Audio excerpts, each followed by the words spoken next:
proceedings kidonjo tineno gode maber kini kakrao tino kaka Migori chan mano kor gi Philip wuon mwalimu wacho ni kinyi makawuono Nyasaye wacho ni apare jogo en mor mare Joyce ni chione achio maber wagoni Nyasaye erokamano weekend mara bedo maber ayudo ngima manono achaka chiew amunde chenro mar ropeny dong wagone mana Ruth erokamano tang'eni jok mantiere gwenge mopogore bendo tayo yo makare mane momiyo nyakwara Muge Jwang bende tudre kodwa kinyi makawuono mar bedo kodwa e chenro mar ropeny to kaka pile waiko chenro ma iye lach bang' mae abubedo kakelo weche manyien bang'e te nonro mar gazet okinyi makawuono Cleophas weche mopogore anno komie omi peke gazede ariyo mano mar The Standard kaachiel kod Daily Nation mano bende gazet mar Daily Nation kod The Standard giduto gin gi weche mopogore awach ni kawuono okane machal to gin mag Gachagua mano kama gintiere kama gibedo kaka girango gimoro achiel mar jalup jatend piny Kenya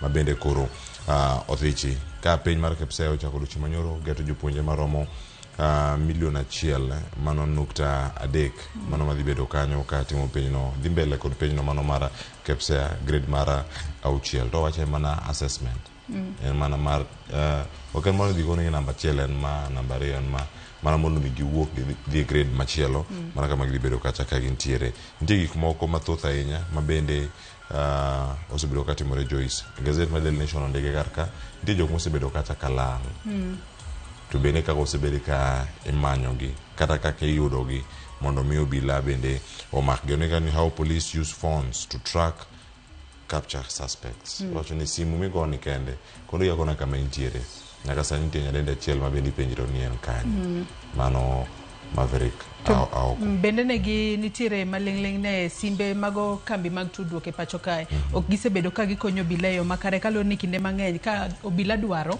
mar mondo mi ochwal negi nonro mar ng'ato ahinya kaka ng'ato osebedo ka goyo simu kinde mang'eny gidwaro ni oket court order kata odhi kanyo gi order moa e doho kata kamano obila ok osebedo ka timo mano mar mondo mi giyud nonro matut kotudore koda kaka ng'ato osebedo ka tiyo koda simbe mar ong'we yamo kuonde mosedhiye ka bende liekore ni nitiere kata kembe moko machiwo data ma ok gin adiera ang'eni mago duto ibo bedo ka ilidhe nonro mar gazet Daily Nation The Standard bende anoko penjo kae how Devani walked free from 7.6 billion return scam mago omenda moselale pacho kae kata kamano jago mane itudo kod omenda makamano kuom kinde malach ne ok osebed ka omake pacho kae kata kamago mago duto nyakwara Muge Jwang bro bedo ka yude nonro mag gazet bang'e tidonjo kod twak mokwongo kamano bende kadonjo twak mokwongo ng'eni wenda bende dhi do thuolo mondo mi ochiwe pachgi kotenore kod gazet giduto ite mokwongo mano mar Daily Nation kod mano mar The Standard to wach mar Devani ni osebedo oko kuom thuolo mar higni 16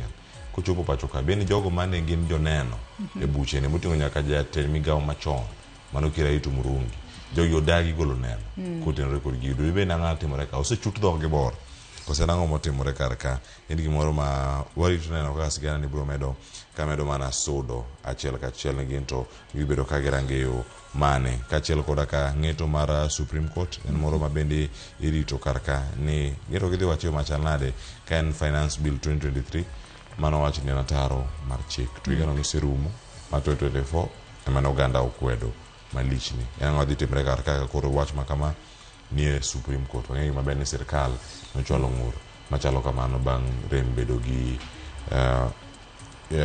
yie kod ng'eto manochiw kod doho man piny nyakwara Muge Jwang mago duto ibo bedo ka yudo e twak mokwongo mang' chakore saa 1 nyaka saa 3 mar okinyi bang'e to e twak no podi nitiere jorit mag Rigathi Gachagua moduokne nitie mag GSU mabedo kod e gari 2 gima rito dalane man Karen 2 to dalane man Mathira yangore ni pod onge jorit kamachielo nyamburko bende oduokne don wuok osiptal kata koywak kowacho ni nyamburko ne omaye jorit onge gimoro amora kotime ng'ama imanyo mokwongo en William Ruto to bende nyaka sani bera no ka do mano mochung' ne jotije onyiso jotije mosebedo ka tiyo e apise mag Gachagua mar mondo mi ochiwane contract mano migi e kinde ma indiko gi e tich ang'eni mago duto bende biro bedo ka inono kapo ni nomigi contract mar mondo mi giti kuom thuolo maromo nade seche moko nogwel gi agwela ni in bi nikech kalore na ng'eyi tikanyo to contract malong'o onge. En moro ma bedo bende kawarango achiel kachiel to Joyce bende nitie gik moko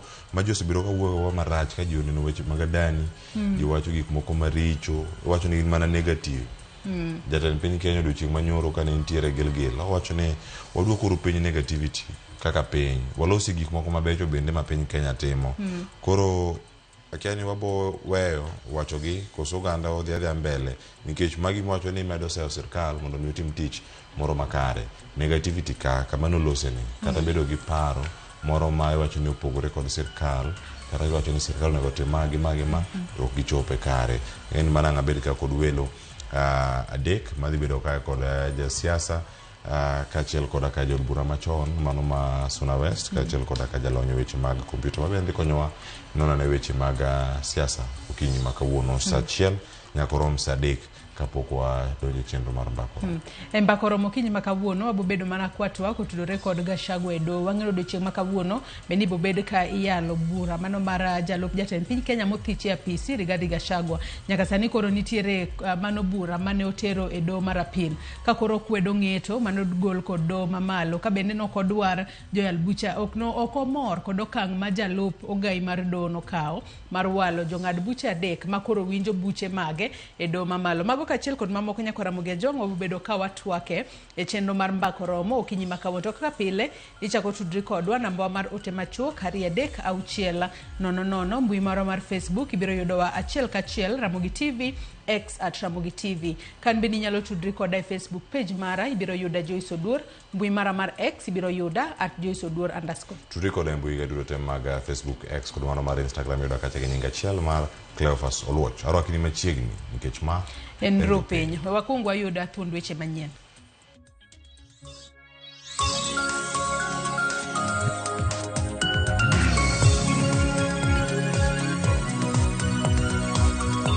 I want to tell Owasu members, wherever they are, just work today up to midnight. Work today up to midnight. Midnight. With 1 minute, down your tools.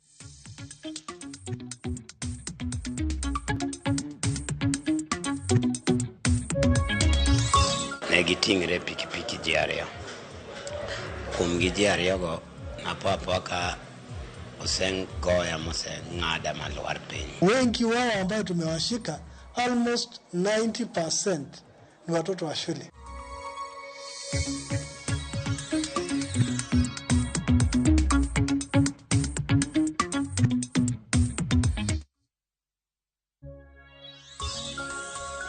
Nyako Ramogi Ajongo machiegni neno weche manyien okinyi ma kawuono. Nyinga Joyce Oduor.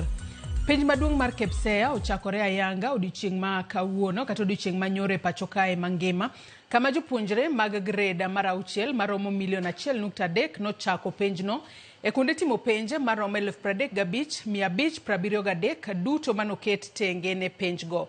Jatend migawo mar somo Julius Ogamba wacho ni ikruok oseketi makare ne penjno e kinde manotelo e chenro mar pogo tese e kar keno margi ma Kenya National Examination Council container mantiere Westlands e county ma Nairobi. En penj manochaki e pacho kama ngima e kuonde timo penj maromo 35,573 penj mar Kepsea ma jopuonjre mag grade mar 6 e bwo kit somo manyien mar CBC. Migawo mar somo kokalo kuom jatend migawo mar somo Julius Migos oyango ne oseket chenro makare mar neno ni penyno odhi e yo makare. Migos ne owuoyo kar chung' od bura ma Westlands e kaunti ma Nairobi e kinde manoyaw ayanga chenro mar pogo tesego ka bende osingo ne gibiro neno ni lwasi makare obedo ne jopuonjrego e kinde ma gitimo penygo. Jagoro maduong' e migawo mar somo Belio Kipsang ne nie kar chung' od bura ma Lang'ata e kaunti ma Nairobi kama notelo e chenro machak ayanga penyno. Wacho ni peny mar Kepsea ok biket ne rita mager ma ithoro ketie piny mamoko mathoro nywando nyaka tie mar obila ka onyiso yie mare ni jopuonj ni kod nyalo mata openjgo e skunde mapacho ka yo makare. We shall not have anybody this time round in terms of our security colleagues being in a classroom for Kepsea. It will purely be the teacher and the pupils. So this is an assessment. Yeah, an assessment is not, you don't get a certificate at the end. you get a report. So even this one, a child will get a report on their progress. The school will get a report on the progress of the totality of the school. E counties mamoko kama Oting'o ma Kisumu, Narok kod Kirinyaga, jopuonj madongo kod jotelo sekta mar somo noromo e chenro mar kawo penjgo kama ne ginyiso geno ni penj ma higani dhi timore ma onge ng'ikruok moro amora. Tumeanza vizuri, center managers wote walikuwa na dispatch all the exams na tujakuwa na issue yoyote. We have made proper arrangements in terms of security and transport to those various centers. Tumeweza kujipanga ili mtihani uweze kufika kwa wakati ufaao katika shule zote.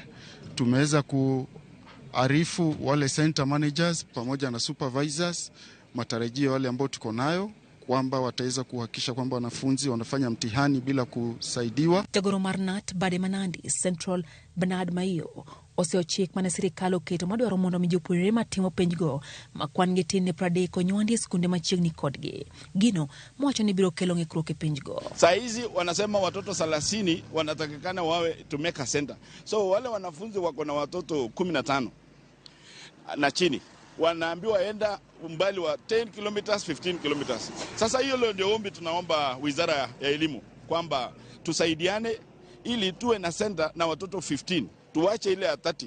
Na kitu kingine, sisi tutatoa wapi watoto? Tutatoa wapi? Na wazazi wanasaa watoto, lakini sasa inatakana ili watoto wakuwe wengi, serikali inataka ukisaa watoto 4 na zaidi unalipwa na serikali. Penjno maduong' mar KPSEA igeno ni biro rumo tarik 30 tich adek jumane. Chenro mag somo e mbalariany ma pacho ka dhi ng'ikore ka ochakore odiochieng' ma kawuono. Mae luwore kod lendo mar riwruok mar jopuonj mag mbalariany ma bende dwaro ni ketie tim ogirimiti mar medo sara kod bero lwasi mar tich obed makare mane gindikore kod piny owacho to pok ochopie. Wasu bende okoni gidhi bolo gige tich piny kendo bago ng'anyo mar adhaye pacho kae matamra gi nono ka ochakore odiochieng' ma kawuono. Walter Nyambaga gi mathoth.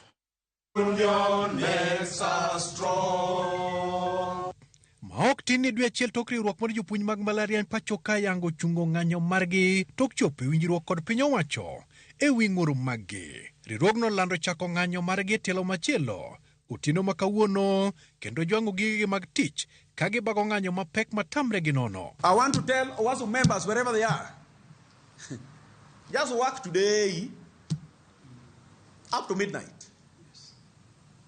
Work today up to midnight. Midnight. With 1 minute. Down your tools. No teaching, physical. No online teaching. No marking. No invigilation. Down your tools until you get your 7 to 10% plus automatic annual increment. Jagoro mar Wasu Konstantin Wasonga e twak mare kod ute mag fwambo olando ng'anyo margi. E gino mage wacho ni piny owacho oserem chopo kare singo mane oketi tarik 29 dwe mar 9 higani tok kane gichopo e winjruok. Kata kamano, gikoni notis mar joma chielo osekadho kendo rumo seche mag 6 otieno ma kawuono. And this time, we are not going to call off the strike before money hits our members' accounts. And we are not going to allow ourselves to be taken in a wild goose chase by parties trying to calculate and give us simulations that are not within the return to work formula. Wasonga mane oten kod jokanyo e riwruogno owacho ni onge lokruok moro amora moseneni osachgi kaka ne giwinjore. Gino molero ni ok gibiyiego kata matin. Omedo telo ni ok gibiyie mondo min lwetgi kod piny owacho e winjruok mosebedo kaka kinde machon. I don't speak on behalf of other unions. And we respect if they accept. But who also will stick? Hey, I will stick to what I signed. My signature is there. We are also telling the government that it is time CBS are negotiated in time. When there is delay in negotiation, somebody starts sitting back and saying this figure is too high. Giko ni winjruok mar chopo kare ogirimiti mar dok tich. Oken gima owinjore ywaruok obedie ni mar jokanyo chunygi tho kendo mano duoko chien siso mar tich. What our members want Factor for them, 7%. Factor for them, 10%. Factor for them, 4%. And we end there. Whether it costs 1 shilling, that is not our problem. So don't introduce to us 4.3 billion. What we want to see on our members' payslip, those who are entitled to 7% should be given their 7%. Solidarity forever. Walter Nyabaga, Ramogi TV. Jodak e kaunti ma Kisumu omedo nyiso luoro kaluwore kod medruok timbe maundu mosekelo tho mar oganda kamoko bende dong kod hinyruok mopogore opogore. Magi timore ka tend arita ma Kisumu ogolo siem ne jo maundu kendo singo timo apedha mar neno ni arita obedo kare e kuonde dak ma Kisumu. Veronica Arogo miyowa mathoth kowuok Kisumu. Wach arita kwe e boma ma Kisumu medo bedo wich bar ne oganda modak e kaunti ma Kisumu ka kuonde dak mopogore opogore yuago rochruok mar arita kwe. E od thieth maduong' ma Ramogi e boma ma Kisumu wayudo jotuo manoyudo hinyruok kokalo kuom monj mag jomahundu ka gipimonwa kaka ne gikalie matek e lwet jomahundu. Richo no onwang'a e barabara kase ukedho gate ne giting're pikipiki ji ariyo. Kuom gi ji ariyogo napo ka osengoya moseng'ada malwar piny ma kila kitu mana an go nodhi. Koro joma nokwanya kanyo manokele hospital Russia ka. Vitu tulikuwa tunakuja sasa karibu tupige kona hiyo kona ya kuelekea nyumbani. Sasa tulikuwa tumeslow down, nilikuwa nimeslow down ili ndio nipige kona. Sasa nikislow tu down tu hivi kidogo tu hivi. Nimeona tu mtu wa Honda huyu amekuja mbio sana akasimama nyuma yetu. Sasa huyu bradangu mwenye nilibeba nyuma. Nikasikia tu chuma ampigwa tu kichwa chuma alafu tukaanguka chini mimi na huyo. Jotuogo wacho ni kwethno biro gi apiko kendo nigi chuma moko magigoyo godo wich kapok gidhi mbele gi mecho. Kana mondo tich as usual. Koro na chunga highway mbele Lavba. Karito pikipiki matera tich. To all of a sudden kijende moko biro to ochunge mbele na. Kora temo chungo gi kana pani en jo pikipiki mose mondo machako tich. To moro kaka gilor ne giting'ore ji ariyo.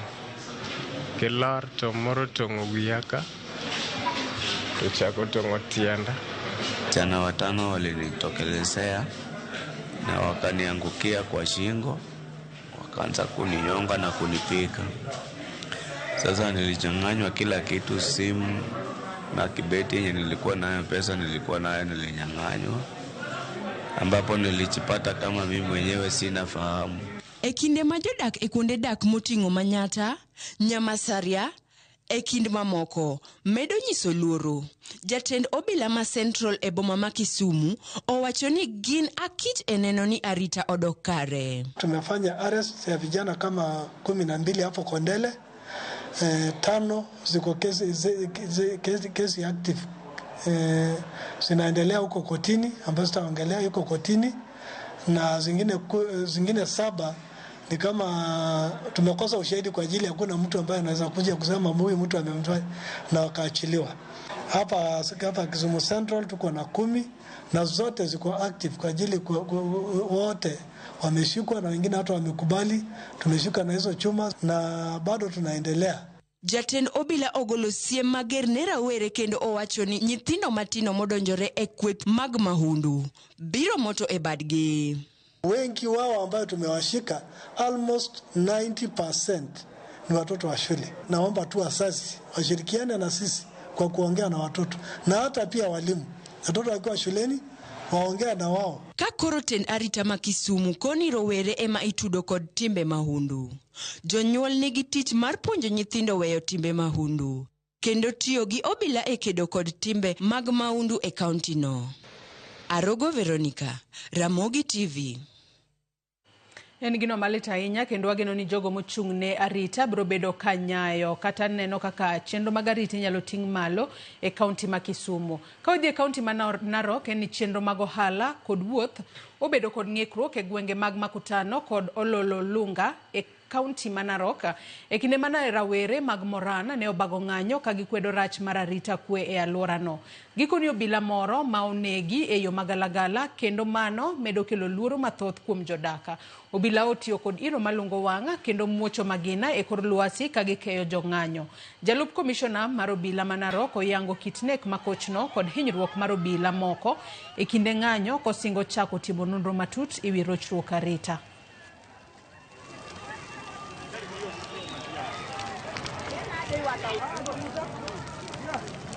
Hapa Ololunga tumechoka sana, tunauliwa kila siku, familia zetu wanauliwa bila hatia na si ati ni pesa wanataka. Tumechoka, sijui security wako wapi. Tunataka serikali jitoe pia watusaidie. Si kama wananchi tumefanya ile tunawezana nayo. Hapa hivi tuko na kila kitu, tuko na police station. Si wenyewe tumeamua kujituma sababu tumeona hili kitu ambayo itatutatiza kesho na sasa hizi hatuna amani. Tunafanya biashara. Mbona sasa tufanye biashara na wakati tunafanya biashara hauna amani ukifanya biashara. Wakati wa kutoka kasi unatoka kasi mapema, lakini shughuli inaendelea mapema. Hii ni kitu wanafanya mapema, haifanywi late night. Langu tu ni kusema tushirikiane, maana kisirani hawezi kutusaidia. Ni kutafuta njia ya kujua ni nini imesababisha kifo ya huyu mchungaji ambaye alikuwa ni mlinzi wa usiku pamoja na kijana mwingine. Ningependa kupeana pole zangu kwa jamii ya Ololunga na kuhakikishia kwamba tutafanya kila jitihada kwa ushirikiano kujua ni nini haswa ni wakina nani wanahusika na vitendo kama ya leo. Pale kwa kituo cha polisi tuko na mshukiwa mmoja tayari amekamatwa. Na sisi tungependa kuwaomba tafadhali kwa unyenyekevu mutusaidie kuchunguza hii maneno mpaka tufikie kiini chake, ni nani au ni wakina nani wanahusika na kitendo kama hicho. Jokenya miche gi miche odiochieng' manyoro nochopo e kar tiegruok makabete kamane chenro mar kawo joma nigi lony mopogore opogore mondo dhi otie piny Qatar ne dhi nyime. Chenro no ne nie odiochieng' mar 4 kendo mogik ka sirikal nolando thuolo mag tije e piny Qatar. Fredrick Omondi miyowa kaka oganda nowuok mar manyo kaka ginyalo dhi tiyo Qatar. Chenro no mane ochakore chieng' tich abich ne ochopo e gikone kawuono. Karawere miche gi miche ne ochopo e kar tiegruok makabete kamane ikawe jokenya mane gilony mondo odhi ogo ondong' e piny Qatar. Sirikal nyocha olando ni maromo thuolo 8,000 mag tije mag lwedo oidore e piny Qatar. Kata kamano, ji maromo 15,000 ne ochopo mar dwaro tijego e kar tiegruok makabete ka kwan mang'eny bende yande ne osemolo KICC kamane chenro maket gi mano dhi e nyime. A high number of people were rejected. Remember, they needed 8,000 people. Here in Kabete alone, we experienced more than 15,000 people who wanted to do this interview and who wanted to the slots. And you find out that we were having two places. We were having here at Kabete and we were having at KICC. Jomane ochopo mar dwaro tijego ne onyiso lony ma opogore ma gin godo, moting'o gedo, wicho rangi e kind mamoko. Kata kamano, thothgi ne ok oyudo tijego bang' rem bedo gi lony mane idwaro ka koro oyangore ni thoth jokenya nigi obok mag somo to onge gi lony ma oromo. You can understand that those who failed were more. And as I told you, they failed because they don't have practical skills. Kuom mano, Moses Akawa ma en japuonje kar tiegruok makabete mane otelo ne chenro no, koro kwa rawere mondo odhi e sikunde tiegruok mag tije mag lwedo ka opone gidwaro tiye e pinje maoko. Theory skills is good, but let us work on our practical skills. If we have a mentality we want to go work abroad, I'm telling you, working for the Arabic countries, the west part, they need skills.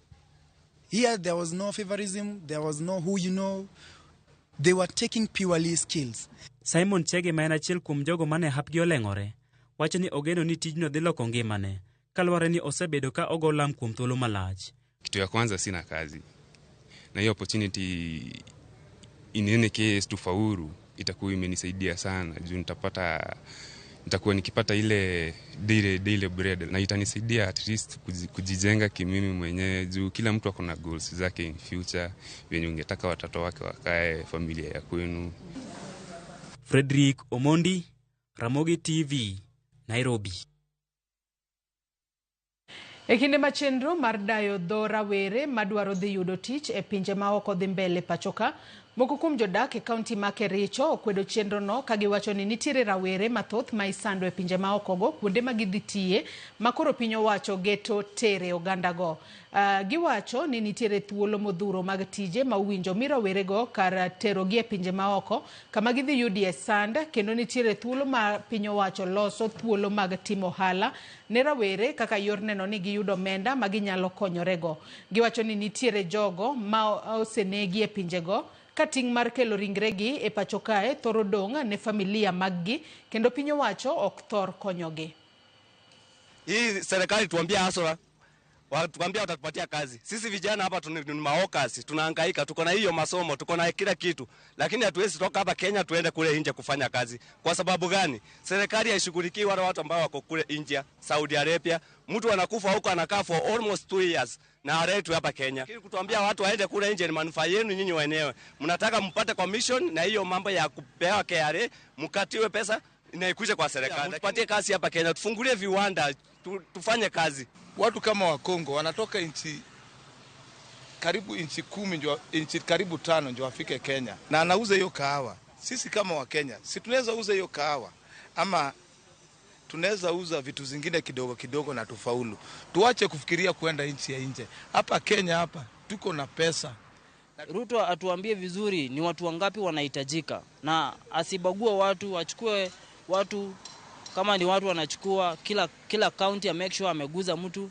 Tumesoma lakini hakuna kazi. Wale wazee wako kwa maofisi wamekataa kuretire. Kuenda ngambo si ati ndo kumaliza kila kitu. Mr. President, hii vitu ni tunajua haujui, lakini tusikize sisi ndo tulikuweka hapo. Shughulikia Wakenya wenye wako ngambo. Ni Wakenya kama sisi na tunaumwa sana tukisikia ati lazima tuchange. Kwa TikTok wanasema lazima tuchange ndo mtu mwenye amekufa aweze kurudishwa. Na tuko na serikali. Doma winjo buche magayuagra igeno ni odiochieng' makawuono dhi golo ng'eto ewi bura ma omaki kod jalup jatend piny Mothichi Rigathi Gachagua kokwedo kaka doho mamalo ne ong'ado bura ewi joyal buche adek mane owal kod jalup ogai mar doho Philomena Mwilu mondo winj buch thiche oko. Kaluwore kod okinde Gachagua, doho mamalo ne oketho chik kendo gidwaro ni chung buch thicho Gachagua nyaka doho mar ayuagra gol ng'eto margi. Magi timore e kinde mabura mane omaki kod Attorney General mondo wit oko chik matamo Kithure Kindiki chamo muma kaka jalup jatend piny bende ochan winje e doho ma Milimani odiochieng' makawuono.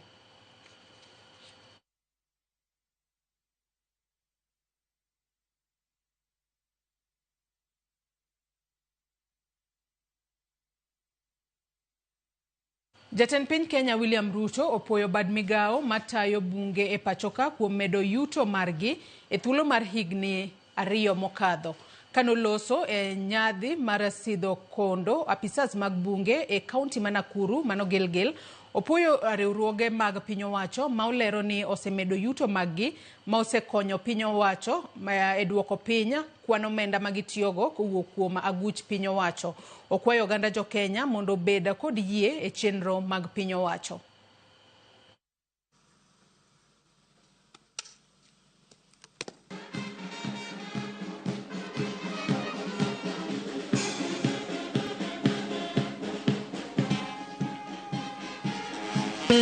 Oliver Murgoy. The challenge that our Kenya Forest Service has faced in the past is that of laxity, incompetence, and integrity. I want to ask you, in this very important graduation ceremony, in the presence of your parents and families, do not allow your career to be tainted with integrity issues or laxity or incompetence. You have the opportunity to change course for Kenya Forest Service and make Kenya truly the environmental headquarters of the world. Before you are 102 inspectors and 465 foresters, comprising 331 men and 226 women. And therefore, we have met the constitutional threshold of gender equality balance.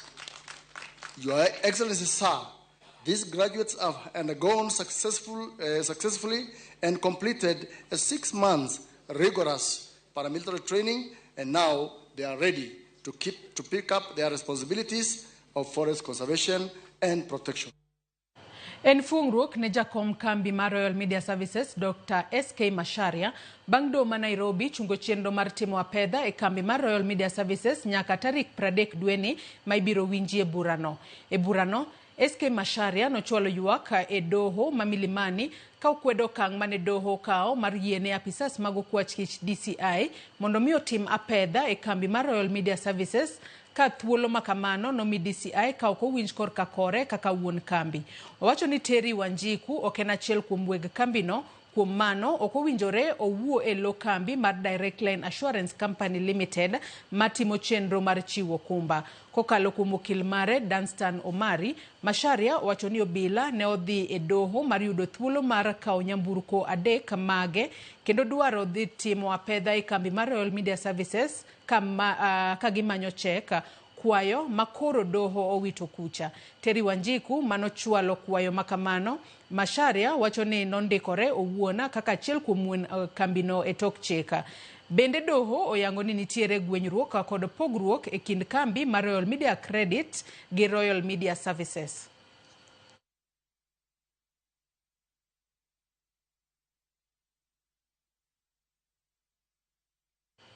Nyakwara Mugejuangi kanye mwachopo gode giko mar weche manyien okinyi makawuono, kata kamano pod waiko ni chenro maiye lach. Bende aneno ka Cleophas Oluoch mano jakisumo ka Nyakwara oseikore yo makare mar kelo ni nonro mar gazet. Cleophas, gazete wase nyiso Nyakwara Mugejuangi moko kuom gigo magi nyalo bedo kod geno mar winjo kawuono. Kata kamano be nange ni nitiere kod wendo. Kinyalo mana nyiso gi wendo ma nitiere godo en ng'a mar mondo mi ubi ulith gazet bang' kapok wakao yweyo. Erokamano ahinya Joyce, mana kaka iwacho gazeto adhi nono kaka antie ka kod Joey Raymond ma bende osechopo e studio kachiel ang'wa nono gazet mar Daily Nation kod mar The Standard. Ka malo mar gazet mar Daily Nation kae wach mowepek en ni jalup jatend piny Kenya Mothich Rigathi Gachagua chano mar chungo buche mopogore opogore. Achiel pod dhi nyime doho mamalo, osewuok odhi doho mar appeal. Odhi time kuom thuolo marom nade. Ang' abed ka kod Joey Raymond nyaka saa 12:50 kod 5 kochomo saa 1 kaeto bang'e ang' abed kode achiel kachiel ka wantiere karka. Joey Raymond yawre ng'ini kawuono wantiere karka mana mapia Nyakwara Mugejuangi nyapere an gi ng'a kawuono wantiere kod ka agero ni chewe makare achiel maber Cleo. Aneno ka weche ok ng'eny to be ging'eny gin mana madondre weche go mag do gimago mag neno mo sigana motimo ka endi weche go mag arita kwe ma Kisumu ma bende koro nyaka gie sani kelo luoro mokadho. Kata kamano wan ka mar menyo ma oboke ma kawuono ndiko ang' ne wang'i mago bila weche mane kero wacho ni wawe futo miriamba yenye wi piny. Nyakwara Mugejuangi mondo mi kik wabedi ka watieko ni gazet sani kapok wachako. Joyce, mago moko kuom weche madhi bedo karka ka wadhi rango nyaka mag tuke ng'eni moko kondika otimore otieno manyoro, moko otimore odiochieng'. Ten Hag bende owuok e apis wacho ni ok othiche oko, en koro riembe mana kama entiere kar kanyo. Mano kocha maduong' mar Manchester United.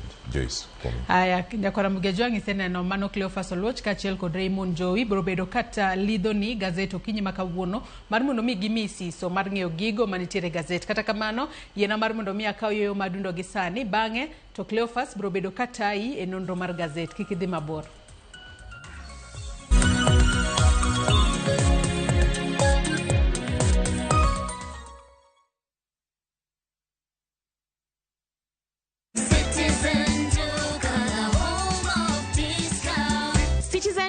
The home of discounts brings you this week's Mama Safi package from Quickmart. Sour bathing soap 250 grams at 59 bob. Persil washing powder 500 grams at 128 bob. Pepsodent toothpaste at 189 bob.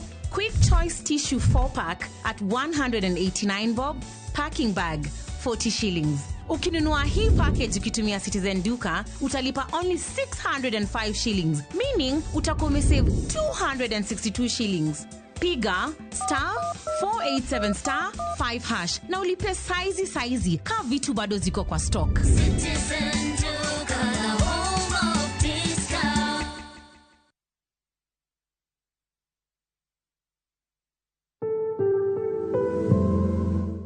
Tuo mar kansa mulo ngima wa duto e yore mopogore opogore. Anyuolawa, osiepewa, kata jogo ma watiyogo nyalo bedo ni achiel kuomwa osechango ne tuo mar kansa. Jarit jatuo mar kansa kata en jalno machiwo kony ne jatuo mar kansa. Tuo mar kansa en gino mantiere kindwa waduto. Nyaka wariwne lwedo mondo waked kode. Kanyakla wariwre kedo gi tuo mar kansa. Ka waduto wadhi mondo timnwa screening.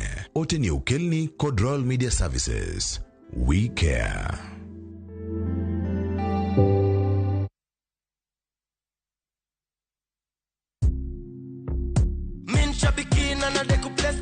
My name is John Dungu Mwangi from Subukia. I've been participating in Aviator for quite some time. I've been praying that one day luck will be on my side. I will continue playing because there are stakes there that are higher than what I got. I won big on Shabiki Aviator. Changamkia Aviator on Shabiki.com. Not for persons under the age of 18. Authorized and regulated by BCLB license number 428.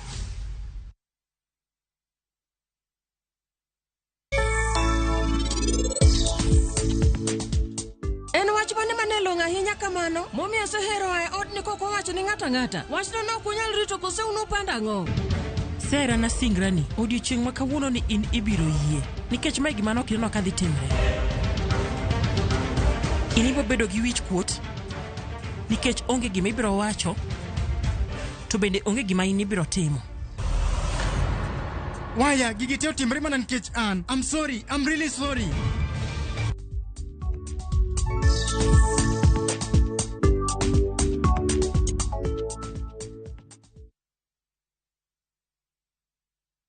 Habibi, twende Dubai na View Travel. Relax na dao cruise along the Dubai Creek. Enjoy an exciting half-day city tour, a desert safari with a barbecue dinner. Now, uji treat to a shopping spree at the Dubai malls. All these and more in 5 days, starting from $680 per person sharing. Book now and lipa pole pole. Angukia deals moto na View Travel. Visit viewtravel.com, call or WhatsApp 0703 254 254. View Travel. Dream, explore, discover.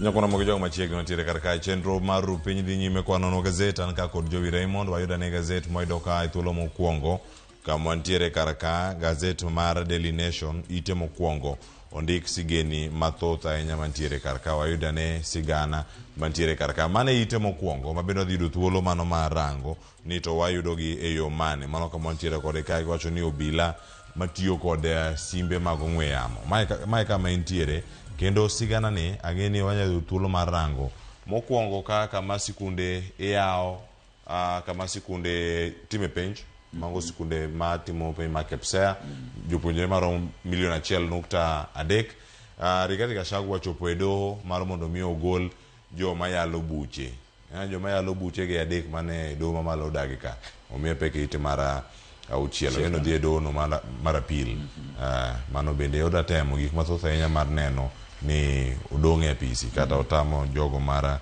mondo mi ogole apisi machielo bende nitiere mago ma jatend piny wacho ni ero stop propaganda odike piny kar kae mano kama gintiere ang'eni githoth ahinya odiochieng' ma kawuono itani mokwongo to Jowi Raymond rok ni machiegni wachakane rango wach momi pe kar kae mabende nitiere ite mar ariyo kod ite no mar adek kaka jo Subaruka chopo nyaka e odi kama intie apa ni nyaka gie sani japiny onge gadiera ewi siri mag wechewa mag tudruok nikech iyudo ka adier makende ni ng'ato nyalo bedo ni ne ondiko kata gimoro e mbui to ndike to tiyo kata gi gima kizungu luongo ni anonymous, yani tiyo gi nying mabandia. Iyudo ka nitie kaka inyalo manye mos mipoko yudi mana kaka wacho mabiye odi.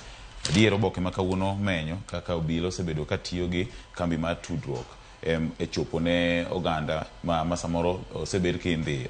Apani nyaka gima sani nyaka wapenjre nikech iyudo ka kambi mar Safaricom nowacho motelo kanyo ni mondo mi gigol nonro mag ng'ato wuon midwaro nyaka gol chik mowuok e doho kata court order. Kata kamano iyudo ka mae sani chik ma ok lu. Obila ipapok osechopo gima ne ndiko cha oseriw, gima ne ndiko cha osemaki moluwi godo moyudi. Apani nyaka gie sani en gima ber to gima dwa penjre kileo ni to sama joma undo tim nikech sani iyudo kaka ilal gi ji mang'eny, ng'ano yudo kotho, ng'ano kia ang'o miyo sama imanyo jogi to nonro gi ok yud mapiyo. To sama imanyo ng'ato kata monego bed ni tere doho gi weche mag ndicho mopogore opogore to nonro mag gi yango. Apani gino nego bed ni kete ni sama neko timore kata sama tim moro makoch mane sama onego bed ni dhi kawe nonro mag jogi moko oko kwa thuolo margi. Lakini moko ma cases moko matindo gi to nego bed ni chik yie mondo doho mokwong gol chik eka gol information nikech sani ka wadhi kama to onge ng'ama ni safe. Nikech ok wang'eyo gima osebed kinono, ok wang'eyo ng'ama osebedo ka nikech iyudo ka samoro lony manyasani ni bende koro samoro kata obila kende matiyo kode. Samoro nyaka jok man gi lony e weche mag tudruok nyala dhi to kaka wanonro mag ji to ng'eyo ng'ama itudorigo, gimipango timo, ohala migoyo. Tiyudo ka wechego mag njore ma koro dhi medore kod tudore koda fuok e wechego mag hacking information mag jopiny. Mano ka gin kanyo koro mojo ang'e wacho ni gini kamoro amora ma intiere simu ma itiyo godo jogo nyalo luwi kendo nyalo biro nyaka e odi. Mano kama gintiere kar kanyo koro moge jwang' achiel kachiel. Mano kama bedo kae ka waloni sigana ma kamano e iteno mano mara ariyo kod mano mara adek. Nitie machielo bende mantiere kar kae omenda ma kore lach ahinya. Koro ntiere anyuola mano mara moseneno jatend piny Kenya mar ariyo Daniel Toroitich arap Moi, nyathine mano ma bende ong'e ne Jerali mano Jonathan bende koro bura manyien koro chakre kar ka. Imanyo kaka inyalo kaw. Iwacho ni en laro, en mwandu ma kore lach. Iwacho ni gin unlisted property maromo kacha bilion 300. Ng'eyo gimoro achiel ma bende asebedo kaneno e piny Kenya kaendi ahinya to ne jodito go mapacho kaendi e wechego mag mwandu ma gin godo. Ineno kata ka bura mano mako jalop jatend piny. Gimokwong nokwong kete tago maliet mondo mi nogol nonro mag mwandu duto ma en godo. Mano nyiso kembe duto ma en godo. Apani en maendi oledhi mosebedo kind josiasa ni gisebedo ka giloso mwandu ma kore lach ma bende ogikore mar yango mondo mi jopiny ong'e.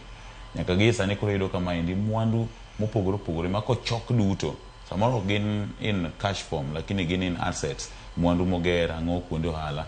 Iyudo ka koriw gi te to ng'ato achiel hero koro mana a section mar mwandu kende. Ng'ato nigi mwandu maromo bilion o kata milion, bilion 300. Temaye mewacho ni piny Kenya onge pesa. Iyudo ka en gima osebedo katimore ne anyuola mag jodito mopogore opogore. Magawa moro bende ni ka dak ma Westlands kaendi. Kinde ma bende ne wuon magawa notho. Iyudo ka kochakore to ywaruok ochakore kind nyithinde ma ji ochako laro magawa no. Apani maendi gima osebedo katimore nikech sama oboke ni omenyo unlisted properties. Manyiso ni jadito cha mokwongo wuon noko golo ler mag mwandu ma en go. Miyo koro kelo fuok nikech sama koro nindo iyudo ka koro ng'ano dwano kawo ma ng'ano dwano kawo ng'ano dwano kawo ma. Apani ka ber to onego bed ni koro nyaka jotendwa gi bende koro golo ler mar mwandu ma gin go nikech iyudo ka ng'ato achiel nigi mwandu maloyo bilion 300 to jo Kenya mamoko to iyudo ka onge godo. Mae mapani pod kelo that sense of inequality mag jopiny. Kata kamano maendi en gir anyuola. Koro kwa discuss at the concept of anyuola. Anyalo wacho ni gima timore kaendi ni mwandu ne jatend piny machon ni nokawo mwandu mathoth ahinya. Mae bende koro nyalo yango kaka tende ne chal nikech ng'ato ka nigi mwandu excess machal kamaendi to nyiso ni kata ndalo mane en e telo nitiere kaka ne onge usawa ahinya to mago mag kepo mag mwandu tich makare but apani nyaka gie sani magi ywaruok mag anyuola we gitie keke gin kata kamano warito neno ok mana familia mar Moi kende kata mamoko pod biro pichore ok mana kaka golo mfano magawa moro mana Westland ka Jakaranda bende kinde mane wuon magawa no tho ne nitiere ywaruok e kind anyuola nyithindo magawa no gikone to noduogo bedo auction kora pani nyaka gie sani gima timore ni jotelo gibedo gi mwandu mathoth but ok nyisa yanga koro ito ka nyithindgi mong'e siri moro ne nika koro nyaka ywaruok chakre eka wafwenyo ni kare mane ma jatelo kare mane ma jatelo kamano nyakoro moyo ka gintiere karkanyo e iteno mara ngwen podi yangore karkanyo nitiere kuom mago anyuola mag mosenindo Moi abich nyithinde abich ne oyangi kaka mago madhi kao mwandu kata kaka nidhi pogo mwandu mara wuon mare mano Daniel Torotich Arap Moi wacho ni mwandu mathoth manoweyo ne dhi ne nyithindege abich Jonathan Raymond John Mark Philip kod Gideon mano kama gintiere kar kanyo dongi chopo abich Jonathan Raymond John Mark Philip kod Gideon ok Philip marwani ma Philip ma wuod Moi mano kama intiere ne kanya kama no dhi bedo kama wacho ni ero ne gintiere gi thuolo mar kao atamalo 20 mano 20% share of the estate giduto ne dhine nyithindo mane gintie kar kanyo mano kama ne gintiere nyakora moge jwang waranga ne ite machielo nyakora moge jwang kotenore kod wechegi mago mano ite mara beach ni ipenyo kanyo ni jatelo mano ka Wells Fargo nen ondega kanyo ni murdered Wells Fargo boss probed 94 million haste involving security firm sikana modika koda nyaboga kiage koda Steve Otieno wach mantiere karka ni ponono ene chuny timo nonro ni mano oneno ka omenda ma kore lach ne olal mano kaluore kod nonro mabende muhiu mantiere karka wacho ni noyude ka otho mano maneja mano Willis Ayeko kendo wachre ne ntiere ka en achiel kuom jogo mane ntiere kambi mano mar Wells Fargo gine jogo mane timo nonro ewi kuo mar omenda mane romo $94,000,000 mano mane kambi mare bende ntiere kar kanyo mano kambi mano mar Wells Fargo mano wacho ni kuo mano timore higa mokalo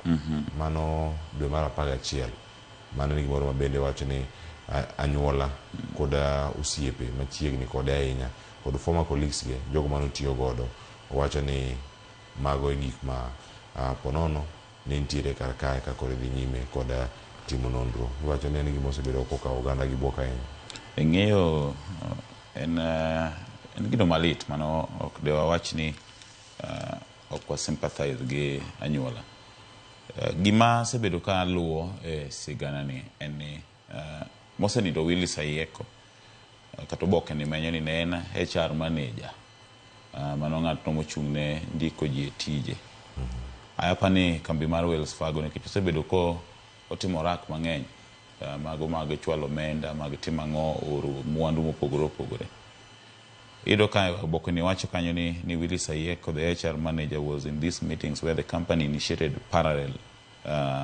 investigations matieni ni nitiere aput mane timo nonro kotenore kod lal mar omenda madirom $9.94 ai bang'e bende Willis Ayeko mane en HR manager bende wacho ni nitiere kende aput machielo mane olosi mondo mi bendo tim nonro apani nyaka gie sani apani company ne nitiere gimiluongo ni conflict of interest kaendi nikech kaka jatelo mochung'ne ndiko ji e tije nitiere bende migawo e kambi onogo mar Wells Fargo ma bende nochung'ne wechego mag tayo tijego mag omenda timo nonro auditors ne nitiere kanyo apani koro kano chopo sama koro adiera ne dhi thichore oko nikech koro ka migosi Willis Ayeko osewuok e department ne chamo biro bende koro chako konyo timo nonro mondo mi oyanga adiera kaka omenda ni nola apani kae ma koro gwenyruok e paro chako bedo nikech koro kiwuok koma chielo chako iduogo koni ji ochako gongana diere ka endi gini ene apani kata ka nek mar wuok to dobed adiera no wuok mana ewi kambi kae nikech onge ng'at mane nyalo ng'eyo in details gigo mane mosenindo Willis Ayeko timo. Koro apani ka nyaka gie sani kata ka oboke ni owacho ni nyaka gie sani onge ng'atno mosedhi kotenore koda nek. But apani ka nonro to onego tim to onego bed ni obila chako timo nonro apedha mana kuom jogo ma iye nikech kane bed ni itimo nonro ewi lal mar omenda ni nyaka bed ni ne nitiere 1 2 3 mag tudruok kata ywaruok kata koso wuoyo ywaruok mana matindo tindo. Koro gichak mana gi within kanyo endo to apani gidhi yudo clue nikech gini endi koro en gima chalo ywaruok kotenore koda lal mar omenda ni. Kamano nyakoramo gi joge ite mar 6 kantie sigana mano mar Rigathi Gachagua mabende wanya yudo thuolo mar mondo mi wane ka ite mar 6 kae otemo orango kaka onyalo chungo buche mopogore opogore mantiere wie kanyo to bende nitiere wach ma konyo nyono gik moro achiel mano mantiere ite no mabathe ang'wa thuolo mar nene kocha jo Jalbura koro dwaro mondo mi jotije mag Gachagua ukelane orak margi mane gintiere godo nen mane koro tata gi makato banga warangi mane ne wadhi nyime okangeni gini en oledhi moro matemo nyiewo sa nikech iyudo ka koro buche gi gidwa ng'eny ahinya en dondi ma kinde ka kinde wachagi mar Gachagua ni rodhi e doho kendo owacho ni mokwongo opingo weche mag tere do kanora ni mondo mi wit buche go oko ma ji ochwalo do buche mang'eny kabisa buche go no wit oko ochako chwalo kendo ng'ure do ka opingo kata okwedo chuok mano chuogo do jong'ad buche 3 mondo mi ne winj duol ochako wit oko sani bende kendo koro chako dok kendo do mamalo mano mar apil ochako kwedo meko mar burani apani en ratiche adier mondo mi nikech wan gi high court wan gi court of appeal kamano koro yiene ng'ato nikech mano tok dwa tame oyiene ng'ato ka nigi ng'ur to kichake do kichake tero court of appeal high court kamano nyaka idhi Supreme Court oyiene mak mana gima koro wadwa ng'iyo ni to time frame kata thuolo machiko yie mondo mi burani obed kiwinjo gi thuolo monego bene kosethich ng'ato ok apisi to thuolo manade monego bene kawo mondo mi koro chop kama jagono mogwel manyien chamo muma en raticha jalup jatend piny mondo mi ochul ng'ur mare do ok do atame kata kamano nyaka gie sani ichak yudo ka koro kendo ochak dok itimo nonro ewi kaka nondika jotijege ka mokwongo nonyisgi ni mondo gidhi e compulsory leave ochako duok kendo kanyo ochako gol jorit mage mago achiel kuom jotijege sani koro idwa ni mondo mi gichiwo bok manyiso kaka nondigi e tich iyudo ka nogol nyaka ler mag jogo matiyo ogol nyinge jogo kachiel iyudo ka ne nitiere kaka ji nochwalo nyaka ng'oni to giwuok mana kamoro achiel apani koro nyaka gie sani nitie joma bende kaka nawinjo kowach ka ni nitiere samoro nonyisgi nyisa bi ti in ang'eyi in bi in mak kar ofis kanyo in bed jaywecho in bed kamano koro mako golo rak ni gimoro ma bende nyabedo kae en gimoro madhi kelo adieri mar wach to en ang'o ma otimore karka ma sigana mantiere karka kisoma ite mar abiriyo idhi thuolo mar rage karka kaeto en ang'o mantiere karka e Mount Kenya kwan mane ma igoyo mane mantiere karka e gazeti wacho ni 2027 Paul Dilemma ntiere ng'utni moro mantiere Kenya madiere sani ke temo range koro jatend piny Kenya odhi chunga machal nade ka koro Gachagua osibuok e lwete apani nyaka gie sani dilemma moro malich to be onge nikech king'iyo kit siasa ma jatend piny goyo iyudo ka odhi ogolo kata othich oko jalupne mano migosi Rigathi Gachagua mano mawuok Nyeri ae komno chako duok mana masawa lakini oduoke komachielo iyudo ka koro nyaka gie sani gima osetimo maduong' en ni o manage keto jogi e aere kik ok gibi winjore nyaka chieng' nikech leo kata in komai to miya to wan kodi kamoro achiel bwana ok inya yie koro gima otemo timo kae en ni kata ko lose kata ko wito majority mag kura mawuok ka masawa mar piny Kenya to pod adhi ashua ni kuma jalup ne manyien mano jatend arita kwe ma iye pacho kaendi Kithure Kindiki wuoke pod obiro yudo sir kowuok kuno. Ineno ka sani nyaka gi sani ose consolidate Nyanza, Luo Nyanza, okelo Migosi Odinga gi joge, odhi Nam Chumbi, okawo joge joge, Amason Kingi gine gi joge, ochako dhi imbo mar piny Kenya, Western, ochako keto joge kono, okawo Mudavadi, okawo Oparanya, oketo, ochako dhi korgi ma en Rift Valley, kono be entiere gi joge. Koro iyudo kako okawo Rift Valley, okawo Nyanza, okawo Coast, Nairobi bende gibi gi bare diere, ae koro we Mount Kenya ma bende obiro pogo korka Rigathi Gachagua, Nyeri gi Murang'a gi Kiambu, then wadhi Embu gi Meru. Pod odhi mana yudo kura kono, nikech kano ok oyudo Nyanza, kano ok oyudo Coast, to koro mak sani koro keto gi dini achiel. Mak mana gima koro dhi face kono en hostility, nikech ndalo cha kano dhi Mulima to ne ni salimie kendo ji ne mose gimoro, but kada gi sani tiyudo ka ng'ur ng'eny ahinya. Jotelo go temo gadha mondo mi ginyis jadi ni ng'ani koro ok ober, ochwanyowa, ondhogowa. Mono ka en kanyo koro mogijwang' eite mar abiriyo nyokoro mogijwang' kanyo bende nitie sigana machielo mawacho ni jatend piny Kenya lero kar kani wayore uru gi propaganda ite mar aboro. Mike Aman wacho nyoro, wacho propaganda, negativity, gik mathoth mantiere kar kacha. Oganda losa maber, giwe weche moko maricho maketo picha marach ne sirkal kata chenro ma sirkal bende bedo kae ka timore.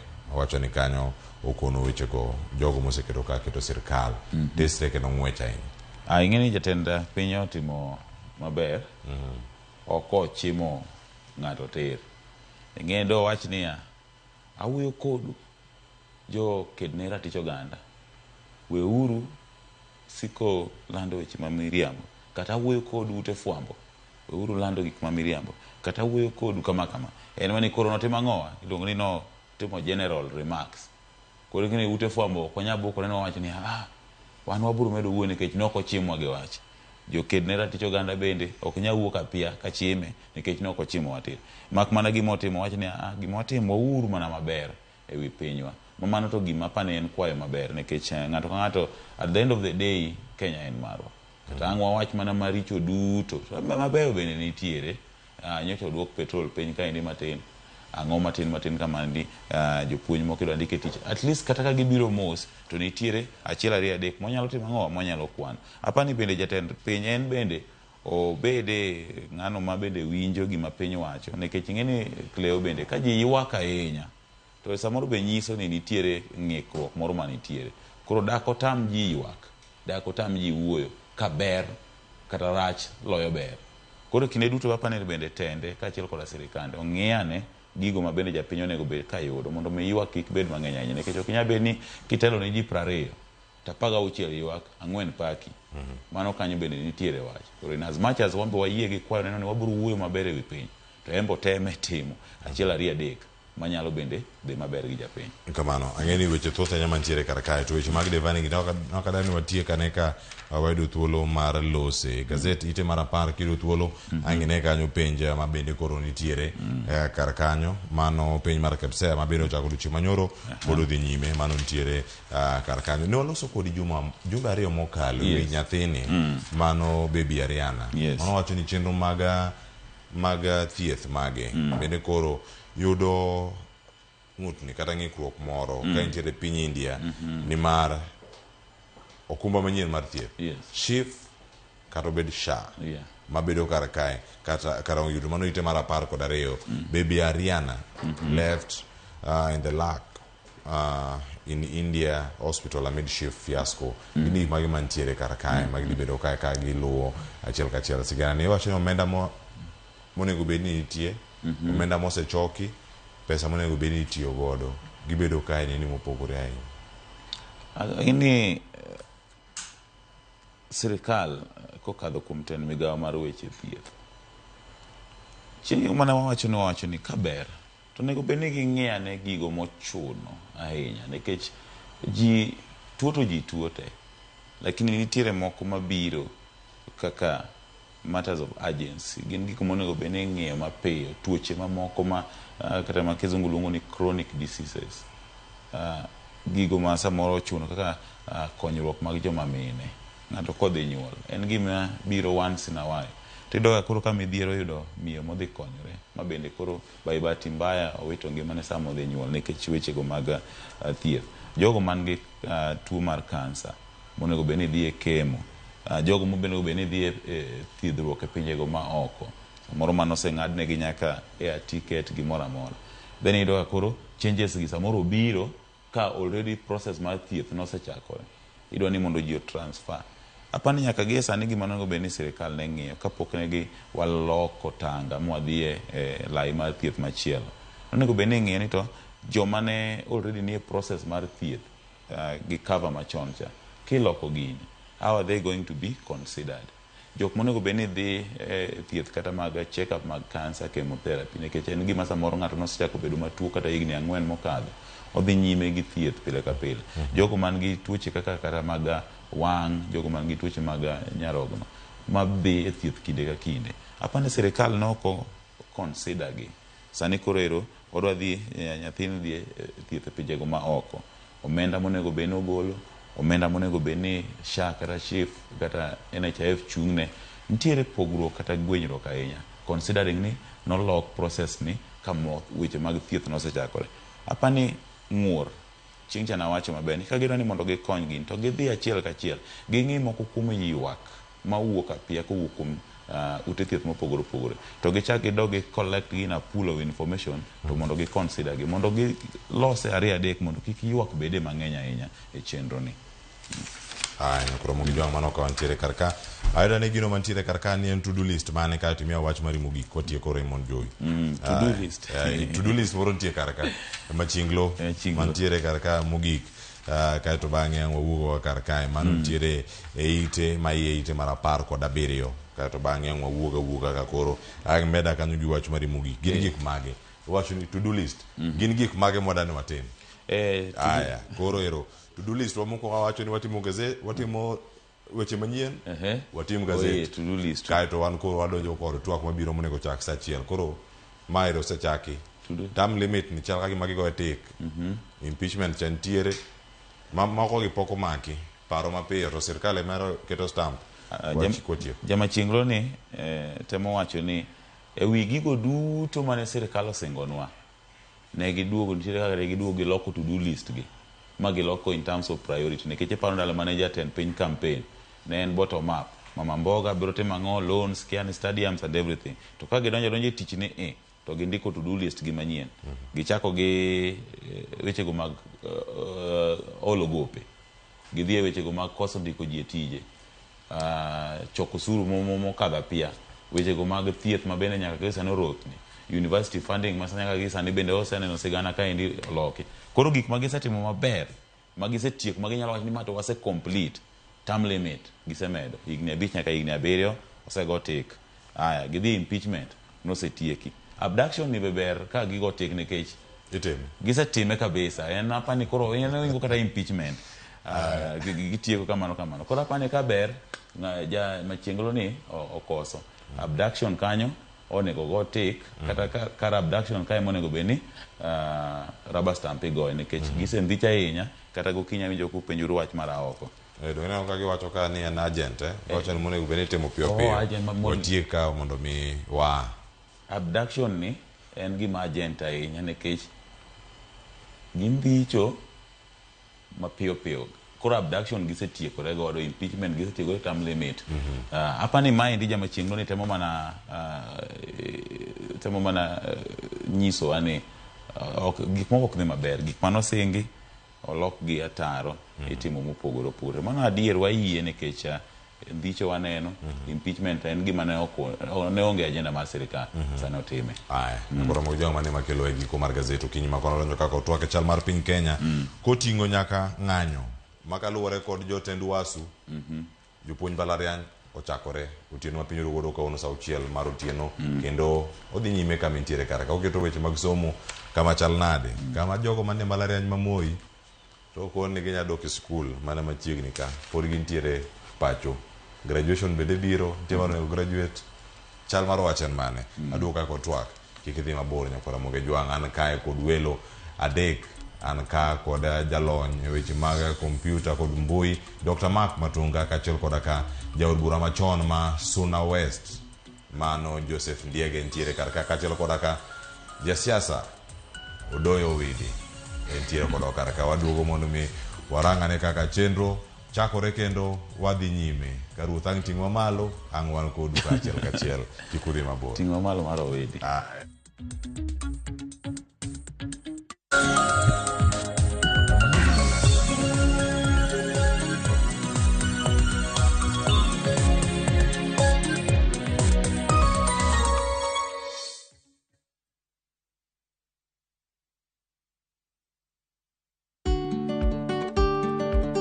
Be ing'eyo ni chenro mar timo chudo kokalo kuom simbe mag ong'we yamo miyo jogo man kod simbego thuolo mar chulo mwandu mapiyo kendo e sa mowinjore.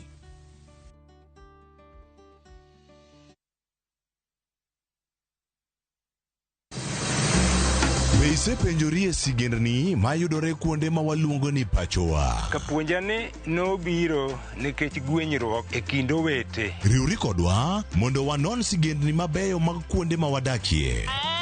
Nera nitie. Ninyuo kong'o kacha niluongo ni kilap joko wili. Kochakore bombe madongo nyaka e gwenge ma iye.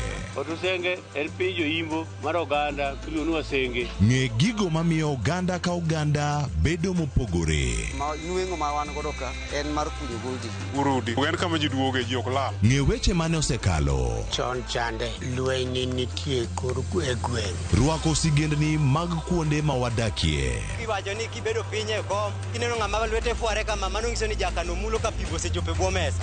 Ng'e gwengewa chieng' tich ariyo saa 3 otieno mana e Ramogi TV.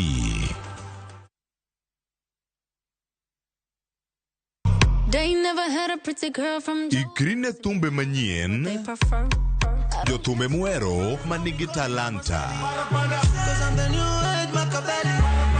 Winj thumbegi timakri gi herano mar thum. Pado manyien e kama kinde mabiro mar thum chakore. Kik ngolo mora mora ma ogo ma midbai. Pado manyien wuok tich nyaka tich abich chakre saa 5 onyango mana e Ramogi TV.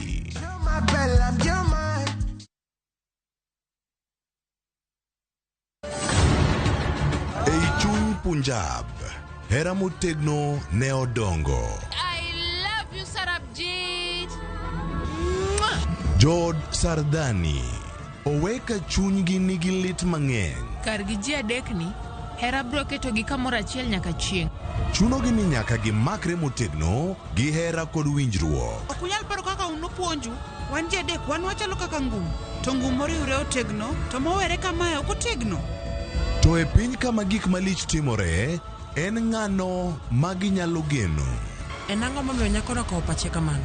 Kara nyakono en ng'a? Riwri kodwa e wuoth manyien mopong' gi hera kod chir.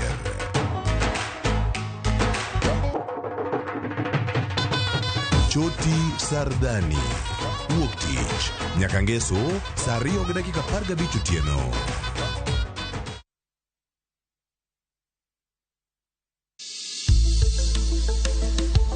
Ngimawa en gima duong' moloyo. Onego bed ni wang'eyo kaka wadak, korka chiemo, exercise, nindo maber. Wakelo ni achiel kachiel lakteche man gi lony mar arieya e weche ngima dhano. Kik wa discriminate ne joma nigi ndulume to tikwa pandgi. Ng'eyo en teko. To kodok korka ngima mar del, bedo gi ng'eyo nyalo kelo lokruok maduong'. Wacho ni kendo Ruth pile ni e penj laktar kaindi chiemo watiyo godo mondo wageng' tuoche. Wabiro wuoyo gi ji e yo mabiro mulo chunyi kendo miyo pachi yawre. Obwongo gi del gin ga gigo motimre nade moriwore. Koro gimipidho obwongo mari luwore gi gino mipidho dendi. Riwri kod Ruth Otieno e penj laktar. Wuok tich nyaka tich abich saa 12 odhiambo mana e Ramogi TV. Penj laktar. Ngima en mwandu.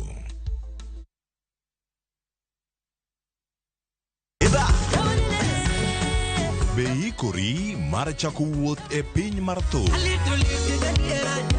Thumbe mane oloko tieng' mang'eny. Fwenyo sigendni, wende mag piny koda sigendni mayudore wendego. Ngoma wake en kama gik mane otimore chon koda matimore sani chopo e winjruok maber chuth. Ngoma owake wuok tich nyaka tich abich saa 10 odhiambo. Kik bai.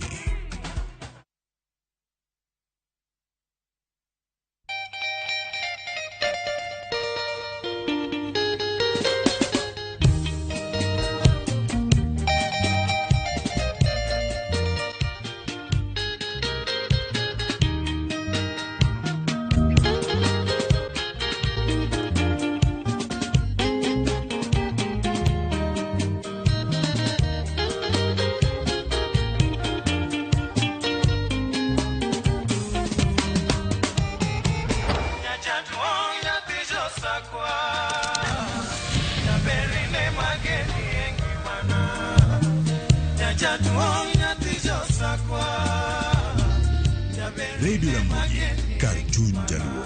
Radio Ramogi.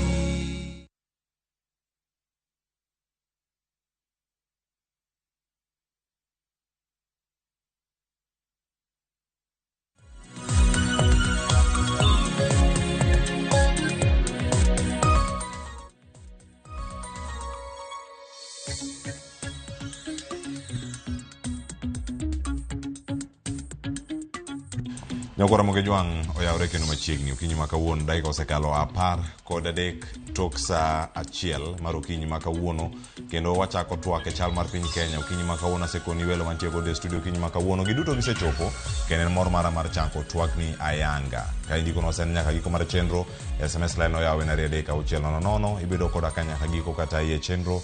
Nyinga Cleophas Oluoch jakisumo kanya kwar mokiew nyaka sango tantiere ka kod wenda adek amiyo gi thuolo mondo migimoswa okinyi ma kawuono kantie ka kod jaod bura machon mano ma Suna West Joseph Ndiege en kod West kawuono angono no chal mar piny Kenya oyawre kendo machiegni Ramogi TV.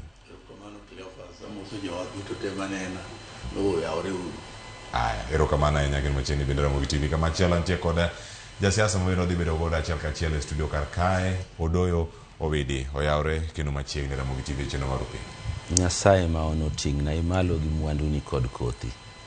Gwedhna oganda luo te. Erokamano kendo machiegni ma kawuono.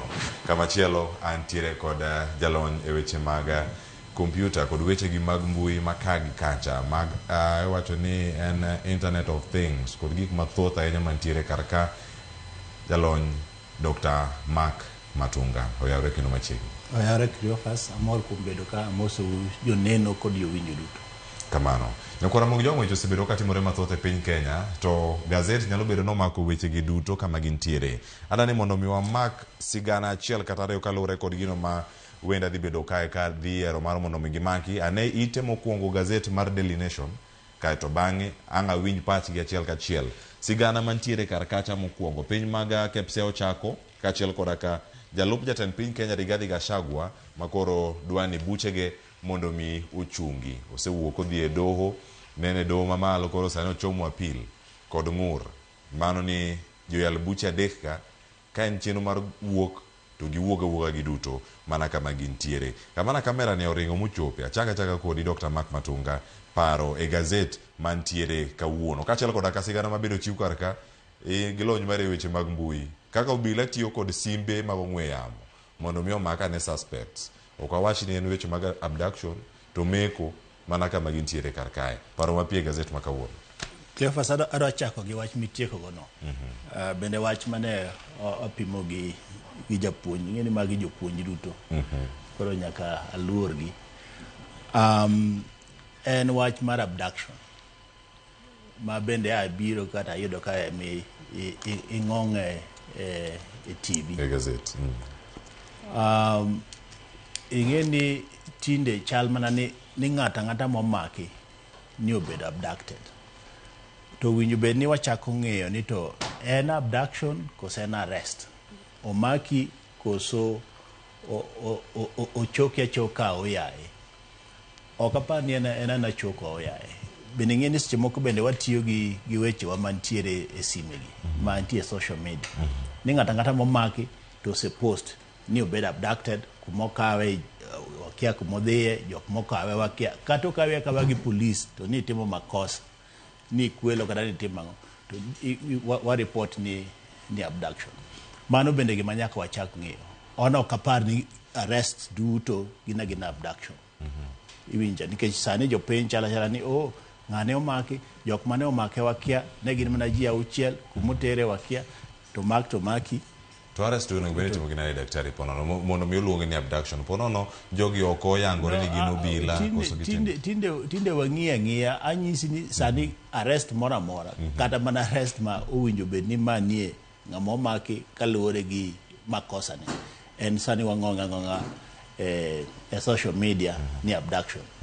Koro chuno ni koro ni obila nyaka kendo koro wach bang' ni oyo ng'amu wach ni obed abducted mose de ilongo ni ose de viral ni ng'ane obed abducted oyo ng'ano no maki kaluwore ga chiel 2 3 mane otimo mane otimo to kik wiya wil moka congratulate jok ma timo penj sani king'iyo bende penj mitimo sani mar iluonge nang'o Kepsea kod KCC. In fact gima timore ng'eni tinde polisi ok bede e od penj mana achiel kuom pogruok makoro wabro chako neno ka wadhi mbele to bende bro yudo ni penj no mitimono en mana percentage mar gik ma nyathi osebet katimo ma e achiel kuom gik makoro wachako neno kuom CBE competency based education kata ma wang'eyo ni waluongo ni CBC competency based curriculum.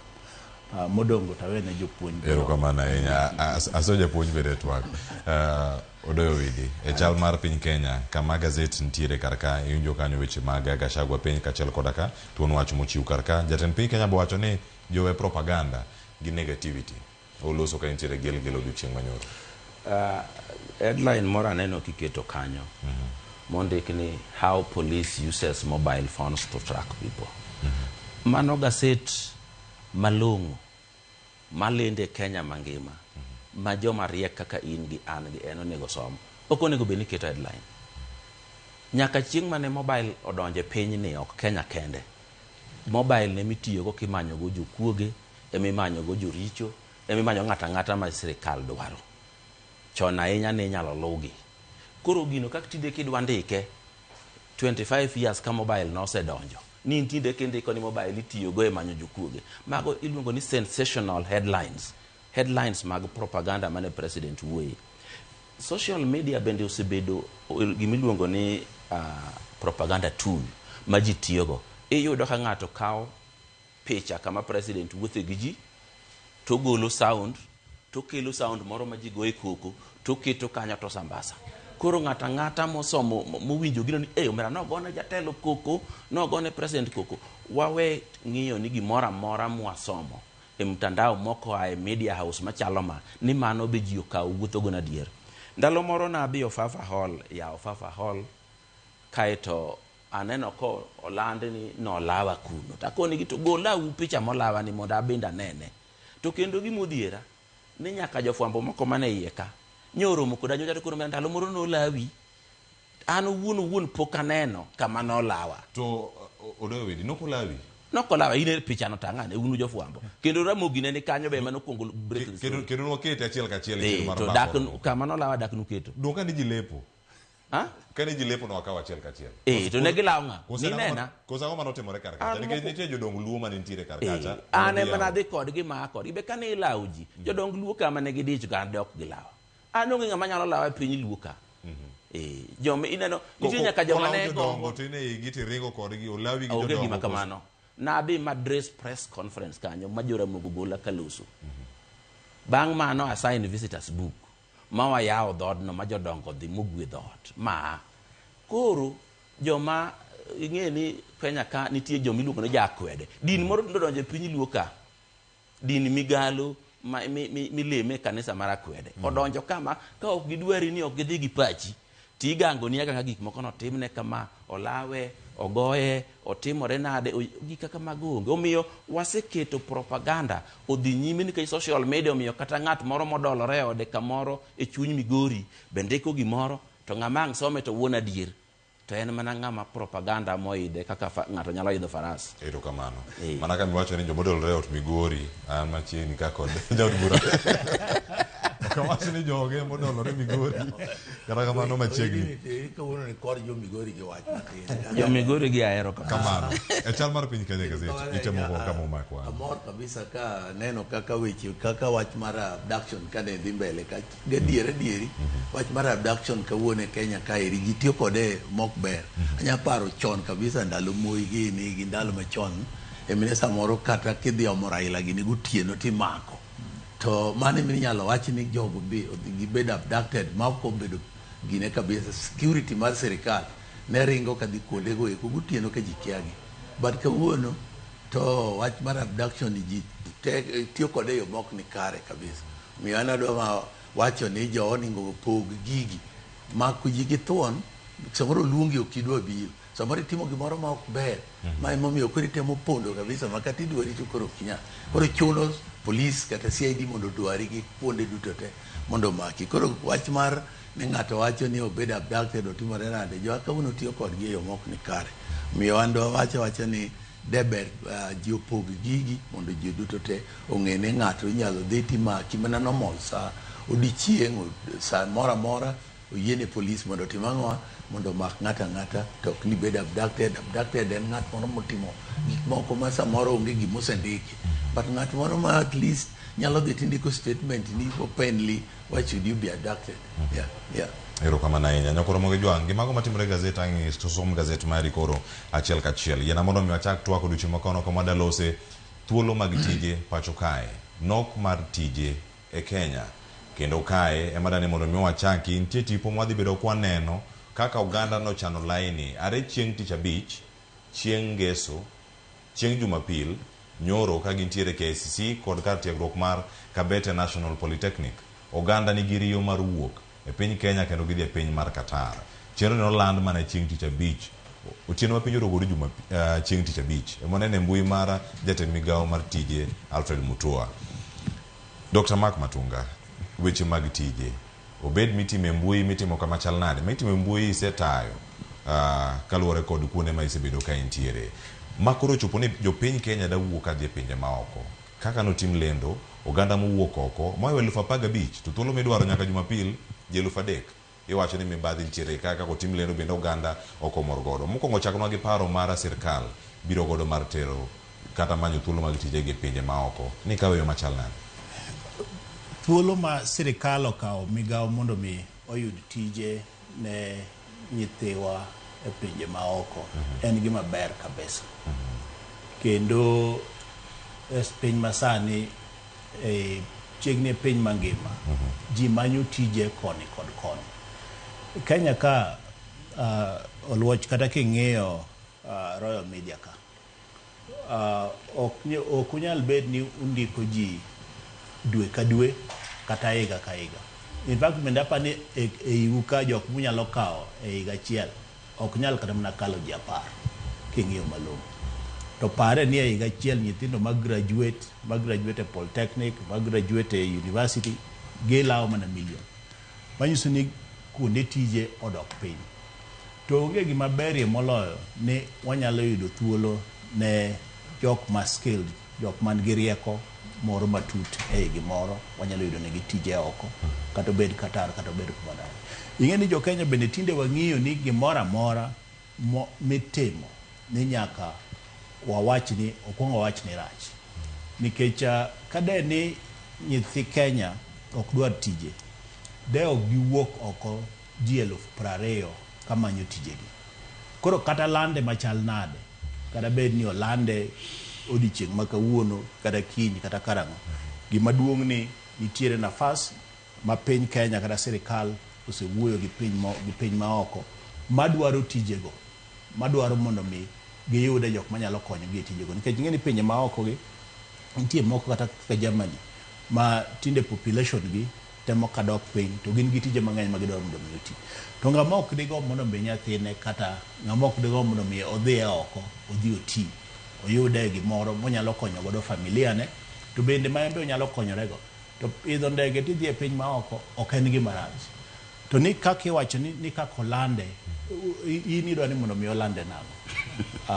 Mano to de gima penyo nikech chieng'no nane pap kendo kama itime KICC oganda mathoth manoloso kata mane miyo feedback mari kama gintiere mokwongo gima giwacho ni lendo ma kamae upo passport magi penjo mantie kar kae ka itimo lendo ni ochop ne ng'ama ni nyatike yo machal nade ng'ama ni kabondo ochop ne yo machal nade e kinde nikech jogi onge kata access kata e mbui ni mar Mutua mondo megidhi e mbui mar Mutua gidhi ne ni idwa ji KICC kod Kabete National Polytechnic. No, ingeni seche moko bende kanyo tanyalo yie gi jopiny kaber kaka nowinjo lande owinjo be ni ipogo ni county ma Migori udhi kama kama, county ma Homa Bay udhi kama kama. Koro ok en mana mar jo Nairobi kende nikech ma chal ni noket ne jo Nairobi kende. To dhi e mbui to jo riambo nikech kata sani gineno e mbui mfangano kucho. Ka ogineho e mbui to dhi e mbui dhi timo betting. Koro sani to ji nigi thuolo madhi e mbui. Na pani owinjo be ni gitero gi e county ka county. Ma county ma Homa Bay mano abro kwayo odoyo wende dhi openjane na Mutua ni ginene vote maro ma Homa Bay mar chiegni ji 30 kata ji 50 kata ji 1000 ni kanye. Mano to owinjo be ni bedo devolve. Ma oko kete mana Nairobi kende. Pero kama na enya paro machal kor mano bende diwachi yo machal nade odo widi penyo mabani en achiel tijni debe ni time mondo mi sko moro donji e yor siasa koso kete machal nade singo no chiwo mag thuolo mag tije sirkal ochope kare mar manyo ne jopiny Kenya e tich e piny Qatar iwacho ni ero mane thuolo ma oganda mathoth bende yudo kendo korilare. Nitiere gima osedonjo Kenya ka miluongo gi kisungu ni hate campaign against the regime e gima dhi nyime. Ka dwe ni orumo biro bedo nosendik 100,000 teachers. Pok notimore kata kamano kata ndalo Moi kata ndalo Kibaki kata ndalo Uhuru pok nondik joma chalo kamano. Mano iyudo ka kata mana gaset ok ndike kata mana documentary moro mogolie ni this time gima kamano otimore. Mano onge kwa duoge wach mara employment mane timo kasane no en gima no biro ghafla mapiyo piyo. To awinjo ka jomoko be pinge ni en gima timo mondo nyis ji no yutije tije miyudo loka gi ji gomba kendo ji osebedo kamanyo gi kendgi to ka gidhi to samoro giyudo hinyruok sirikal okia kuma gintie. Ka koro sirikal okawo gini mogudo mokoni kar mondo ng'ato many achiel mare kende to wan ka sirikal wan mwamany nigi tije to kwa biro Kenya ka twagud ji sirikal bo ng'eyo ni joma dwaro tije go ng'eny kabisa. Koro ok big ndik gi tedi chielo odiochieng' achiel ibiro kawe kamano kawgo 3,000 samoro bang' dweche 2 kata 3 ichak idugi kawo moko ibiro kawe kamano ting'eni jomo kaw modhigo moko nitie kuonde ma gibiro weyo ma jomodong' ka biro yudo. Ichalo ng'ama odhi tuomo pi aora ituome dho wath ka to pi ma malo biro pong'o kanyo pod en tie nyaka chieng' moro kore tuom mang'eny ma koro nyalo tiyo kanyo. Omiyo nyaka wami jatelo president tich motimo maber. Kawuono samwa bet go kani nyithindo 600 ni Tom Mboya University Homa Bay maka gitieko bang' dweche 6 titero gi Germany te magi ji ok ne ji dwa mana wacho gik maricho ma jatelo timo. Nyoro nyaneno tarik 15 ka kodwok mafuta gi $8 onge kata gaset achiel mano keto gino headline to kano ter nondiki muketo headline mawuoye to kano tere malo gi $2 ne headline ma piny lich mokwa yue une sirikal di timo jinade wabeduru joratiro ka otimi gima ber wayie ni ber karach wayie ni rach to kik wabed jomo osebedo recruited e go sirikal ma wane makonyowa mologo gendini mamoko e piny Luo ka mane ok wagone Ruto kura. To king'iyo gik otime piny Luo kichako gi Homa Bay mae kanye mokwongo dhi otere e chich rech kanye moteri affordable housing kanye molose yore te mane town odiochieng' achiel e town achiel to jomoko mochoko ushuru kuomgi to kelo tinwago wane jo Homa Bay wane mano miwa minister mar migawo mar pesa to wane mwago kokomoloji wawe uru go koko gando Luo waluru sirikal ni mondo wayud pokwa kik ti kodwa gi jomoko moseng'anyo. Gin ging'anyo nikech giyieng', gisechamo gini diriyo tama igni 10. Omiyo sani wan kaka oganda Luo wane kaka wakonyo telo ni mondo ti. To ka nitie gimotim maber, ineno kaka wach mar training madhi nyime maber. Ok wuoye, wadwa wuoye ma KICC ka mane ok odhi maber. To macha manopang modhi maber, mabe nyaka wagone PS ma interior kamano nikech en manochango pangiliono modhi maber makasa ni ji somo mana ka gima gine university. To ka gitieko to gidhi loka. Gikabeyo kamago ok dwa wache, wadwa ma wacho gik maricho kia abduction, kia otimore nade. Nyaka ng'amo timo tich marach, motimo criminal offense, momaki, waduogo koni ni mano abduction. Tinde ng'ata kata mosero chi ng'ato modhi onegi, ni ji tinde thoi abduct ji to tho. Why ni criminal offenses te wadwa keto ne sirikal. Sirikal ok nyal ndiko watchman marito ji te mane pinyni. Ng'amo timo timne ma wadgi odhi onege, ng'amo odhi onege ne wabro manyo to kik wagang ne sirikal weche moko mag sirikal. Pero kamano mwalimu Odoyo Widi, to bende mana mondo mi apani mana piyo ka wakadho wadhira Mheshimiwa Joseph Ndiege e tij fwambo ka ibokone ni ka guok okayo ng'ato, mano ok news. To ka dane mokayo guogno to news, to mano news. Ageni mano ange par ka ging'amo ka guoko ka Widi to news, to ka guoko ka Idi to news dog mano. In kikayo guok to wabolando achiel kachiel kendo kaka weche matuch. Kama chielo nitie kaka kawinjo pachi Mheshimiwa Joseph Ndiege kotenore kod weche giduto ahinya mosebedo kae ka warango nok mag tije ei Kenya.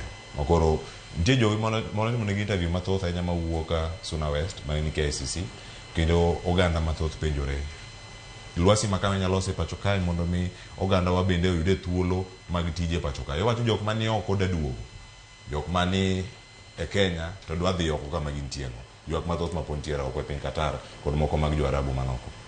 Pero kamana nyanya wacho ne tich e Kenya ka kawuono to tich thin, kendo kineno to ji osomo mag ng'ato ka ng'ato kosetieko skul odwani mondo oyud kamoro obedie mondo ti. Koro tije kawuono ok nitie. Nyocha neno kata ka county government ma Migori no advertise tich mana madhi 600 applicants kiwinjo through the website ma Migori Public Service Board ne ging'eny ma over 15,000. Mano Migori county kende. Mano nyiso ni tich onge everywhere. Miyo sani ka nitie opportunity moro ma jowa moko de yudo tije oko to ningo unga pango ma sirikal nigono mondo dipo ka nyithindo manyo tieko skul to yude tije. Mak mana ne counties moko nitie samoro jawinjo kata kilando ne jowa moko tho kuonde moko timo ang'o ma ne gidhi tije itero gi tije moko ma samoro mag udi magang'o yudo ka giyudo sand moko kuro mok ni kare. Omiyo anda wach mana ne sirikal onego kaw opportunity mondo check kabisa ka giluwo this channel te moko yudo gi brokers moko ma tie kembe moko okawo e gine ma gi employ ji gidwaro ni ji tije oko iboli kuro kikia. Omiyo ka sirikal okawo jukumu mar konyo nyithindo mondo yud tije pije ma oko wan dwago ne sirikal erokamano ahinya. Ang'eyo ni ok yot ahinya, ji te ok deyud tich. Be kawuono jok mosomo kata tije lwedo, jok mosomo tije onego moko koro create tije kendgi mondo mi yud kaka gikonyore mondo mi kik mondo ji ogin. Nyaneno kata mana nyoro yudo kaka jomoko nyowuoyo kata KICC issue manyo koro wuok niendi. Yudo ka ji wuoyo ni wan ok otimo nade. Omiyo nawacho ni ka tich owuok to onego sirikal plane makata kikawo ji e constituency ka constituency oyud that chance. County ka county komigi slot gino emoningo gimbe kuro opogi constituency ka constituency nyalo konyo moloyo. Nwaneno ndalo moko kakwa KRA ne recruit ji about 2,000 something tiwacho ne over 1,400 no a community edikende ariyo magi ma create a lot of tension gi pach ji ka kuro wan dhudi ng'eny e Kenya to yudo ne community ariyo emosekawo chances 1,400 moko madong 600 imida pogo ne dhoudi 40 gi wiye ok donji. Omiyo ka chance moro amora owuok mondo ji obed very transparent onego tergi mana kaka ineni kawo kata jolweny kata police gidhi e sub county ka sub county. That will really help. Onge ng'ama biro go koko but kichoke achoka one point iyudo kata kanyi biro yudo kifuate matut ibiro yudo kata ka oganda moro makoro kendo kaka nyiwinjo pes jomoko be nocham kanyo minjo na ka giywaka millions of nitie ji kaka wuono ineno kata cases moko matimore kata yo Eldoret gini and the other places. Koro ok oyot ahinya ji obed joma makini, ji obed jok moko mang'iyo kapok idonje any contract with anybody. Tema ne ng'iye ni to ng'ama idonjo ge contract bende en a genuine case or is it what kind of a person is he. Koro miana wacho ni sirikal to dwa ne jowatije ke jo Kenya kawuono king'iyo population wani malo compared to chon kucha wasudo nyithindo be kawuono with it for funny nyithindo the university nyithindo somo gik mang'eny and then tichonge miyo ana nyalo ungo mondo migi to gitime yo moro machal kakindiko kata askari ma ji dhie each sub county ok onego ji concentrate mana Nairobi sub county alone. Erokamano ahinya kapok atieko twagni mokwongo kama ntiere kar kae. Dr. Mark Matunga, ka en gimilieko kendo ywak mathoth mantiere sirikal mamalo kod moko bende mane county gini kogol moter kata constituency level kata county bende pani ka en mibadhi mochako malo kuma jok moko ywak KCC no magi kata ka giywak abete polytechnic kata niero gimoro makama otimorenwa bende geno ntiere kata ni kodwoke piny mibadhi ni dhi dok piny kata ok odhi nene chuth.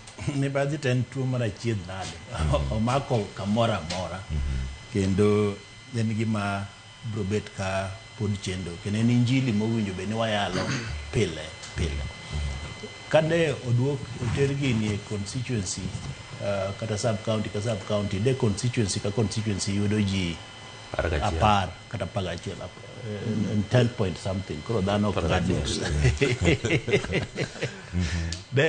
de constitution ja 11 makibire constituency marwa ma Suba North kae to koro imedo pogi kendo kodhi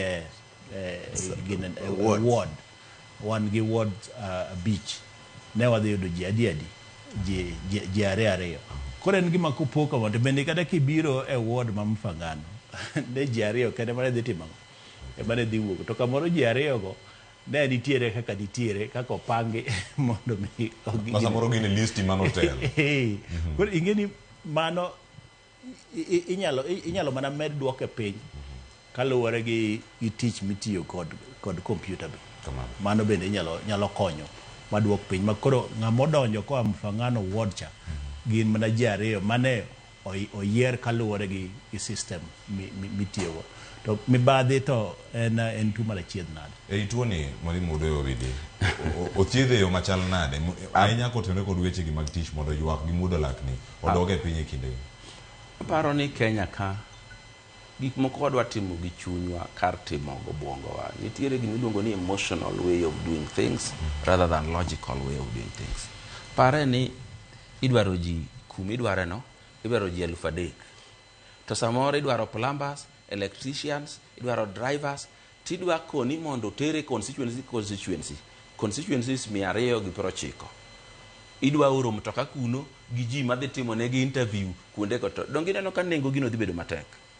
Mar ariyo ibiro dhi kamoro ni dhi interview ji tiyudo ka idwaro drepe to drepe gi onge go madwaro tich. Omiyo kete central place be samoro nitie ber nyalo ywa ji moa tunge koro yudo joma idwaro go tek kanyachiel. Tich kiseikori ni manyo to bende nyaka ikri to bende wayiere bende ni kato bedo ni wawacho ni tich onge nyaka be wane ni ji be omedore piny ji ng'eny chon ndalo mane wasomo wan pok watieko exam watiko go university to wan ga appointment letter to tinde isomo mitieki makoni ni appointment letter no pod okoromo kia the man iluongo ni TSC number cha ni ikelo e university gi barua mi ondikigo be samoro kiwuok kanyo be ok idhi puonjo no idhi kumoro no an oluonga TSC na dhi Cambridge so iyudo ka ibama idhi timo gigeni to kawawe mano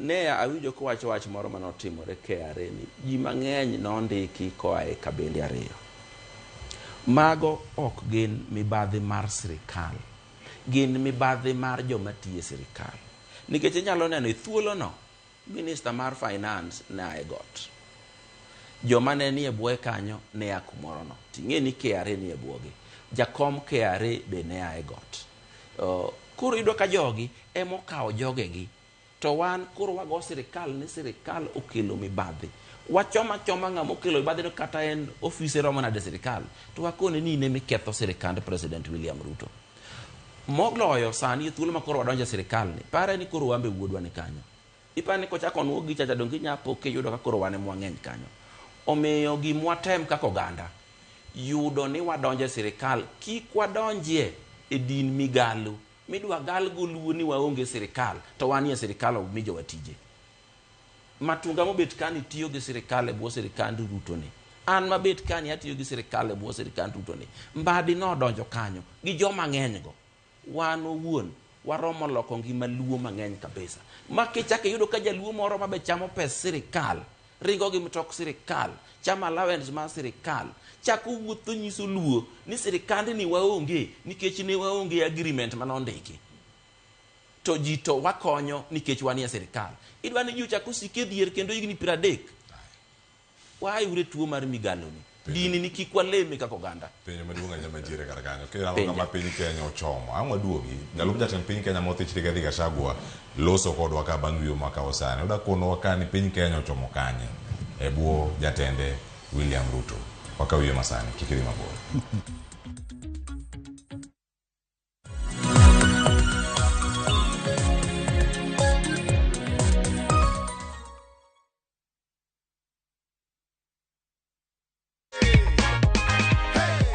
Umepanga matumizi hii pesa? Kuna school fees imenilemea kidogo na kwa biashara yangu nitai boost. Ndio hivyo sasa, ndio check yako. Yes. Unaweza ambia nini watu nyumbani juu ya story? Waendelee kucheza hii mchezo ni ya ukweli kabisa na wao watashinda. Si hata wanaweza shinda. Yeah. Na kwa hiyo story na kuongezea hapa goodie bag. Hata tuambiangi watu ni nini ndio iko ndani. Ndio wao pia wajipange.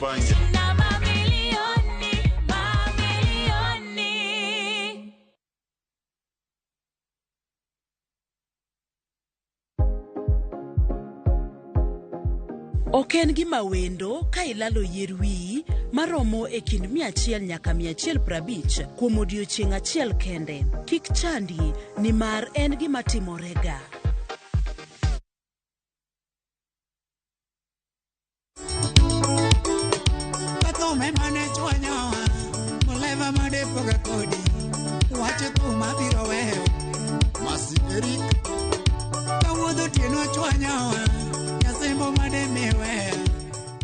Mondo mi yud skisa tiun mar Mili Nyarasembo de star 860 star 416 ash Ramogi TV e od jothumbe duto.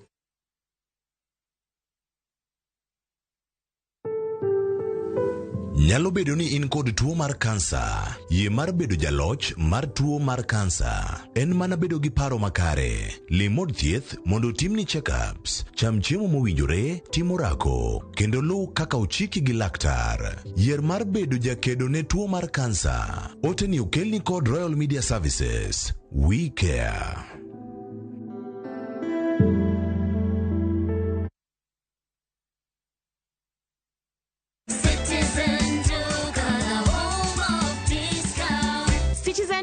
The home of discounts brings you this week's Mama Safi package from Quickmart. Sour bathing soap 250 grams at 59 bob. Persil washing powder 500 grams at 128 bob. Pepsodent toothpaste at 189 bob.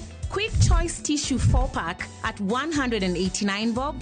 Packing bag 40 shillings. Ukinunua hii package ukitumia Citizen Duka, utalipa only 605 shillings, meaning utakuwa umesave 262 shillings. Piga *487*5# na ulipe saizi ka vitu bado ziko kwa stock. Citizen Duka, the home of discount.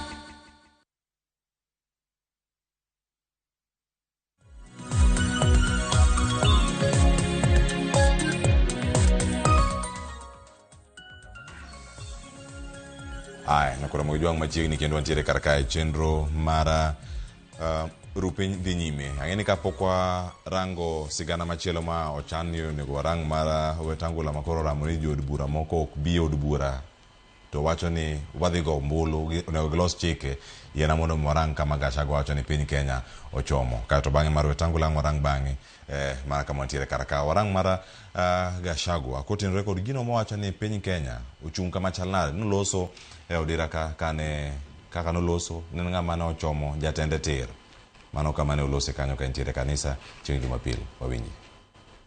Our people are feeling helpless because of economic adversities, because of overtaxation, because of failing health systems, and the president has a big job to do.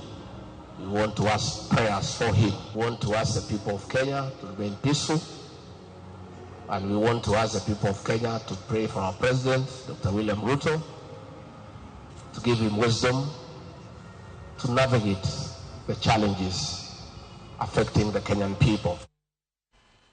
Walem ne piny Kenya, walem ne jatend piny Kenya, walem mondo kwe obedi, kawacho obed peaceful. Peace ni oselal kanye, kama ntiere karka. Overtaxation tentiere sirkal. Kata koro kono thiche oko, magi gigo duto magi ntiere oko kata kaka policies mag sirkal. Achako di Mheshimiwa Joseph Ndiego. Kumana first kapoka adhiba bora winjo ka osiepwa owacho ka ili ne jo Kenya moko ntie maringo gi petrol mar sirkal gitimo ang'o ka dier mentiere ne jogo eko kata mana en kata jomo moko wachulo tax. Sama ji te chulo tax ok ochuno ni joluo kende ema nyaka bed isolated e sirkal. Kata mana sani jomo donjo e sirkal gidonjo e sirkal nikech gin jo Kenya. Koro question moro ma ng'ato biro ne kia koro ne watim ka wan gi haki mar bedo e sirkandni. Ma emomiyo wachulo osuru, ma emomiyo owuotho kanyakla kaka jo Kenya. Miyo question moro ne kia jomoko wadwaro ni jowa duto te kata jowa ma joluo bende okwane sirkal ok ochuno. Kata kipo ni wach moro ne sirkandni nitie kaka ji nene. Mano ok ochuno ne mano ero in kori ng'ama rach gi sirkal. In mana ni golo pachi kech be samo owachi ni richoni. Samore kinyalo losi obed mang'owa maber moloyo kaka samoro ni pare kapok ogolo dok moko iki. Omiyo an adwa wacho ne joluo nigi haki, jo Nyanza nigi haki, jo Kenya duto te nigi haki mar bedo e sirkal kata kindiki tich kata kitimo ang'o to ok ni koro ne mano ok donjo. Omiyo an adwa wacho kata mana wach mina wacho mar jo KRA diri kata ka jomoko nitie to ing'eni influence mag jotelogo koro sirkal mondiko gi tich ma influence joge gine mondo ndiki to jomoko to safa. Nawinjo kokaw nyaka jodi to kucha idwaro jo degree mine nigi papers proper mine dhi timo KRA interns tiyudo kikaw ji nyaka jok mine nigi di kiwinjo one constituency kende wa over 40 within central province. Koro surely wewe mage gik monego bedne sirkal mentie rekebisha mondo mi owuoth kaka jo Kenya. Onge joma biro go jo Kenya, onge joma biro go sirkal, mana ka sirkal onindo nyakonchiel e yo machielo, manto nyaka to ne wach ni dieri mentiere.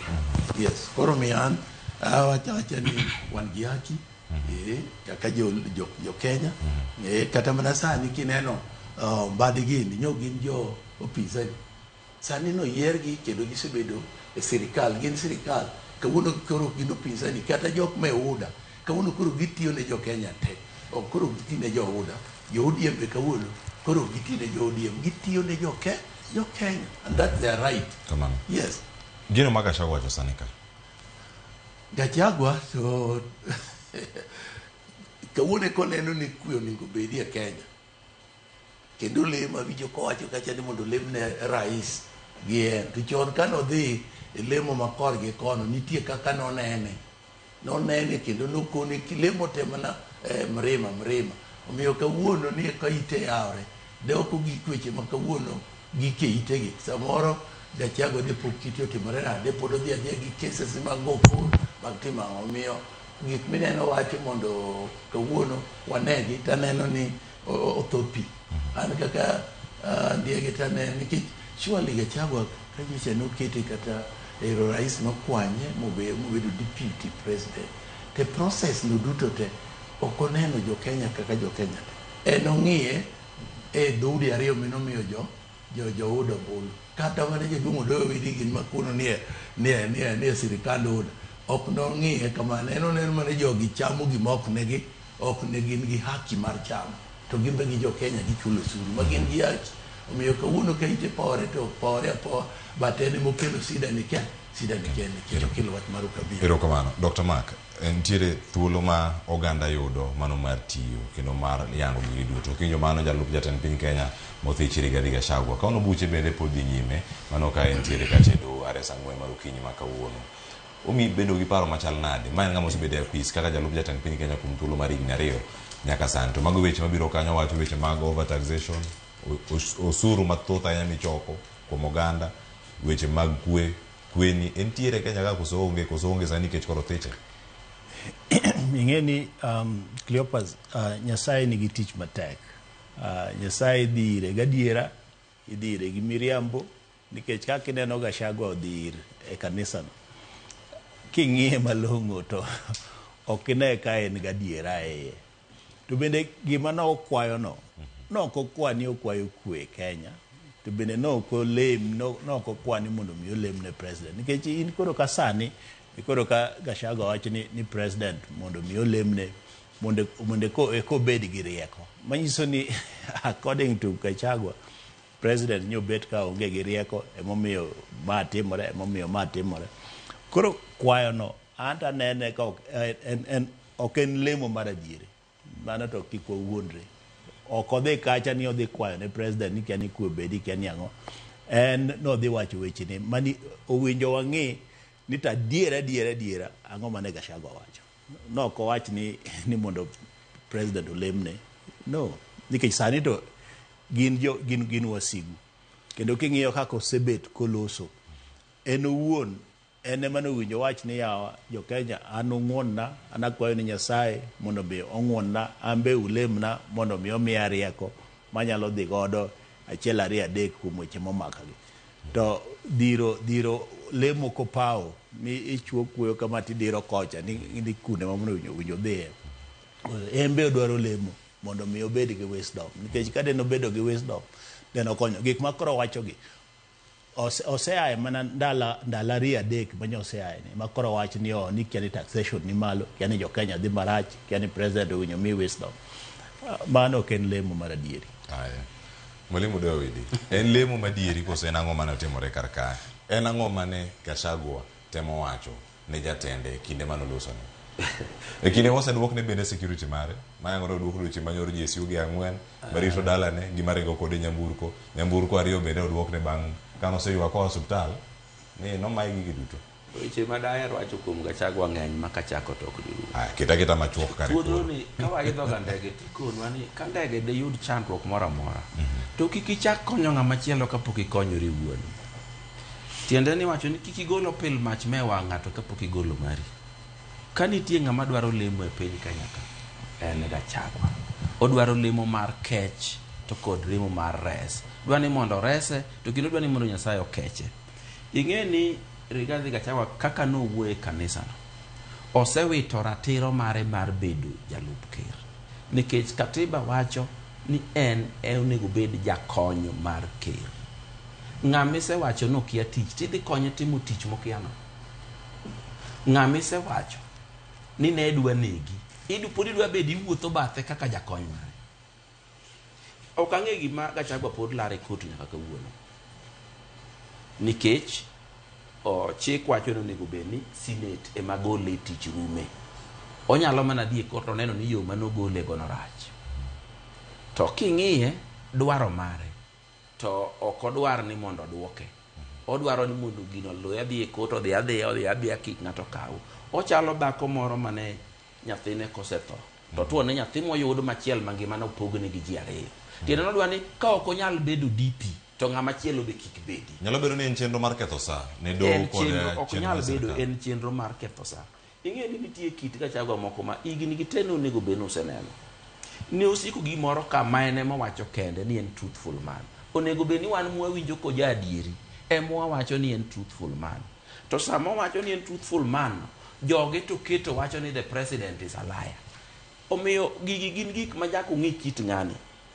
Gachagua muneno ni kano chako tich, jating ndai mare maduong' miluongo ni chief of staff ne en wuod Luo. sama no gole nwa para ni mano ukabila ma kawaida kare nitie gik mang'eny mano pango mano kodwa ni ng'ato ne omiyo mago to wabiro wuoye chieng' machielo ka thuolo ochako neno ko wacho ni president ni Kenya dhi marach ochako neno ka Kenya dhi marach karang'o sama ne wagole tich ni emochako neno ka Kenya dhi marach omiyo ok en truthful man kisungu luongo ni en brazen man a brazen man en ng'ama nyalo wacho gimoro amora kata gima kuodo wich mana en gik mano wacho kia ni Murema kia ni jomoko onge shareska gika kuodo wich makata no kanyalo wacho an mine natine e gine ni skoro gima dwaro ni gima no temo timo sama no wuoye kanisa no dwaro thuolo mogogo jatede kori iwuondori ni ya ni mara umany ng'ato luok ne mak koti ni ok odwa wacho ni koti mak oleng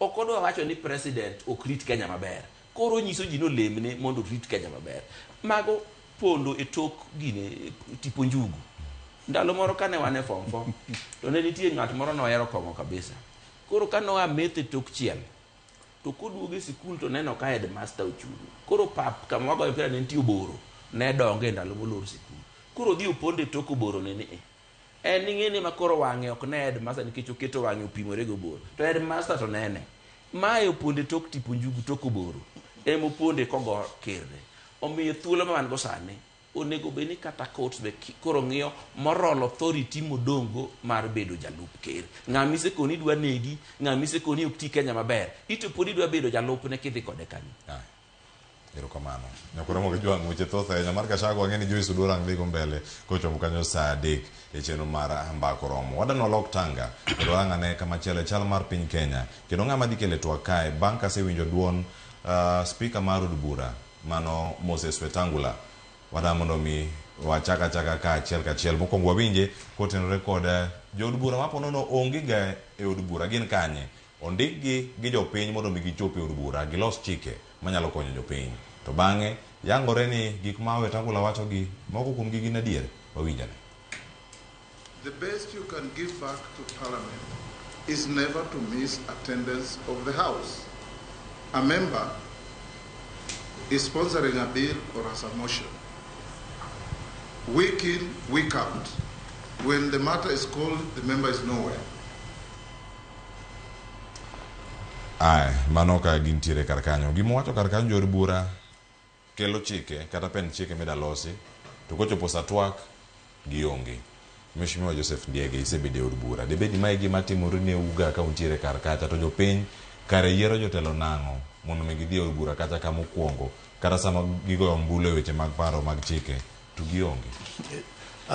Gima dwa wacho Cleophas ne bunge kato kawuono nitie gik mang'eny makatimore ndalo moko ni winjo mana kata ka Sudi bunge ma Kapsaret wacho ni en onge samo dhi gi ang'oa e od bura odhi timo biasache oko mamano no wacho e TV and everywhere omiyo jood bura gadieri samoro jomoko ok dwa kata dhi e odno en no gik o sign in to timore nade to wuok ma which is so bad onego gibed ne gibedo kacha gi contribute motion moro amora mentiere omiyo ng'eny bura kawuono jo committee kata wabunge neno ni gitieko wachgi gi committee level koro mondo ji odhi assembly kacha chande od yudo ka koro ok gidwa dhi omiyo koket chik moko kaka kiwinjo Wetangula temo keleno samoro nyalo control ji odhone ji be ng'eny samoro nyalo dhi kacha kata log in mondo mi yud gimi dwa wachi nyalo rito nyaka ang' samoro saa timi nade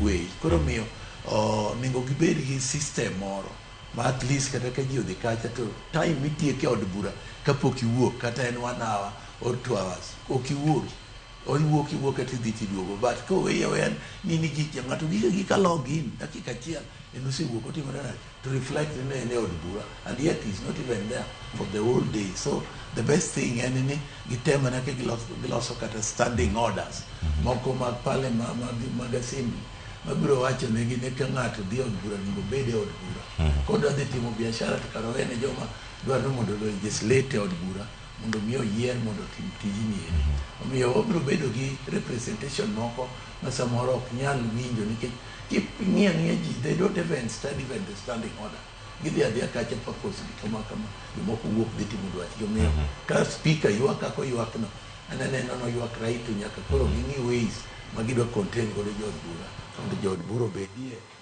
assembly kata ka sere moro iloso yudogi ok ne kidwa impeach jomoko kiyudo ka gibedo mobilized ma gin kanyo gidwa ti erokamano Dr. Matt, jogi okuoyo od bura giwuoyo liete pichani kane dhi nyime osiemo nyaka jo komiti mawacho ni kelo pen chike ma ok oromo kata moko otegno ma kata kochopo kacha to lwar kata jopiny yudo ng'ur mopogore opogore pen chike kata e paro mag chike miloso. Jood bura kok giwuoyo od bura oyango ni moko loso e liete ma en bende odhiye e liete go giwacho ni wadhi go ombulu ka chopo chieng' migo ombulu jood bura ni onge to gin jood bura moyier mondo mi obed e od bura jogi ni kanyo.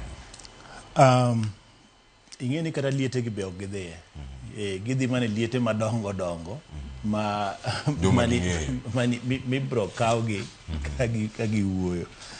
An aparo ni speaker Wetang'ula ok owinjo ywagi nikech en kaka speaker en owuon en gi system monyalo keto godo ni jood bura owinjo bede e od bura to be ing'e ni en ema ka mbunge dhi wuoth to en ema nyaka ochiw thuolo ni mbunge ma kama odhi wuoth kata bed ni clerk ema timo mano administratively to en be nyaka ochiw ang'o. En wich kuot ahinya tinde ki idhi e wang' jowi seche ma koro wang' jowi menyo parliament tiyudo ka kombe 400 gi wiye kene gin kombe 300 kene gin kombe 400 gi wiye ni jok mantiere gin mana jok moluomore ji 4-5 to bende oket chik moro ni kata gitin machal nade kapok ng'ato ogo kot mar quorum to gin gidhi adhiya mbele to jok mantiere iye kanyo gin mana ji 2-3.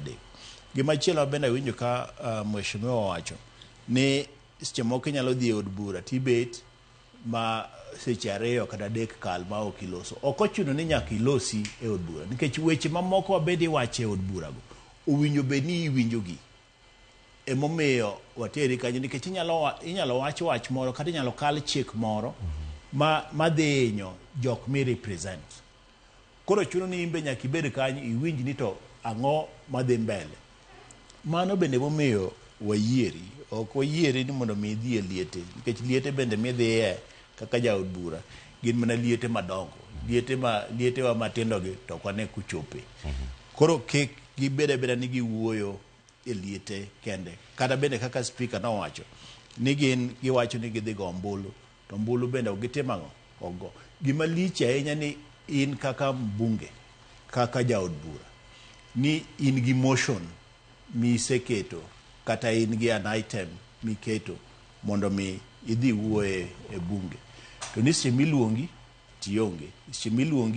tionge an jogo owinjo bed ni mage jok makoro imoyo e mbui mondo mi wane ni kawuono ne motion makaba nitiere ng'ama nowinjo kele en mbunge japuonjo doyo wede pok idonjo bunge mbunge japuonjo doyo wede chieng' ma nodonji to ne ok otimago ne ok ochopo manyiso ni en koro jo kasipul owinjo ng'i to miwacho no to nyoro owinjo bed ni nitiere bunge to kitimago ok idhi manyiso ni jopiny bende owinjo bed ni chiew to jopiny ni wan bende jogi wadwaro gi dala kucho nikech japiny bende ong'iyo ni ka mbunge obiro ni to bro timango ine miwacho ano kawacho nyinge gi opogore yuko jamna tiegri koda chuth kide kama gintie mane gima girita ahinya ka gidhi kor gweng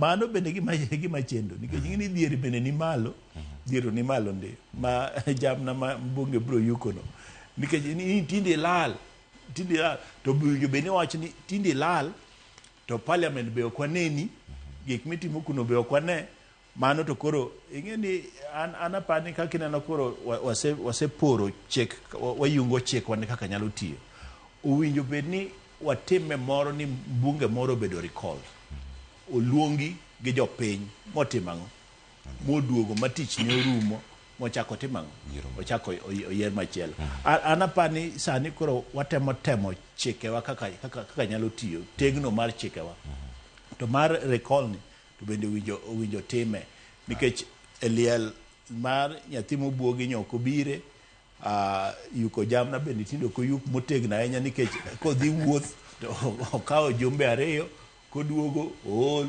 podo gine koro dala kone be okobi bunge kone bende onge kae koro gin nwayieroge mondo mi gitim ang'o to chieng' impeachment tineno gibet nyaka saa 6 otieno gibet nyaka saa 7 otieno en nitiere kaka obet emomiyo gibet ga nyaka saa 6 kata saa 7 otieno an apani winjo watemane weche mag recall clause to kanyo bende jodbura noseyango kar ka ni chike mag golo gi apis chak gin ma gintie kata mondo mi gilosgi mag gikete matek kendo mondo mi chak gimbe gol gi katero gi dala aya mwalimu Udawidi kama ntiere kar ka chandruok ma wan go e thurwa ka en ni jopiny yiero joma nigi ji joma gihero to ok giyier jomoromo gimomiyo ginyal yiero jomoromo nikech onge ng'ama opuonjogi tij mujumbe gin giparo ni tij mujumbe en pogo CDF gi wuothe liete mane ma giparo ing'e ni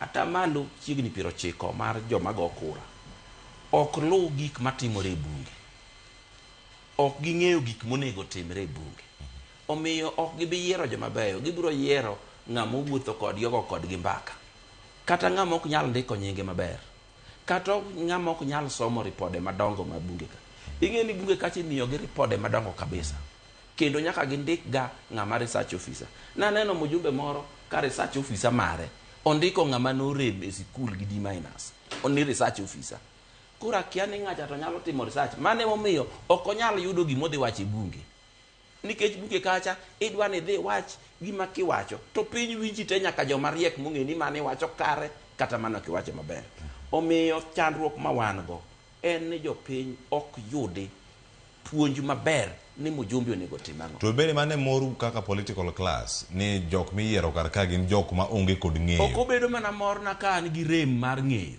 to ka an gi ng'eyo moromo daher mondo jopiny ong'e na ng'eyo mondo giyiera mondo adhi atine gi tijno nikech od chawa mokwongo wach ni en ot namba 1 mitimo kacha en los ang'o chike ni e gima kata kiwuodi dwa dhi somo to nyaka yud nyi winjo kaka jomo somo chike timore gi jomo kosomo chike e bunge gi senate idwaro ng'ama bith emonego donje wach chike kata loso chike dwaro ng'ama bith to in kidhi choko ng'ata ma kata gwen pok notelo negi ni embo yiere mujumbe nikech uwuoyo mamit nikech dhoge mele ong'e wacho weche ong'e pako jomotelo mane makelonwa chandruok ing'eyo ng'ama dwa dhi representi nikech bunge tich maduong' midhine en ni in emidhi chung' e lo jodalau maka nitie kura migolo ga chagwa to in emigone jo constituency ni te ka nitie chik miloso to wach miwachono mar jo constituency ni te to kiduntie gima jopiny dwaro e ofis moro in emidhi e ofisno mane momi iluongi ni honorable all your correspondence are honored koro ng'atni in idwa dhi represent jogi to chir tionge go in idwa dhi represent jogi to mbi ma dhano nyalo bedo go makata nyoti koni jatelo morero biro kanyo tionge go to jopiny to yiere nikech ni nyiero imiel gi mon omiyo jopiny bedwa no puonji ni tich mujumbe en 1 2 3 omiyo ng'amunego yier onego chal kama ekwa bro yudo joma ng'eny to wach moro ni tinde waloko ni tich mujumbe en pogo CDF gi ywago jomotho kanye mwaketho go gini mwadhi ketho go wach ni dine wayier jok mabith di koro chandruok wagi tin nikech mujumbe ni en be mupogo nyaka gikeni mar piny Kenya en emotimo budget to kiyiero ng'ama ok nyal question ni mato dhi ka to kodhi ka okia gimomiyo pinyuno onego yud pesa moromo kama nikech kata gik matimore e pinyno okia en tich pako jotelo madongo moloye kata jopiny koni kare ng'ane ni kodwa tiyiere erokamano ahinya mwalimu Udawidi paro pod thoth nyakoro mujong waneno ote mayoro wadhi somo gi mana ka wantiere kar ka yena mondo mi alok tanga ko wachomo kama koro wachomo giko mano mara twak kama wantiere kar ka ada kelo twak mano mara choko pach jopiny kotenore koda medo kinde e apisi higni 5 koso higni 7 jopiny wacho nade ma en paro mokel koda Senator Manandi Samson Cherargei kendo jopiny nogolo pachgi chieng' tich 5 juma mokalo anga winj pach wenda manige studio en paro ma girwako kosoyo to nango to winje ne kaka jopiny noloso motelo. No weapon that the legislatures of this country want to overburden the people of Kenya shall prosper under the watch of Gen Z. This bill is cynical, it is profoundly misguided, it is self-serving, it is repugnant, retrogressive, primitive, and backward. This 5 years inafanya watu wakuwe na kiburi. Basically 2 years imefanya watu wamekuwa na kiburi, and we have started discussing the matters of divisive in our country. What about 7 years? We have so many issues that the citizens, the people of Kenya are facing currently. And it's good that Honorable Cheregi, you are here today. Let me just also address you directly that we are not interested in extension of term limits. Please delete. We have elected these people who, in only 2 years, are making us suffer. What if we give them 7 years? People who talk 100 things and then they don't implement any of the 100. Tuna haja gani na watu 350 kazi yao ni kuongeza? Sisi wacha muda, hata tunataka tuwapunguze nyinyi. Wacheni ati mnataka kuongeza muda. Tunataka tupunguze hata idadi yenu. Hatuna pesa kuwalipa Sheikh. Ngade kanyo ko wacho hakuna pesa ya kuharibu. Acha ni kata kwan joruburo na godwok piny mana kama gintiere. Mokwongo paro ma kama odonje nikech ere wacho ni kineno gazet bende odiochieng' ma kawuono iwacho kanyo ni to do list mar sirkal mar Kenya Kwanza debed ni oloke koso entiere mana kaka ne entiere kane ichako mane ite mar 17 ntiere term limit kod impeachment mano mar Gachagua chaka gima weche moko loki kendo kama gintiere karka term limit ni ka ochopo sama kore twake ka iwacho mondo mitwage en mbaka mosegore mochopo kama koro onego bed paro mar chik. Joseph Diege. Kumana actually king'iyo jo Kenya kia gimomiyo jomoko temo mondo mi okel gik ma samoro impossible. Medo time limit mar ng'ate bunge kata mane presidency. Surely it will not serve okobi konyo jo Kenya. Gadiere king'iyo gi kabisa nikech jomoko kawuono yiero gi inyalo neno ka oyiero ji dakika matin to pesa moko ma ji oseyudo diere kanyo no ni mal. Giseyudo pesa ma is corrupt koro miyo kata Cheregi temo kelo that seria taneno ne is doing a zero kan kaka ndiye gidagomb ni kata mondo mi ji okaw kata in America and 4 years to yudo ne uduogo kendo chako uduogo ir jopiny. Koro i Kenya kaka wuono ma ji wacho ni mondo tere higa 7 kaka ng'ano propose ana wacho ni mano ok nyalre omiyo higa 5 manyo wan gogi be ok ng'eny moningo keli 4 but ka opone en ni nitie to ningo weyo 5 no nikech mano be ne jopiny ogole pachgi sama ne giloso new constitution mar 2010. Koro ka ng'ato dwaro to nena ni is facing king'im matut jogi wadwaro mana mondo migi yie mondo jomoko yud pesa ma impossible. Nyoro na buo Kenya neno gaset monyo golo jima within 2 years billionaires joloso pesa serikal madhogi mo. So mi ana neno ni gabich no oromo moko chak kwale nitere Gabriel. Ke constitution mar Kenya mane ke mane jopiny otimo ang'owa owache. Koro Cheregi uter pache no mos kata ka nitie forces moko mariembe kando. Forces go eko ngene gin kendgi monego gibede leadership mar political lines kata bed president. Kaka kawuono ko teri ngene gidhi chako Ruto koro kadhi chako manyien but that means ne ega mosebedo gi magi koro onge ko chako media biriyo mano dhi apar chiegni 10 ko chako media biriyo apenjo da bedo Kenyatta manene kata Moi can't work my friend. Yes. Dr. Mark Matunga winjo paro mokel kanyo kod Mheshimiwa Joseph Diege kendo en kinde ma iwacho ni igni mokwongo mar telo bang' yiero sirkal bedo ka digni debed ni paro mane ne omedigni 2 ma bedo wasted e kinde motelo mondo mi gibed abiro duto to paro ni kendo chopore jopiny winjo ka giwache inisenene yo machal nade. Adwa chako gi mane Mheshimiwa Diege wacho ni ng'eni seche moko wuoyo kamano nikech oonge i bunge odwa ni mondo gini orure mondo oyud thuolo motimago tamuru pio odonji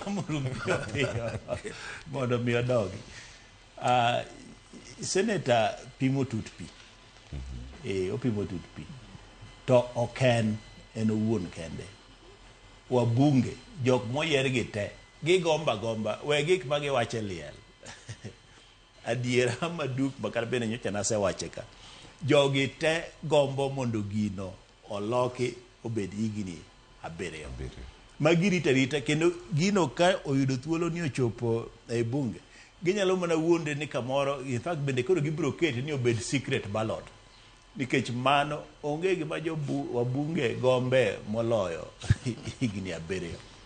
To bende achiel kuom gima chenda ahinya ei Kenya ka, nikech siasa to ken gima rach. Ema ni seche moseyiera kama molandi ni Joseph Ndiege mbunge ma Masona. To chieng'no wasechako campaign. Jok madwa gole osetimango. Osechako campaign kendo wuotho e liet. Koro ema ni bende thuolo ma jogi dwa ki campaign higni 7 to bende ihobori.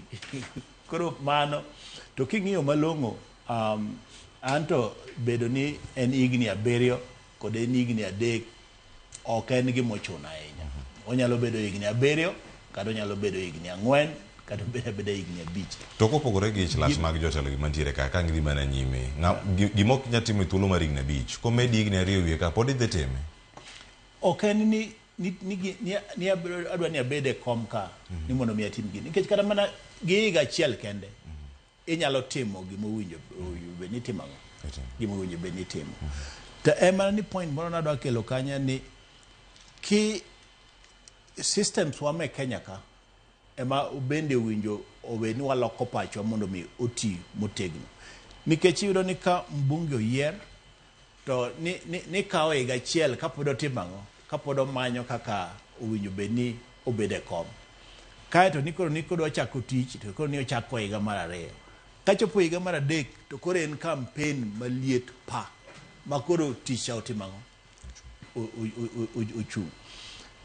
Koda wamedo higni 7 kata waduoke higni 5 kata 4 kapok waketo ni chike wa mowinjo bedie otegno kata iluongo ni migepewa mag chike marito piny otegno. Onge kuma wabiro dhie nikech ing'eni kata mana Amerika mowachono inyalo kawo kata ng'ama rori ginyalo kata yiero ng'ama rori mabede kom higni 4 to nikech migepe mantiere mag rito piny mochung' motegno kod chike miyo kata ng'ama rori ni ok nyal kawo piny moring go mokethi.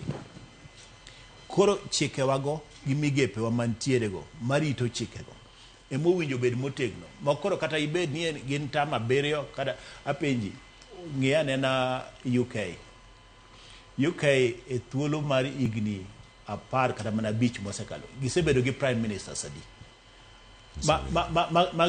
moko tieko mana dweche 10 to kendo gichak gitimango to piny wuon nikech migepe mag chike mantiere pod otimango pod ochung' imara. Koro an weche mag kani higni 7 higni 8 kata higa achiel it's neither here nor there. Nikech ka watego migepe mag rito piny to kata bed higni 7 kata bed higni 5 ok bi chapowa ahinya. Amiyi example ne piny mochung' motegno to bang' higa achiel giloko prime minister, bang' higni moko 2 gichak giloko, bang' dweche 10 gichak giloko gitimo yiero. Magi gin gik matimore e pinje moko maoko. Koro bed higni 10 obed higni 7 obed higni 10 oko mata to gima nyaka nyisi ma uji jopiny ong'e ni Cherengei ok ni kende, obunge go te, senators go te, nyaka MCS ni bang'e. To jatend piny molose loe Idebedo lose loe nikech enoso wacho ni mapache no wuon jatend piny boso jatend piny to wawerwa ke gini nango to orwako jod bura wetegi nikech eni gina biro mimedo gite president karido to kemo mi anyisi ni jogi te nitiere hiye ka nyaka MCS gimbe girita ita ni gino mad mede mane gima girito magana kitero gino sa bura ipo nano ka jo piny timango I mean MCS kalo gigo e assembly but mwalimu odoyo widi kote record igni abirio kokinya time higa achiel kata higni 5 momi katiba masani. Higni 7 ang'o ma ponono demi jood bura obed kod thuolo mano kata paro mar medo kinde? Mano to ing'e ni pingruok ma watimoga e paw kwath kuchocho dhi kang'o momiyo gini komedi gini be koro idhi tieke mos tam ichakoni. To wachak the substance of the matter. Mokwongo chik ok los ne ng'ata di. Achiel, ok walos chik ni Ruto. Awinjo ka jwacho to Ruto dak wuoye. Donga paro ni gini en mar jood bura, Ruto onge od bura. Namba 3, awinjo ka kawo gini iwacho kuom Ruto ni Cherargei wacho ni Ruto. Be ing'eyo ni Cherargei nogo kura ni mondo kik gol Gachagua. Cherargei en ng'at Gachagua. Maendi en propaganda ma jogi okelo mondo mien go President William Ruto gi chuodho. Gini President William Ruto onge iye. To President William Ruto ok nyal ketho katiba mano oting'o Muma Kasarani mowacho ni en obro protect the constitution mar Kenya. Ok obi interfere with tij bunge. Omiyo ka jo bunge oneno ni gidwa loko gini mondo med gi giwegi higni 7 ma gichamogo mshahara, so be it. But gima nyaka ing'e ni gidhi romo gi jopiny e referendum, nikech chik wacho niya, gima dwa loko lumbru mar pend chik, the foundation mar the constitution, the framework mar constitution, nyaka dhi ne jopiny e referendum mondo romo. Be gimoro mineno ji wuotho ni timo public participation ni, it is not necessary, nikech gimoro amora mitime Kenya ka idwaro public participation, to onge public participation manyalo bedo maduong' malo referendum. So kapok obedo chik, obro dhi the public, and the public will participate in making it a law. Koro kikwa wuonde, ineno ng'at moro ne nitie mane iluongo ni Saulo.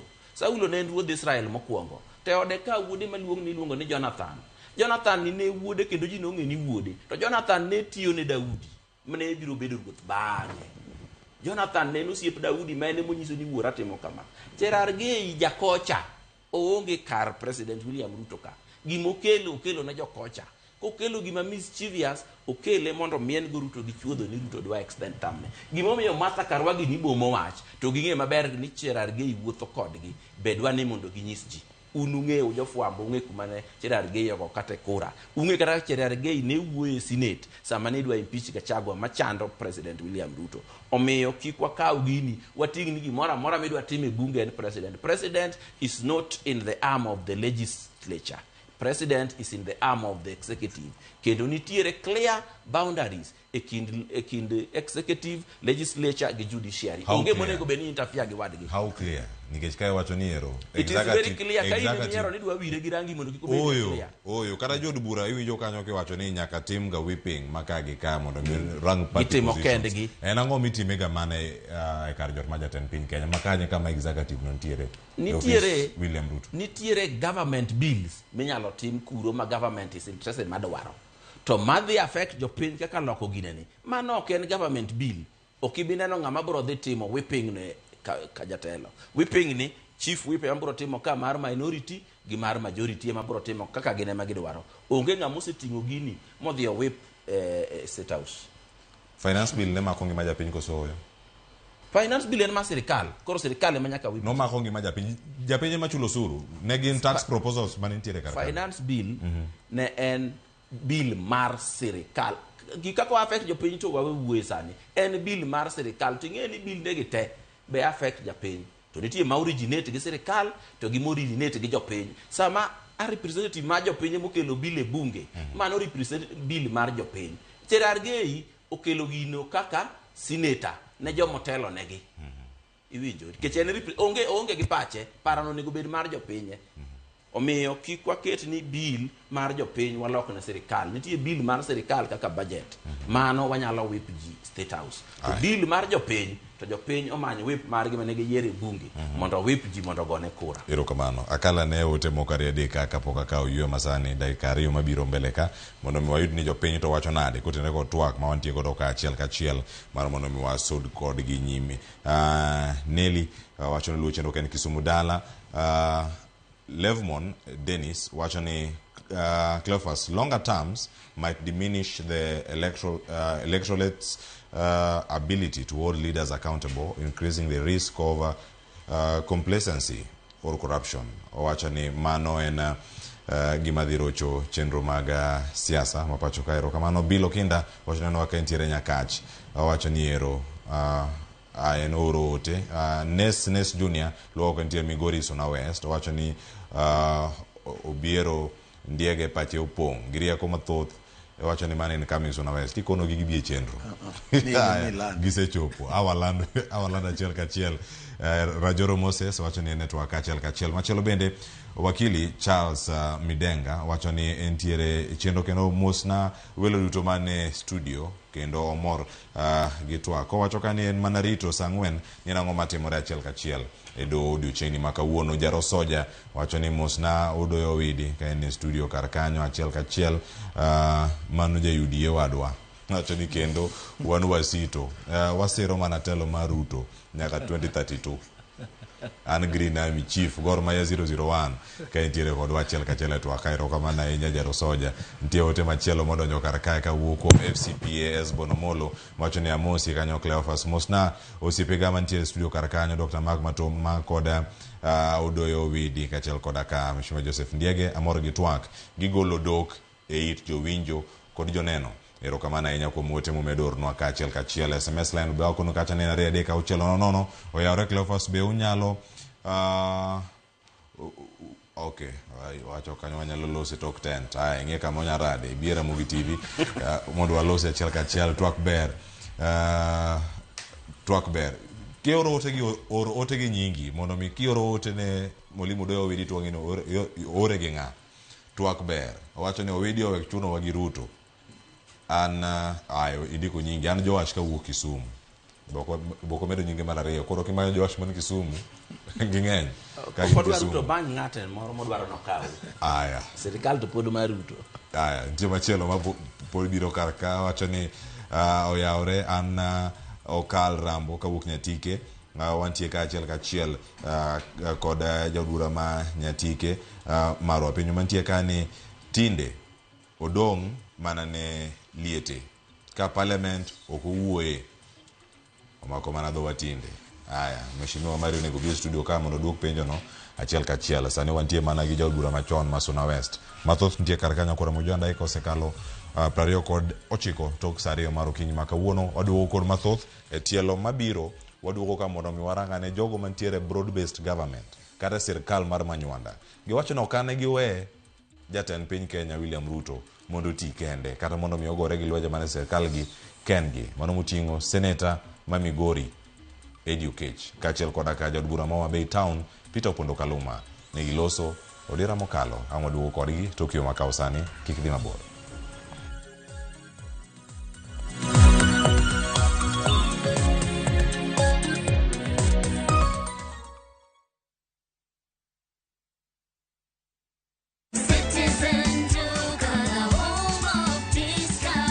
This week kwa Citizen Duka tumewaletea the lovely lady package from Quickmart. Sour bathing soap 35 bob, Always sanitary towel 189 bob, Rexona deodorant 199 bob, Dove lotion 499 bob. Ukinunua hizi products ukitumia Citizen Duka utalipa only 962 bob, meaning utakuwa umesave 578 bob. Unangoja nini? Piga *487*5# na ulipe saizi ka vitu bado ziko kwa stock. Citizen Duka, home of discount.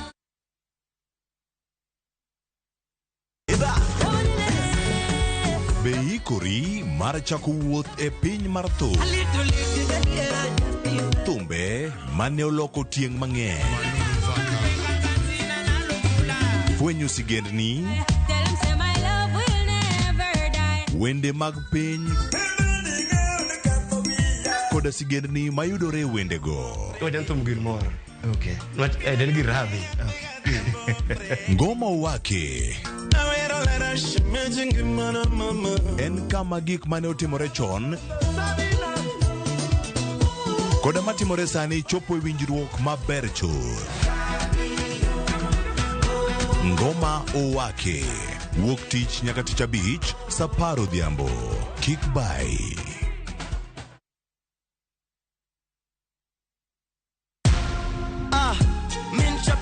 majina ni Peter Kariuki Ngoge ama Kamlesh Styles. Nimekuwa nikicheza kwa muda. Natoa na win 50,000, 100,000, 200,000. Leo nimekujia check ya 675. Nikihesabu zote naweza kuwa nimewin 1.3 na nitaendelea kucheza. Changamkia Aviator on shabiki.com. Not for persons under the age of 18.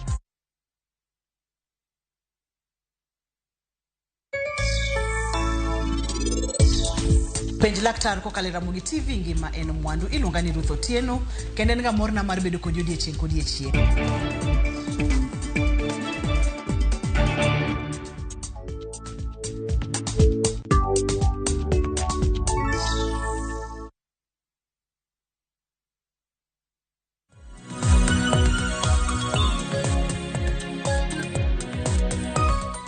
I can assure you that even if you don't build roads for our country, even if you don't build this economy, but you leave us with a country that is united of one people, this country will stand stronger than any economy in the world. Within the ODM fraternity, which you know, and within our people whom you know very well, huwa tunasema babako akiwa uchi, mtu atupe au aweke nguo juu yake, huyo mtu anakuwa babako.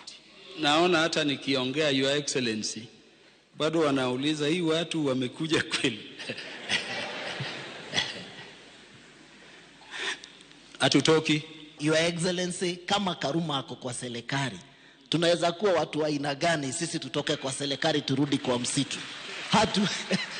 Hatuwezi kubali kurudi kwa msitu, tuko kwa serikali na tutakuombea Mungu. Tuko nyuma yako Rais na tutakuunga mkono kwa maneno yote yale ambao unatuongoza na unaongoza jamii na kama ni gero ni wadhi beti Mheshimiwa Joseph Ndiege. Dhok ni bende sana utek nikech koro sana kwa kelo jok mane wacho weche mane goyo Azimio, jok mane goyo sirkal giduto ka gibete set achiel sani poko gitek dhok en achiel tiyo kanyakla kama gintiere. Jatend piny Kenya medo yudo sir kawuok kuom jogo mabende ni machiegni kode gi jogo mabende osekete lela ni wadhi tiyo kodgi. To duond bura mar ODM oseyango nade oyo wan waonge sirkal jowa ema nomiyo gi mondo konygi tiyo jod bura koro kosedonje e gini duto. King'iye Cleophas gadiero mentiere ni nyaka vijana moko ne kel tension e Kenya ka agency ga. Sirikandi ni ne nitie kaka no dhi down the ground kendo no dhi ru. Mae momi neno kata ka koro joka no yawo it president e yore mang'eny ma ka debeden to dang'iye matut kabisa kapodi. Kech ng'iye kiwinje matut ne nitie jom nyichi winjo team moro mag Gachagua ne ni e yie behind the system kiwache kamano miyo Ruto nyone kama tek.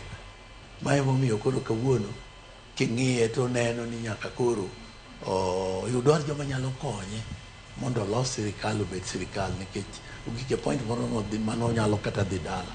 Mae momiyo neno kata ka koro jowanene ni make mondo mi wati kanyakla. Mae momiyo kata jo ODM kawuono manyo ODM manyo pingo Ruto ng'enygi king'iye mos en mana ne koro mos king'iye mos to neno ne wadhi kama ji te dhi riwore kendo ji dhi riwore ma koro Ruto dwaro jo ODM moloyo kata joka nikech Central Kenya kocha king'iye kawuono gikino bargi ne Ruto kendo gidhi kino ma 2027 samoro nyalo yudo mbulu matin mana matin king'iye unless otherwise gik moko change.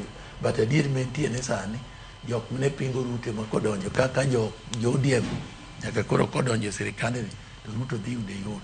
Omiyo aneno ni kaka ineno jowa giwuoyo ne unity nyaka wariwre kaka oganda gi sirikal mondo mi ka nitie konyruok to wanyalo konyore. Jok konyo odonjo e sirikal ng'ato kaka Mbadi, ng'ato kaka Opiyo Wandayi and the rest donjo gi e sirikal ok ochuno ahinya kata mana jo UDA gimbe gitiyo ne sirikal, jo ODM be manyo donjo gimbe gitiyo ne sirikal to nyaka wabed gi structure maber ma kata kwa donjo e sirikal to wayudore ok ne niche winjo ka jakom mar party kawuono Gladys Wanga chieng' moro wacho ni jomoko ringo koro ka giduogo giwacho ne gine mine gitelo koro kawne onge ng'ama luwo to nikech kwadhi kaka oganda nokonyo sirikal kaka koro wanene ni to waneno ni nyaka wariw lwedo kendo warito ni at least twang'e ni after dwe mar 2 ma Raila idhi yier kata ok oyiere kanye kaparo ni ji biro make decision moro madieri but joma sani nitie to ok dang' awach gin jo Kenya gin gi haki mar tiyo ne jo Kenya kaka jo Kenya mamoko miyo jok ma kaka ineno kawuono Kaluma wache ne wan e sirikal baba biro tero wasama sautimore nade but after mana African Union election mana ne ka ng'eyo ne siasa ni dhi chiego kodwa kanyo koro yedungo jowaduto ne iye kod sani to podo chon mar wacho podo kodang' wawachi Nyasaye komiyowa oxygen mwabed nyaka kono ero network wadhi meko tok ang'owa tok dwe mar 2 midhi yiero Raila African Union chair. Yes. Erokamano. Dr. Mark, ntiere thuolo ma waneno ka jod bura oriwore kodgi. Iwacho ni ODM kaka duond bura ok oriwore gi sirkal. Jod bura to siro sirkal nyaka e od bura kama gintiere.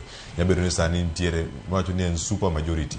Uduong' ahinya okawo jod bura mag UDA te mane Kenya Kwanza te makoro sani osepogore mantie masawa mantie kure kaka nyabedo ka go ombulu mag ODM tiere kar mag jo Azimio bende mosebarore diere. Ochalnade kiwinjo tipo mantie kaka Thuma Kaluma wendo sani.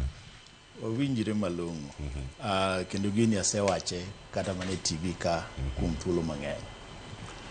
An I support President William Ruto kaluwore gi kit tende kendo kaluwore gi gik mosetimonwa kendo mochano mar mondo mi otim. To party miluongo ni party kiko wuondega party waneno ka gin party ariyo. Party mokwongo en President William Ruto. Party machielo en former Prime Minister Raila Amolo Odinga. Ma kaka wuono kata wan gi japuonjo doyo wedika wan jo UDA. Kaka wuono President marwa owacho ni an koro party makoro an godo iluongo ni BBG, Broad Based Government. Waduto te inena koro wachako rwako t-shirt mondik nang'o?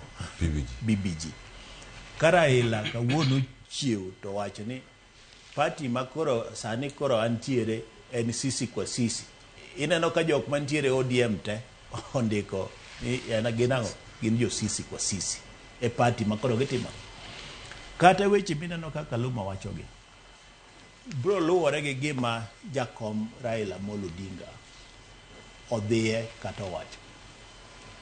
Wasani jakom Raila Amolo Odinga oriwore gi President William Ruto mondo mi gikony Kenya. Yes, February biro. Tadwa nyiso ok en ni ana koro. Tadwa nyiso ni February biro kata oyier jakom odhi EU kata ok odhi. Jakom Raila Amolo Odinga sani ose decide ni en otiyo kod William Ruto. Kendo bro medo dhi mbele kotiyo kode. Makata iwinjo gima mheshimiwa wacho ni ji bro decide. Ji bro decide kanyo kaluwore gi gima jakom otimo. Tan ang'eyo ni jakom pod bro bedo ni tiyo kod William Ruto mondo mi wadhi mbele omed gero pinywa. Sirikal makoro wantiere nikech riwruok makoro sani wacho ni jo UDA gi jo ODM oriwore ni. Wantiere nikech jotendwa ariyogi otimang'o oyie tiyo kanyakla. To bende President Ruto emano ng'eyo ni oyo gima ber mondo mi watim wabed kanyakla kaka jo Kenya. Emo oyiem kata mana kakoro Deputy President mare machon Magashagwa neno pek. Wacho ni moloyi ne pek to an ariwre kod Raila Amolo Odinga mondo mi wachor Kenya mbele. Ing'e ni nitiere jago moro machal ni nyocho mer kama maja Kikuyu. Nyocho wacho weche moko mutegno kabisa. To wanyalo dismiss ni no mer.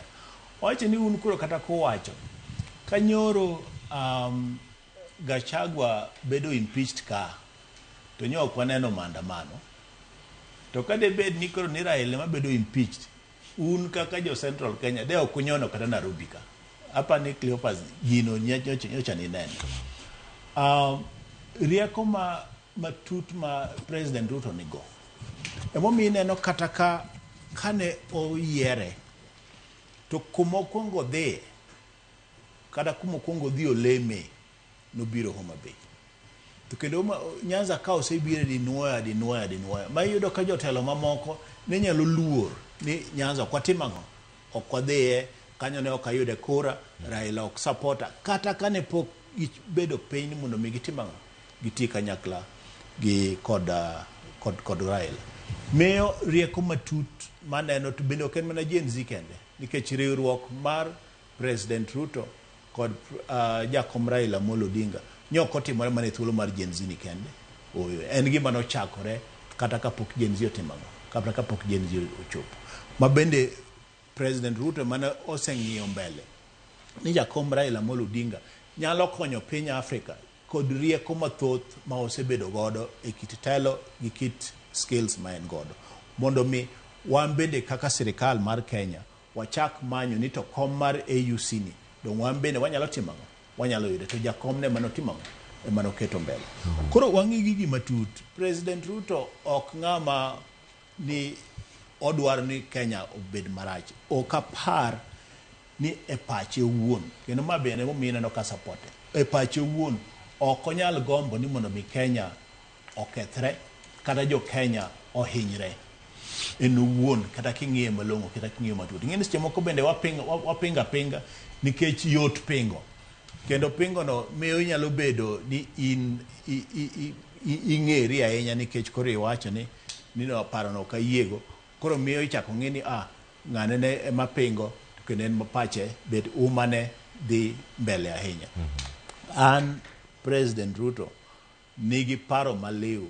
marito Kenya emomiyo ne obdhi omanyo Raila mondo mi giti godo kanyakla ka gichwalo godo weche matimang'o madhi mbele donjo mar jok mamoko ei sirikal mokwongo en ratiro mar jo Kenya duto mondo bede ei sirikal to ineno bende kata kaka opange kombe momi jo thurwa mondo mi gibediego en bende thuolo mar mondo mi ging'e ni to ang'o ma wanyalo timo nikech nitiere marginalization mosebede kuom thuolo mang'eny ahinya miyo ni seche makoro migi kombegi gin bende ginyalo timo achiel ariyo adek nikech ing'eyo nyocha nawacho e TV ka ni neno Gachagua kogol bedo jalup president nikech koro nowacho weche mar gero thurgi waduto te kata sani kidhir president idhi nyisi ni president owinjo itemane matek nitie ndara moro ginene Mount Kenya kama owinjo losi penye kata mana jopuonji ka gidhir president kata jaduong' Odoyo Wede kodhir president sani obro mana nyisi ni president pi manyo i launch ginene Kasipulcha owinjo wa expande mondo mi ochako dhie e mier mamoko mano ok en makosa gik mane Gachagua wachogo mag kiani Mulima kiani okony jo Central Kenya ok en makosa makata king'iyo malong'o ok en makosa en ni e kinde kod President Ruto en owuon pache nosewichore pache noselokore ma koro trust onge kendo koro according to the constitution ne ok okony jatende omedo kunyo tie jatende mondo mi oketh ne kitelo emomiyo neno ka wacho weche ne moko mawacho mag lemogi Nyasaye nigi tich matek watero ne kata miriambe kanisa to winjo te mani Nyasaye Mwalimu Odoyo wan gi jod bura mantiere kar ka noseyango ni gida konyo sirikal kama gitie bedo gi thoth gi e od bura tiyo machiegni kod sirikal dipani odhi duoko piny weche mokwongo mano mar oversight monego bed ni gitimo representation to koro gintiere kata kaka noyiergi giloso chike ma gibedo ka gikadho kaluwore kod kwan iwacho jod bura gi duto gin gi siso mag medo kata term limit gi kade gibed gi thuolo mar medo gidhi go ombulu mondo mi gichop kacha kade poni namba de nitiere mamalo makwedo kata maketo sirikal tesre dwano ka kwano kata kwand pogoni dwaneno ka obiro mopogore ochal nade kiwinjo weche mawinjo kawu kuom jood bura? Mokwongo dwa ni mondo wawinjre.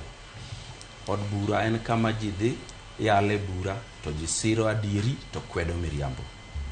Kidhi e od bura no yieri ni ini dhi go kura kuma jopati ni goche ti kwedo kuma jopati ni ogoche. Sama jopati ni odhi e gima ok adieri titimo nang'o igocha gocha kodgi. Od bura kache yale emomiyo idware joma riek. Ma kiwinjo ka gimoro en miriambo tikona pana. Emomiyo sani koro ne wan gi bunge ma iye kanyo nitie mana minority gi majority.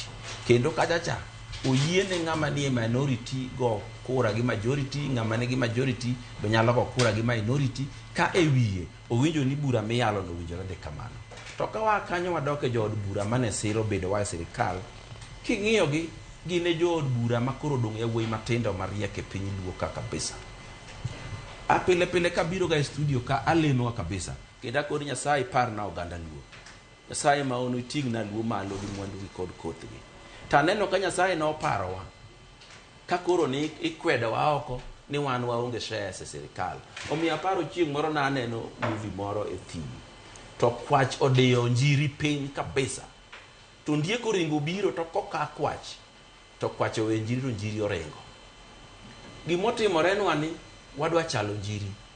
Kech gachagwa no osediyo wa piny ma wan ok dwarwa but sirikal. Sasa ma Ruto biro mabe kodok to koni waonge shares. Sasa ya mwadwa limu Ruto State House kodok to koni waonge shares. To Nyasaye ma ono odhi uthuwe gi ng'ano mofwenyo ni kare ng'anie marach. Luo mana paro ni joma richo kare luo gi joma beyo. To sirikal ka e kama ji te dwa dhiye. Ing'e ni MCA ni en ja sirikal. Kendo chamo msach sirikal. Kendo lingo ga allowance ma sirikal. Mujumbe ni be, governor ni be, senator ni be. Jomo yier gi te. No yier gi nikech ne gidwaro tich e sirikal gi sedonje sirikal. Omiyo mawuok kabora awinjo ka lero kata awinjo ka Mheshimiwa Ndiege ne ok odonjo ne maber. Gima kedo go joma nyiso joluo ni gionge e sirikal. Wan e sirikal koro kaka luo, joge wabetie sirikal, koro sirikal ni ema nyaka wawuothgo. Gimoro mine ni kwedo wani wan waonge sirikal macha mana siasa mar galo luo, siasa mar akwede. Siasa mar akwede ni ng'ino konyo ji mang'eny nikech kisekwedo ng'ama ji oyie ni mondo kwedi ti yiera makatikia ndiko nyingi, katikia loso chike, katikia wuoyo bunge, katikia timo gimoro amora monego mujumbe tim, ti yieri nikech iseng'eyo siasa mar akwede no. Awinjo ka un kuwuoyo to jawacho ni iwacho ni ODM onge sirikal, iwacho ni ng'ama wacho.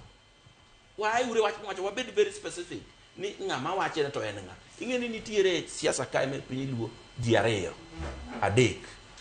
Nitiere joma kane wadonje BBG ni to ne gin gi geno mang'eny ni gine midhi ketgi e ministry, gine midhi migi tich ma gidhi bedo kia running mate, kia gidhi bedo deputy. Jogi ema pingo sani koro ochalo ng'ama okoni odhi dwar. To ka Mwanda Yombe to ogwang no dhi kucho be mano bwang. E kaka gin kane gini osebayo gi ni bedo DP obayo gi kata donje cabinet obayo gi, gine makoro gidong gipigo gigi ni ng'eyo ODM onge gi winjruok gi sirikal. Apenji, donge 2002 ne nitie sirikand NAK mane wadonje mwabedo gi winjruok mondik MOU no nogwe oko the following day. Kendo ka chopo 2005 to rieb nyaka luo mane nie sirikal oko te to ne nondiki. To mar Ruto ni to kondiki to matunda ne waneno. Kenywa mar Kamwisteini aneno nyithindo onyuole finance minister, attorney general, energy minister, gi moko mang'eny makika chak kwano ka ok abitieko. Omiyo wawinjre ni sirikal ema ber emindike ji. Nwayuak ka kondiki ji KRA modhi e dhot achiel te nikech ne waonge kuro. Sani koro wan kuno kwa be ywak kendo. Omiyo ganda na machiko ite mawinjo wa to ng'iyo waneno wa. Moke sirikal kanyo makik ng'ano gweni ka ng'ato dwa gweni tipenje ni to sirikandi midwa na ritwa bro donje no eto biro tich adi. Omiyo gima ne wajumbe go wacho en gima ber ma wajumbe moko modong be odonji kanyo. To wan kaka oganda luo waikre ne kawo loch e higni mabiro go tine nyaka wamanye wuoyi matindo mwadhi go sani. Kawuono peki ng'oda en Ruto, en Kindiki, kata wan kaka oganda luo wamany wuoyi matin wateni maba pani kanyo to ng'amoro mo koro en Dr. Raymond Omolo jomodong donga ahinya. Ero kamano. Angena nakao. Kata. Ayo chini kidogo kocho. Koro Raymond en Gen Z. Kata en Gen Z to gol make Ruto kati gol make kende kidongo donjo. Na koro moge jwang penjo mana penjo mwalimu dogo na adongi to dakika mwe wada tiyo kode maber ka mondo mi watieki achiel ka achiel ngamuni golose lo ODM ni wadonjo serikal kata ko kwadonjo nikech ka wan gi jakom mar ODM oseloso men governor ma Homa Bay Gladys Wanga usiko ko lero ni owaonge serikal ka ngandika mora mora mantiere karaka ngamonego olose wiye kata mede gi wach mari mugi ka watieko ODM party leader monego loche wach mar ODM party leader thuolo ma Raila ongeni en Professor Peter Anyang' Nyong'o gimomiyo chairman mar ODM wuoye gini en ni chairman no gudore kamoro ni mondo Ruto gwele obed DP to kogwele emomiyo koro rudo piyo ketho dongi paro kane wadhi gimi luongo ni G7 Kirinyaga korgi Waiguru to joko dio endorse Waiguru ni modhi obed female DP mar Ruto to ko akanyo to dio choko gura mowache ni ODM onge sirikandno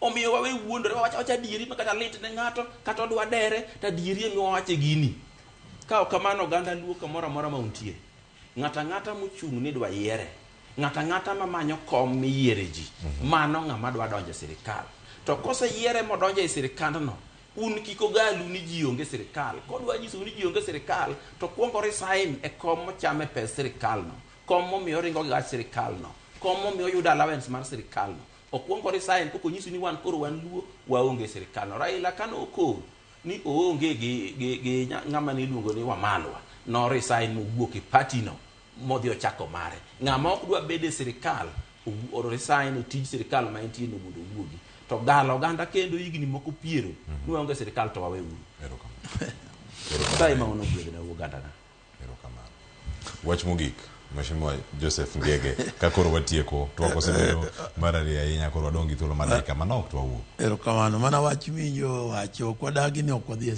sirikal emosebedo ga kwa fight ni mondo wayudi bai momiyo joluo te osebedo ka gone Raila Odinga ombulu mondo chieng' moro achiel wambe kaka oganda wawinje gik ma ji winjo ma jo Lang'o si winjo jo Kikuyu si winjo wambe wawinji ok wadagi wadwa ni wabedi but adier mentie ne kwadhie to ningo wadhi wholesomely wate kwane sirikandno ero miyo ka kawuono ng'ama onego wuoye ODM ang'eyo ni Raila Nyosi wuok as party leader but adier mentie ni koro Nyong'o e party leader marwa and gadier nitie nek ma rectify everything koro chieng' ma Nyong'o noluong bura mar nek ma nek bende okone niya ne kawuono wan kama waduto te ne koyiere bas mano to bro sign a very strong agreement and we have to mogik adwa wacho ni Kenya en marwa duto kendo kwadakie ei Kenya wang'e ni en giro nyaka wang'e kaka watime nade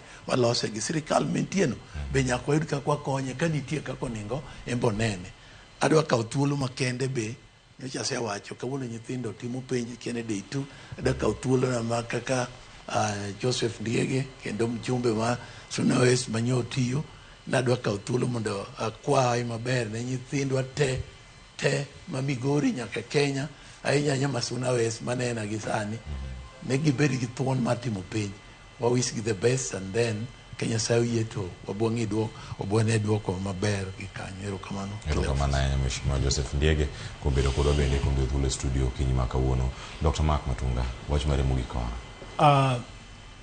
Raila Molo Odinga ma ene party leader ma ene aka ODM nitiere e sirikal ng'ata ma japati mar ODM ma pod paro ni ODM onge kuno mano en ywak ogwal to bende gima chando gi ahinya en ni nadwaro gini to ka gini ok ayudo gik makamago mano to owe chike itwa wan wachiko ito ni jakom wacho nang'o ka entiere sirikal to tiyo gi Ruto wan jok matiyo gi Ruto wan wabro dhi mbele dakwa jopiny ni wamed tego sirikal to kendo sirikal bende ma nyaka tinwa kaka wadwaro an gi geno ni sirikand Ruto ni bro medo tiyonwa maberie moloyo kaka sirikende moko osetiyonwa Erokamano ahinya Dr. Mark Matunga, jalonyo weche mag kompyuta, weche mag mbui kod gigo duto mantiere online kacha. Erokamano ahinya. Kachiel koda ka mwalimu. Wach penj ni dagi ni kika wuoye. Ida oro ote mag aya kaka japuonj. Thuolo masani. Nyithi luo duto mosetiyo matek masagi mar timo penjo chopo. Adwa nakwa Nyasaye mondo yaw wiu kendo yaw obwongo mondo gik duto mane usomo obiye wiu sama penjo kete mbele. Ka ok kamano kalo penj en tiyo matek. Na winjo ka jomoko wacho ni e thuolo masani koro gidwa ni lor thumbe, lor gine mondo jotim penj. Gigo nego lor gi ndalo te ma nyithindo somo. Sani koro en timo penj. Wadwa ni mondo lor gi ndalo te. Ka ok kamano Nyasaye ma ono gwedhna nyithi luo. Erokamano ahinya mwalimu Odoyo Owidi kachiel koda ka Mheshimiwa Joseph Ndiege mar jod bura machon manitiyo Suna West nyakora Ramogi Jwang. Erokamano in bende kuom ndiko na kendo bedo koda achiel kachiel. Arono chak chenro nyaka sani makoro wachopo e giko mare. Kapok awuok ka mondo mi adhi e dholcha Joyce Oduor ntiere karka ni mar Joyce Oduor biro kod twak moro ma dhi bedo ka chakre saa 3 sani nyaka orom saa 5. Joyce Oduor en nang'o ma nyakora Ramogi Jwang orita ne odiochiengni ma kawuono ka wabiro kae kod twak kapok aloro korkoni abiane iri e studio mar ariyo kanyo. Cleophas aluo twak ma bende ni ntiere godo twak obede yo makare ahinya kotudore kod weche mopogore opogore mosebedo katimore pacho kae. Mano koro nyiso ni twak e chenro mar piny oserumo kendo koro wabobedo kwa donjo achiel kachiel e chenro mar mbako romo kinyi makawuono kaka pile abobedo kachako kod chal mar fwambo mar mondo mi nyakora Ramogi Jwang obed kod ng'eyo e weche mopogore opogore mwaluo ni nyakora Ramogi Jwang e kor gwenge duto ma pacho kae. Mago duto nyakora Ramogi Jwang nyalo bedo kod geno ni kuku kachiel kod tiendgi ibo bedo ka ineno kochakore weche manyien mago mag migago. Bang' mano tabu bedo ka bedo piny mar mondo mi koro wago mbaka e chenro mar mbako romo ahinya to odiochieng' ma kawuono ma igeno ni doho mawinjo buche mag ayuagra kata court of appeal. Mokwongo igeno ni obo bedo ka ochiwo ng'eto kotudore kod bura mane jalup jatend piny Kenya mothichi e apis Rigathi Gachagua nochwalo mar mondo mi bura mane ong'ad kod doho mamalo mane opuodho jong'ad buche 3 mar mondo mi owinj bura mar thiche oke apisi. Rigathi Gachagua kaachiel kod Lange ne ntiere kod to kotudore kod joyal buche 3 go. Kata kamano thegruok kawuono bro bedo e doho mar ayuagra. Kopogore kod mano bende wang'eyo ni Attorney General ne ochwalo bura mano e doho mar ayuagra onogo makoro bura mane dwaro mar mondo mi weche manochungo Kithure Kindiki chamo muma koro goloko mar mondo mi Kithure Kindiki ocham muma. Kata kamano bura makamano bende bro bed ka iwinjo e doho ma Milimani okinyi makawuono. Mago duto gin weche matimore e doho mwabobedo kwa luo achiel kachiel e chenro mar mbako romo odiochieng' makawuono. Cleophas. Joyce erokamano ahinya en chenro moro malach ahinya to bende kine waparo nyakora Ramogi Jwang ka kine mwadhi e doho wabiro kama intiere county mano bed ma Kisumu, Siaya, Homa Bay, mano Migori, Mombasa, Nairobi mondo mwachok pachi kod weche manyien ma bende wadhi bedo kae ka wakelo ni odiochieng'ni ma kawuono. Koro tudri gi Joyce mondo mi okelni mau kod mathoth koting'o nyaka bero. Joyce kawuono ntiere bero mar Willis Ayeko mane na manager ka Wells Fargo mane okwany ringre ne kaunti gi alwora ma Game e county ma Siaya. Bero makamano ma itimo Lee Funeral Home odiochieng'ni ma kawuono. Koro mokasa 4 wabedo mathoth kantiere kar kacha. Joyce Oduor kod jofwambo wamoke kor piny dhi bedo ka watude kod gi achiel kachiel.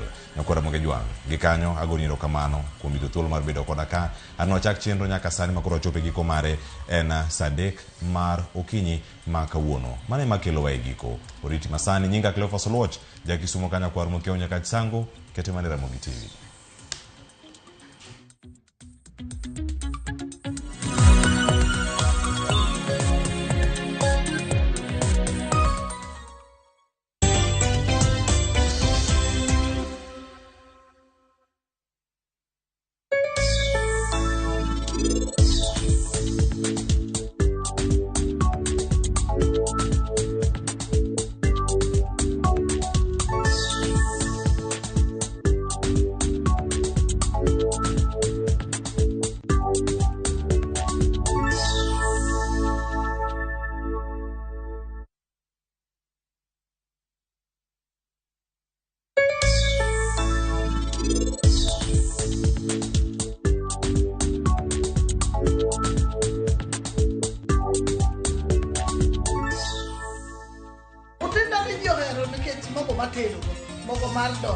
Oyo, opilore, otedo mandas, otedo nyaka sambusa. The lost kodo o.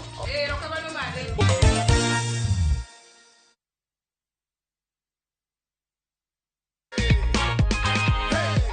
Kule kushtuka nilikuwa nimeshtuka kuliisha, then nikakuwa na furaha moyoni, nikajua kweli hii kitu kila mtu anaweza win. That's not waste time sana. That is your check. Shikilia check yako. Hii pia ni yako. Okay. Mimi ningependa kumuomba muendelee kucheza, kwani Mungu anaweza kukufungulia mlango wakati wowote.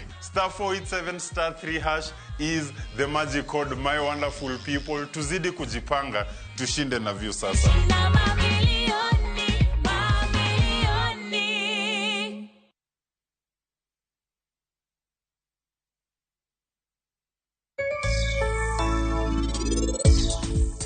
Seher, in ngiso ka bende ntiere gimoro amora marach. To an wabokonyi.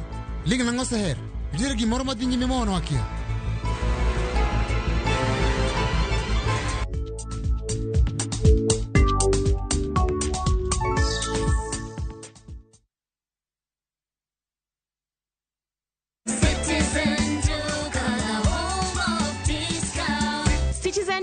The home of discounts brings you this week's Mama Safi package from Quickmart. Sour bathing soap 250 grams at 59 bob. Persil washing powder 500 grams at 128 bob. Pepsodent toothpaste at 189 bob. Quick Choice tissue 4-pack at 189 bob. Packing bag 40 shillings. Ukinunua hii package ukitumia Citizen Duka, utalipa only 605 shillings, meaning utakuwa umesave 262 shillings. Piga *487*5# na ulipe saizi ka vitu bado ziko kwa stock. Citizen Duka, home of discount.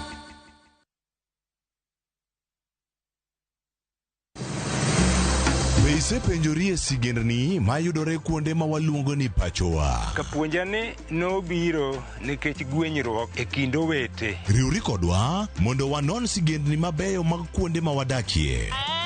Nera nitie. Ninyuo kongo kacha niluongo ni kilap joko wili. Kochakore bombe madongo nyaka gwenge ma iye. Otusenge en pinjo imbo mar oganda kilunwa senge. Ng'e gigo mamiyo oganda ka oganda bedo mopogore. Nuengo ma wan godo ka en mar kunyo goldi. Urudi. Wen kama ji duoge ji ok lal. Ng'e weche mane osekalo. Chon chande lweny nitie kor gweng. Rwako sigendni mag kuonde ma wadakie. Iwacho ni kibedo piny e kom, kineno ng'ama lwete fuare kama mano nyiso ni jakano mulo ka pigo sechope bwo mesa. Ng'e gwengewa chieng' tich ariyo saa 3 otieno mana e Ramogi TV. Panda ndege twende Cape Town this festive season na View Travel. Experience the Table Mountain, a cable car ride, amazing tours to Wineland Estate, the Peninsula and Cape Town City, all in one incredible trip. Enjoy it all in 5 days, starting from $1,617 USD per person sharing. Angukia festive deals na View Travel. Book now na lipa pole pole. Visit viewtravel.com or call and WhatsApp 0703-254-254. View Travel. Dream, explore, discover. Wakelo ni chenro mar ohala kod lony gi dongruok mopogore opogore. Ohand kinyosi nigi pesa kitimo gima dwarore. Weche makende moa kuom jogo makelo lokruok e ngima dhano. Ohala ber nikech ohala puonji managerial skills. Lek ma in go iriembe mineni gigo chopo. Chakre gi jogo mane ochako ohala manyien. Kalure gi kaka nachako gi kuma achope.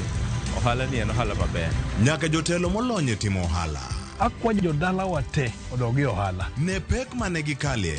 Pod waonge uhuru mar ohala. Loch mane giyudo kod kinda mane gitimo e manyo gik mabeyo beyo. Ka jaohala ok nyal chako project ka ionge gi market. Tudri gi Cleophas Oluoch e ohala gi mwandu. Tich ang'wen ka tich ang'wen chakre saa 1:45 otieno. Loni achiel kachiel lakteche man gi lony mar arieya e weche ngima dhano. Kikwa discriminate ne joma nigi ndulume to tikwa pandgi to ng'eyo en teko. To kodok korka ngima mar del, bedo gi ng'eyo nyalo kelo lokruok maduong'. wacho ni kendo Ruth pile pile ni e penj laktar kaindi chiemo watiyo godo mondo wageng tuoche. Wabiro wuoyo gi ji e yo mabiro mulo chunyi kendo miyo pachi yawre. Obwongo gi del gin ga gigo motimre nade moriwore. Koro gimipidho obwongo mari luwore gi gino mipidho dendi. Riwri kod Ruth Otieno e penj laktar. Wuok tich nyaka tich abich sa 12 odhiambo mane Ramogi TV. Penj laktar. Ngima en mwandu.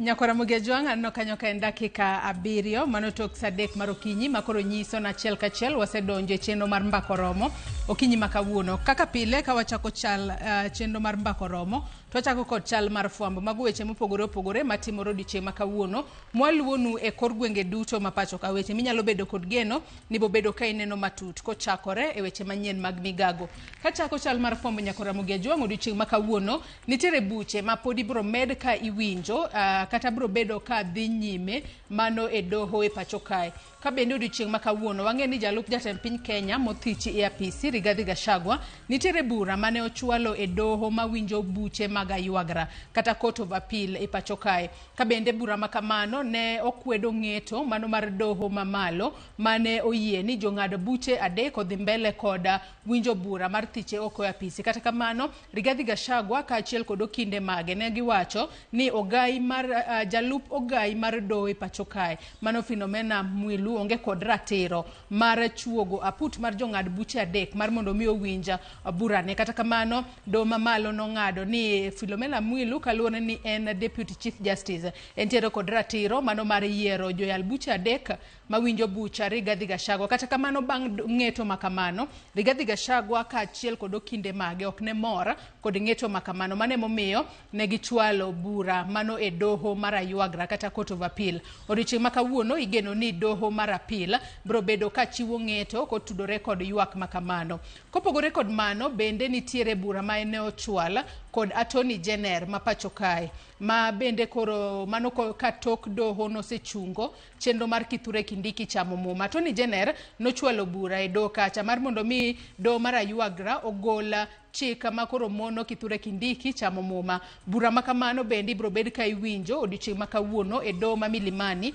kendo abo bedo ka waluonu godo achiel kachiel mar mondo mi wawinjane gima doho ng'eto mar doho mar apila kotudore koda chungo chenro mar Kithure Kindiki chamo muma kaka jalup jatend piny Kenya mowala e pacho kae kopogore kod mano wach machielo ma bende pod wabo bedo ka waluonu e doho odiechieng' makawuono en kotudore kod ng'eto mibo bed ka igolo kod doho maduong' mogik e pacho kae kata Supreme Court odiechieng' makawuono Supreme Court kata doho maduong' mogik e pacho kae igeno ni bro bedo ka chiwo ng'eto kotudore kod paro mar chik omenda mano mar higa mar 2023 mano miluongo kanyo kod dhongere ni Finance Act mano mar higa mar 2023 kawuono Supreme Court bro bedo ka golo ng'eto margi kotudore kod mago chochni makoni kod kocha mane oneno e Finance Act mar higa mar 2023 wach machielo ma bende waluonu Nyakora Mugejuang odiechieng' makawuono duond bura mano mar UDA United Democratic Alliance kaachiel kod jotelo mage odiechieng' makawuono gibro bedo ka gitwak kod jo Kenya kata gibro bedo ka gichiwo twak kotudore kod chal mar Kenya weche mopogore opogore mosebedo ka timore pacho kae kochakore weche matimore e paw siasa wantiere kod wach mano mar thicho oko kata kotudore kod wach jalup jatend piny mothich e apisi Rigathi Gachagua kaachiel kod lemo ma omako kaka jalup ogai kata jalup jatenda duond bura mar UDA odiechieng' makawuono gibo bedo ka giloso kod ute fwambo mano e apise magi mayudore Hasla Plaza. Ka bende twak makamano igeno ni biro bedo ka chakore saa 4 okinyi. Kapo ni twak makamano chakore kinde ma wantiere wadhi mbele kod twak e chenro mar mbako romo, to bo bedo ka wakawe achiel kachiel mar mondo mi wawinjane kaka jotelo mago mag duond bura mar UDA loso kotudore kod siasa ma pacho kae kaachiel kod lemo ma jalup jatend piny Kenya mothichi e apisi Rigathi Gachagua omako e duond bura mar UDA. Wach machielo ma bende waluonu nyakora Ramogi Juang, picha mineno kae ma en picha mar mosenindo Willis Ayeko. Willis Ayeko ne en jatend Wells Fargo. Yande okwany ringre mare konege mano e county ma Siaya. Odiochieng' ma kawuono ringre Willis Ayeko mane en HR manager mar Wells Fargo ibo bed ka itimo ne bero mar yango kaka notho. Bero makamano igeno ni onego bene timore saa 2 mar okinyi. Nyalo bedo ni odhi nyime nyaka gisani kata kamano pod wabo bedo kwa luonu goda achiel kachiel. Ka bende bero makamano ni timo e kar kano ringre jomotho mano mar Lee Funeral Home mayudore buore Nairobi kae. Bang' mano wabo bedo ka wayango kendo wabo bedo ka wanyisi matut kotudore kod tho mano mar Willis Ayeko, HR manager mano mar Wells Fargo mayando kwany ringre ne ka onege e gwengego mag Nyamnini mayudore e county ma Siaya. Kasani pod wamedo chwalo ote mag kuyo kaachiel kod lit ne wede, familia kaachiel kod osiepe mag mosenindo Willis Ayeko, ka bende wakwayo Nyasaye mar mondo mi oket chunye kamokwe. To kapod otudore kod tho mar Willis Ayeko, nitiere achich moro ma obila mag okwach kich omako odiochieng' ma kawuono kendo kokalo e yor tudruok mano mar DCI mano mar X. Nyaka sani koro giyango ni nitiere achich ma yang nyinge kaka Victor Ouma Okoth ma koro ne omaki kitude kod neka mar Willis Ayeko. Likore ni Victor Ouma Okoth ne ondhi kata no maki mano e kardak mar Dandora phase 5 mayudore buore Nairobi kae. Ka bende liekore ni ne ntiere ot moro, ot ma bende ne onyiewo kata ne okodesa tok yudo omenda yo ma ok ni kare. Nyaka sani koro achich no mano Victor Ouma Okoth otweye e tesendo bila mano ma Mudhaiga kama bende pod itimo nonro matut kotudore kod nek mano mar Willis Onyango Ayeko mane en Human Resource Manager mar Wells Fargo mayande okwany ringre mare. Kata kamano bila pod imedo timo nonro matut kotudore kod nek mano mar Willis Ayeko. Kopogore kod mano nyakora Ramogi Juang, nyaka sani bende koro liekore ni nitiere medruoka e neka mag joma mine e pacho kae. Mane momiyo nyaka sani koro riwruok mar piny owacho mano mar FIDA Kenya, University Students Leaders kaachiel kod Women's Right Organization odiochieng' ma kawuono gibiro bedo ka gichiwo twak margi kotudore kod medruok e buche mag nek mag mine ma nyaka sani koro giyango nosemedore ahinya e pacho kae. Ka bende gibiro bedo ka gichiwo twak makamano kar saa 4 mar okinyi e apise mag FIDA Kenya mayudore Amboseli Road mano off Gitanga Road, Lavington e county ma Nairobi kae. Gibo bedo ka gichwalo mago paro mopogore opogore kotudore kod kaka inyalo geng' nek mag mine e pacho kae. Bende gibiro bedo ka gigolo kwan mag mine mosenegi e yo magalagala e pacho kae. Bende wabo bedo kwa luonu wach makamano achiel kachiel kotudore kod medruok mag nek mag mine moseneno e pacho kae e kinde mokalo chien kata gisani. Kopogore kod mano wach maluonu achiel kachiel odiochieng' ma kawuono e county mano ma Kisumu mano tudore kod kapok wadhi e county ma Kisumu, e county mano ma Mombasa odiochieng' ma kawuono nitiere romo mano mar 31 mar Medosa ma bende timore e county ma Mombasa mano miluongo kanyo kod dhongere ni 31st International Annual Convention of the Institute of Engineers of Kenya. Odiochieng' ma kawuono Medusa duto nyalo bedo ni nitiere ka dhowath nam chumbi ka koro giyuoro e romo margi mar 31 ma koro gipore wach kaka Medusa montiere gode pachoka. Jafombo marwa e county ma Mombasa Georgia Oko biro bedo ka luonwa wach makamano achiel kachiel odiochieng' ma kawuono. Koke county ma Mombasa e county ma Kisumu riwruok mopogore opogore mochung' ne jochiw thieth e pacho kae mano moriwo kuko, wantiere kanyo kod riwruok mano mar nurses, wantiere kod kunamlo, wantiere kanyo kod KNUPT kaachiel kod mano mochung' ne joma chiwo yedhe.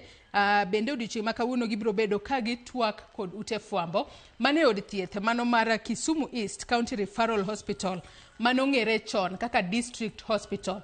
Kabende nyaka sani jochiw thieth nitiere kod ywak mopogore opogore kamoko kuom gigo magibro bedo ka gitwake e kinde magibro bedo ka giloso kod jofwambo. Achiel kuom gi en kotudore kod deko mar osara margi, gi ywak kotudore kod chorogi e lemo mag tich kata mano miluongo kanyo kod dhongere ni promotions, kaachiel kod wechego mag ndiko gi e tich e yorno mongirore kata mano magiluongo kanyo ni contracted staffs mar mondo mi oketgi mar mondo mi koro ndikgi e yo mongirore kata permanent and pensionable, kaachiel kod deko mano mar osara ma kochakore dwe mar 1 nyaka dwe mar 2. Mago duto gin weche mar riwruok mag jochiw thieth e kaunti ma Kisumu bro bedo ka twak e odiechieng' ma kawuono makoro gintiere kod ywak mopogore opogore kendo koro gidwaro ni sirikal owinjgi kendo otieka ywak maggi kata gichope winjruok makare mar mondo mi gidhi mbele kod tich e yo maber.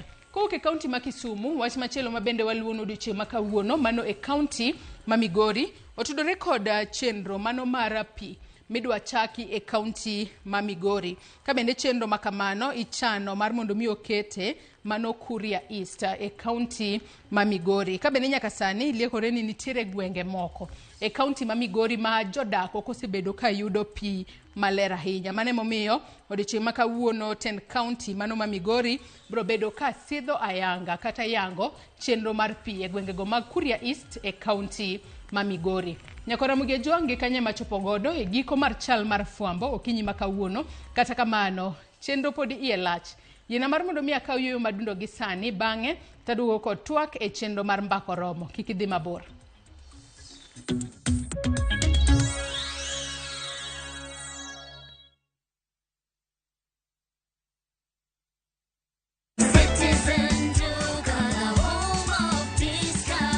This week kwa Citizen Duka tumewaletea the lovely lady package from Quickmart.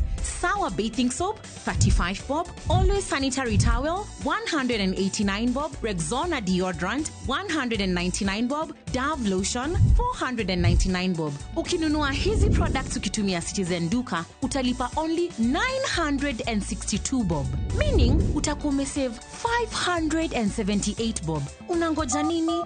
Piga *487*5# na ulipe saizi ka vitu bado ziko kwa stock. Citizen Duka, home of discount. Ma echenro makeloni danji maliet. Ma echenro makeloni weche mamolo seche duto. We are only beating job. Kik od belo bai. Kawuono an kod moral mar mdakel belo kaka winjore. Ma echenro makeloni duond yawuoto miyo nigi pesa malo dichuo. Support. Kod ohala. Gimotimo azo. Nyaka tich abich saa 8 odiechieng'. Mane Ramogi TV.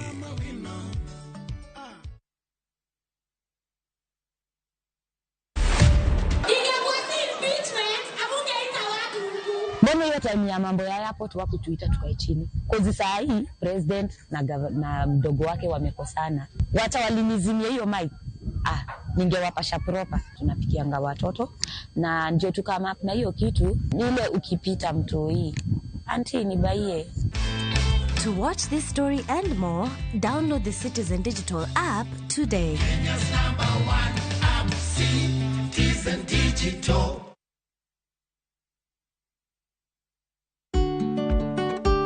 Be ing'eyo ni chudo masano nyiso ni omenda wuok kuom jachudo kadhi ir jayud chudo kuom nyiriri machuok.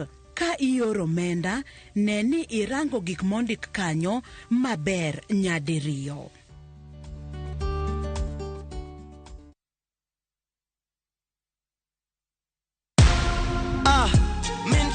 Kwa majina ni Peter Kariuki Ngoge ama Kamlesh Styles. Nimekuwa nikicheza kwa muda. Natoa na win 50,000, 100,000, 200,000. Leo nimekujia check ya 675. Nikihesabu zote naweza kuwa nimewin 1.3 na nitaendelea kucheza. Changamkia Avieta on shabiki.com. Not for persons under the age of 18.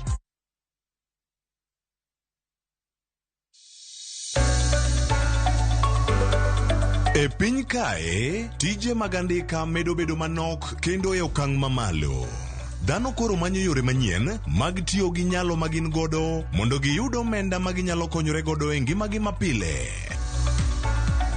Riwri kodwa e chenro mar poko pogore ka waluwo sigana mamulo chunji mopogore. Inspiration, mostly I watch movie. The other one, anongo inspiration kuma daki in slum. Kaka giloko nyak makende magin godo to bedo ohala makelo negi pesa kendo ting'o ngimagi malo. Inyalo tiye kambi, iwuoni tiyo matek to msara en mana macha. Poko pogore. Tich ang'wen ka tich ang'wen, saa 2:30 okinyi, mana e Ramogi TV. Kick by.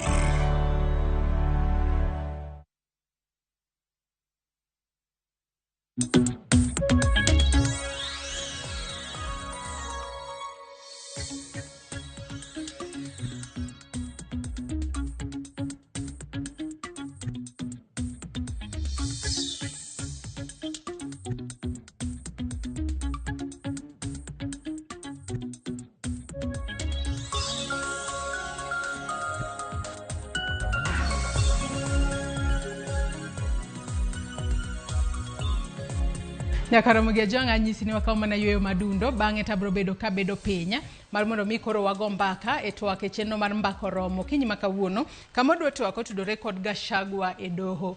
Gachagua wang'ene jalup jatend piny Kenya mothichi e apisi. Kata kamano tok kane osethiche e apisi kod od bura mar Senate, Gachagua noringo dhi e doho mar mondo mi ochung chenro mar gole oko e apisi. Kopogore kod mano bende nitiere buche mopogore opogore mosebedo kochwalo e doho. Ahinya nyato bura mokwongo mane wawinjo kiyalo kanyo en mano makoro ne okwedo godo kit kaka noyier godo joyal buche adeka. Mano jayal bura mano motingo kanyo Eric Ogola, wantiere kod Anthony Mrima kaachiel kod Dr. Freda Mugambi. Mago joyal buche adek. Rigathi Gachagua ne wacho ni jalupo gai mar doho Philomena Mwilu ne okoyie kata chik okoyie ne mar mondo mi ene mowala joyal buche makoro dhi winjo bura mar thicho oko e apisi jalup jatend piny Kenya Rigathi Gachagua. Kata kamano bang' ka doho nosewacho ni noseyango ni Philomena Mwilu nitiere mana kod ratiro mar yiero jong'ad buche adego kalure ni ogai mar doho ne onge pacho kae.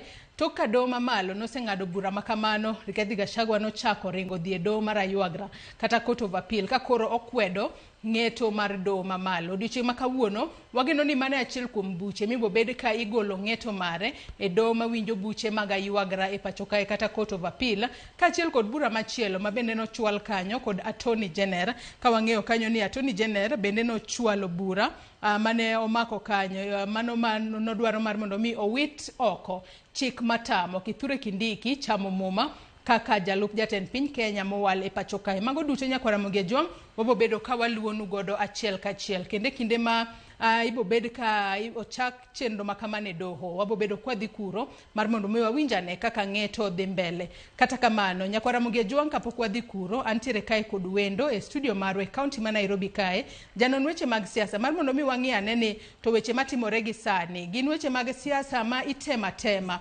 deko kata kelo delay moro e chenro mar Kithure Kindiki chamo muma kosango matimore. Antiere kae kod Ben Onyach Ojwang' ma en janon weche mag siasa. Oyawre Ben chiew nado kinyi makawuono. Erokamano Joyce. Chiew maber. Kwayo ne oganda joka nyanam duto kamoro amora magintie hawi maber gokinyine arwako gi ebudho.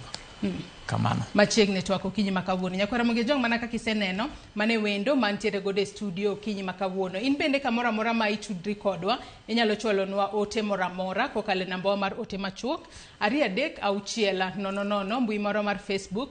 Ibiro yudo wa achiel kachiel Ramogi TV X @Ramogi TV. An bende inyalo tudri koda e Facebook page mara ibiro yuda Joyce Oduor, mbui mara mar X ibiro yuda @JoyceOduor_. Kwachako twak marwa yanga okinyi makawuono Ben wang'eni in bende sebedo ka iluwo weche mopogore opogore mosebedo ka timore pacho ka.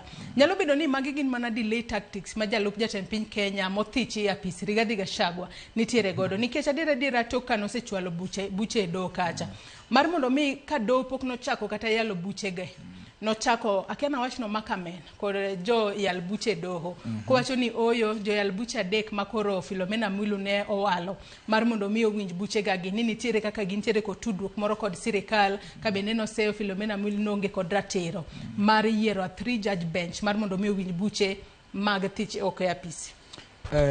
Joyce en adiero makende ni kineno kuma gisani thicho ke PC deputy president ochope gik makoro timo gi to chalo ka gima delaying tactic mana kaka iwache no nikech kane odhi doho makawuono bura idhi ng'adi kane o appeal ni bura no kong'adore maber ni jok mane 3 judgment misewacho nyingi kanyo Justice Eric Ogola, Justice Freda, Justice Anthony Mirima ni ne onge gi teko mar yalo bucheno.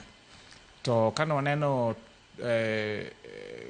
kane okinde mopogore opogore mo represent serikal, mo represent parliament, to kata gimeki mano represent Gachagua kane twake wi wachne ne adira moro wuoke ni adira makende gimomiyo e githicho kata wach noko en ni deputy chief justice ma en Philomena Mwilu kikatiba en giteko on based on administrative functions mai momiyo yero ka kombe mag serikal gi bedo ga gi jolupgi madongo dongo gi tiende ni nitie gima iluongo ni continuity in governance, meaning ni kata mana judiciary kanyo, which is an arm of government, okoningo be ni koro ni chopo kuma administrative issues mag doho ni ok nyal timore ni chief justice onge.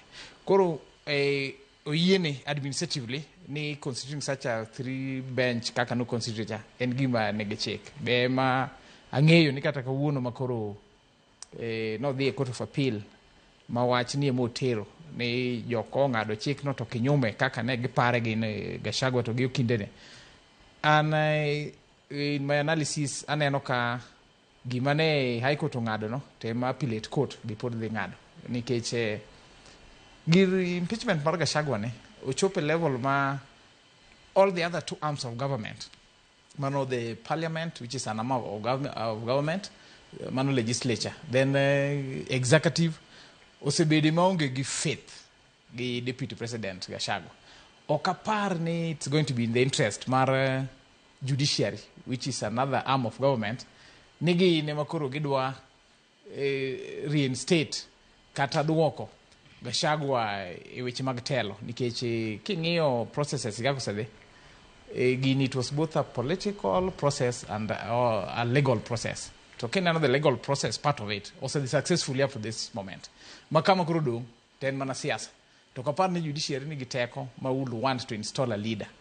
Kineno kata gima dhi mbele sane ma the order mane deputy president Mose golo ko Gachagua makorego en mana mar tamo keto Kindiki kik bed sworn in nikech kineno ka process ka osetimore ok nyal tame en ok nyal duoke ok nyal duoke ang'o momiyo ok nyal duoke all the articles ma wuoye kaka igolo deputy ker gi kaka kelo manyien parliament otime te ma senate otime te mano timore marach ni gazettement notim kapok noyudo this stay order.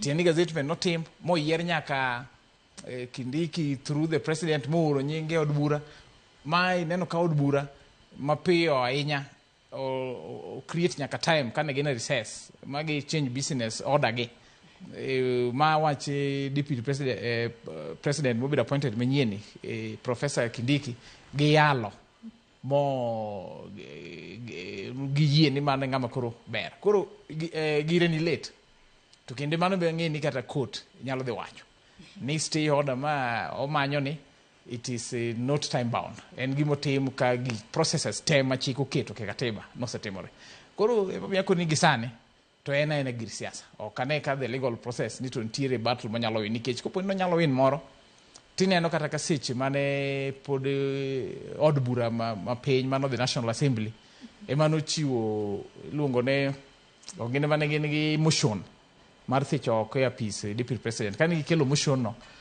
ne otemo moringe court kendo court cases kana neno kata fwambo kaka nolando there are over 20 applications in different courts Kenya ka high courts mane gitemo gengo notemo gengo ni mondo yale wache motion mar gole e opis ne kik timre to noneno ka court seche te ne biro gigine ga oko ne kwedo wachne to nikech court bong'eyo ni embe arm of government ma arm of government machielo ko already timo procedures ne mane legislature timo noko nyal donji seche ka koro sani to en gi ratiro legislature osetieko mare koro dhi e doho bato kapar ni doho nyalo dhi kinyume mar chik ni they want to install a political leader gisane. To nyaka sani kwa chiwo mana ranyisi ewi ng'eto mamoko madose golo kwa chiwo ranyisi governor county ma Meru mano Kawera Mwangaza bino neno ka senate beneno thiche oko kata kamano doho no chungo chendo mar thiche oko ya pisi kinde sani nyaka sani podio medo tiyo ne jo Meru kaka governor e mari Rigathi Gachagua ni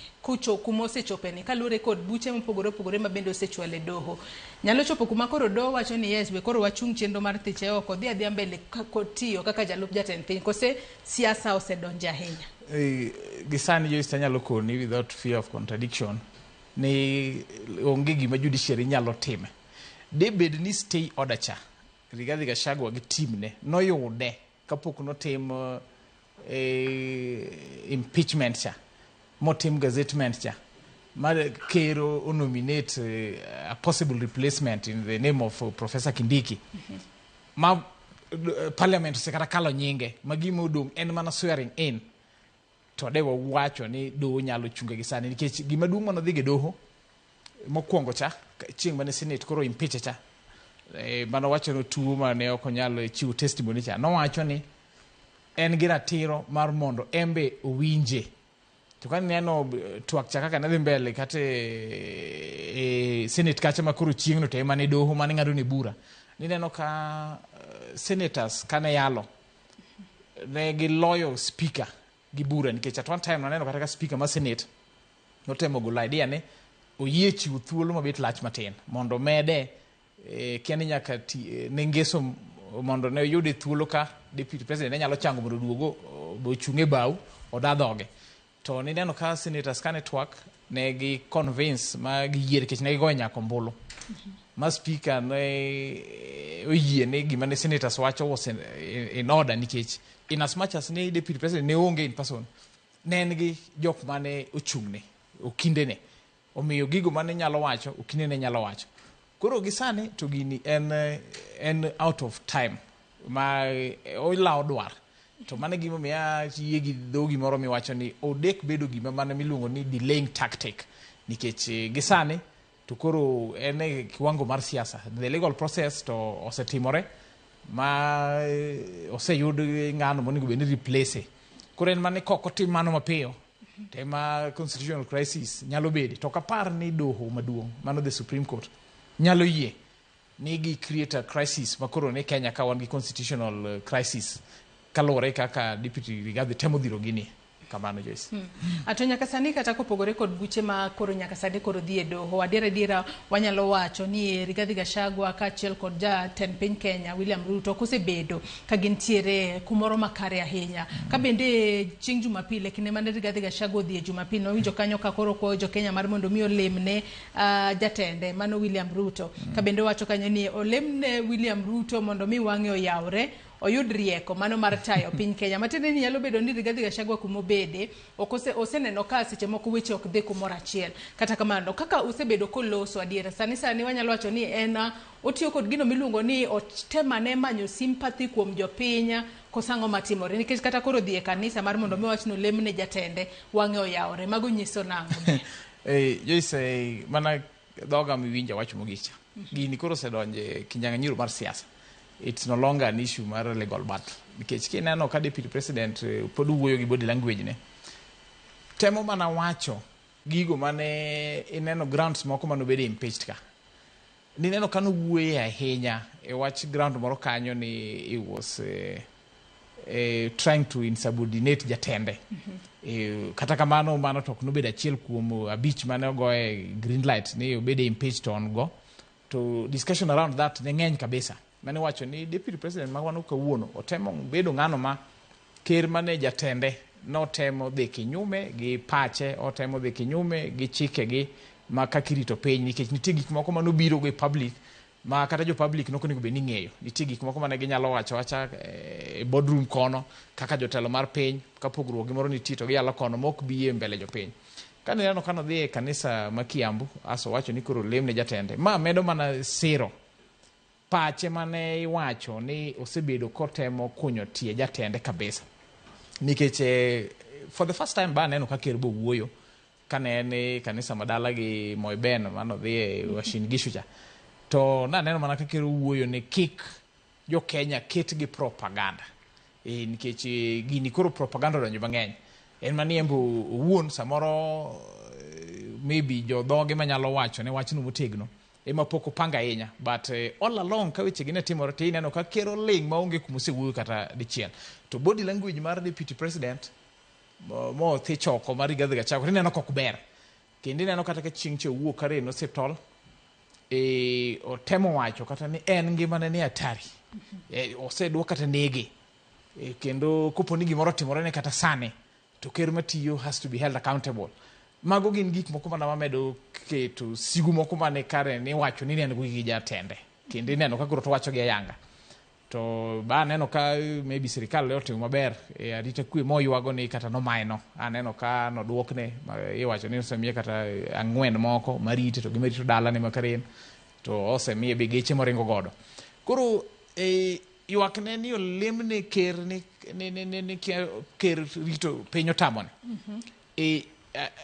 in my own analysis moka hold brief for anybody jo isana nene ni en temo berore ne jo Kenya mondo yud sympathy but ok en adiera nikech adiera mane fwenyore processes ne mana kaka wacho no ne en ng'ama temo sabotage atende so neno ka jomoko nodugo mowacho ni koro en kofa dereva kofa makanga koro mane kofa dereva kofa makanga winjo no neno ni kare osedhi marach koro kata kar ker bodwa mana ni mondo dhi marach mondo diponi jok mane poni gi support gi ker ahinya tuk moyae masawa ma Kenya ubeni koro sane nyalo we ker chuth kabisa but ok en adiera ni wach impeachment ni momiyo Kenya ne dhi marach nitiere gik momiyo Kenya dhi marach mang'eni wadhi bedo gi thuolo wanyalo wacho matin kuomgi but ok en wach impeachment kiwacho ni Kenya dhi marach mana kar dhogi kacha kata kapok apinji weche mag propaganda mabende awinjo kimulo kanyo ka jatend piny nong'iso ji ni kik winy propaganda gin propaganda mage kata kamago Kenya dhi marach e yo machalo nade Ben mana kaka wacho cha kidwa koro analyze Kenya maber ma okiegemeo upande moro obedo opposition yonge serikal gigo makata wan waneno gigo moneno ku report gigo mo japiny experience Kenya dhi marach e yore mang'eny to kendo mane jo Kenya no se show dissatisfaction kata sa mane jikoro dhi protest mane mar Gen Z ni nitie gigo mang'eny mane Kenya chako ywak kata kapok Gen Z no dhi maandamano ineno diere maandamano kata mar opposition back then mano ka bang yiero mano koro 2023 almost 2023 te nena maandamano left right center to nikech opposition ne temo dhiro serikal mondo lose achiel ariyo adek mane ok dhi maber ahinya serikal be mano miyo nineno kata ka opposition nobiro kanyakla gi serikal ma ne wadugo bede gimi luongo ni NADCO report cha ma ne opendekeza gik moko matin kaka ne koro gidwaro ni serikal otime manyalo kelo kwe Kenya to gi keto ni uchumi ni nyalo bedo maber gisane gimane Kenya ahinya mabusi wuok e dho serikal ta ok ane ka gi wache maber inyalo wacho ni sirikand ni maran marach oyo sirikand mosebedo Kenya ka nitiere okenge mopogore opogore makata mamoko oserane Kenya marach to be giserane maber at the same time mar deputy president mar ker masani mar William Samoei Ruto ni inyalo wacho ni gino ma inyo ja Kenya en pek mar uchumi kendo pek mar uchumi ni ema nomiyo kata mana finance bill ma nogwe oko nogwe nikech ne jo Kenya neno ni serikal nopendekeza choko ushuru ahinya kendo ne gimedo ushuru gik mopogore opogore ma ne dhi medo inyo ja piny to mana kaki awinjo ke bilando ka be en achiel kuom gigo ma kawuono do dhi ng'ade bura ni to finance bill en gimi duoko sok duogi but en gimo osebedo ka en ja piny mar ariyo uchumi osebedo matek to mabe kendo inyo ja piny en corruption ma jo piny osebedo ka neno ka gima serikal matiyo ne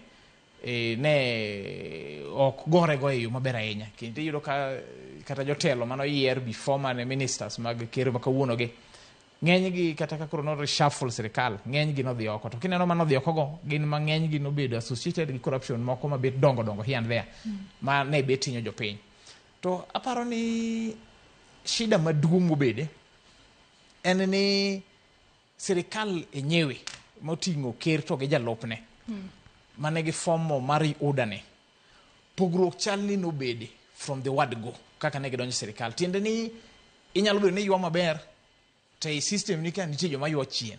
Iywa maber to ywa chien. Koro kata gigo maber ma digom timo ne piny. Samoro ok nyal neno nikech there are infights from within. To ma be gima koro ne nene wache Gachagua ni nikech ka waneno kata ka opposition be koro itemo yiengni na odonjo sirikal.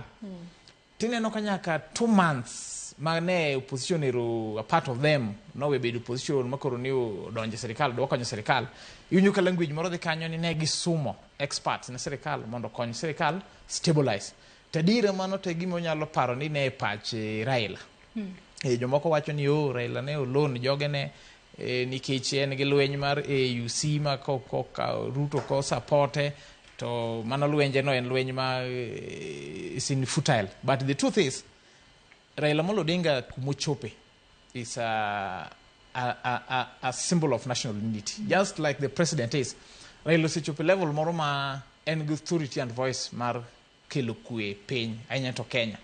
To aparo ni wisdom kane gineno ka piny wang' be mata neno kata ka ODM siko wacho seche te ne ginok gidhi sirikal ni mondo giyud bere sirikal gine gidhi sirikal mondo gikony sirikal bed stable nikech wan gi Kenya chiel masama Kenya ne odhi wang' to onge Kenya machielo. So in this wisdom aparo ni emano miyo sumo kata mana William Samoei Ruto kaka wache no jotuke mabeyo mondo konye loso sirikal kik sirikal gore piny.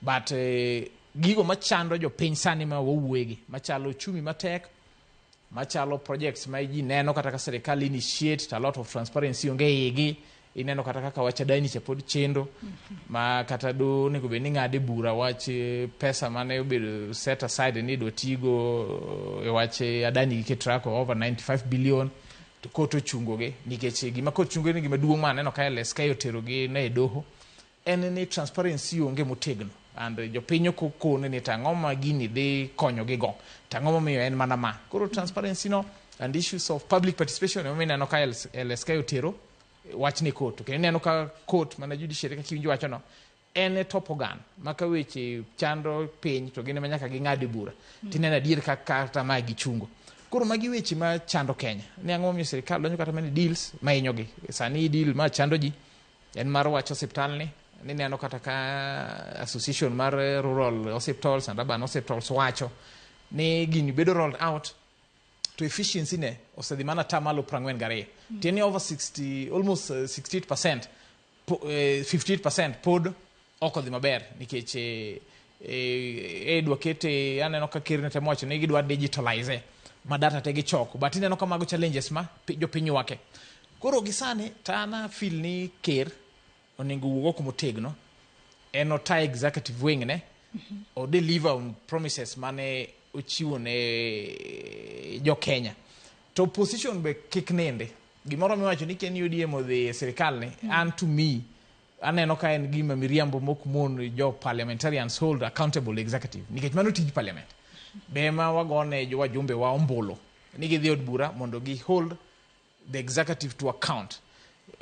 Wajumbe wanago 349 kinyal kona ni koro nini keche a few nyocho resign ODM odonje sirikal keche ok gin jo ODM sane gi resign magi weyo ni koro modongi ni gin jo Kenya nyire ahinya to giwuoye this one ana call on our leaders ahinya to mayiero ni at any given time gin gi od bura monigo be ne gi yale weche wa kaka jo piny gik machando wagi ochumi ma weche gitege weche mag sirikal temo gi weche kata kaka ma university ma kawuono ineno ka universities workers ochako wacho ni kapo ni bargain agreement mane sirikal omiyo gi ok nyal migi to koro gin gidok manenda ng'anyo kendo gidhi tiyo weche machalo mag health mowuoyegi magi ma parliamentarians ema onego koro bede forefront onego bed ni gikelo bills onego bed ni gikelo proposals od bura kachacha mar keto sirikal tesre ok inyal wacho ni mani ne en tiji just a section of opposition ni part of ODM leadership kende oyo piny sani chal ka gimo osebedo stable wajumbe koro kawo tijgi oti ka ng'adi matin be nikech wang'eyo ni weche gi mag thicho Gachagua apisi nochako e kinde ma wanyalo wacho kata ni weche mag adani nomako mach ahinya kata kamano nyaka sani wanyalo neno ni focus mar jo Kenya seche moko o shift kowuok e weche mag adani weche mag shift kaachiel kod SHA ma nyaka sani koro pod ithago jo piny jo Kenya oketo mana wang'gi mar mondo mi gine ni buch Gachagua ni ibiro bed kitieke karang'o to kindiki biro bedo kacha makarango nyalo bedo ni man en mana tactic ma seche seche moko na itiyo godo mar mondo mi ogola focus mar jokenya gik mahinyo jopiny ahinya nikech kata kwa tiyo kod ranyisi weche mag adani jokenya ne kwede matamra gi nono mano mar keto paundeke mar JKIA lwet adani kuom thuolo mar higni 30 ng'ikne mosebedo e kumba manyien mar thieth mano mar SHA masani tiyo godo. Kata kamano sani pile ka pile jiko chiyo to wenge duto nitiere mane doho. Nyalo bedo ni ne en tactic moro mar miyo jokenya focus magio change kose owinjore awinja mar mondo mi Gachagua kumose chopeni onego dhi adhia ot kata odog dala kaka yando sethiche oko. Yes, adiera makende ni okapar ni mani ne delaying tactic kata gimiumo go wang jopiny mondo wach impeachment odhi mbele. Waseneno kata mana scandals moko Kenya waka in the previous regimes. Ma wach adani ni samoro ne en mana chiel kuomgi. Gimomiyo okwane ka gimoro makoro kata deputy president mothicho okone ni sani koro wuoyi adani ni to en gimidwa wacho ni adira moro ne ahinya. Ok en kamano ni mar adani ni wach no chakore in secrecy kata ka en wuon ne pod en sirikal kanyo. Kata kopo ni en wuon no konyal wuoyi wachne. En as a leader, en gi jogo monyalo oro, en gi followers ne kata ma wajumbe ma embo nyalo mi instruction ni gima kama timore sirikal to an at my level maybe na penge de wawuoye od bura ni wach makama mondo go ikoko. Tango momiyo all along wach adani ne timore to kata en gi team ne no makoro sani penge sa impeachment ne gilinga linga. Koro ato kapar ni ne en tactic moro marumo wang jopiny mondo ne wach impeachment okal. Aparapara ni jo Kenya meka wuono koro bet otegno in demanding weche giratiroge ahinya to gigo mamulo kuma pesa gi magichoke ushuru o dhiye. You will agree with me ni kineno kata mana protest manager sinyo chokelo. The bottom line you kajogo wacho ni gima gidwaro and the demand from leaders ahinya en accountability. Kora I feel ni wacha dani ni enena ne jo Kenya kawuono wasebedo space moro ma wanyalo kwero serikal kata wanyalo kwero jotendwa wawegi ma wan moyiero ka gik moko dhi marach. Koro tegno mar that democratic space mar demanding for right jo Kenya ema miya paro ni koro gini oneno mebeto tegno but okapar ni nikech ni impeachment ne dhi mbele kineno grounds ka dier kata mana weche ma corruption mane Mutesi ne temo kele motion ni cha mane attack on the deputy president ne at a personal level no gin gik moko to deal with gara ni the office of the vice president ni timo maka oyo ne office ne Gachagua as a person ama ne no kata ka weche ni mulo koro okapar ni nitie tactic moro mar ni wuondo wang jo Kenya ne ni jo Kenya kawuono sebedo space moro magi tegno e penjo ratiro gi ahinya to gino mamulo pesa gi magichoka koshuru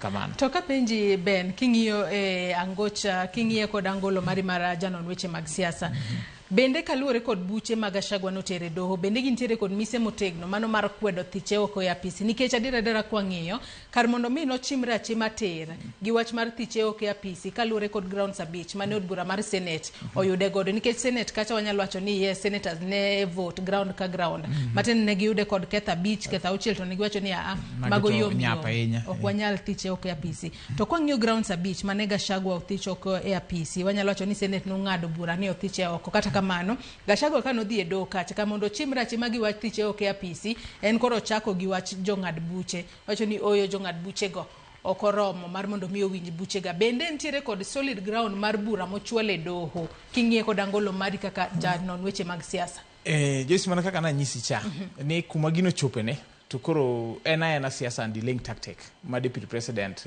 temo keto nikech kineno legal process te onge kuma jo legislators o time makosa kata chiel inyalo wacho ni aneno kano wacho ni judges gi ni noko ni gobed ni ngamo yieroge mana kake wacho no kopo ni ne en ngama nigi case ma strong adier to grounds abich mo yiere ka emo ni gobed ni magi gik ma okindene no setimo research be mani tero doho ni Gachagua ne bedo wi impeach on this and this but one get defense on this and this kama ne bet no nyalo mako go bura motegno ne en kata kar gimoro ni nokomi a right of hearing kech macha kore mane chalo do Senate kacha right of hearing nine thuolo pod ne nitiere nikech kineno kata kalenda mar Senate kacha onge gino mano keto mana ni nyaka chieng' cha ni tema ne ngade bura nitie thuolo mane gino chiwo malach miwuoro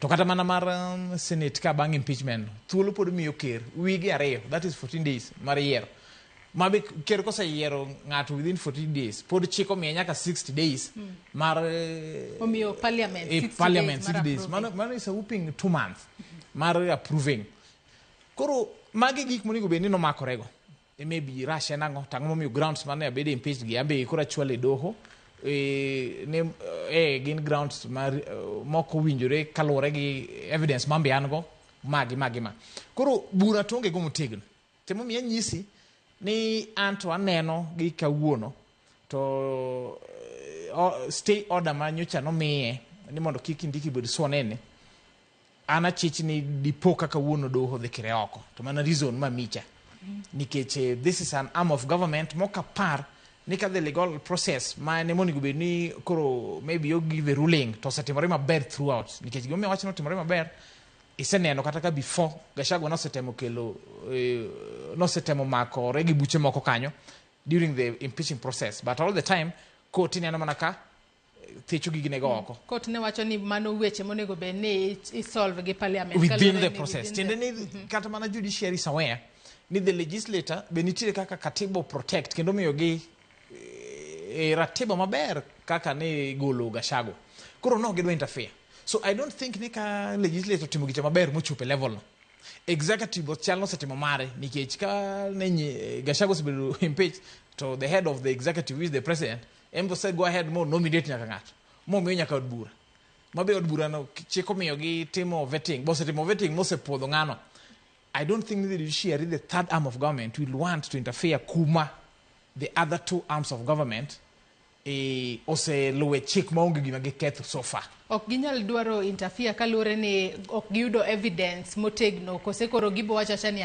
wanto weche mag legislature gi executive ok wadonjre kalure ni adira Gachagua kata toka pok nothiche ok ayanga nitiere kod geno ahinya kuom doe mapacho kae wacho ni doe ma seche moko ringo doho to nyalo yudo justice kacha kata kamano kwaneno nyaka sani kit kaka nosetemo balo gi joyal bucha adek manowali nyalo bedo ni geno kata trust mane nitiere gode doho koro orumo bende koro judiciary biro ngado bura no kaluore kod evidence moketne gi onge mar evidence kata ni ka evidence nitiere kose koro gibiro wacho ni wanto weche gi magi weche mag siasa nyake kwa donje kaka jo ngad buche pacho kae emomiyo akioni ni in my own analysis in as much as they might not want to interfere gi other arms of government gima duong kabisa mangeni doho dhingiyo to en evidence manyaka gisane tuonge evidence moro motegno maga Gachagua mako nikech den evidence motegno to do waneno kata ka sani do mako e doho mar appeal kacha chane gik mano miyo thicha ok ya pisge gin gik mamiriambo to kendo gik momiyo gin miriambo en evidences makelo kagi ka mano to koro de do nyalo yalo to gisane kineno doho no tero mana appeal ni bura mano ngade ni 3 judge bencha no be considered yo marach omiyo koni go ne ginyalo ngado ni bura then marareyo the stay order ma ni koro kindiki bed sworn in nikech pod en gi issue to handle within the court but remember ni timelines be nitie serikal be dwaro continuity okapar ni Kenya nyalo dwaro bede sani state moro ni nitiere ker to deputy president onge nikech as we speak kawuono to deputy president mothicho ko Gachagua to ken president okay, deputy president. As long as it was a team gazettement cha, Nino Thiche Oko is no longer the deputy president. Then, Kindiki Mabo Yerne, and a proposed name of parliament was a pass, but Nikich Poko Bedo Swanen, and before can deputy president. As we speak today, Kenya will get deputy president. Tokaparni the top organ mar judiciary Kenya ka. Nyalo dwaro ni Kenya be state makamano. Kora ngeni they will do all research, ngeni gibiro interpret katiba na yo makare. Mondo Kenya with justice nikech kata mana tayo piny be dwaro mana ka kwinitie ineno ka serikal be nosedhi e doho through the attorney general mano Oduor to kod okil mane no ka represent again former be attorney general Githu Migai tineno ka gimana giwacho en ni e stay order mane omega shagwani mane aiko to chiwo cha from Kilgoya bothi choko mondo installation and swearing in of the new president will take place, new deputy president to take place nikech gifia ni kama nokotimore to Kenya nyalo bedo in a constitutional crisis mokber. Koro gisani tang'eyo ni gino maduong' manyalo miyo Gachagua doho ng'ani bura mathiche oko which nego oko ten ni it lacks solid evidence onge godo. Then mar ariyo mawacho ni dipo kane do judiciary be nyalo ng'iyo adier ni the other arms of government to timgi within the law monge kuma gikethe and in the spirit of cohesion mar integrating the three arms of government mondo pinyo dhi mbele ginyalo wacho ni kaw givenge evidence gini othicho oko mondo pinyo dhi mbele. Ato bende wacho kanyo ni kinde mane jatend piny William Ruto bende ne loso chieng' Jumapil ka bende ne ntiere e od lamo kata kanisa nokwayo jo Kenya mar mondo kik winj weche mag propaganda. Nyalo bedo ni nitiere propaganda moko mosechako liekore pacho ka ema seche moko kodonje it jopiny to ok nyal dhi mbele yo makare. Propaganda go ng'eny Joyce kendo gi ng'eny ang'enya kabisa. En mani koro ker samoro ne chalo ng'ama udung kende malo kanyo but propaganda mang'eni kere wuoye they are in relation to gik ma they around wach Gachagua ge nikech propaganda maduong' en wach mar temo thuo ker matiyo kawuono gi jopiny ni en ema sirikande tiyo marach inyo jopiny nikech uchumi mar Kenya rach. But king'iye deeply kaka wan jok manono siasa kata gi economy mar piny, pek mar Kenya is not an isolation to Kenya kende, especially in this region. En pek ma almost bedo experience entire East Africa ka. To kineno chini kachacha pek ni wuok ahinya jo non weche mag economy wacho ni gino momiyo Kenya nigi pek zaidi en weche mag debts ma wan go as a country. To mano gima iwinjo kata ka jotendwa gi gino gido wuoye. Gin gido mana wacho ni sirikal matiyo sani tiyo gi pesa marach emomiyo piny peknu but adiera makende en ni issue mar debts ma wan go Kenya ka emomiyo Kenya is hurting. Magi makata IMF gini osewuoye, World Bank osewuoye, makata sani nitie jolony mane temo advice Kenya ni to ka tek kabisa nikech kata gope ma Kenya kawogi under the UK laws ma govern kech mane colonizers wa pod treaties gi moko pod ritowa makata kuonde moko mokawe loan iyudo ka part of them guarantors waga. Jolony moko ne temo wacho ni ang'o mamono kata Kenya sani timo application moro mondo kata interest rates mag gope ma wan go gidwok piny kata mondo maybe gope moko ma wan go bed written off kata log into grants. Jolony go temo wacho ni ma nyalo stabilize ahinya economy ma Kenya. But kidwang'e ni gigi gin mana propaganda ni piny tek nikech sirikal samoro nigi wach ni moro ni kia kere ma tiyo marach en miriambo. Ne waneno kata mana report mar GDP growth dongruok mar Kenya.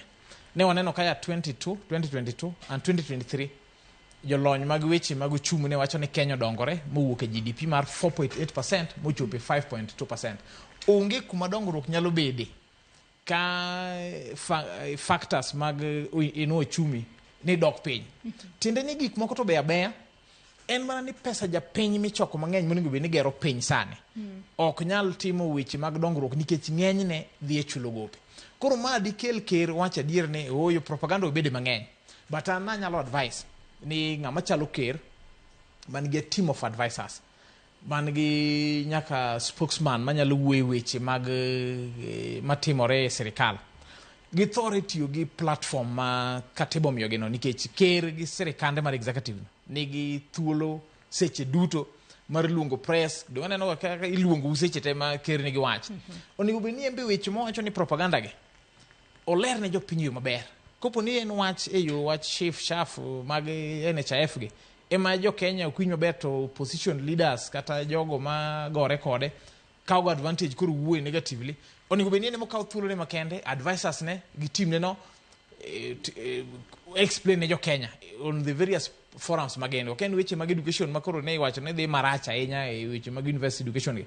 Onego bed ni en wuok oko gi team ne mar advisors gi platform magende gi explain ne jo Kenya ni ma timore nikech ma timore nikech ma to ma emika kati moketo mar timo gi kama. Koro up to that end ibiro fault serikal ni gin emogi wuok oko mondo giyang ni to propaganda miwacho gin mag gini to mano biro miyo opposition kata jogo magore kode ka koro ker will take advantage to biro wacho gigo ma miriambo ma samoro kony kata ineno kaka wacha dani ni ok niyo gima rach oyo wacha dani gima ber malich kendo do mi example wacha dani ni inyalo mapime gi project mano tim Kenya kaka uno mar Nairobi Expressway ni ndara maduong' ma Mombasa Road ni e sani ka jo Kenya neno berne to kendo en gima chulore wuon onge gimoro kata ni pesa serikal moro gi sani dhi jo Kenya wewegi matiyo gi expressway ne machule koro projects machalo mag public private partnerships ni gintie en mani koro kuma rahia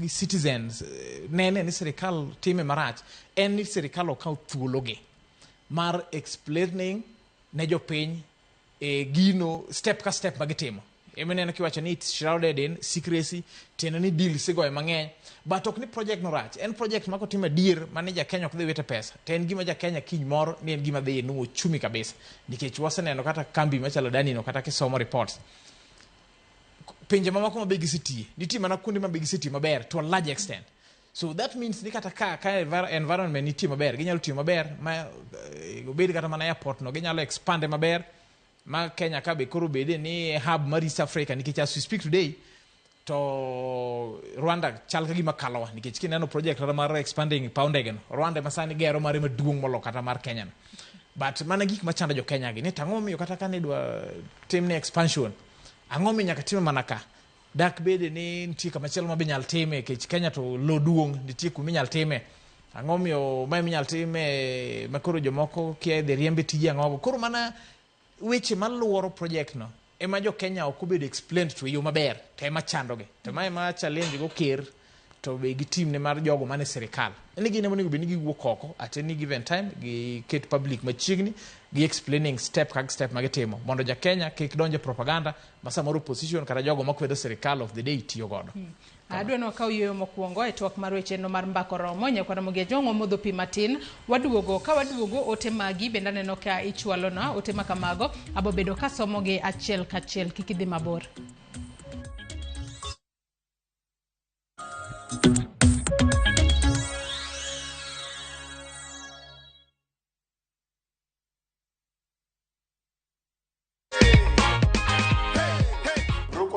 expect kushinda? Nilikuwa tu najaribu bahati. Iganji kuna venye umeipangia? Niende pale showroom, niongeze yenye niko nayo, nitoe kaboda man. Senke. Hello. Wape top shota. Acha nikupe hapa hivi goodie bag. Goodie bag ingine ya Gen Z. Mavijana wa pale wa wanyama, tujipange na view sasa.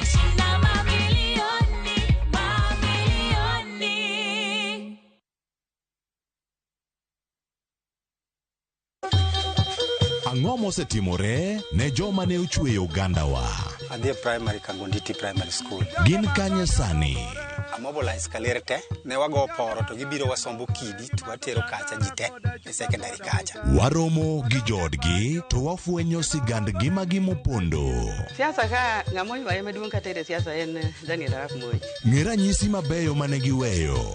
Ne japiny opogore kata ng'ama ne nie duond loch neneno ni kopo ni Kenyatta dhi Tom okawie thuolo ni mondo tano a piny ni kaluwore gi mwaseneno kuno. Ang'o magitimo sani?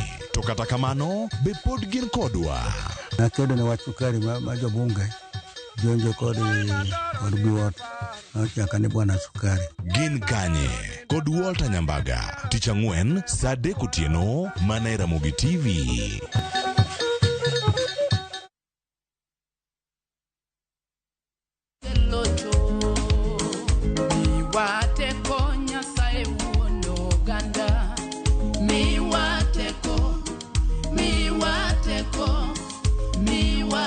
Kidwa yudo werni kaka skiza tune mari dial *860 *418# par ni Citizen e od jower duto.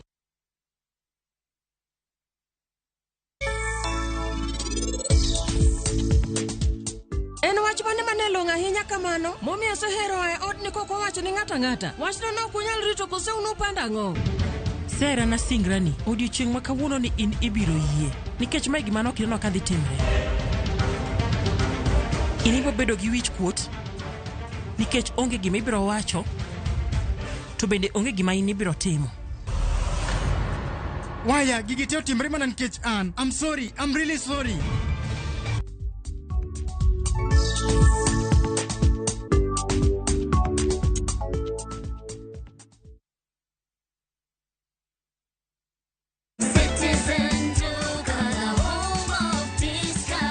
This week kwa Citizen Duka, tumewaletea the lovely lady package from Quickmart. Sour bathing soap, 35 bob. Always sanitary towel, 189 bob. Rexona deodorant, 199 bob. Dove lotion, 499 bob. Ukinunua hizi products ukitumia Citizen Duka, utalipa only 962 bob. Meaning, utakuwa umesave 578 bob. Unangoja nini? Piga *487*5# na ulipe saizi ka vitu bado ziko kwa stock. Citizen Duka, the home of discount.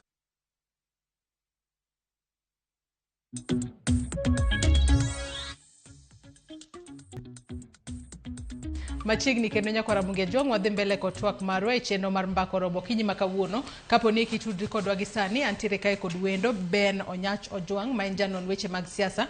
Watwako tudore kod jalup jatend piny mothichi e apis Rigathi Gachagua buche mage podi bobed ka imedo winje doho odiochieng' makawuono. Anyisi na bobedo ka somo moko kuom ote ma ochwalonwa mar mondo mi wawinja ne pachi kotudore kod thuon wach mwatwak e studio ka odiochieng' makawuono. Engineer Lazaro Kanyambok wacho ni ananeno ni Mr. Gachagua mare ne orumo mana by the time mane both speakers of the National Assembly and Senate ne ogazette his removal.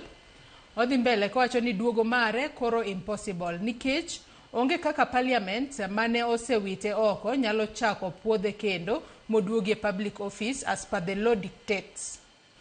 Odhi mbele kowacho ni Gachagua sani enjoy kwamo a traffic jam just like me. Otherwise, watching security makalu, especially Kisumu, ma is the capital, nyaka wami proper coverage.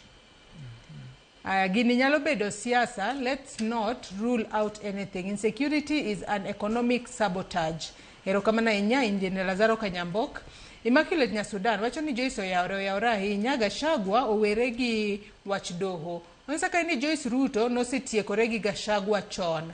Geno pod onge ne Gachagua. Jo ODM onge serikal. Joma odhi serikal gin jo Kenya, begin jo Kenya kendo gisolo usuru. Ruth Nyathi Ochieng' bende wacho ni Gachagua is just buying time.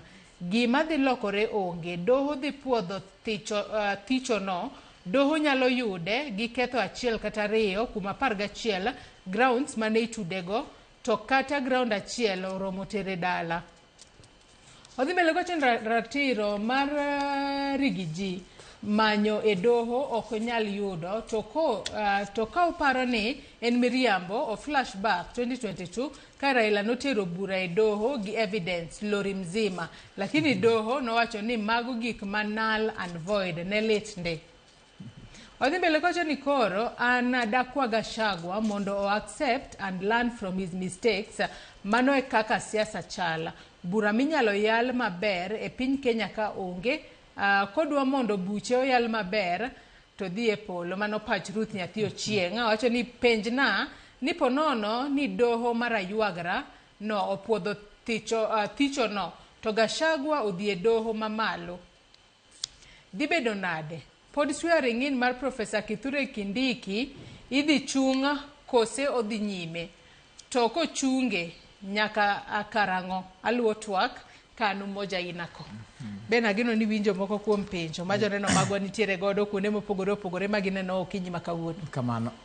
Wachak mana gi mar Ruth mogikno. Ruth penjo ni to dipo ka doho kawuono oyie gi kwayo mag Gachagua nino gole apis yo marach kendo ene moningo duoke ni tede tim nang'o.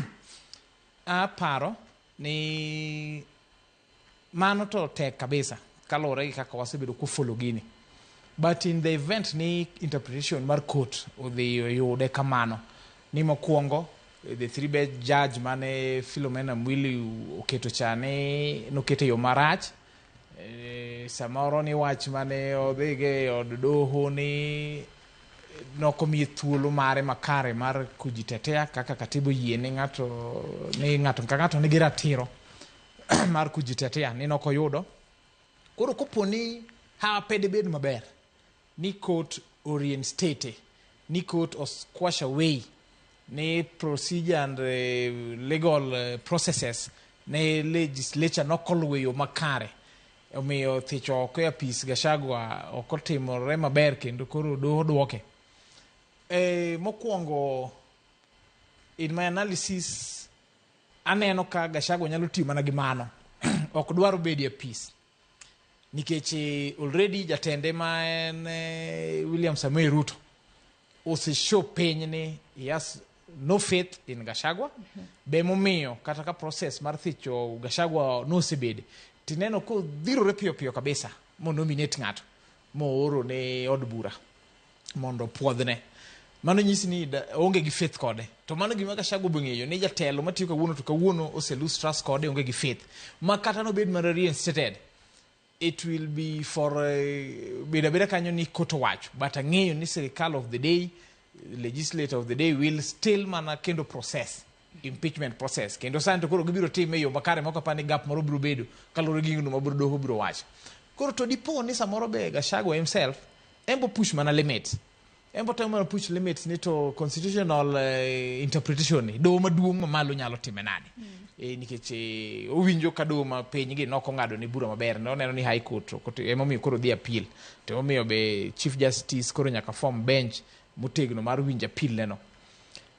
Kopo ni oyudo thuolo mar ni obedo reinstated no, ane pacha paro ni samoro Gachagua nyalo timo na gi thuolo no mar samoro mondo koro gwe tao e yo makare. Tang'o mi nyalo dwaro gwe tao, onyalo dwaro gwe tao mondo odong ni relevant for the next 10 years, kik bed ni onge siasa or leadership, nikech katiba wawacho kawuono ni kibedo impeach to 10 years you are barred from holding any public office. Koro maybe ko yudo thuolo ni onyalo riore embe to bonya resign adiera nikech par ni Gachagua nogo no wacho ni en ok onyal gwe tao kuma nochopo ne wacho no bokedo nyaka giko entiere kod hope kata geno ne do mapacho kae. Koro giko ne no ema amba wacho ni kade bed ni happy bedo maber ni yudo thuolo ni koro bedo reinstated ni ok ya process no bedo marong mo bedo reinstated to aparo ni sani to koro nyalo yegwe tao nikech ok apar ang'o ma nyalo lokore ang'o mano more seche ko gwe tao before that. Ing'eni ineno body language ne kata mo yuak kan wuok hospital gima se wacho chini kacha kineno ko yuak kabisa maya rita kwe maya geche maya kata jok mane konya to gesani kopo ni no nyalo resign to nitie gik moko mano rights moko mano ko dhi lose, nitie moko mano dhi dong godo be nitie moko ma kata koro cases ma serikal nyalo mako ne nikech ang'eni bang' ma to kodhi koto yude ni en gi makosa kendo nose bedo impeach is no longer tang'ini nitie kata mana doho pod cases moko midhi mak ne doho mang'eny maluwore gi grounds kata moko mineno mag weche corruption ka. To kopo ni no resign to samoro sirikal matiyo sirikal of the day ne nyalo bedo ne goruma or lenient ma samoro nok nyalo we ahinya to be gi ahinya to gima wacho mar dwaro ni chako bede siasa giej mar siasa Gachagua is still young to kendo sani kata kineno masawa kachacha ene mane koro chalo the leader next to bedo anything big koro koya masawa kono. Koro dodwa bedo relevant to nyalo madwaro bedo relevant ka probably pod ngi thuolo manyalo gore ne yudo public office. Koro anachich ni kopo ni doho nyalo timo ne maber ma gwe gigi oko ma yie ni ng'atcha noko thicho ke yo maber tana paro ni mano Gachagua nyalo mana dwaro tiyogo mondo gwe tao to kapar ni nyalo dwaro ni koro insist no bedo deputy president nikech all signs legislature se show distrust kode executive ose show distrust kode mo se yudo nyaka replacement environment machal kamano kata ni court duoke mani koro mi thuolo okapani Gachagua nyalo tiyo mane kaka nene makata sani kod duoke to be kaka gidhi tiyo kod jatend piny nyalo bedo matek kalo ni jatend piny nosechwalo nyaka nying ng'ama chielo makoro dwa mar mondo mi obed jalupne. Kata kamano adwa ni wasoma ne moko kuom ote ma joneno magwa chwalo okinyi makawuono wasoma ne ote mana mapiyo piyo kalore ni nyaka sani nyisa ni wanyalo dhi e doho mar mondo mi wawinja ne kaka joyal buche biro bedo ka chiwo ng'eto kotudore kod bura mar thicho oko e apisi jalup jatend piny. Ote ma kamago wasomo gi mana mapiyo piyo. Honorable Byron Akir wacho ni watching live from Mombasa, and greetings to you Joyce Odur and to our visitor Ben Onyash. Wacho ni to me I keep asking myself as a Kenyan, odhi mbele, why are these people keep wasting time with the issue of impeaching DP Gachagua in the court, and Kenyans are facing difficulty with different issues. Angomio, Marari wachoni the issue of SHA and SHIF, KICC, Adani deal, and the same Adani deal in Ketraco Energy. Marade wachoni why these people to work out this kind of scandals that Kenyans are facing because Kenyans are suffering under SHIF and SHA in treatment instead of them to continue with NHIF. Marangweno wacho kanyo ni what is wrong with our country Kenya, because you find some leaders fight on increment of term limit and some lawyers are talking on wasting of time with the case of DP Gachagua for 3 years, and time is going, no development or change in our country Kenya. Marabisho wacho kanyo ni Kenyans are tired of shouting their concerns because whether they provide them out, they can't be attended to. Because our leaders just get them and smile against them. Our leaders are not serious to help those who made them to be leaders. They are nefarious and mediocre leaders. Manopacha Byron Akiru, who are leaders for their self-interest. Malaki benocho ni Joyce and Malaki Orondo aneno Ramogi TV ka an Gema Gongo kumwach Gachagua to aneno ni ber kogole e kom nikech en ng'ama yalo mana wach pogo Kenya. Kendo en kod achaye kuom oganda mamoko, en ong'eyo mana Mount Kenya kende, kendo en osiko mana kopodone campaign koketo mana campaign mode kendo achaya jakom Raila Odinga. Mago moko kuom ote ma joneno magwa ne chwalonwa odiochieng' makawuono. Kata kamano inyisa ni wanyalo dhi e doho sasa ya kowuok sani. Ben wachimo gik otudore koda buche mag Gachagua chwale doho makoro ochungo chenro mar thiche oko kaachiel koda kituro kinde kichamo muma. Yes, mana kaka inano jowinjo go be temo nene. Gin en ketho sa. En delay tactic mondo oyuda ne afwini ni ere kako nyalo chando sirikal matiyoni. Omineno kata ka ker no wachi weche propaganda ka. Otherwise, I think it's in the interest kata mar doho ni kawuono wach ni gidhi deal go once and for all nikech Kenya needs to move forward. Erokamano inya Ben Onyacho Jwang kuom kawo thuolo mar okinyi makawuono mar mondo mi ibede twak. Nyakwara Ramogi Jwang gi thuolo ni adwa ni wadhi achiel kachiel nyaka e doho mano ma Milimani kama joyal buche kaachiel koda okinde mag Gachagua osechopo kanyo kendo gisebedo piny mar mondo mi giwinj bura mar thicho oko Rigathi Gachagua. Wawinjane. We had the previous day. So the court left rather quickly when I was on my feet. And I was standing up to draw this Honorable Court's attention to the fact that no directions had been issued in respect of an application which is on record, which is a contempt application in the Kerugoya matter, where the judge, your brother, in the Kerugoya matter, directed that because of the urgency of the matter and that he had referred the file to the Chief Justice, that application for contempt, which was on record, would be argued before the bench to be constituted by the Chief Justice. So that application continues to be on record, and I would plead that you give directions on its hearing and disposal. Because as we all know, a contempt ordinarily is not permitted audience before purging the contempt. Can we have your directions for that contempt application to be heard and determined? I thank you. What is the date of the application? Where are these people with the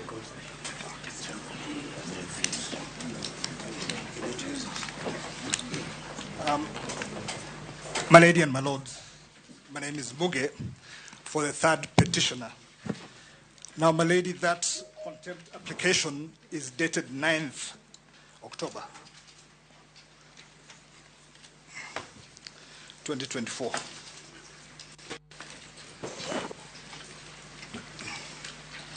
Thank you. Yes. Now, this is how we will proceed in the matter. The matter is coming up today for hearing of the application, that is application for conservatory orders and the one to set aside. We gave directions last week. We will proceed with those applications. At the end of the hearing of those applications today, we will give directions on the hearing of the application for contempt. So for purposes of going forward, those petitioners who filed applications for conservatory orders, we regard them as the applicants, and each of them will have 15 minutes. If there will be need for more time, we will consider as and when. And then any party in support of the application for interim reliefs will have 5 minutes each. Respondents, who are the applicants in the applications to set aside, will each have 10 minutes. And those in support will have 5 minutes. And then the applicants will have 10 minutes each in rejoinder. Interested parties will give them 5 minutes each. And if Senior Counsel Mr. Dr. Amino is around, we will consider his plea. My Lord,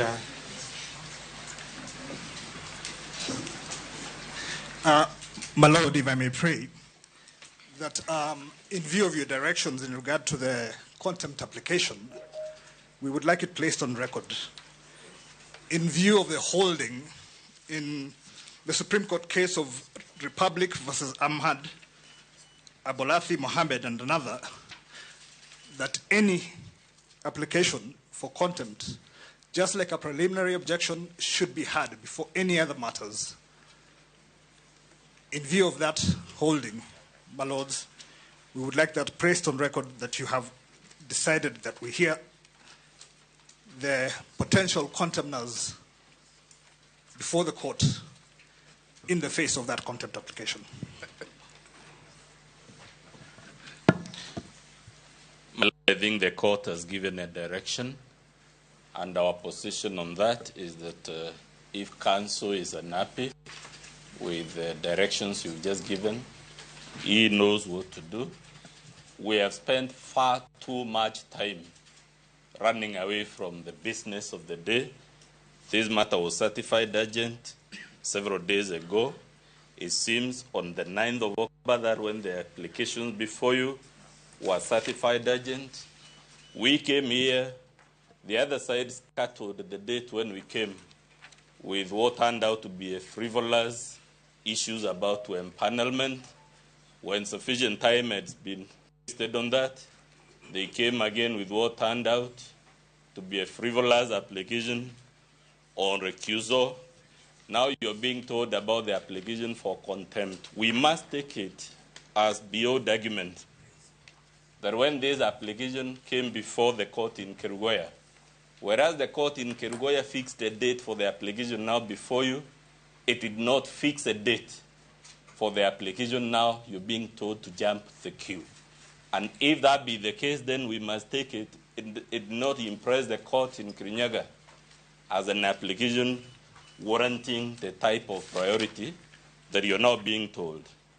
On the issue of whether contempt, if that argument were to hold, my lord, we too, the party representatives, filed a PO, and you've not heard me telling you that that PO should start. I'm just following the directions being given by the court.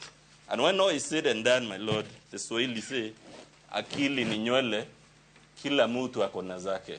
Nobody needs a brain in this court to know that the reason for all these dilatory tactics is because this side believes, having obtained a final ex parte order, they can now grind the wheels and backpedal and buy time until the conversion of the Jews, or until, as my people say, donkeys grow horns. The court must rein in these tactics. My Lord, permit me, please, to object to the term frivolous. We have been raising issues we believe are serious and weighty. We have no interest in raising frivolous issues. And I believe that is why this honorable court gave leave to appeal. This court will not give leave to appeal against any frivolous point. Thank you, Senator Counsel. My Lord Presiding Judge, permit me, speaking on behalf of the 9th petitioner, there is a concern that we have in view of the directions that have been shared by my Lord Justice Mrima, and my Lord, the comments that have been made by my senior, Dr. Muthomi Thiankolu.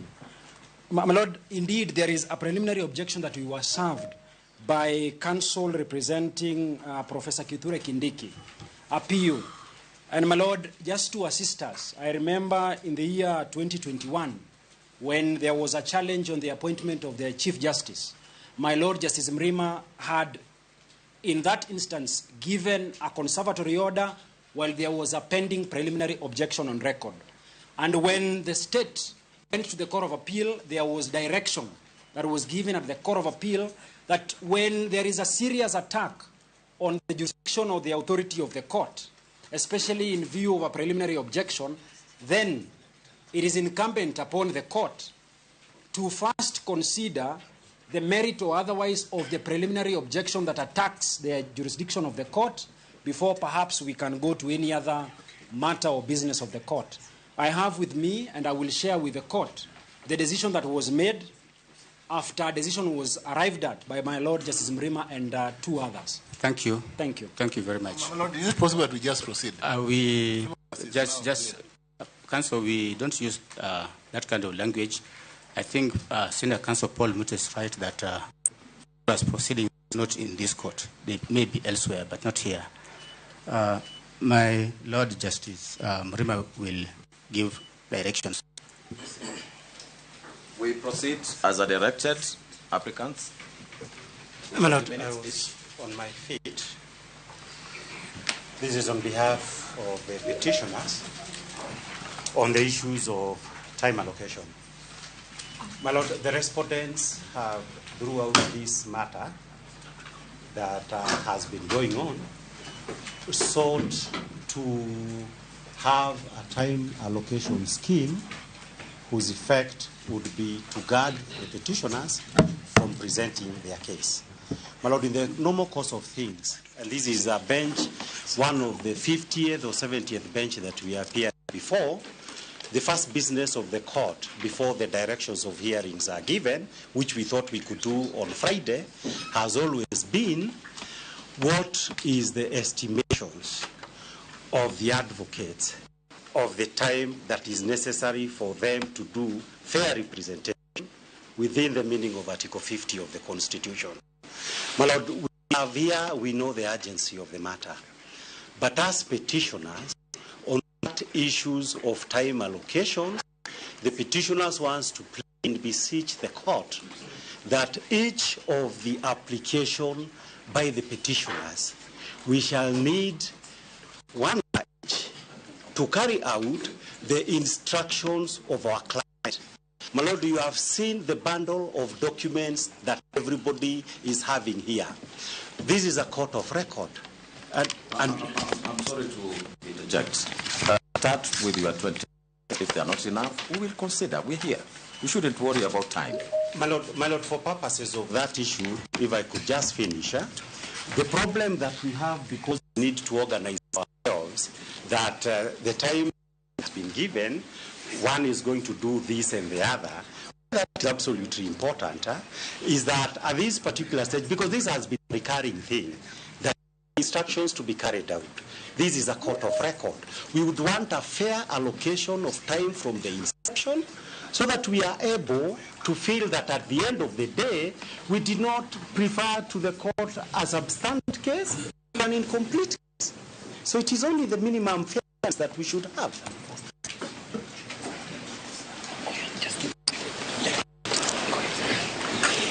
May I say something on the issue of time before the court gives directions? Let time not be the issue here. Advocate Ongaya, please sit down. Let time not be the issue here. Time can be availed. We can be here the whole of this day. We can be here the whole of this day. So let time not be the issue of discomfort. We will give you the time you want. Thank you. Thank you, my lord. That's an impressive direction.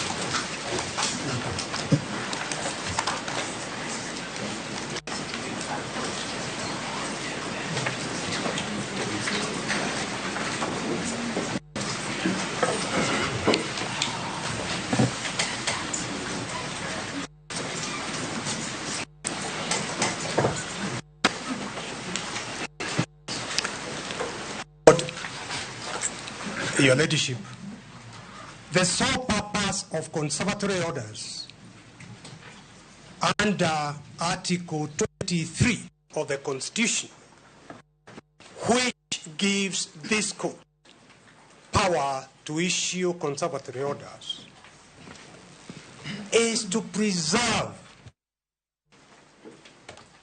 the substratum, the subject matter of the petition.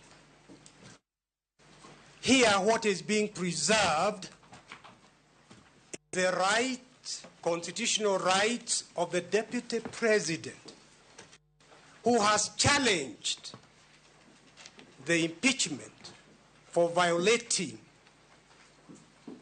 his rights, seeks to have that impeachment vacated and quashed. That is what needs to be preserved, and that is the purpose for which 3 judges issued conservatory orders, or 2 judges issued conservatory orders. But, my lords, your ladyship, those 3 judges sitting separately, each one of them made a finding that there were serious, weighty constitutional issues raised that needed to be fully canvassed during the hearing of the petition, for the court to have the opportunity to give a considered decision on those issues, and therefore gave conservatory orders to preserve the subject matter so that the Deputy President remains in office. There is no vacuum, there is no insecurity. My lord, the best guarantor for security is observance of the rule of law, constitutionalism, and the Constitution. And this is the court that has that weighted duty of ensuring that that happens. My lords, the weighty issues identified by the 3 judges are: 1, the issue of public participation. The petitioner here says the public participation was a sham. We will be going into that through my colleagues. I'm just saying the weighty issues here.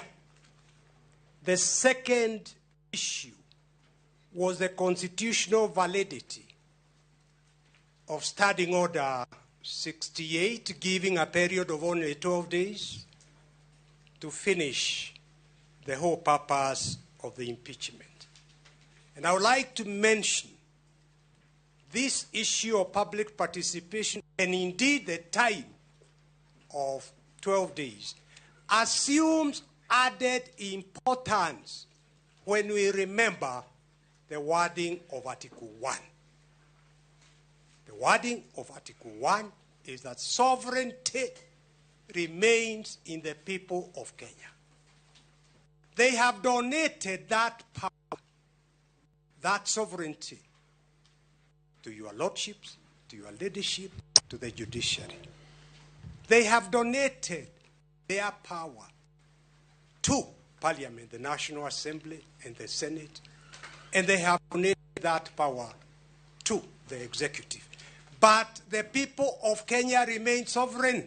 That is why there must be adequate public participation in terms of the decision in the British tobacco case. The third issue was proof, the threshold, serious violations of the Constitution, which the Deputy President says do not exist in his piece. Our opponents were pointing out to you where it is that undermining the President is one of the grounds. But Lord, the people of Kenya retain sovereignty in themselves. Elected leaders, members of Parliament, senators, Deputy President, the President, to serve them. They are employers. The Deputy President, the President, the members of Parliament are employed by the people of Kenya. And therefore, the people of Kenya have got a right to see how the people they have employed are discharging the duties they have been given. We look up to you, my lords, your leadership, to be the bench, what the judiciary is, what the people of Kenya look up to hold the country together in terms of observance of the Constitution and the rule of law. The people of Kenya, in electing the Deputy President and the President and the senators and everybody else who is elected, they were not electing to go back to imperial presidency. It is for this to ensure that we do not go back to the imperial presidency where the Constitution and the rule of law are replaced by the wishes of one individual. I hand over to my colleague Elisha Ongoya.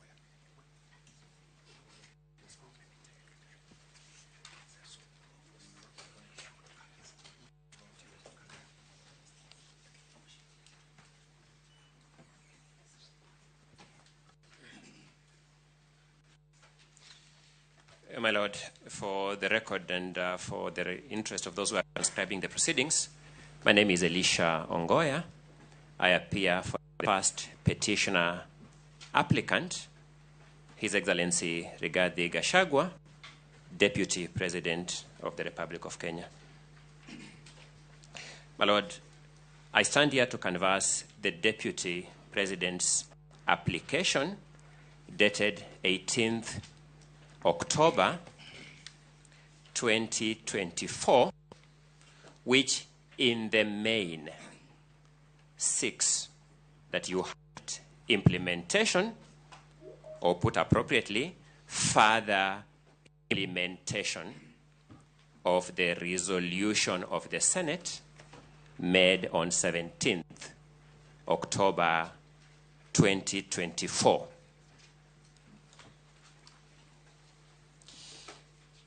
Allow me to then also record that we have some written submissions that were filed, and I think it's good practice to draw the court's attention to them so that the record confirms that they are part of the record. We have filed some written submissions on 22nd October 2024. We adopt and reiterate the contents of those submissions.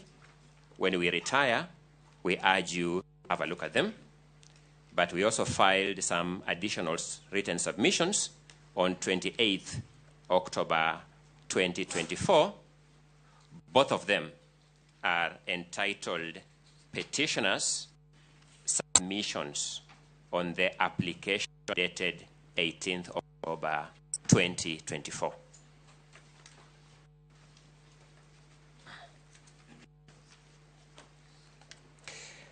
Let me move into the substance of what I want this court to consider this morning. And I want to make some overall observations, my lords and my lady. I prefer to look at this case in this court as an opportunity for our constitutional order. Whereas I know that there may be Kenyans out there interested in this matter, looking at this moment as a challenge to our democracy and a challenge to our constitutional order, I bear a message of hope. I want us to look at these proceedings as an opportunity for our constitutional order. So the challenge for me, my lords and my lady, is how we shall seize and use this opportunity. I look at it as an opportunity for our governance institutions.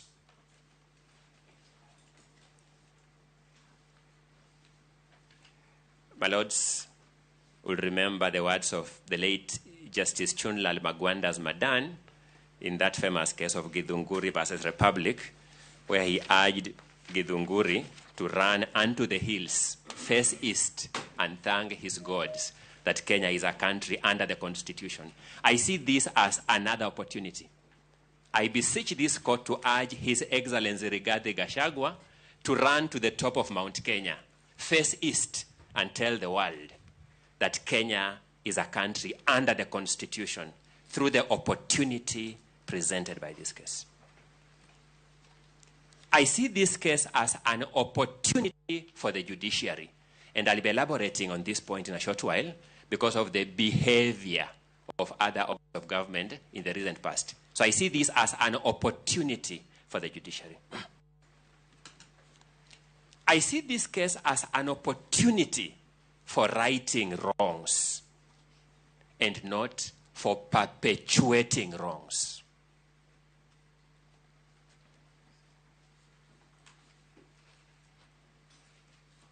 I have had the privilege of participating in these proceedings from the National Assembly, through the Senate, through this court. And I thank God and thank my client for it, because out of 50 million Kenyans, I have done nothing special to deserve this opportunity, but this somehow fate has conspired to give me an opportunity to participate and witness these events from the front benches. What this case has taught me is just how perilous we stand as a country if we depend on our legislative and executive institutions, and very recently, our constitutional commissions. Our remaining beacon of hope, my lords and my lady, is this judiciary. I have one question for you, my lords, my ladies. Will you drop the ball or will you hold the ball to the finish line? A brief history of what you will find in our amended petition,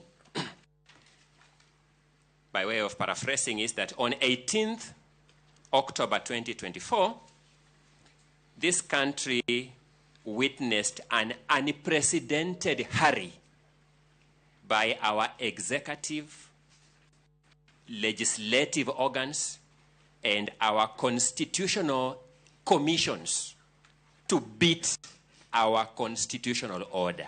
I'll demonstrate this shortly. On that day, 18th October 2024, we witnessed an unprecedented hurry. In fact, I would have thought, speaking for myself, that our country has become super efficient. But I discovered no. We were still waiting long to get our national IDs. We were still waiting long to get our passports. We were still queuing for long in our hospitals for health services. That this unprecedented hurry was for a specified project to beat our constitutional order. And why do I demonstrate this? A process for which the Constitution of Kenya prescribes 74 days at Article 149, Clause 1 of the Constitution, was truncated and executed in less than 6 hours. Clearly, we may have varying definitions of the word hurry, but we can build consensus that this one is undisputedly unprecedented hurry. Why did the makers of our Constitution prescribe 24 days maximum in Article 149, Clause 1?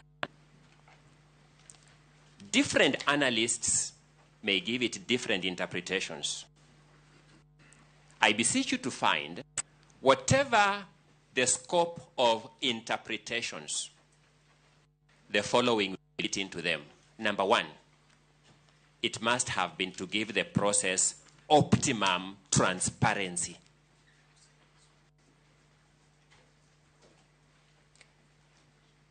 Number two, it must have been to give the process optimum accountability.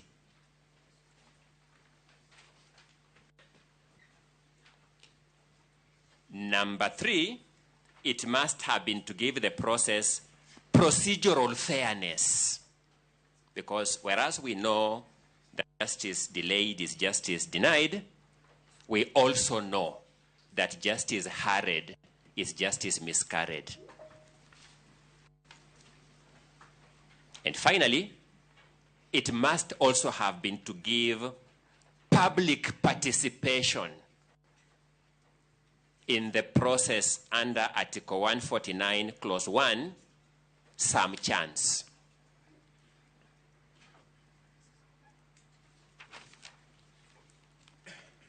Allow me to submit at that juncture from the very outset that the process undertaken by the President of the Republic of Kenya,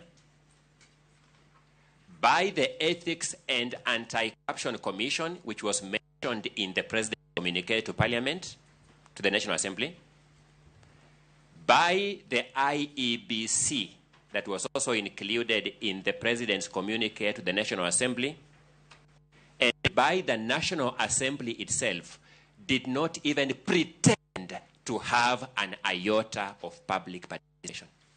Even the pretense of public participation was now taken away. We will demonstrate to you that the process between 1st October and 17th October, the process between 1st October, when a notice of motion was given in the National Assembly, to 17th October, when a resolution was taken by the Senate,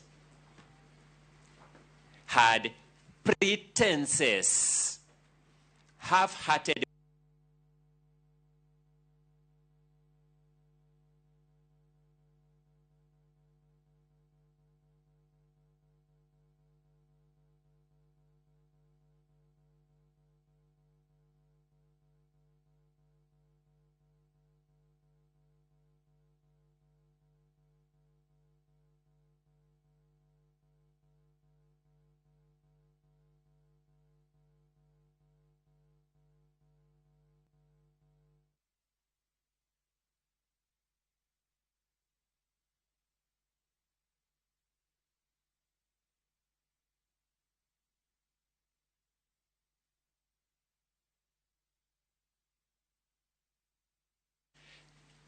to give any thought on whether or not he is suitable to be deputy president. No member of the public, no memoranda was received, no meeting was called anywhere for anyone to give any thoughts, no email address was given to be crushed by Kenyans, as we now know Kenyans can do it. Completely no pretense at public participation. I'm emphasizing these points, my lords and my lady, to our executive institutions and our legislative institutions and our constitutional commissions as defenders of our Constitution. We are now left with only one institution, this judiciary. I don't know where that noise is from within here. Thank you. If they are doing renovations, they may be told that this is so important a day for renovations. We may defer them to another day. And let's face it. Let's face it. The process of 18th October 2024 took 6 hours as a deliberate scheme to defeat each of the principles and values of good governance I have alluded to: transparency, accountability, procedural fairness, and public participation. Who did these violations? We are also here to call people to account. Who did it? Between the time we left Senate around midnight, between the time Senate closed business around midnight of 17th October 2024, and the time we woke up to the presidential communique of 18th October 2024, in that night, the Bishop Oginde-led Ethics and Anti-Corruption Commission is documented in the President's memorandum to have received, processed, and given a clearance to Honorable Kithure Kindiki. That night.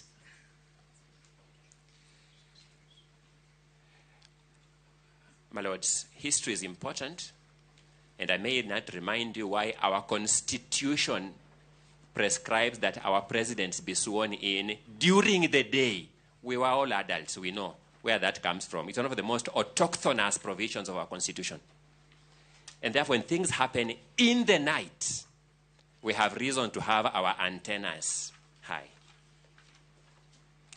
Between the time Senate rose on the night of 17th October 2024 and the time we woke up in the morning of 18th October 2024 to the President's communication to the National Assembly, we were told that the IEBC, which we now know is not properly constituted, has no commissioners, had purportedly cleared Honorable Kithure Kindiki in the night.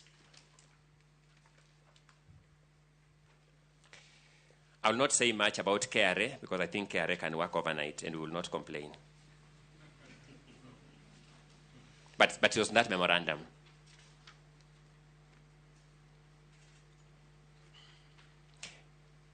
The other culprit was the President himself. The President of the Republic of Kenya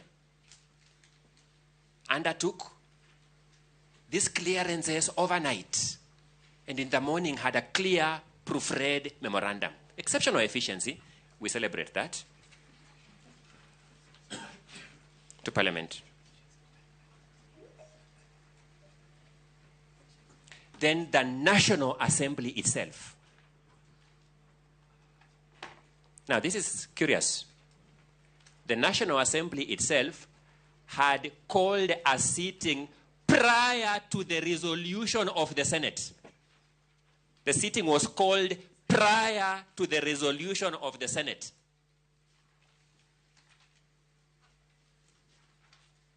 To sit on a day, ordinarily not a day of sitting of the National Assembly, to process a resolution of Senate it had anticipated, the removal of a deputy president from office, and processing clearance or approval of another deputy president.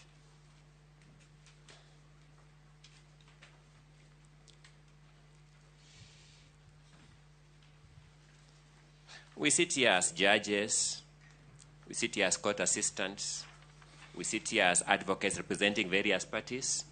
I don't know who among us, once we take away the cloaks of the official roles we play, was proud as a Kenyan observing these events as they happened. I don't know who among us was proud now putting on the cloak of citizenship to watch these events unfold at that pace.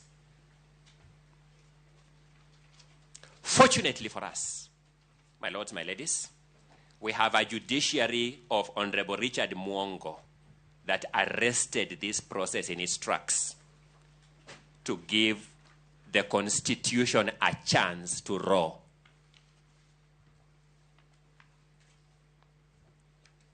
In the far corners of Kerogoya.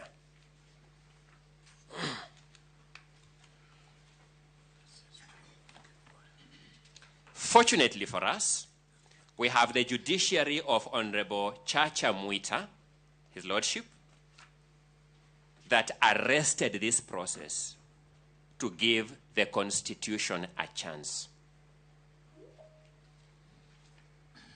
Today, you sit and I stand before the judiciary of Honorable Ike Ogola, Honorable Esim Rima, and Honorable Dr. Frida Mugambi, that has been invited by the respondents to undo that chance that the Honorable Mwita and the Honorable Mwongo gave the Constitution.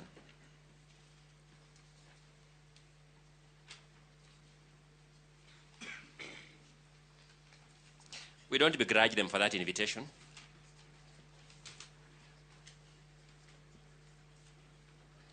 Because under Article 48, they are entitled to come here and make that invitation. Our question is whether the judiciary of Honorable Ogola, Honorable Mrima, and Honorable Dr. Frida Mugambi will be baited by that invitation. That's our only question. Throughout these proceedings, we shall be looking at you in the eye to ask, will you fall for this bait or will you stand for the Constitution?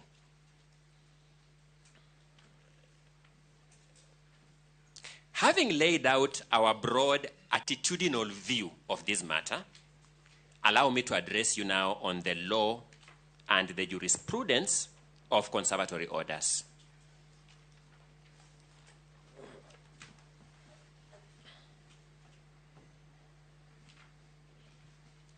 In terms of textual prescription, in terms of the prescription of text of the Constitution,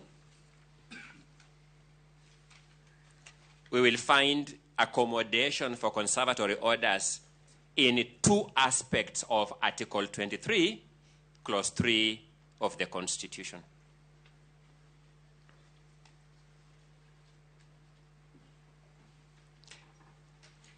Article 23, Clause 3 says, in any proceedings brought under Article 22, a court may grant appropriate relief. So we find accommodation of conservatory orders in the use of the phrase appropriate relief.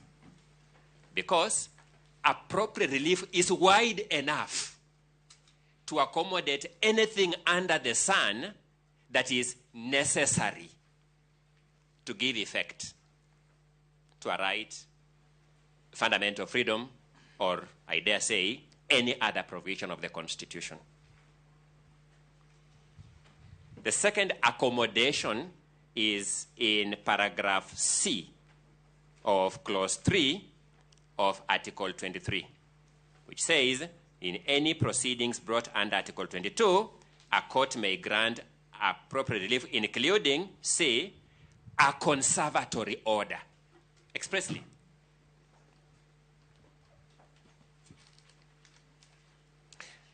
I'm a bearer of good news that in determining whether or not to grant conservatory, to confirm these conservatory orders, my lords, you need not look further than in the files before you. I'll demonstrate you shortly. Just by looking at the files before you, you will see why you must confirm these conservatory orders. Let me go there. Allow me to address the brief issue of your jurisdiction over this matter from the files before you.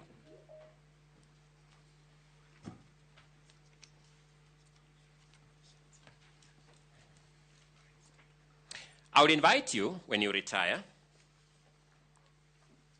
to look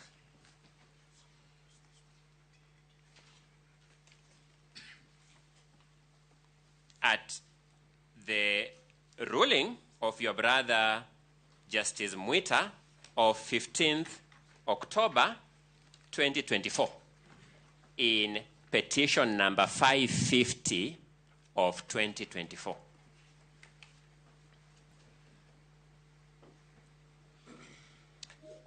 When you look at that ruling, I would invite you to look at page number 7 of that ruling.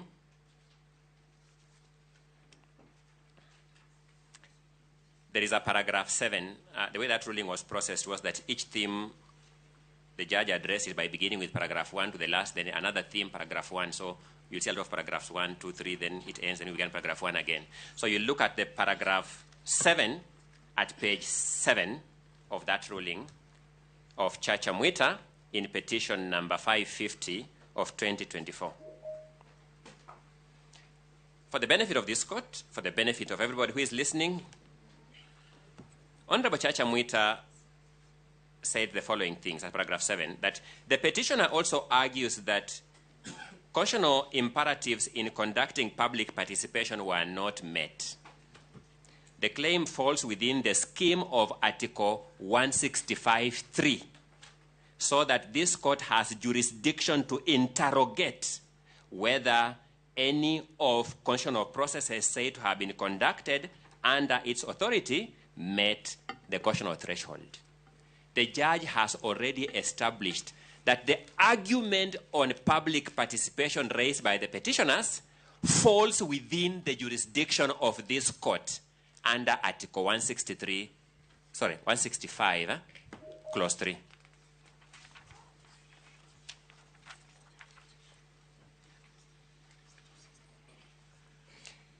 Then, paragraph 9 of that ruling on the same page. Justice Chacha Mwita holds, first he observes that the first respondent has pushed an argument that this court has no jurisdiction to hear a matter arising from impeachment of the president or deputy president on the basis of Article 165(3)(c). Then he reproduces the provisions of the article verbatim. I wouldn't want to regurgitate that because you'll read it. He proceeds now to argue that Article 165(3)(c) is in relation to the process of removing the president or a deputy president from office on grounds of incapacity. This process is initiated for purposes of investigating the president or deputy president's physical or mental capacity to perform functions of that office. And here's the clincher. This is a distinct process from that of impeachment in Article 145 as read with Article 150. Article 163(c) excludes jurisdiction of this court over the process undertaken in accordance with Article 144 and not Article 145 as read with Article 150 of the Constitution. Honorable Chacha Mwita has made a finding that this court has jurisdiction over a matter or a process undertaken under Article 145 as read with Article 150 of the Constitution.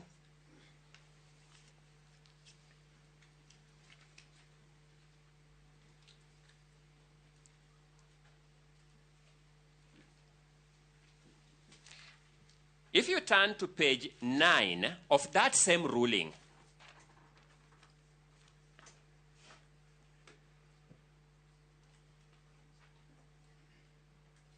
of Justice Chacha Mwita of 15th October 2024, in petition number 550, page 9, you will find another paragraph 4. I think I explained why these paragraphs ran back and forth. Paragraph 4, he says,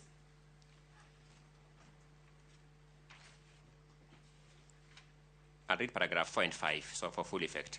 Paragraph 4, Article 145 lays down the procedure to be followed in cases of impeachment and the timelines for doing so, including affording the person an opportunity to be heard on the charges.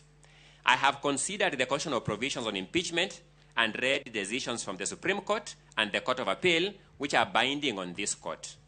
These decisions have laid down the position that it is important to let the impeachment process run its course, after which the court would have a look at any complaints on violation of either the Constitution, the law, or fundamental rights, including processes.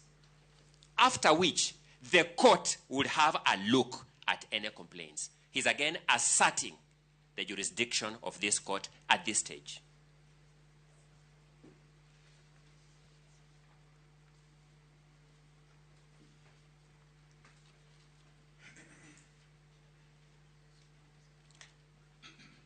Then, I would also invite you to look at at page 10 of that same ruling. At that same ruling. And this is the clearest warning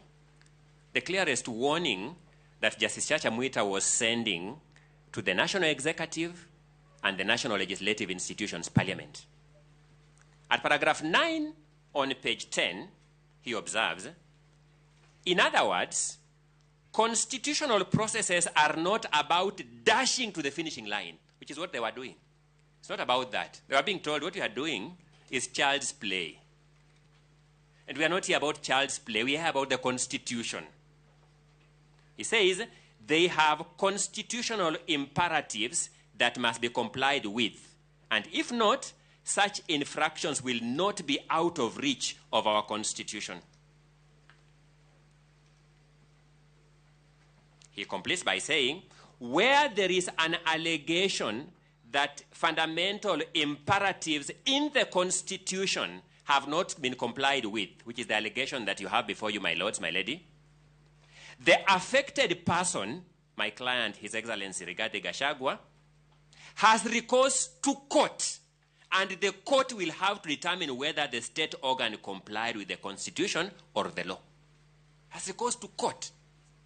I began by saying we need not look further than in the files before you to assert that these orders have been confirmed, and I'm beginning by confronting the unfortunate allegation of lack of jurisdiction that has been filed on behalf of the person who was nominated to be the deputy president and who is supposed to uphold the Constitution. At paragraph 10, he gives the most enduring philosophical statement of page 10, paragraph 10, page 10. In that respect, our Constitution offers both hope and promise. Hope that the institutions it has established will comply with its fundamental principles. We now know that that was hope against hope. And promise that the Constitution is supreme, and any act or omission in contravention of the Constitution is invalid. In other words, it does not matter how far the process may have gone, since no action is beyond the reach of our Constitution. My lords, I want to speak the truth here. In the face of these pre-existing rulings in these files, you will hear arguments here of non-justiciability of this dispute, political question doctrines, things that have been fished in a cut and paste manner from old American jurisprudence into a transformative constitution of the 21st century. I mean, that's unfortunate. I am hoping that once I'm done with this, those who came to court carrying those arguments of political question doctrine, non-justiciability, will find favor in abandoning them to save us some time. At the same page 10, you'll find another paragraph 1. I tell you the judge was starting paragraph 1 at every new issue. He says, Article 2, Clause 4 of our Constitution is not only the hope, but also the promise of our Constitution that we must abide by cautionary dictates, for any act or omission in contravention of this Constitution is invalid. That's what the judge is telling us.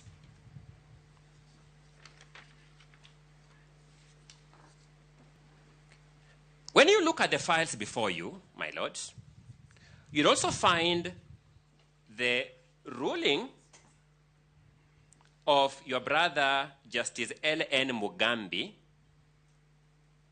in petition number 522 of 2024, His Excellency Rigathi Gachagua versus the Speaker of the National Assembly and others. Another file that is before you.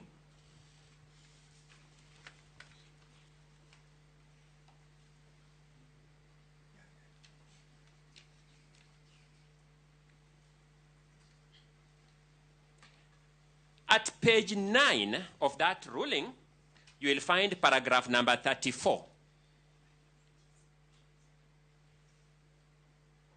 In that paragraph, the judge observes, and that was when he was delivering the ruling to send this file to the Chief Justice to empanel the three of you to sit. He says, Article 165, Clause 3, Paragraph B or D of the Constitution has been delineated by Article 165, Clause 4 as constituting areas from which substantial questions of law might arise to require composition of a bench.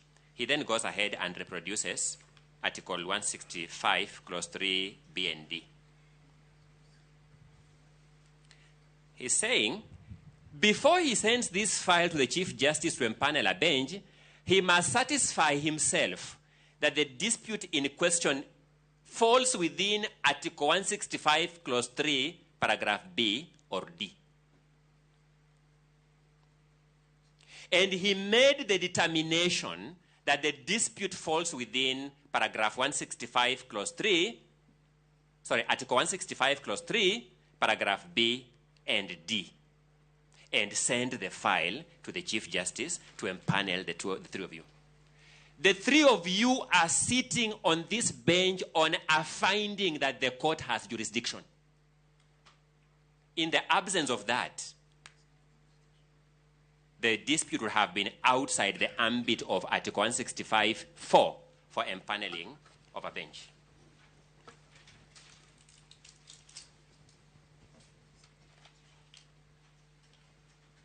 Then, my lords, let me not just take you through the jurisprudence of others. Then there is your own jurisprudence as this bench.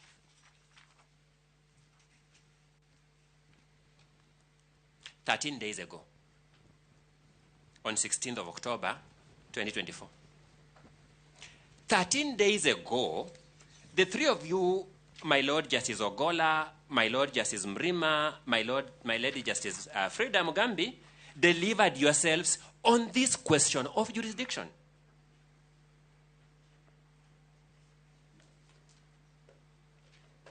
In that ruling, in petition number 522, as consolidated now with the others, in that ruling that you delivered on 16th of October, at paragraph 83, you observed that at the moment, that was at that time, this court is being called upon to anticipate the outcome of a process yet to be completed.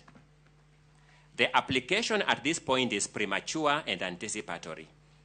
In any event, should the petitioners not succeed before the Senate, they still have an opportunity to approach the courts.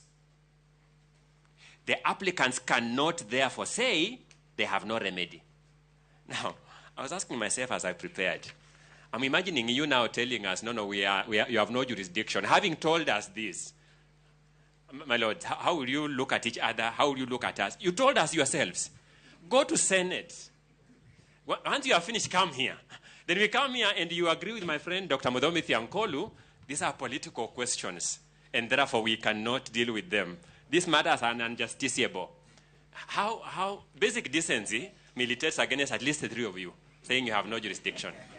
I respectfully submit, my lords, my lady.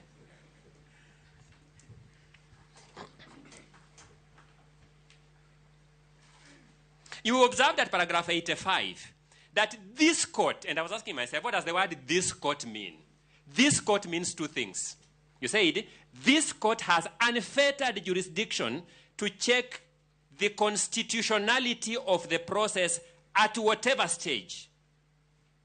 As such, we are certain that the petitioner's rights are currently well guarded and none of the petitioners stands to suffer any prejudice. You assured us that you have unfettered jurisdiction, that's what we used, jurisdiction, to check the process at whatever stage. I've said the word this court, I understood it to mean two things. One, to mean the High Court, because you are talking about this court. I don't think you had forgotten you are judges of the High Court. So that when somebody comes and says, we ought to have gone to the Supreme Court, they must also justify to you why you are using the words this court in this context. And number two, it means this bench. The three of you sitting here as a bench. You are now this court in this matter. You have unfettered jurisdiction to check the constitutionality of the process at whatever stage.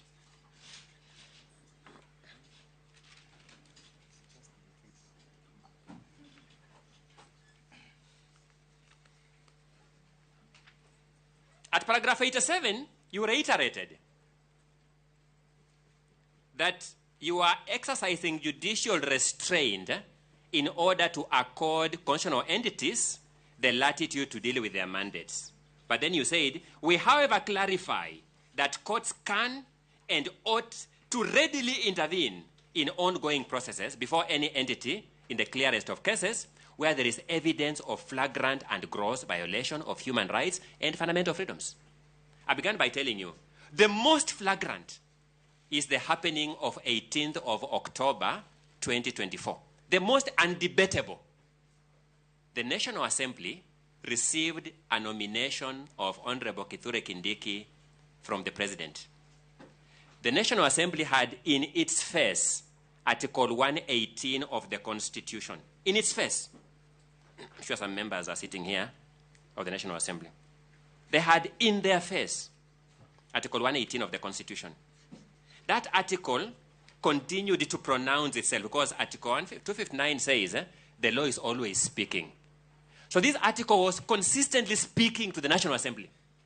Consistently speaking that Parliament shall facilitate public participation and involvement in the legislative and other business of Parliament and its committees.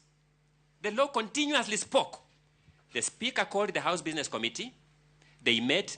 Article 118 was speaking to that committee that you shall facilitate public participation and involvement in the legislative and other business of Parliament and its committees. That committee turned a blind ear to this speech by the Constitution. They sat in plenary. Article 118 1B was speaking that you will facilitate public participation and involvement in the legislative and other business of Parliament and its committees. The plenary turned a deaf ear. 2, this dictate. The most blatant. I want to ask how we cannot stop the confirmation, the assumption of office of Honorable Kindiki on this argument only until we argue this matter fully and settle it at the hearing of the main petition. I want to see. I'm a career learner. If you convince me, I can tell my clients they have convinced me. But I'm trying to imagine the kind of philosophy you will require to convince me. The 50 million Kenyans out there know. None of them was ever called upon to make any view, any thought on the suitability or otherwise of Honorable Kithure Kindiki to be the Deputy President of Kenya. They know.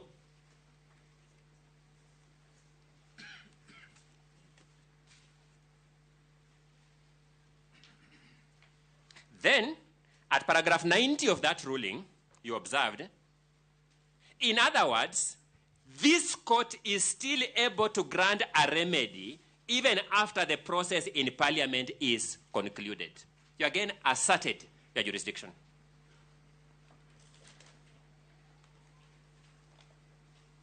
I want to conclude this aspect of my submissions, my lords, my ladies, by pointing out that it's a high time that we laughed out of this court anyone who questions the jurisdiction of this court in this matter in view of all these prior rulings in the files before you.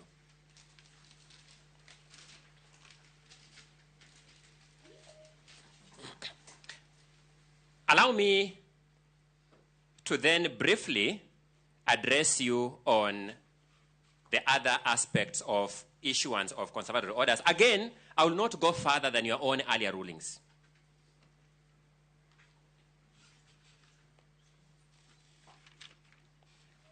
In your ruling of 16th October 2024, at paragraphs 62 to 71, you pronounced yourselves on the principles that govern grant of conservatory orders. We agree with each of those principles that you set out in that ruling without any modification. We agree with each of the principles that you set out in paragraphs 61, sorry, my apologies, 62 all the way to 71.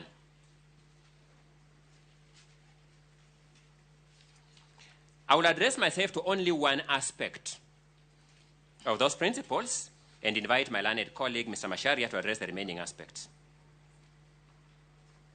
This is where you allude to the case of Gatirau Peter Munya versus Dixon Mwenda Githinji and two others. If I'm not mistaken, this must have been the matter that was argued by my colleague, Dr. Tiankolu, some times back, so he would know it very well. It was among the first cases to deal with this matter. It's actually the first one in the Supreme Court of Kenya. And you see, we celebrate Dr. Mudhomi Tiankolu for contributing to this kind of jurisprudence. He observes, and I quote, that conservatory orders, consequently, should be granted on the inherent merits of a case, bearing in mind the public interest, caution of values, and the proportionate magnitudes and priority levels attributable to the relevant causes. I want to address myself to the inherent merit of this case and just on one aspect of public interest. In fact, let me just begin by putting aside the issue of public interest, by asserting as a principle, my lords, that I desire that you hold that the greatest public interest is upholding our Constitution. There can be no superior public interest attributable to politics or other considerations that would outweigh upholding our Constitution. In fact, that is my understanding of Articles 2 and Article 3 of the Constitution. Articles 2 and 3 of our Constitution provide that the greatest public interest is in upholding our Constitution. I can see my learned colleagues jittery. I don't know whether they want to raise an objection. Okay, thank you. Not me. I would never raise an objection regarding you. Thank you so much, my teacher and mentor, Professor Gedum Muigai. And I'm sure our other colleagues have taken cue from you, Prof. So that, my lords, when a petitioner raises a matter like the clearest violation I have raised on what transpired on 18th, there can be no greater public interest than giving that matter a chance to be ventilated fully. I can't imagine of any. But having said that, let me now deal with how this petition meets the inherent merits test. Just a minute. We had earlier on given a time allocation, which Mr. Kibe disagreed with and asked for 2 hours. We will give you that 2 hours and not beyond. You have done 1 hour. Okay, let me now take 15 minutes to summarize the rest of the argument. Then we see how to wind up that. So let me address the issue of inherent merit, because that's my last argument. Then I can see what my learned colleague, Mr. Macharia, can mop up. We had gotten another indication, my lord, that we have the whole day. That's the last direction you gave before this one. So that's why your words, my lord. I'm sure the transcript will come out with those words. That is, we speak as Africans. Let me do the best I can in view of the new direction, because that has made me now to change my approach, which can... Certainly, Mr. Ongoya, you didn't expect that we have the whole day. We had given directions on time, yes, and on your own authority of Mr. Kibe. He said you would want 2 hours. And we have agreed to that. So let's stick to the petitioner's side having 2 hours. Let me give it my best. We'll deal with the eventualities. Allow me then just to refer you to a few things. On your ruling of 16th October 2024, at paragraph 78, you observed, and I quote, "In sum, therefore, in determining whether a matter discloses a prima facie case, a court must look at the case as a whole. It must weigh, albeit preliminarily, the pleadings, the factual basis, the respective parties' positions, the remedies sought, and the law. In so doing, a court must be guided by Article 22, Clause 1, and Article 258, Clause 1 of the Constitution, which provisions are on the right to institute court proceedings whenever a right or fundamental freedom in the Bill of Rights has been denied, violated or infringed, or is threatened, or when the Constitution has been contravened or is threatened with contravention." Then you at paragraph 79, you observe, "Applying the above in this matter, petition 522 that is before you now, without much ado, we are satisfied that the consolidated petitions raise constitutional issues that require further judicial consideration." You made a finding that the case has inherent merit. You could see it without much ado.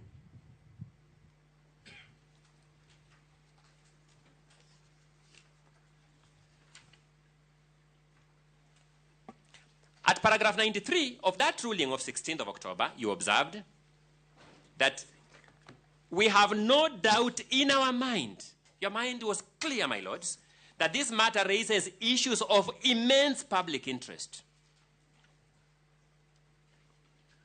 A matter that raises issues of immense public interest, we argue, is a matter that is infused with inherent merit. When you consider the ruling of your brother, Justice Chacha Mwita, at page 9,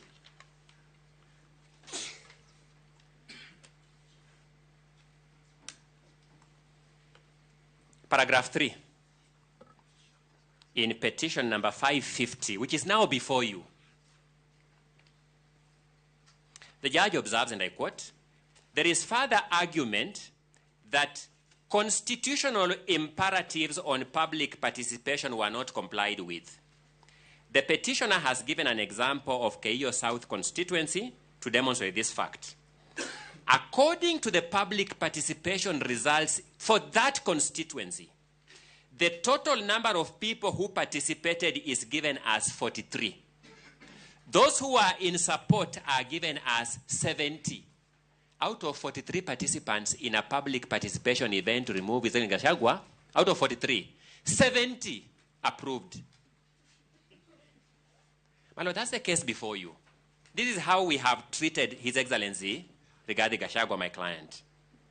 Those who did not support were 3. They also got those who do not support. Having gotten 70 out of 43, there has some residue of 3 not to support. The percentage of those who support was 162.79%.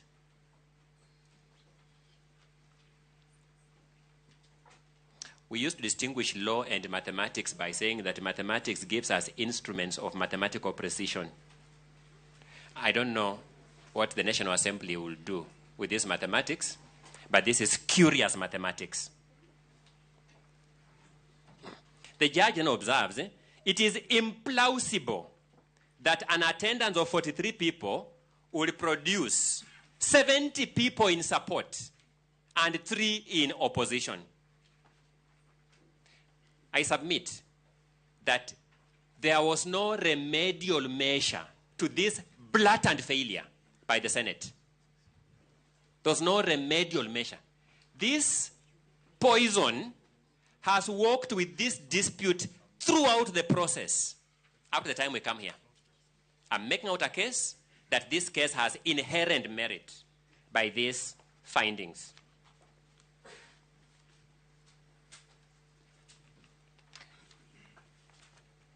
At page 11,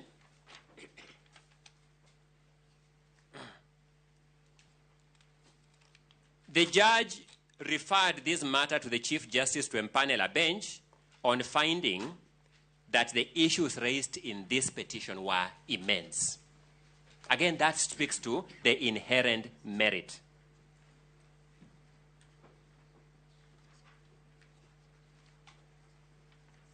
When you look at the ruling of Justice L.N. Mugambi of 11th October 2024, all the way from paragraph 38 to paragraph 42, the judge highlights the matters of grave significance that this petition raises as a precondition to referring this matter to the Chief Justice. I submit that this speaks to the inherent merit of this case. And finally, at least for my part, when you look at the order from Kerogoya in petition number E15 of 2024, which is before you, at order number 3, the judge observed that the matters raised in the petition, being of great national importance and urgency, he then referred the file to the Chief Justice. And I have two observations to make here. The finding that the matter was of great national importance and urgency speaks to the inherent merit of this case. If you look at order number 5 of the order of your brother Justice Mwongo, he gave the conservatory order because of the finding in paragraph 3, in order 3. He says, in light of the nature of the matters raised as noted in order 3, a conservatory order be issued. I want to submit to the nature of those matters has never changed. For you to vacate this order, you must convince yourselves, convince us, and convince the entire Republic of Kenya that the nature of these matters has changed. The matter has remained as it was on 18th of October 2024, which was the basis for the grant of conservatory orders. I therefore submit as follows: that because this bench, Justice Mugambi, Justice Mwita, and Justice Mwongo have, in the various rulings above, already found that this matter has inherent merit, it is not open to the respondents in their application for setting aside to invite this very court to revisit that matter and reach a contrary finding in the face of the principle of res judicata that you considered and applied on 16th of this month. I also submit that because the 4 benches I have alluded to have consistently found that this court has jurisdiction, it is not open to the respondents to argue that this court has no jurisdiction and invite this court to enter a contrary view without violating the principle of res judicata that you used against the petitioners on 16th of October. I trust that my learned colleague, Mr. Masharia, has taken note of the time and therefore he is able to compress arguments so that we pave way to the other petitioners. I urge that you grant the conservatory orders in petition number 565 of 2024 and in petition number 15 of 2024 at Kerogoya to preserve the subject matter and to give these parties a chance to ventilate themselves on the merits in the main petition. Over to Mr. Masharia.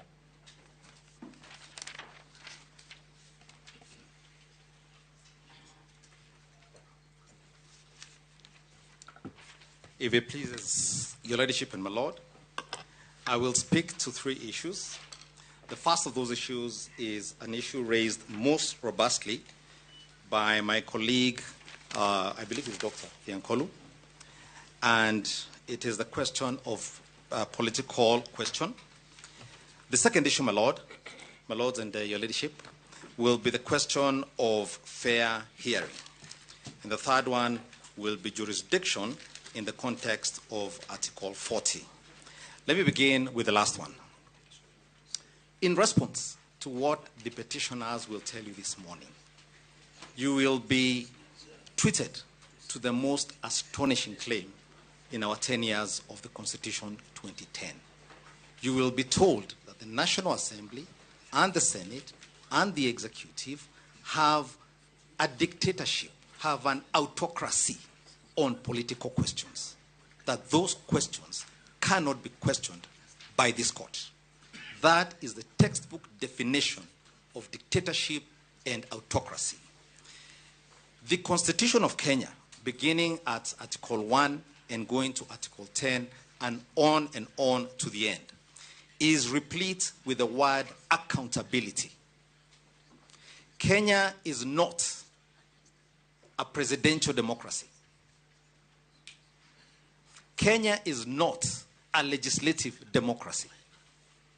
Kenya is a constitutional democracy.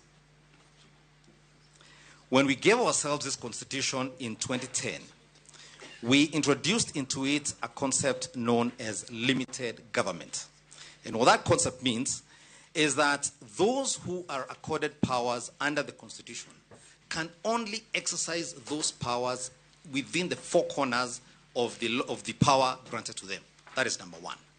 And that number 2, on account of Articles 1, Article 2, and 3, all those decisions are amenable to judicial review for purposes of confirming compliance with the Constitution. My good friend, Mr. Dr. Thiankolu and his colleagues have in their submission cited to you a case which they have extracted from the Sonko, allow me to call it that, the Sonko Supreme Court decision. They tell you that on the basis of a decision called Nixon versus the United States, you have no jurisdiction on account of the political question doctrine. But what they've done actually is that they cut out the passages and left out the decision that the court actually made. This is what you will find at paragraph 113 of the Supreme Court decision. And so far, it's the only, I think, full decision by the Supreme Court on the question of impeachments. Full decision after an impeachment. This is what they say. In that sense, and this is now a continuation from where the respondents here have cited in their submissions. In that sense, and in the exercise of these wide political powers, both the County Assembly and the Senate cannot act outside the confines of the Constitution. So that's the first point. The Senate and the National Assembly, even while acting politically, cannot act outside the confines of the Constitution and the law. That's number 1. And they then say, and this is where you draw your jurisdiction from, for to do so would invariably invite the court's intervention, which is what we're asking you to do here today. They then cite the case of Nixon, which itself stated that there must be judicial review when state organs or state bodies misbehave. But this is what the court says. Courts are thus permitted to intervene where matters of constitutional violations arise. And that's not the only one, of course. We've cited before you other cases, including the Wambora decisions, where the court, both the Court of Appeal, went to great lengths to explain where you draw your jurisdiction from. So I believe the Supreme Court decision in the Sonko case should put to rest the question as to whether you have jurisdiction even on political questions. The respondents then make another submission. This is that this court lacks jurisdiction because jurisdiction to interrogate the presidency and its appointments or elections lies exclusively within the Supreme Court of Kenya. They don't say so explicitly, but they say so by way of example. And they tell you that under Article 164, I believe it is, Article 163, Sub-Article 3A, the exclusive original jurisdiction to hear and determine disputes relating to the elections to the office of the President arising under Article 140. It's important to linger on every of those words. The exclusive jurisdiction is limited to elections, number one, arising under Article 140. And there's a reason it's worded this way, and here's the reason. Now, not every election is a presidential election. Now, under the definitions set out under the Elections Act, the Elections Act is itself a statute promulgated by Parliament under the provisions of Article 82 of the Constitution of Kenya. It recognizes only 3 types of presidential elections. The first is Article 136. It is that election that leads and that has the qualifications and the mechanism for it under Article 138 that then leads to a petition in the Supreme Court of Kenya under Article 140. There is then another election under Article 139, sub-Article 1B, and you'll find this in the definitions of the Elections Act. And the third presidential election understood is Article 146, sub-Article 2B. A replacement of a deputy president under Article 149 is not an election. And I must confess that Article 149 was perhaps not worded very elegantly, because what Article 149 does is that Article 149 almost seems to have ended prematurely, because it says within 14 days after a vacancy in the office of the deputy president arises, the president shall nominate a person to fill the vacancy. So it's a nomination. The word used there first is nominate. A person to fill the vacancy, and the National Assembly shall vote on the nomination within 60 days after receiving it. It doesn't say anything after that. But one of the things I found when I examined another statute with similar provisions, this is Section 32D of the County Governments Act. Section 32D of the County Governments Act is actually a lot broader. It explains how that vote will be conducted, the time periods for it, the threshold for that vote. It's a lot more elaborate. But one of the things it makes clear is that the vote akin to Article 149 is an approval. It's not an election. It's an approval. And if one were to examine the Constitution further, everywhere the word election is used, and just by way of a few examples under the Constitution, Article 86, Article 87, Article 83, all of those articles, including the powers and functions of the IEBC, which my learned friend Mr. Ndegwa will be speaking to later, all of those make it clear that the election contemplated is a contested election with voters under Article 1. 14 million Kenyans. That is what the Constitution understands as an election. That then invites the jurisdiction of the Supreme Court of Kenya under Article 140. So it cannot be that the respondents get to make 2 opposing arguments. They argue that because this is their argument, this is an election, so you can only go to the Supreme Court of Kenya. But they then argue this is not an election that requires the IEBC. That's one of the things they've argued. Because an election requires the IEBC, as properly understood. So even that argument that the Supreme Court of Kenya is the only one that has the repository of jurisdiction to determine this matter does not find any basis, does not find any grounding in the Constitution of Kenya. You can also look at Article 106(2)(a) for what they discuss when they talk about an election.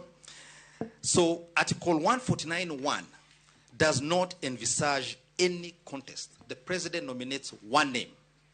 And while I'm here, let me deal with an elephant that my learned colleagues will be throwing at you. It's actually more of a monster. In response to what we are telling you, they will tell you there's a public crisis of monumental proportions not seen since the late Daniel Arap Moi told us that he will appoint a vice president if it increases the sufurias of ugali in our houses. We'll be told this is the worst thing that has ever happened. There's a vacancy. Answer number one. Article 148 does not 148, sorry, I believe I'm talking about the sequencing where the Speaker of the National Assembly is the third in command, so to speak, when there's a vacancy. I have been waiting for my good friend Mr. Milimo, who represents the Speaker, to shoot up to his feet and protest loudly that his client is not a vacuum. Because the Constitution says, when, I think it is, this is Article 146, Subarticle 2B. If the office of Deputy President is vacant, or the Deputy President is unable to assume the office of President, the Speaker of the National Assembly shall act as President, and an election to the office of the President shall be held within 60 days after the vacancy arose in the office of the President. Two things to note there. In that article, the framers of the Constitution contemplated a vacuum in both the presidency and the deputy presidency. And it is at this point where my good friend Mr. Milimo says his client, Anatosha.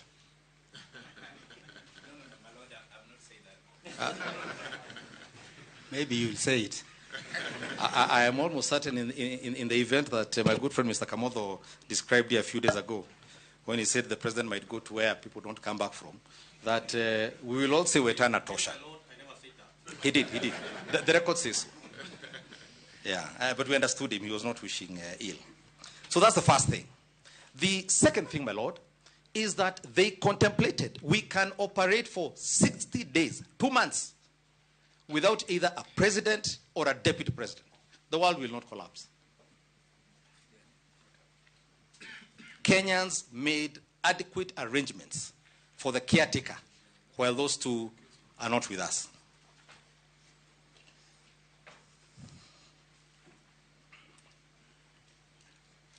And there seems to be something magical about these 60 days that Kenyans clearly had.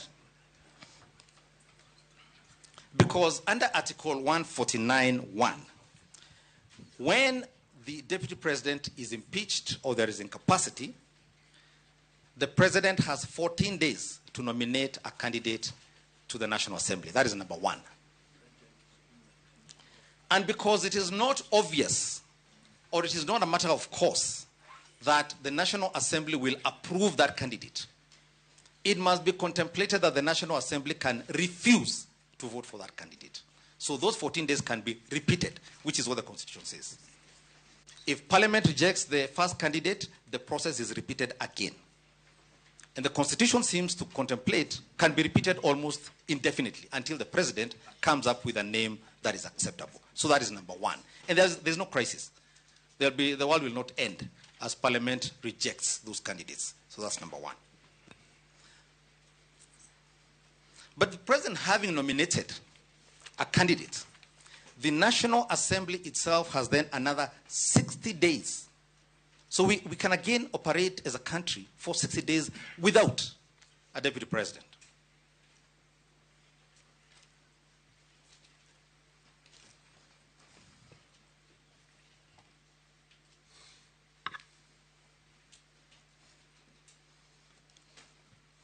And so I return to what the Supreme Court said in the Sonko case we must do, and has not been done, has not been afforded to our client, the deputy president. This is what the court says. This is the Supreme Court again at Article 114. And it's interesting because what had happened in the Sonko case, the court actually found that Sonko was not properly before it. But they then said they converted the proceedings into an advisory opinion. So they're actually giving this as a template for courts, such as this honorable court, to follow. Article 114, paragraph 114. To the question whether due process was followed in the removal of the appellant, the audi alteram partem rule requires that those who are likely to be directly affected by the outcome of a decision should be given prior notification of the action. So they give a whole list of what must be done. Prior notification of the action proposed to be taken, of the time and place of any hearing that is to be conducted, and of the charge or case they will be called upon to meet. They must be given an opportunity to be heard. Now, it is not a matter in dispute that on the night the Senate, I and my colleagues on both sides were present in the Senate, our client was taken ill. I have subsequently read in the newspapers he had a broken heart for good reason. So he is taken ill, and the Senate then takes a vote. And this was important because the Senate had 2 days left, even in their own self-prescribed time limits. They voted, and this was not an electronic vote. They voted on acclamation to reject a motion to extend time for the deputy president to appear My in Lord, court. if I may, I am compelled to interrupt. My Lord, learned counsel is misleading the court. When on affidavit, it is clear that the Senate votes electronically. Senate does not vote by acclamation.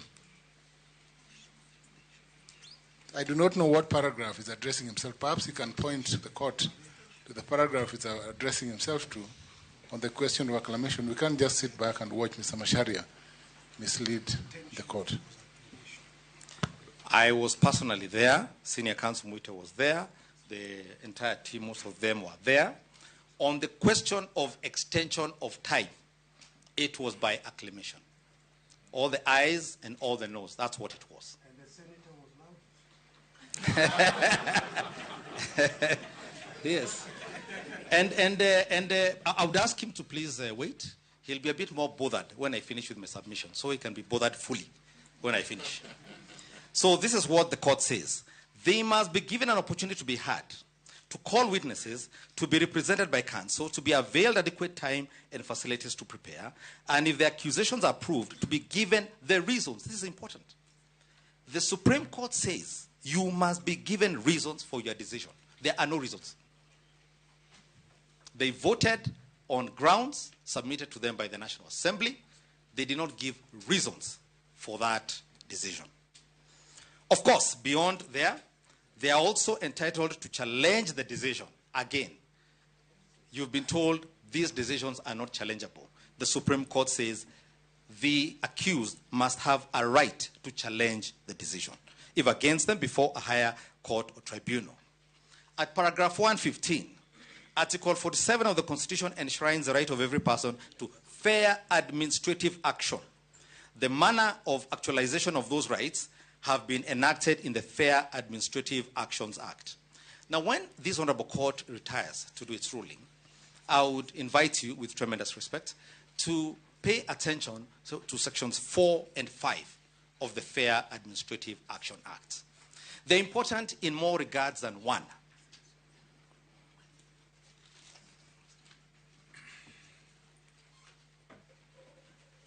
Senior Counsel Paul Mwite has alluded to the question of public participation, and so will some of my colleagues who will come after me.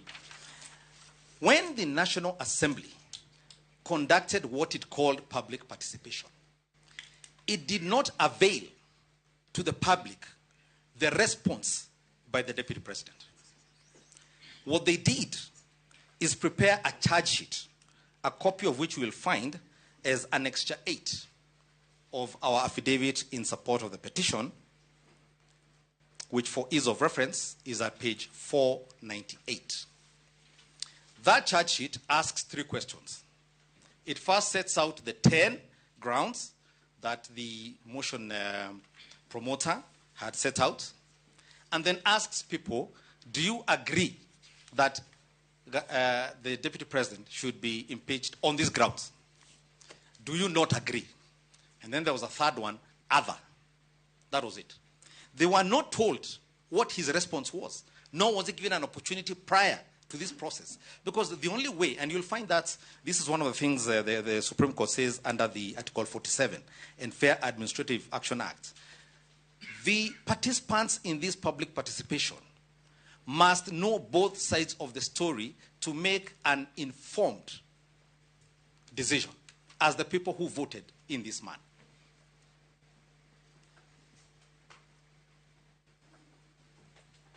The court then goes on at paragraph 116. In the process of removal of a county governor, and for this case, the deputy president, the right to fair administrative action under Article 47 and the right to fair hearing under Article 50 of the Constitution all accrue, and I'm paraphrasing here, to the deputy president before a decision to remove him or her from office is reached. An unfair removal is one which goes against the principles of natural justice, just like I've demonstrated, which implies that no adequate notice was given, that there was bias, and where the hearing was not fair.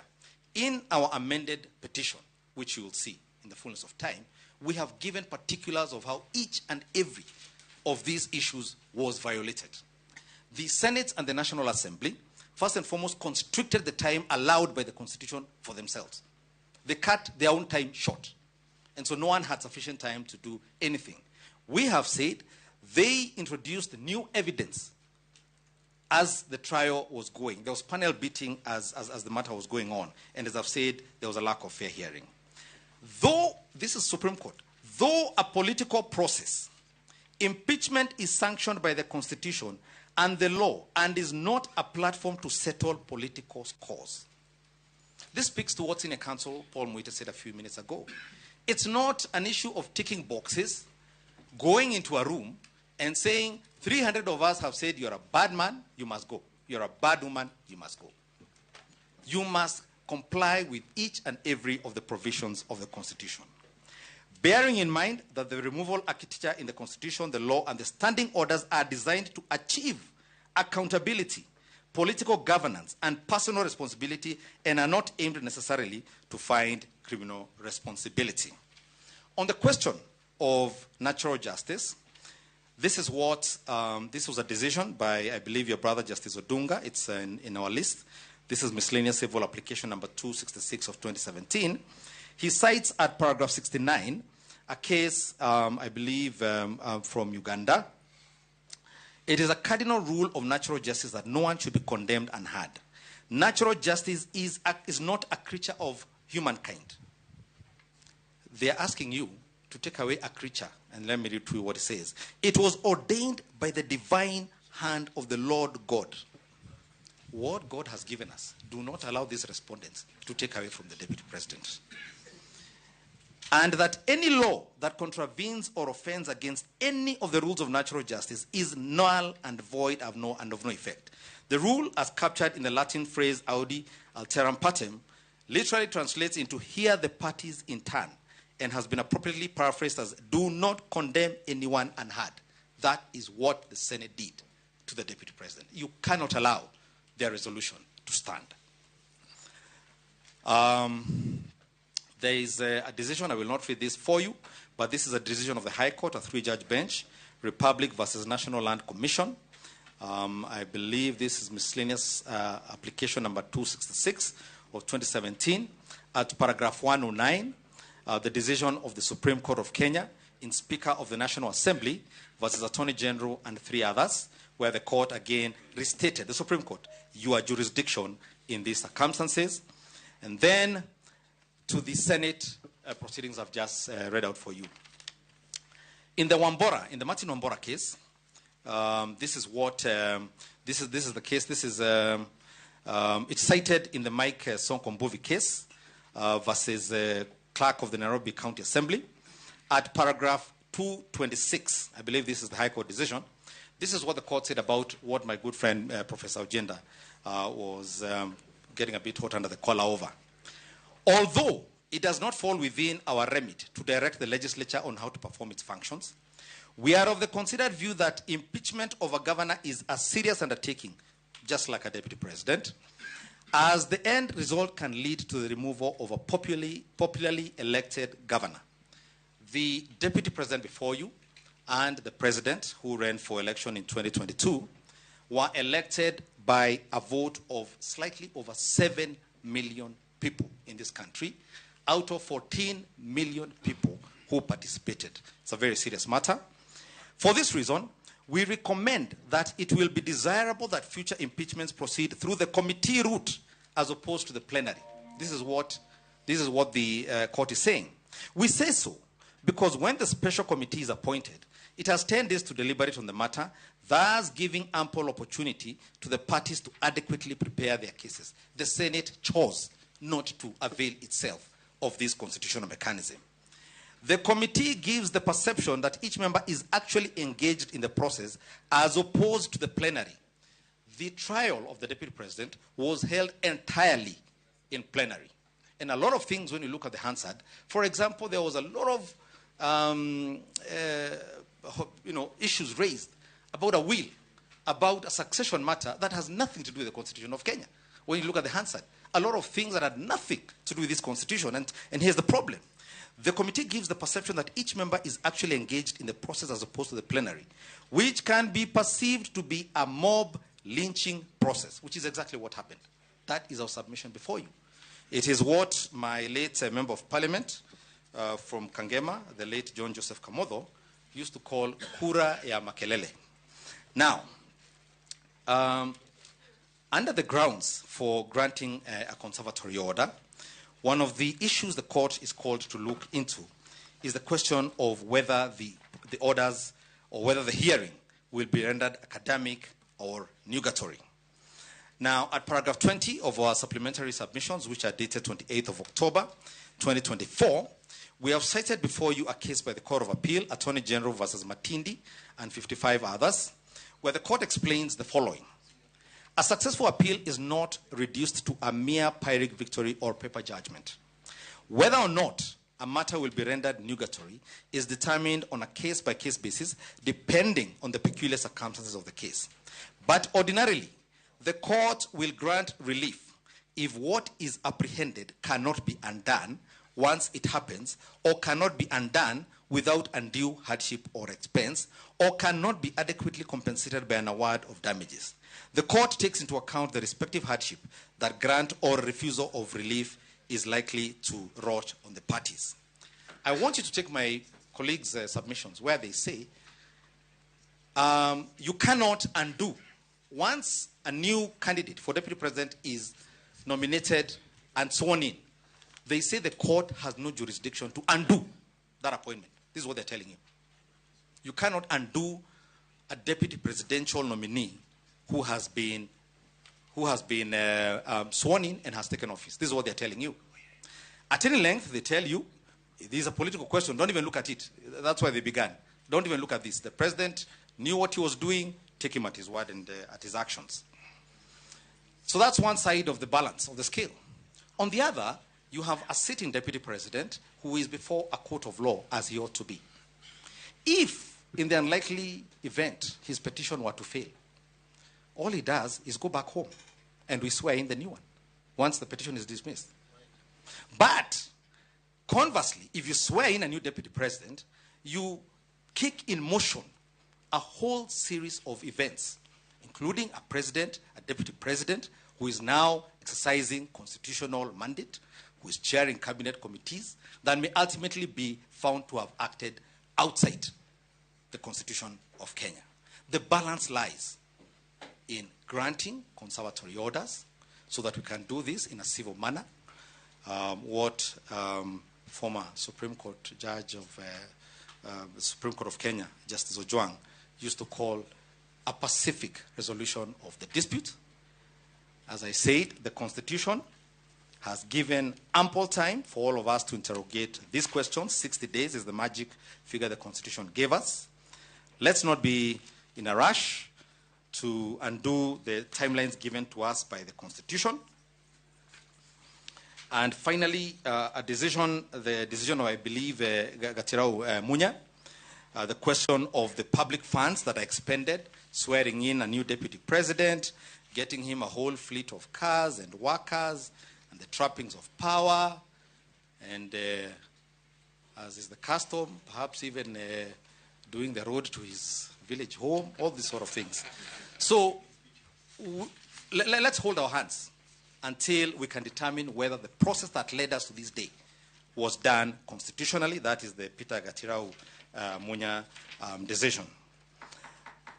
My lords and your ladyship, the decision you make in this matter will echo in eternity. It will be a turning point as to whether we continue being a constitutional democracy or a dictatorship and an autocracy. I beseech you, do not let us go down the path of autocracy and dictatorship. Thank you for the privilege of your attention and your time. Unless you have any questions for me, I'll hand over to one of my colleagues. Thank you. Thank you.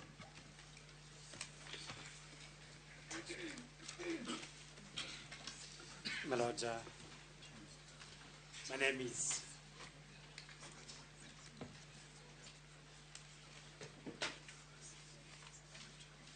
my name is Kibe Mungai. The team leader, Paul Muite, Senior Counsel, assigned this application, the one from Kerogoya, to me, Professor Ogada, and Mr. Ndego Ajiro. As I had already indicated to the court, and with the benefit of the submissions from my learned colleagues, we shall try to do our business within an hour. So I'll start first, followed by and then Mr. Ndegwa, for purposes of presenting that application.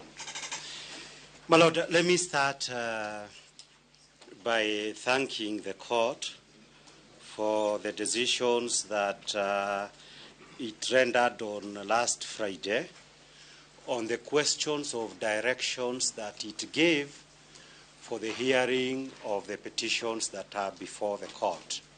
My Lord, I confirm that the process of amending the various petitions is ongoing and will be filed in accordance with the timelines fixed by the court.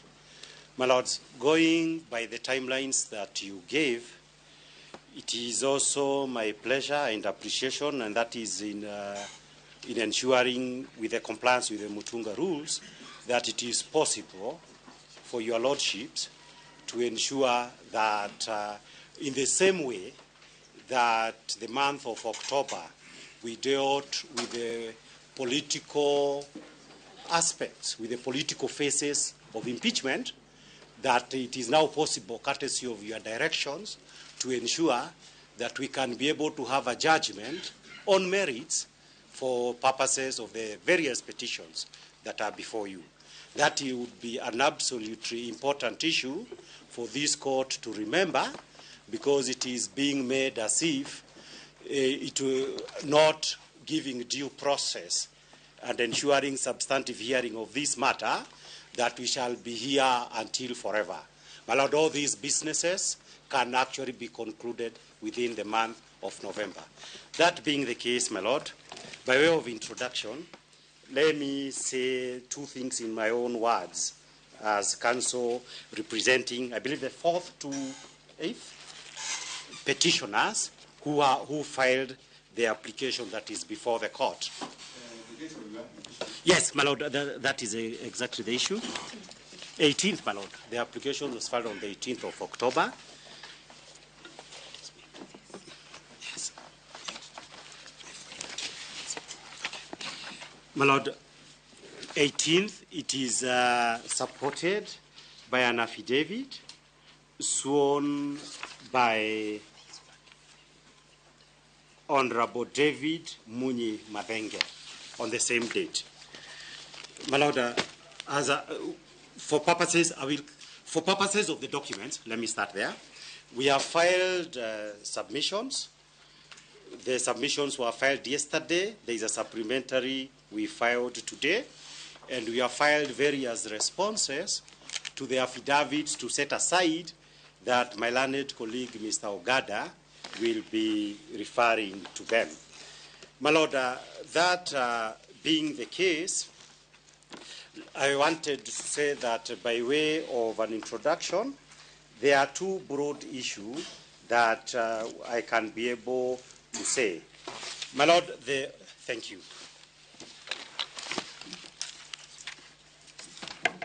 Yes.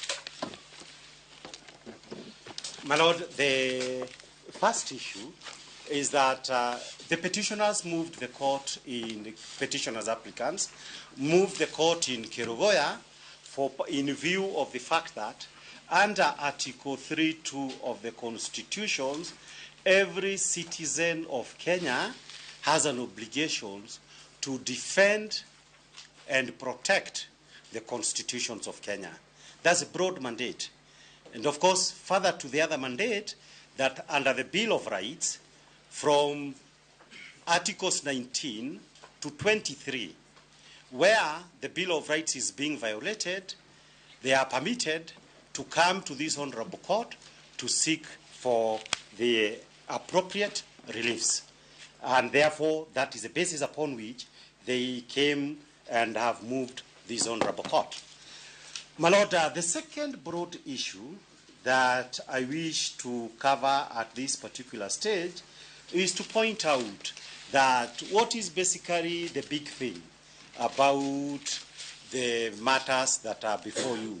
My Lord, the big issue for purposes of the matters that are before you is that these impeachment proceedings, after you hear us, two possible scenarios are clear.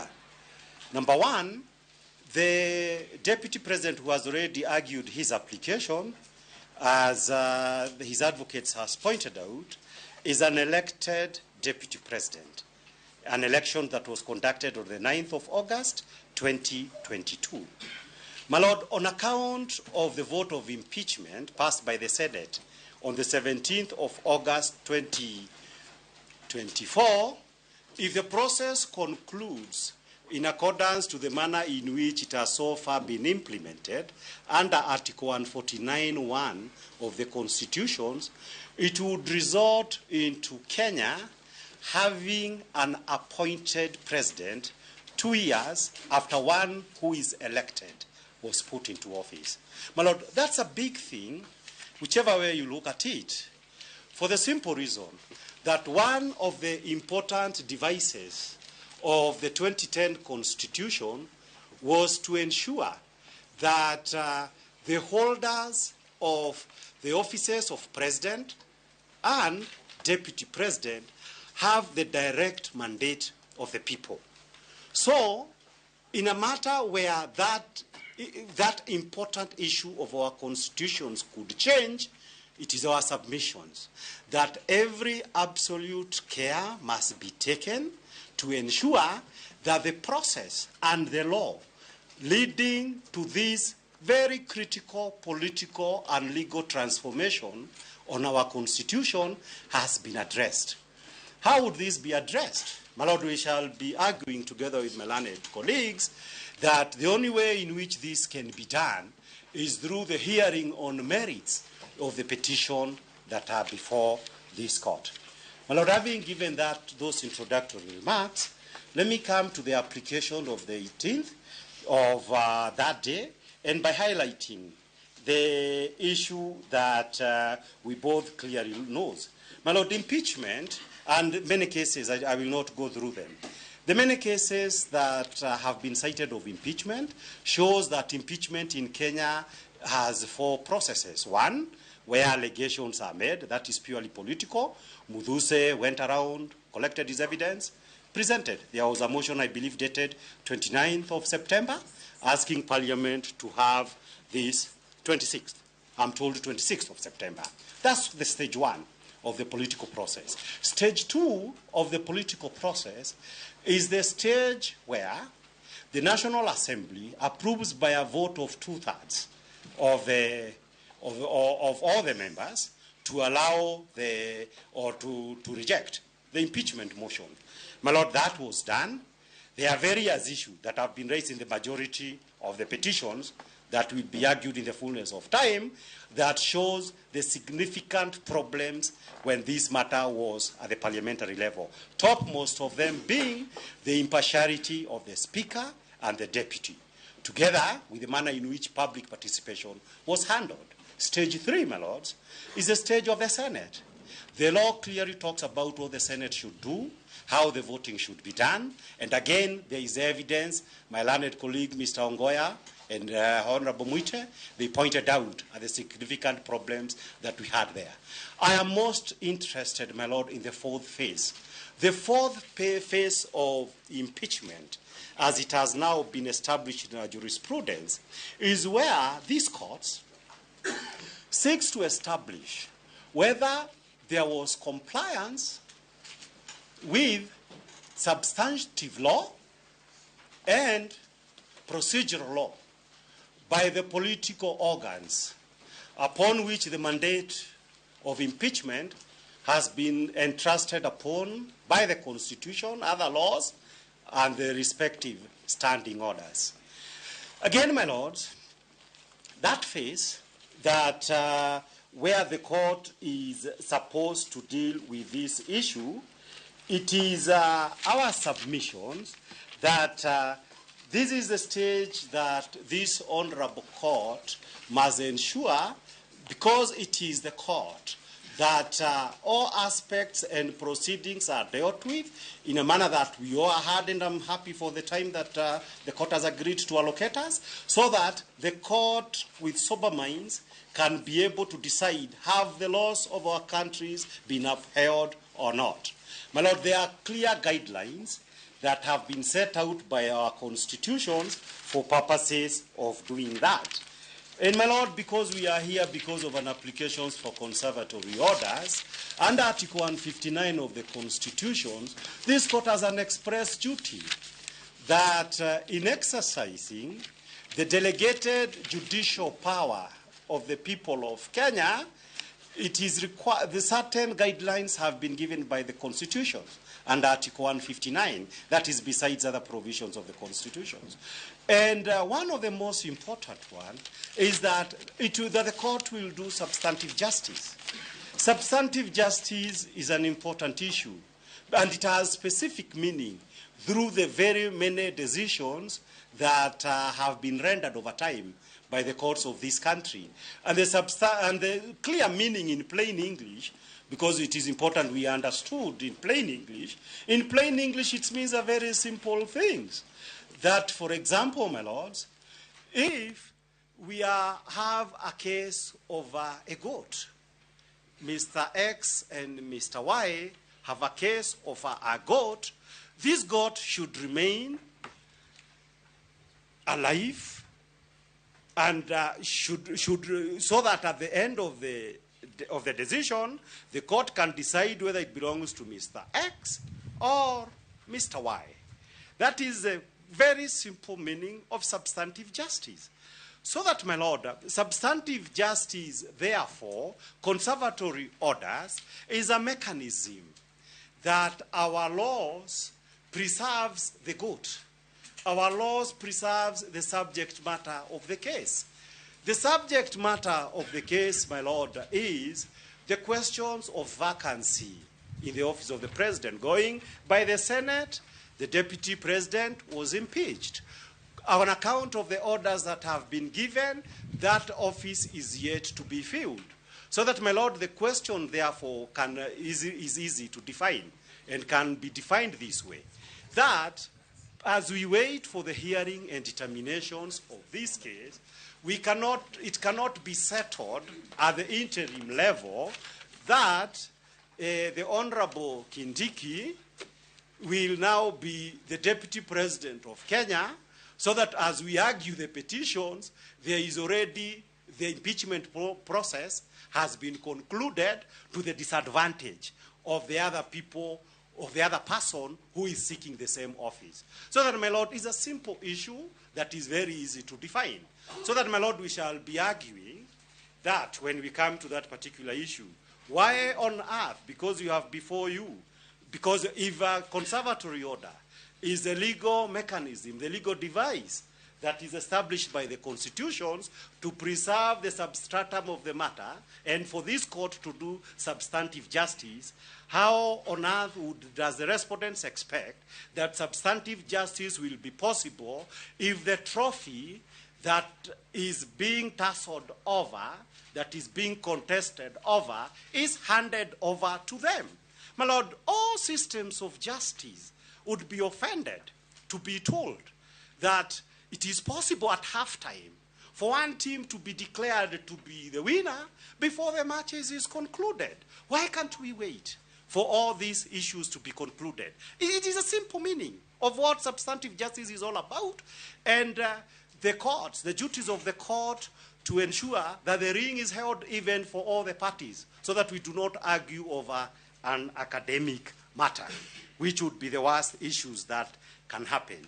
My Lord, there is the case of the Gatirao Peter Munya. I'm coming to the applications for conservatory order. The principles are very clear. I just need to go on them as quickly as I'm able to. Under Gatirao Munya and other decisions, we have a big authorities, many authorities. The issues were set out very, very clearly. And there are three tests. The first test is on the prima facie case. My Lord, my learned colleagues have set out the various many legal issues that are there. That from the standpoint of the applications that we are arguing before you, there are 5 issues for purposes of the prima facie case to comply with the Gatirao Munya case. The first one, my Lord, is public participation. I don't need to go into that. It's a substantive issue in the majority of that issue. My Lord, the second issue is what we call the legality of the standing orders of the Senate.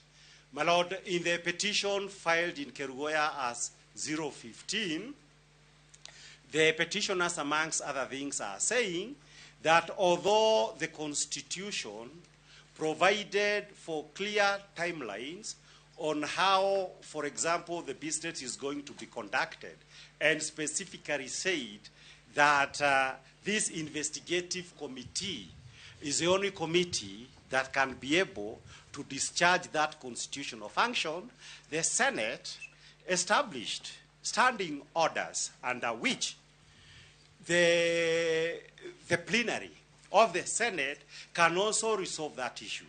The Constitution of Kenya does not provide for a mechanism on how the Senate can discharge that function. But it is very clear on how that investigating committee is supposed to conduct its business and how the right to hearing is to be given after a finding has been made that there is a case worth responding to. My Lord, I submit that's a big issue on the standing orders that were used to pass the vote of impeachment. The second issue that has been sought in that case is the issue of interpretation and application of those laws on impeachment, 44, all those laws, 48, 144, 144, 149, all those have been raised. My Lord, as you clearly know, this is a first impeachment for purposes of those laws.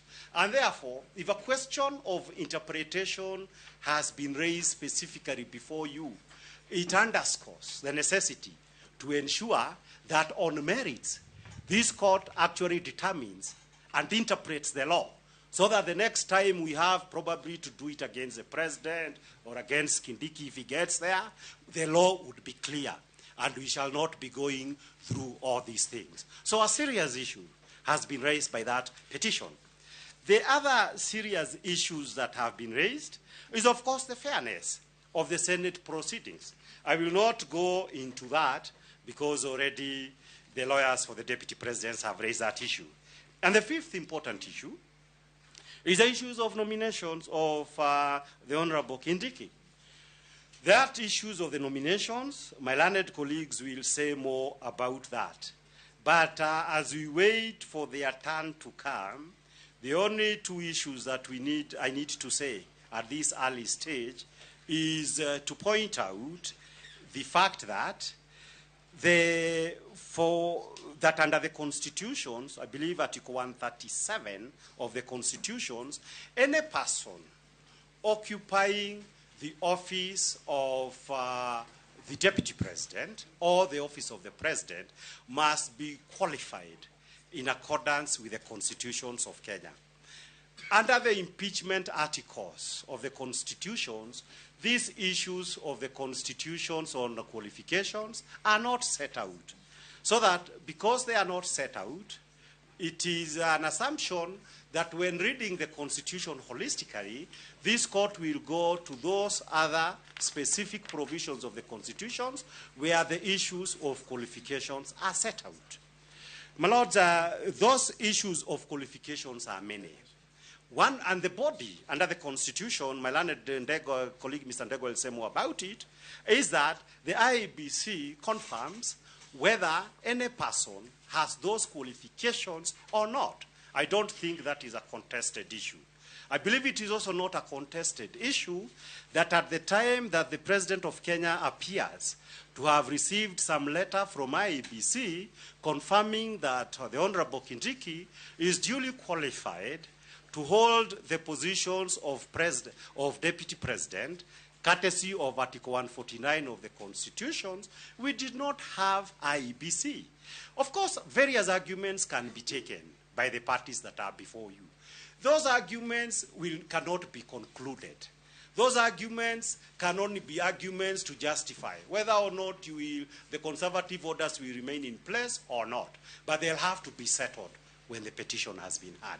The second important issue on the aspect of the nomination of Kindiki that I need to point out is this, that even assuming the president did the right thing and everything else that he was doing, this court should be concerned by the fact that whilst the case was still going on before the Senate, the National Assembly scheduled a meeting by the National Assembly, which under Article 149 has 60 days, a meeting to occur the following day, within about 7 hours after the vote of the Senate. Why should this concern the court? It should concern the court for the simple reason that under Articles 10 and 118 of the Constitutions, Parliament cannot pass a law or make important decisions like approval of the Honorable Kindiki without engaging in public participation. The cases are so many for me to cite them. The jurisprudence is so clear for it to be disputed. So that, my Lord, the argument that we shall be putting on the issue of the nominations, on the face of it, unless this Honorable Court is able to say that at this stage, that public participation does not apply to the nomination and approval by Parliament, then, my Lord, it is clear that this is the kind of case in which you are duty-bound to confirm the conservatory orders until this petition is heard and determined. Because the precondition would have to say, we have excluded this process from public participation. You would have to resolve the main issue, one of the main issues, at this stage before the petition has been heard. That would obviously be irregular. Now, none of us expect it to happen. I still wonder how the respondents would expect for them to get such kind of an order. I go to the second test, and this is the test of whether those orders will be rendered negatory. My Lord, again, I will not use the word no-brainer, but my Lord, this is not a difficult argument to be able to resolve, and I believe I had a little bit say something about it. But my Lord, the whole argument would be this, that if the whole argument, and that has been our case since we first came here last Tuesday, that we cannot, my Lord, be able to have a situation in which the petitioners are saying the constitutions of Kenya has been systematically violated, and that all these obsessions with the application to set aside the conservatory orders that are in place are meant to complete the violations of the constitutions. My Lord, under the constitutions, your first duty is to defend the constitution. That duty is particularly greater for the simple reason, is it called Meduse? The MP, Metuse, that one. When the mover of the motion had that duty under the constitutions, President of Kenya had that duty when making appointment under 149. National Assembly had that duty, and the Senate. But my Lord, you are saying in those 5 instances, the constitution has been violated. And because, my Lord, the Constitution has been violated by individual state officers who are under a duty to uphold the Constitution, then the duty of this court to ensure that we do not turn this Constitution into a mere platitudes, into a hollow documents, a false prospectus, is all the more greater. And it is for those reasons, my Lord, that I would be saying that everything would become nugatory when they can be able to say, mission accomplished. They can go one day after the ruling. They can go to Uhuru Park or whichever other place for them to say, we are swearing Kindiki. That would be a mockery of justice. But there is a greater mockery of justice that I would want to point out. Because this thing, and to break it down for the people, every order, in the normal litigations we do with every day, and you say somebody's rights are going to be violated. If somebody is saying I should not be hanged, I was not convicted properly by the High Court, if, my Lord, that person is hanged before he has been heard by the Court of Appeal, clearly it would mean that the process of justice had not been completed, yet we have hanged the guy. My Lord, in America, they keep on hanging people. Many of them terrible criminals, mass killers. But, my Lord, you will observe that at the time when we see these televised killings in America, it is always after they have exhausted judicial process, so that they are sure that process that are irreversible take place after every legal benefit and protection has been accorded. One of those that is important, my Lord, is captured under Article 27 of the Constitution, the right to protection of law. So that the issue, as long as I'm in court, the matter is not yet over. It might well be possible that we might lose this application, the interim application that is before the court. But we might also win it, and we are likely to win it. So that because, my Lord, of that issue, that a person may actually succeed at the other stage is the reason why you prevent taking irreversible decisions. And, my Lord, what is the scenario that we are talking here? My Lord, with the scenario here we are talking about here is simple. Immediately after assuming the orders were lifted, that's the scenario I want to describe. What is it that is going to happen? My Lord, we would have a scenario where the Chief Justice, whilst these proceedings are pending before the court, would have to preside over the swearing in of Honorable Kindiki. My Lord, is it in order for Malali friend to keep speculating about the swearing in of Professor Kindiki? Lord, the issue of swearing in is also, and he's referred to it 3 times now. This is the 4th time. My Lord, I believe that's the law. They have been saying they want to. And, my Lord, whereas you proceed then. I was to ask, my Lord, what is the dispute before you? Is it the impeachment and whether it was lawful, or is it the nomination of the second interested party? Because, first of all, it's both, and I would want some protection for me to conclude, so that we are all fair. They will have their time to respond, and I will not interfere with it. My Lord, so that the important scenario that we must seek to avoid is a situation, and this is matter, it is also a matter both of the Constitution and statute law. My Lord, the issue is that if we get ourselves into a situation in which the Honorable, the Chief Justice, might have to preside over the swearing in of Honorable Kindiki while this petition is pending, my Lord, that, to borrow the words of Honorable, my friend Muigai, Senior Counsel, would be the greatest absurdity that we can encounter. Why is it an absurdity?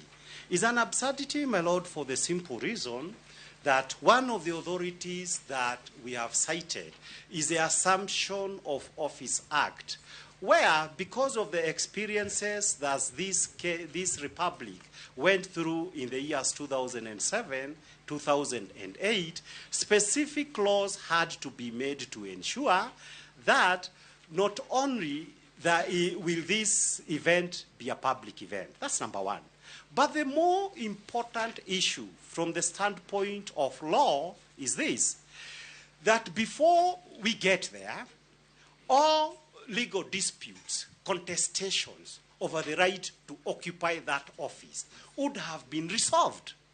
And my lord, that is the reason precisely why they say, after the Supreme Court has confirmed the validity of those two positions, then you do the swearing. My lord, it would amount to taking us back if that aspect, that rule of civilizations, were to be taken away on account of the setting aside of the conservatory orders that were issued, and for very good reasons, by your brother judges. I don't know whether there was a sister, by your brother judges. So that, my lord, the issue, as far as we are concerned, that is an absolutely important issue. We go to the next important issue, public interest. My lord, public interest has been defined in very many cases that are before you. And my lord, these public interest issues are just supposed to ensure that in administering justice, the court will do the right thing. Because we actually have a transformative, one of the best constitutions in the world, for the simple reason that we wanted to be a good example across the world as a leading constitutional democracy. And as a leading constitutional democracy, the issues of public interest is placed at the heart of our constitutional order. I go, my lord, to the definition. This is the only long passage that I will be reading. And this is, I gave the supplementary authorities earlier. This is in the famous case of Murungaro, Christopher Daradhi Murungaro versus Kenya Anti-Corruption. This I'm citing the passage appearing at page 7 to 8. My learned senior, Gethu Muigai, will be familiar with this decision. My lord, from the last paragraph, what did the Court of Appeal say on public interest? I read, it said as follows. Lastly, before we leave the matter, Professor Muigai told us that their strongest point on the motion before us is the public interest.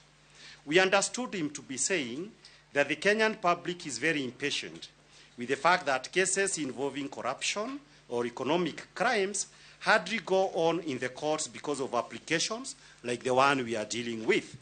Our short answer to Professor Muigai is this.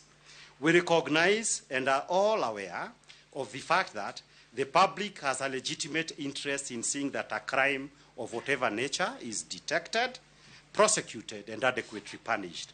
But in our view, the Constitution of the Republic is a reflection of the supreme public interest, and its provision must be upheld by the courts, sometimes even to the annoyance of the public. The only institution charged with the duty to interpret the Constitution of the Republic and to enforce those provisions is the High Court, and where it is permissible with an appeal to the Court of Appeal. We have said before and we repeat it. The Kenyan nation has chosen the path of democracy. Our Constitution itself talks of what is justifiable in a democratic society. Democracy is often an inefficient and at times a messy system. A dictatorship, on the other hand, might be quite efficient and less messy. In a dictatorship, we could simply round up all those persons we suspect to be involved in corruptions and economic crimes and simply lock them up without much ado. That is not the path Kenya has taken. It has opted for the rule of law, and the rule of law implies due process. The courts must stick to that path, even if the public may, in any particular case, want a contrary thing, and even if those who are mighty and powerful might ignore the court's decisions. Occasionally, those who have been mighty and powerful are the ones who have run to seek the protections of the courts when the circumstances have changed. The courts must continue to give justice to all and sundry, irrespective of their status or former status. What orders should we make in the motion before us? So then, my lord, I make 3 points with regard to what is public interest as understood by the Court of Appeal. Number 1 is that public interest means enforcement of the constitutions of Kenya. Secondly, my lord, to make the point from what we have cited that the first duty of ensuring that you both protect the Constitution of Kenya and you protect public interest is vested in the High Court. Every other court above the High Court, the Court of Appeal, the Supreme Court, they can only do that on the basis that they are sitting in an appeal on a decision already made by the High Court. So that, my Lord, it will be the submission that this reinforces the huge burden that this court must undertake. And, my Lord, the final issue that was being understood here is to say a constitutional democracy would not mean anything unless due process is upheld. And due process is the first duty of the High Court to ensure that in whatever dispute that is before the court, before it is decided, the court has confirmed due process has been observed, and as a constitutional democracy, that is a standard, because they try to compare ourselves with a dictatorship, that as a constitutional democracy, we can live with the decision. As my learned colleague, Mr. Ngoya, was saying, we cannot possibly live with a decision in which we would be seeing the Chief Justice, if that were to be the case, you would be seeing the Chief Justice swearing on Ramogi while we are arguing this matter before the court. So that the rules are clear. The rules do not require much elaboration on what they mean. And since that criterion of public interest has been made by the Supreme Court itself, my Lord, I urge you to uphold it in the manner that will best ensure that the constitutions of Kenya and its dignity have been upheld. My Lord, there is the question, so that I believe that we are very clear on public interest, except to emphasize that for the specifics of this case, what does the call of public interest require this court to do? It's a simple call, 5 quick things. Number one, to confirm that the law on impeachment has been properly interpreted and applied. That's the first issue. To confirm that the laws on impeachment has been properly interpreted and applied. Number two is to achieve substantive justice for the parties, so that when a judgment will be issued by this court, at least everybody can win something, that nobody goes home with a hollow victory. That is the whole idea of substantive justice. The third issue is to determine that the issues of the violations of the constitutions is done while the matter is still alive before the court. My Lord, very serious issues on Articles 27, 38, and 50 of the constitutions have been raised. They are all under the Bill of Rights. We urge that while public interest needs to be upheld by ensuring that when this court pronounces itself in a judgment, those issues would not have been turned into academic. Number four, my Lord, is to ensure that the integrity of the presidential or political succession that is written in express law under our Constitution is not rendered ridiculous or ineffective. And in those, I point out what we had said earlier. The desire of the makers of the Constitution was any person who will hold the office of Deputy President and therefore can potentially become president without an election ought himself to be an elected official.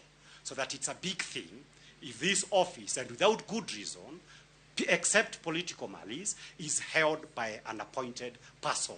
It is in public interest that an elected deputy president, except for the clearest of evidence, except for the greatest of sins that are clear to all men of justice, is not removed from office.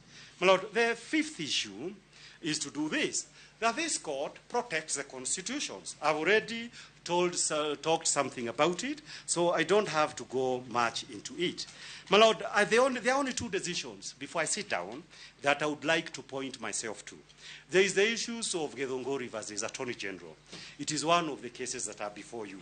The facts in Githongori are notorious. And they are also notorious for the simple reason that that decision, those old advocates who are there, Kina Paul Muite and Dr. Gibson, Gibson Kamau Kuria tells us, that it was largely, though it was a 3-judge bench, it was written in the style of Chief Justice Madan. My Lord, that issue said something that is important to me, the younger advocates in Kenya. And what it said is this. It emphasized the question of justice. And it emphasized the question of justice. There is the simplest meaning in plain English. You need to ensure everybody has a fair and square deal. This is to say that at the end of the day, everybody will leave the court and says, probably my advocate was not as good as I thought, but the judge did their best. But at the end of the day, let it be very clear that the court did everything that is possible to ensure that justice in its substantive form is achieved. This decision was rendered in 1984, long before the article on 159 was written. And that is why it is celebrated.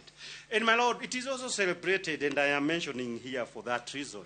Whenever honorable men, candidates before the Judicial Service Commissions are called upon to name whose jurisprudence has affected them, it is Justice Madan that is mentioned very many times. I will strive to be like Justice Madan. And my Lord, it is for good reason. All of us celebrate Justice Madan because he strived to do justice. But my Lord, in the same case, the older lawyers also told us about Alan Hancock's, about Dugdale, and even about Chunga. They tell us all these stories. But my Lord, in those interviews, I do not hear anybody saying I want to be like Alan Hancock's. So that, my Lord, I cite Madan in order to support the proposition that Judge Madan would never remove the conservatory orders that are before you, under the principles of doing justice and offering everybody a fair and square deal. The last case that I would want to cite, before I hand over to my learned colleagues, Professor Ogada, has he gone? Oh, I thought whether he has disappeared. But Lord, before I hand over to my learned colleague, is to point out to one little issue.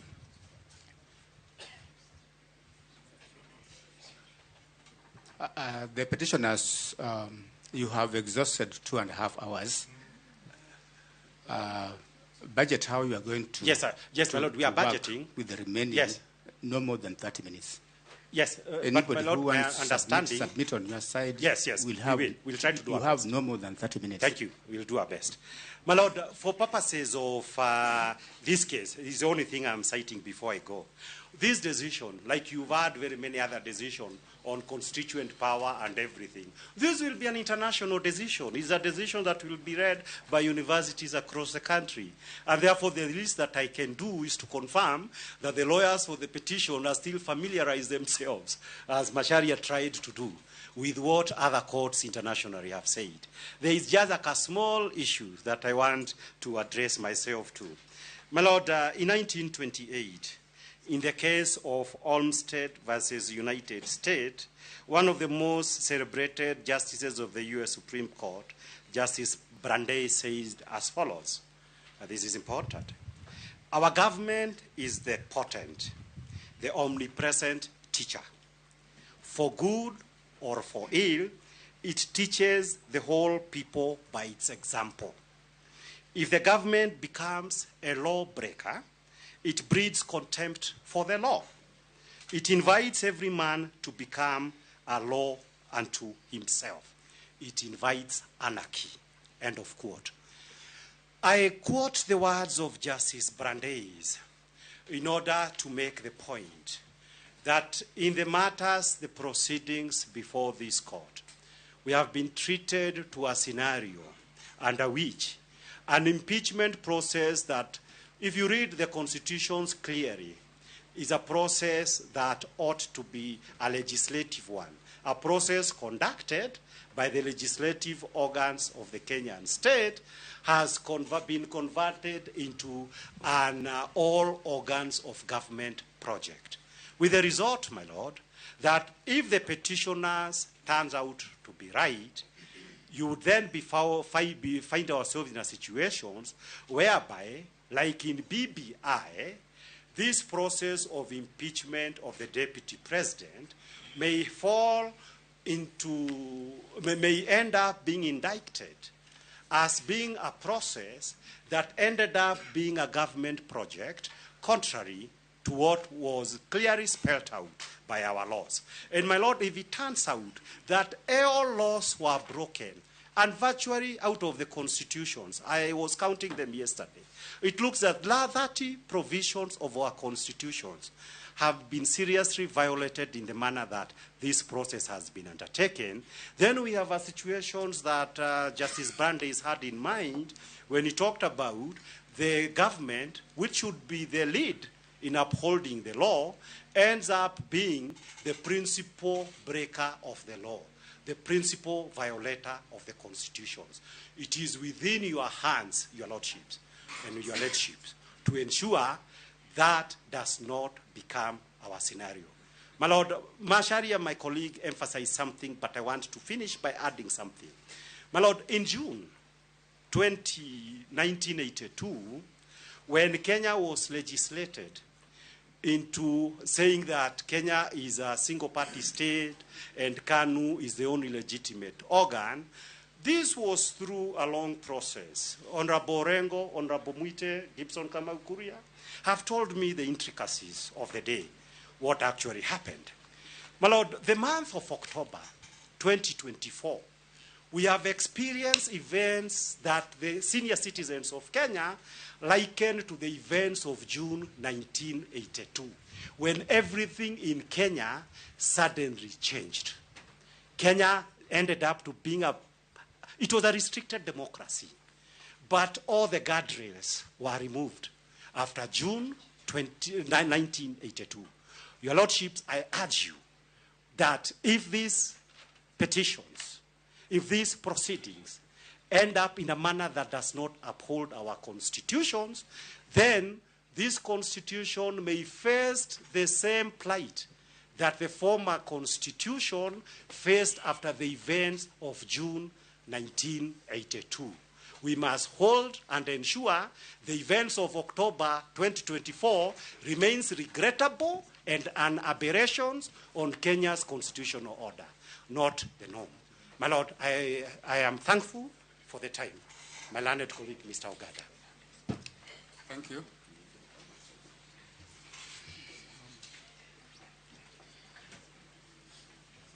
How many people are yet to speak? For these applications, there are two. I was with Mr. Ogada and Mr. Ndegwa. They have heard you when you talked about 30 minutes. They'll try to divide the time amongst themselves. My lord, I'm also... you are given your other time. For you, you are told you are My lord, I was saying that later. We are also interested parties in the application and we would require 15 minutes. We will reach you. Wait for us. Your time has not come. Your Lordship, the presiding judge, Your Lordship, Justice Mrima, Your Ladyship, Justice Mugambi, I will be brief. A famous quotation says that while the legislature is the will of the majority, the court must always remain the conscience of society. That is the spirit of the Constitution 2010, and that spirit has been reiterated time and again by this court. Mine is two tasks before this court today. I will be going through a panoramic vista of the authorities before this court, and finally, I will go through the political question doctrine, something that has quite excited the other side, and to debunk the myth that the political question doctrine in any way applies in the context of the Constitution 2010. We are dealing here with an application for the preservation of conservatory orders, and insofar as the application in petition E15 is concerned in terms of prayer D and E, extension of those conservatory orders to cover the entirety of the proceedings pending judgment and determination. My senior colleagues have gone through the essence and the reasons why conservatory orders ought to be granted. Mine is just to buttress this, that I will urge this court to look at the decision in David Ndii and others. That was a 5-judge bench decision led by Professor Justice Joel Ngugi as he was then. And in paragraph 29 of their ruling, that is dated 26th February 2024, and in that decision, quoting a decision from the Supreme Court of Appeal in Nigeria, United Cement Company versus Dangote Industries, the court says that conservatory orders are prophylactic. They are intended to save the substratum of petitions. And as been ably demonstrated by my colleagues before me, we will sit at monumental oddity, the perfect storm in the teacup, when we allow certain processes to happen, including the swearing in of Professor Kithure Kindiki, who argued with me the BBI decision, that if his swearing in should go on, then these petitions will be rendered academic. That certainly should not be the legacy of this court. This court, in the context ably articulated by my learned senior, Mwalimu Elisha Ongoya. We have provided a couple of cases in our submissions to buttress what my learned senior, Mr. Kibe Mungai, has articulated in terms of the tests in Getirao Munya. We have the case of Kang'ethe Kinyanjui, the Nolak case. These have been attached to a list of authorities. They express, in terms of fine legal distillation, what will mean by an arguable case. And in terms of that infamous term that was bandied here before, the term nugatory, it has been judicially defined. You look at what the Court of Appeal in Kang'ethe, Kinyanjui, and Nolek define nugatory to mean.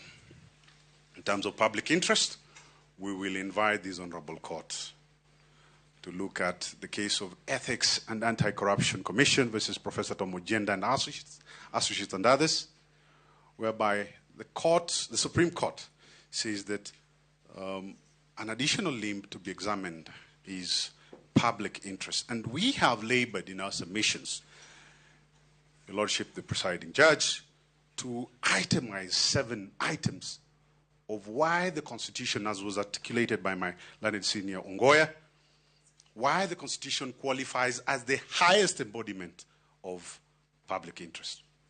We are here to argue for a conservatory order to issue as a prophylactic device to save the Constitution. That's our constant north. It should not be forgotten. Still on the question of public interest, my good friends representing the first petitioner have in their bundle of authorities 2 cases. The Court of Appeal decision in Matindi versus the Attorney General, 2023 EKLR, the CAS case, famously called. And then we have the Ojo case, Ojo versus Agriculture and Food Authority and 8 others, 2024. I am reliably told that that was argued by my good friend, Professor Tom Ojenda, my senator, Queen's College alumni. And in that case, this is what the court said, in a nutshell, that we need to keep out a nominee from public office so as to protect the Constitution, the integrity of the Constitution. Keep out that nominee. Let them not go into office. That is what we have been arguing. Ojo, Matindi, CS. Oh, I argued CS, by the way. Elisha Ongoya went through certain positions in law as contained in Justice Mrima's decision Justice Mwongo's decision, your own decision. Those decisions are not idle. They are not mere words in English. They bear legal consequences by the virtue of the doctrine of judicial comity. That when a court declares itself on a position of law, and in the context of these particular petitions, we are dealing with collegiate decisions. Those decisions enjoy protection by virtue of the doctrine of judicial comity. Lord Justice Newberger, in an authority that we have supplied, the case of Willis and Joyce, 2016. This is the two 2018 appeal cases. We've provided that. Lord Newberger says this, that so far as the High Court is concerned, puisne judges are not technically bound by the decisions of their peers, but they should generally follow a decision of a court of coordinate jurisdiction unless there is a powerful reason for not doing so. That creates an honest presiding judge, Justice Mrima, Justice Mugambi, that the other side has to satisfy you that those courts, including yourself, made an error in making those determinations for you to depart from the same. Elisha Ngoya painted a beautiful picture of how odd that will be.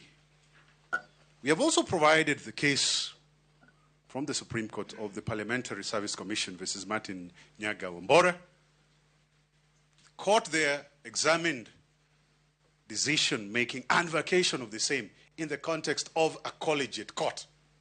The test has been given there by the Supreme Court. And what the Supreme Court says is that if this court might be tempted to reverse what has been made in terms of decision by a collegiate court, then the error has to be substantial. It has to be demonstrated. It does not simply amount to a question of mere allegation, huffing and puffing. It has to be shown demonstrably to the satisfaction of this court. I want to move quickly to the question of political question doctrine. My good friend, my brother, Mr. Gumbo, has spent a lot of ink, black and white, submitting on this. And he submitted to this court the authority of Baker versus Carr. To him and those on that side who submit in that line of thinking, we say this, that the political question is an American constitutional emanation. It is a function of separation of powers unique to the American constitutional context. That's number one. In the context of the Republic of Kenya, that doctrine has been morphed and understood to mean justiciability and non-justiciability. And in our context, it has been understood to yield to notions such as ripeness, mootness. And this was done by no other than His Eminent Grace, the Lord Justice Mrema, in the case of Anthony Miano and others, was the Attorney General, 2020 EKLR. Thirdly, the political question focuses on limitation by courts, on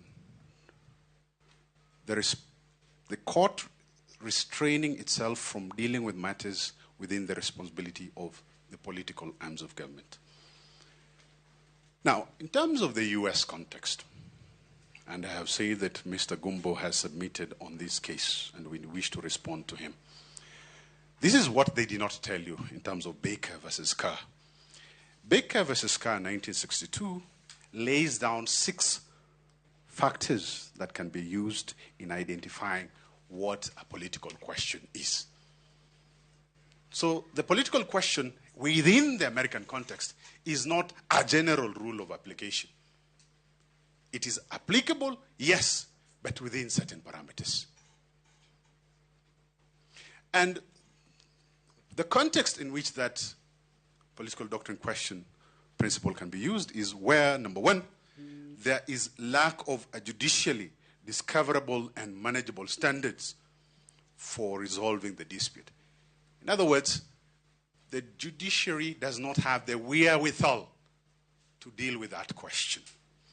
Number two, the impossibility of deciding the dispute without being to the detriment of a political policy determination that has been made.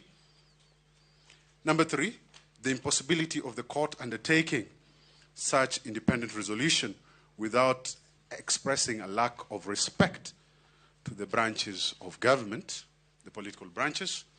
Number four, the unusual need for unquestioning adherence to a political decision already made.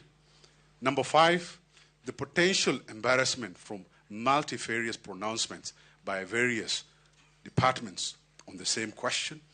And sixth, a textually demonstrable commitment to the issue of a coordinate political department.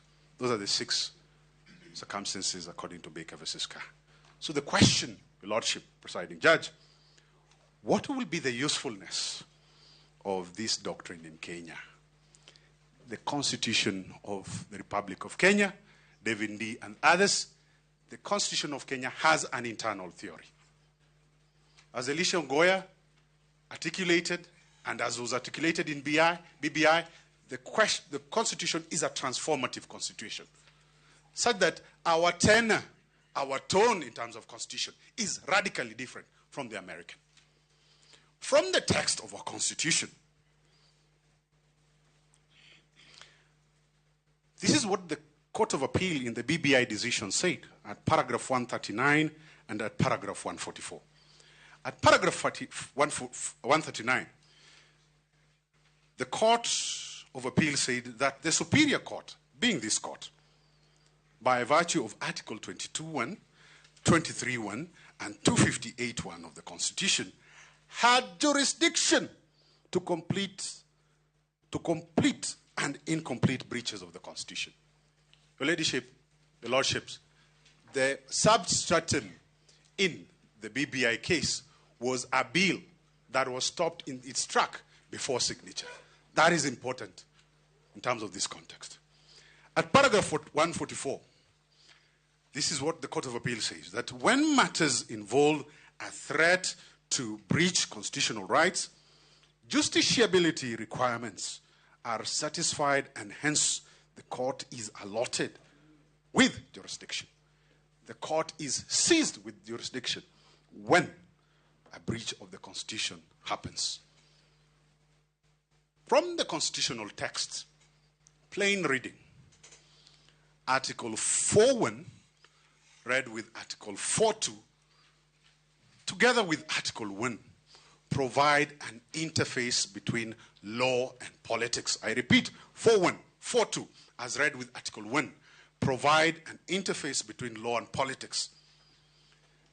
The requisite of power ultima, sovereignty in the people, and the requirement by the Constitution that government and governance must be in accordance with the Constitution, Article 2.1, our supremacy clause, ensures that politics are subordinated to the rule of law and constitutionalism. Article 3, the preservation clause. Everybody is enjoined to defend the Constitution. And that provision has normative significance in establishing a legal and moral commitment to uphold and protect, defend the Constitution. Article 3.2, an attempt to establish government, including appointments, otherwise than in conformity with the Constitution, is unlawful and unconstitutional. Article 2, subarticle 2, no person may claim or exercise state authority except as provided under the Constitution. In conclusion, Your Lordships, Your Ladyship, in an old story, and it's probably even true, when the authors of the American Constitution declared after months of work in Philadelphia that they had finally reached consensus, a lady by the name Mrs. Powell shouted a question to the revered Benjamin Franklin, an American statesman, who was then 81 years old. And this is what Mrs. Powell told Benjamin Franklin. Dr. Franklin, what have you given to us? A monarchy or a republic? And this is what your lordship, your ladyship, Dr. Franklin answered the lady. A republic, if you can keep it. The judiciary must stand as the unyielding guardian of the Constitution, the protector of the republic, for when it falls, the pillars of justice and democracy begin to crumble. I submit. Thank you. Thank you.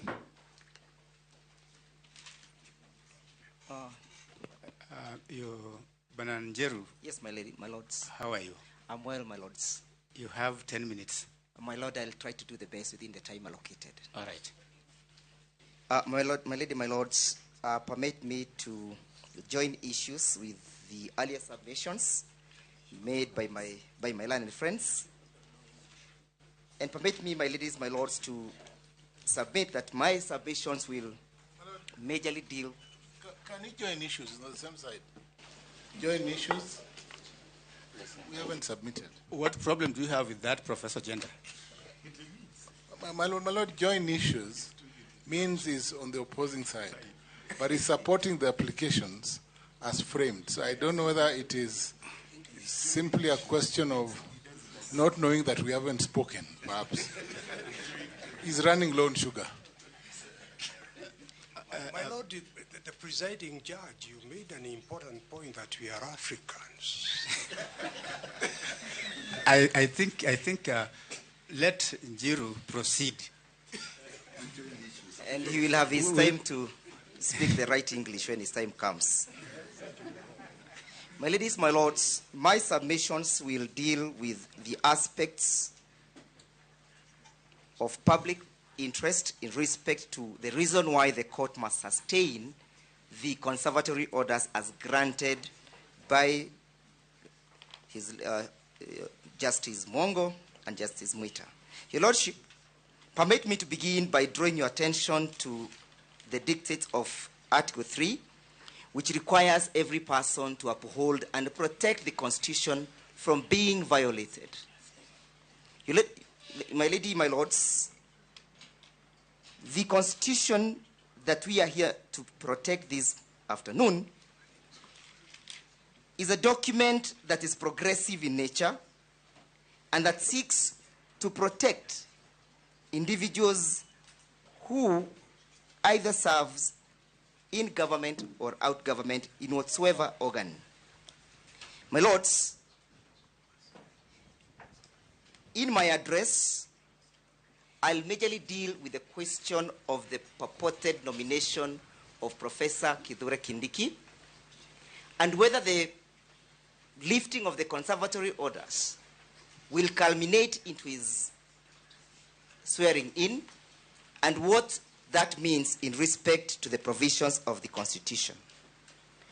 My ladies, my lord, it is clear that a purported process took place in Parliament that culminated into a name being forwarded to Parliament for voting. My ladies, my lords, it is important for us to interrogate the circumstances that led to the forwarding of this name, and whether or not that process is confirmed with the dictates of the Constitution. My ladies, my lords, on the 18th of October, we worked to what my learned friend Mr. Ongoya submitted on a memorandum by the President. The said memorandum, my ladies, my lords, indicates that the President sought approval and confirmation from the Independent Electoral and Boundary Commission. And the answer that he got was sufficient enough to afford him the courage to forward the name for voting in Parliament. But the question, my ladies, my lords, that begs an answer is, did the IBC possess the requisite constitutional capacity to submit or approve the said name for purposes of voting in Parliament? My ladies, my lords, the answer to that will be found in Article 88, as read together with Article 99 and Article 137 of the Constitution. Article 88, my ladies, my lords, creates the Electoral and Boundary Commission. And in the same article, my ladies, my lords, creates the functions of the said commission. You'll also find the same answer, my ladies, my lords, in the amended IBC Act. Most importantly, Section 10 and Section 11, which I'll be dealing with in the near future. My ladies, my lords, Article 99, as read together with Article 137, provides the qualifications for an individual to hold the office of the president, and by extension, the office of the deputy president. It is important to note, my ladies, my lords, that in the event anything happens and the current president is incapable of executing the functions of the office of the president, the purported name, if sworn in, will be the person to take over. But will he have met the necessary requisite qualifications? And who is mandated to ensure that these qualifications are met? We submit, my ladies, my lords, that the only constitutional organ capable of executing that functions is the Independent Electoral and Boundary Commission. The court will take judicial notice, my ladies, my lord, that the commission as currently constituted falls lack of the commissioners. And the question, therefore, my ladies, my lords, in the event the commission is called upon to evaluate the qualifications under Article 99 and Article 139, so that then, my ladies, my lords, a name can be submitted in Parliament for voting, who then is capable of doing that in the absence of the commissioners? My ladies, my lords, we submit that IBC as currently constituted can only execute administrative functions, and it has no capacity or ability to execute the function under Article 99 as read together with Article 137 of the Constitution. My ladies, my lords, the Constitution as read together with the IBC Act has created distinct functions that for the commissioners and the secretariat. And you'll find that, my ladies, my lords, in the decision, consolidated petition number 305, which was between Engineer Mwaura Kamau, Charity Kalukingilu versus EACC. A three-page judge, my ladies, my lords, had that to consider whether the secretariat, in the absence of the commissioners, can take the functions designated and exclusively allocated to the commissioners. My ladies, my lords, at paragraph 347, this is what the court had to say. From the foregoing provisions, it is clear to us beyond peradventure that the membership of the Constitutional Commission is between 3 and 9 members. In other words, the composition of the Constitutional Commission ought not to be less than 3 and not more than 9. The court goes on to say that if the secretariat, and in this case, the CEO to the IBC, would then be seen to execute the functions of the commission, it would then mean that the commissions would go beyond the constitutional dictated number of either 3 or 9. The court said at paragraph 348, the said members, otherwise known as the commissioners, are empowered to appoint the commission's chief executive, known as the secretary. To contend that the secretary, who is an appointee of the commission, is part of the commission would mean that the commission would, where commissioners are 9, be composed of membership of 10. The court said one only needs to mention this to realize how ridiculous this argument is. It is therefore our submissions, my ladies, my lords, that the name that was submitted to Parliament is not capable of replacing, in the event this court dismisses our petition and upholds the impeachment, the Deputy President of the Republic of Kenya. The court further said at paragraph 353,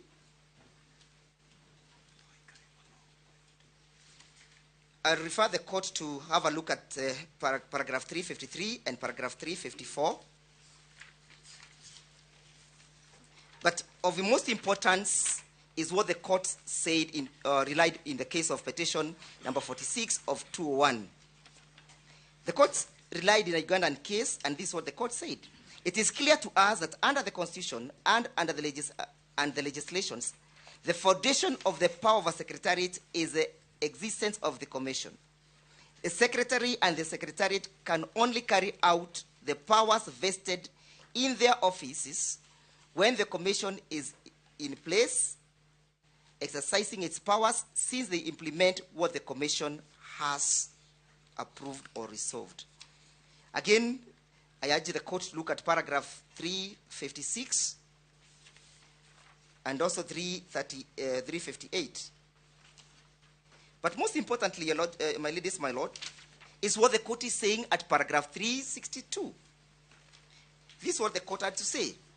We therefore also agree with the petitioners that any decisions purportedly transmitted to the DPP recommending the prosecution of the petitioners without the sanction of the commission would not be in compliance with the law and the Constitution.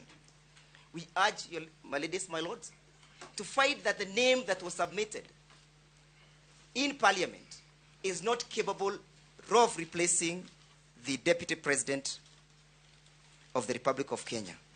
Why is that important, my ladies, my lords?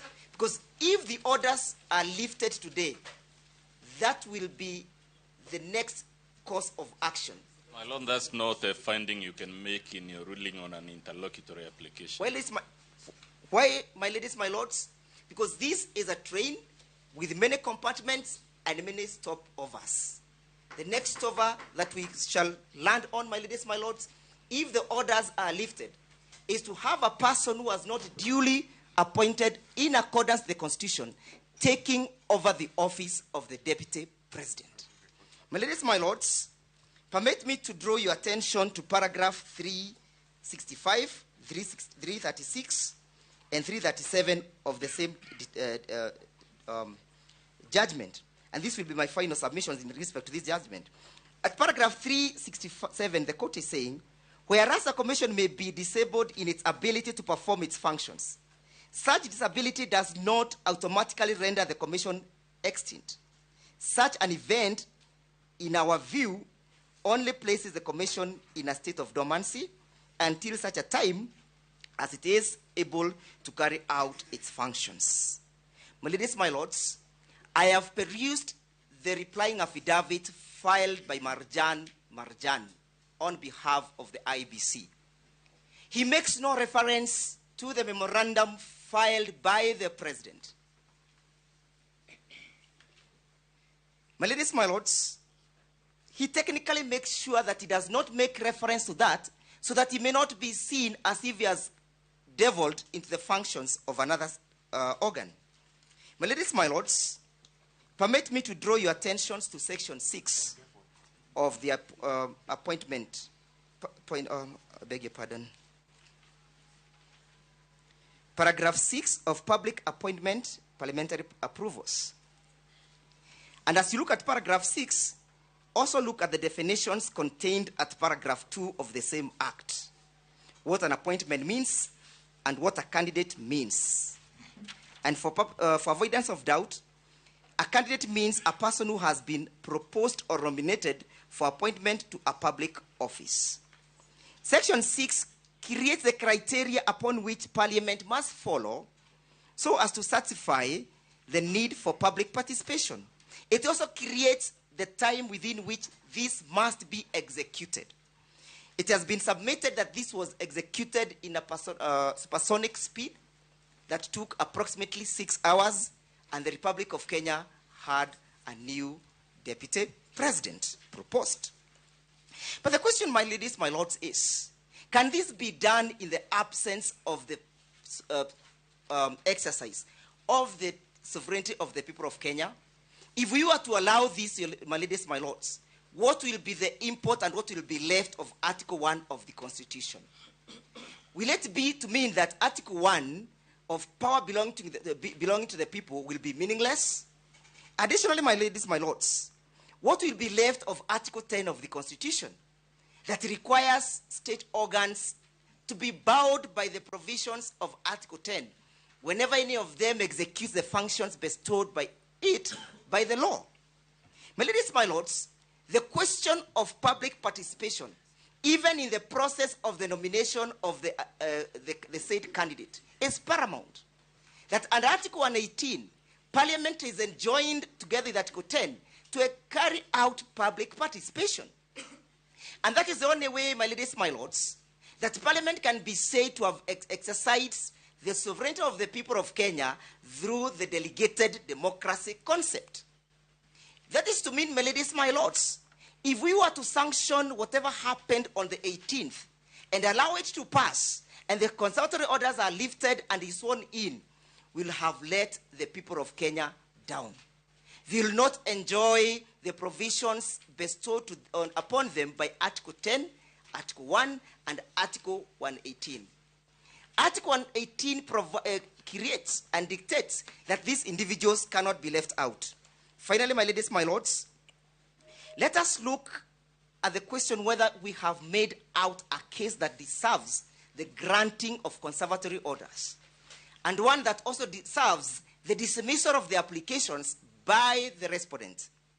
My ladies, my lords, the National Assembly Hansons have been brought before you, and I will draw your attention to page 45 of the said Hansons. And most importantly, is the submissions that were made by Honorable Millie Othiambo, the Member of Parliament of Suba North. At page 48, she makes observation that public participation had only two... Do you have the Hansard as part of the affidavit? Yeah, they have been filed. They have been filed? Yes, yes, my lady. Where do we find them? Is it part of the application? It's part of the petition, my lords. That is 522, the Hansons. Part of the application or part of the petition? Petition. Yes, then that is something different. You are dealing with the application.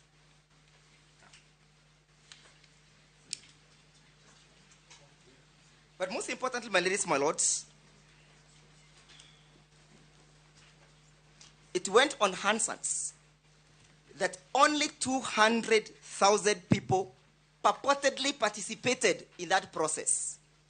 That is to mean, my ladies, my lords, for Honorable Mutuse to have the guts and the audacity to move the motion, he had the backing of 200,000 people as against a population of 50 million Kenyans, or as against the population of over 14 million registered voters. What begs question for determination was that a qualitative and a quantitative public participation? Was it meritocracy? Does it deserve or could it convince that public participation that was adequate was conducted before the motion was moved? My ladies, my lords, to afford us an opportunity to bring this case out, we beseech you, my ladies, my lords, that you sustain and allow the conservatory orders sought and dismiss the application by the respondents. Finally, my ladies, my lords, I invite you to look at the submissions filed by the Attorney General in support of the application. Of most importance, my ladies, my lords, the Attorney General at page 6 of her submissions invites you to look at a conservatory order, sorry, not page 6, my ladies. That is page 5, as one that is meant to maintain the status quo. And she tells you, my ladies, my lords, that the status quo to be preserved is a status quo ante. That is to mean that the status quo that the court needs to preserve is the approval and the voting of Mr. Kindiki. That is, according to her, the status quo that she needs to be preserved. And she makes out a case that the conservatory order needs to be set aside so that that status quo can be sustained. There can never be anything that is far from the truth, my ladies, my lords. The orders of Justice Mwongo stayed each and every aspect that took place, including the implementation of the resolution by Parliament to consider the first petitioner as impeached. She further tells you in her submissions that conservatory orders are only capable of being granted under Article 23 of the Constitution. And she argues that Article 23 only relates to the Bill of Rights. And then she further argues that if the petition is not premised on violation or infringement or denial of a human right, then conservatory orders, according to her, are not capable of being granted by the court. But my ladies, my lords, we have put up a case that a right to a fair hearing was denied. We have put up a case that the Senate of the Republic of Kenya decided to abrogate Article 25 of the Constitution. If that is not a question that relates to a Bill of Rights, what then does it relate to? Further to that, my ladies, my lords, under Article 258 of the Constitution, to which we are saying that the Constitution has been abrogated and violated by the respondents, what remedy can the court issue in the circumstances that a case is brought out that the Constitution has been abrogated and violated by the respondents, if it's not a conservatory order? My ladies, my lords, finally, as I pen off, I invite you to look at the principles of public interest. It is in the public interest, my ladies, my lords, that these orders be sustained so that the Republic of Kenya can have the opportunity of the court pronouncing itself whether their democratically elected deputy president was justifiably removed and lawfully removed from office. That is to mean, your ladies, my lords, that under Article 38 of the Constitution, the people who supported the deputy president have a legitimate expectation. A legitimate expectation that their deputy president, as elected, will be subjected to a proper and accountable and transparent mechanism of removal. They also have a legitimate expectation that if any organ constituted by the Constitution does fail to abide by the dictates of the Constitution, that this court will uphold that position and that this court will set aside the impeachment. And the consequences of that, my ladies, my lords, is that if this court is convinced by our argument to set aside the impeachment, the question will then be that the deputy president will assume office. Number two, my ladies, my lords, you'll be urged to set aside the conservatory orders on the basis that there is constitutional crisis that is looming.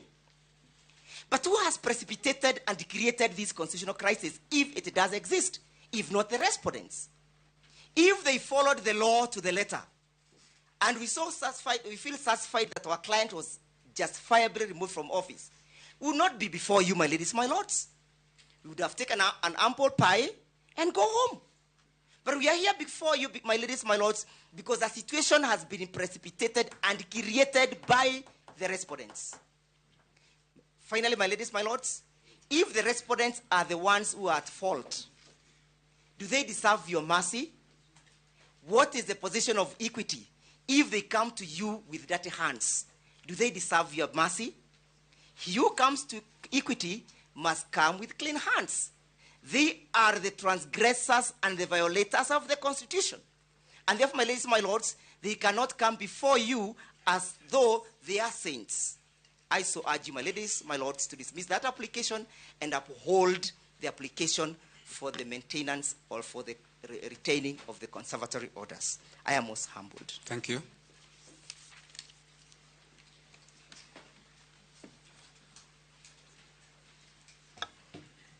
You have 4. My Lord, I appear for the 9th petitioner. You will have 5 minutes.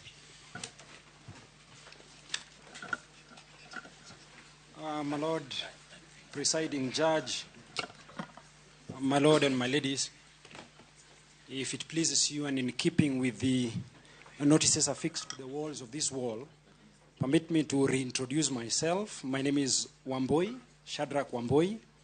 I appear for the 9th petitioner. My Lord, for the purpose of the court record, we equally have a pending application dated the 18th day of October, 2024. And to assist the Honorable Court, we have filed submissions dated the 29th day of October, 2024, and a list of authority dated the even date, the 29th day of October, 2024. My Lord, we rise in support of the application as urged by my colleagues and my seniors to confirm the conservatory orders that have since been issued, and in any event, to allow our request to have a suspension of the decision arrived at by the Senate on the 17th day of October, 2024. My Lord, we take a very simple approach on the complex matters that lie before you for determination, and the manner in which we look at whether the court should grant or disallow the requests that are prayed is that this honorable court is invited by the Constitution to be imaginative. The grant of orders of conservatory orders require that the court goes over and above probably the circumstances that are drawn that have necessitated the filing of a petition before court, so that the court can either, in the words of Article 22, arrest a threat to the violation of a right or a fundamental freedom.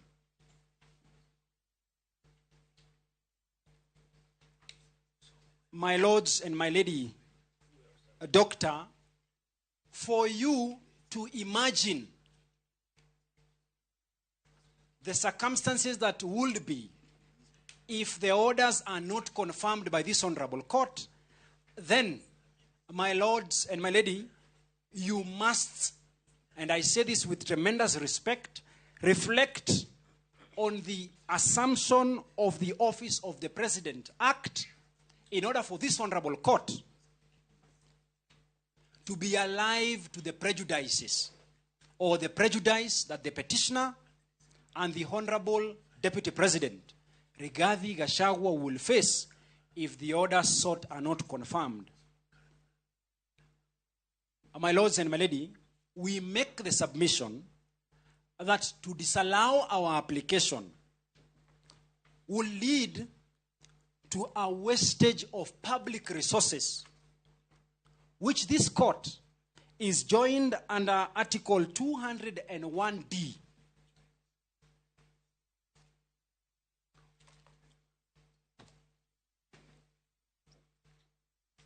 My Lord, this court is empowered or given the obligation under Article 201D of the Constitution to ensure the prudent and responsible way of the use of public resources.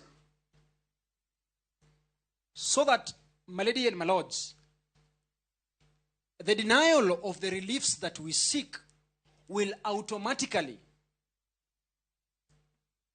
prompt the swearing in of the person of Professor Kithure Kindiki to assume the office of the Deputy President Rigathi Gachagua. My lady and my lords, pursuant to Section 12 of the assumption of the office of the President, this must be done first within the capital city of the Republic of Kenya, which is in Nairobi. And secondly, on that date when we are supposed to have the swearing in of the Deputy President, must be a public holiday. My lady and my lords, while being treated to a public holiday might not seem to be a bad thing, as it will give the court and councils an opportunity to rest, it's a bad thing, for one, that firstly, Kenyans who live from hand to mouth will have to take a rest. Secondly, at a time when this honorable court is expected to be doing its business, this honorable court will be forced, my lord, to retire and perhaps to add on to the backlog of cases that we face in the Republic of Kenya. So that, my ladies, my lords, as I conclude my very humble submissions, so that I can pave the floor to my senior, is, my lords, you have an opportunity of arresting a situation that will lead to the use of public resources in a public ceremony that may, in the fullness of time, end up be declared as unconstitutional for the very grounds that we will be persuading you when we come to making arguments in support of the petition that lies before court. My lords, that should be all from me. I will pave the floor to my colleague Wanjiku. Thank you. Thank you. For the 9th petitioner. Thank you. My lord, may I just for housekeeping, my lord. My lord, is it possible that at least the court is told who appears for who? Because we may have, I do not know how many advocates are supporting. We may sit here to the end of time because each person is taking 5 minutes, and my concern is that the advocates who are appearing for the same client taking 5 minutes each, and then we do not know what we're dealing with, my lord. You appear for which party? For the 9th respondent, for the 9th petitioner, my lord and my lady. The same person? Yes. You had 5 minutes to share between the two of you. Mr. Wanjiku, Wamboi has taken more than that.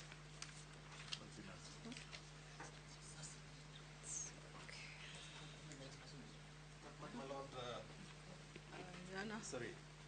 I don't know, should I go? Because I'm for the 2nd petitioner. Yes. My name is Kimoto Teresia Wanjiru Makazi, Tess Kimoto and Company Advocates from Kerugoya. And on behalf of the 2nd petitioner, we wish to say that we support the application for conservatory order to remain in force.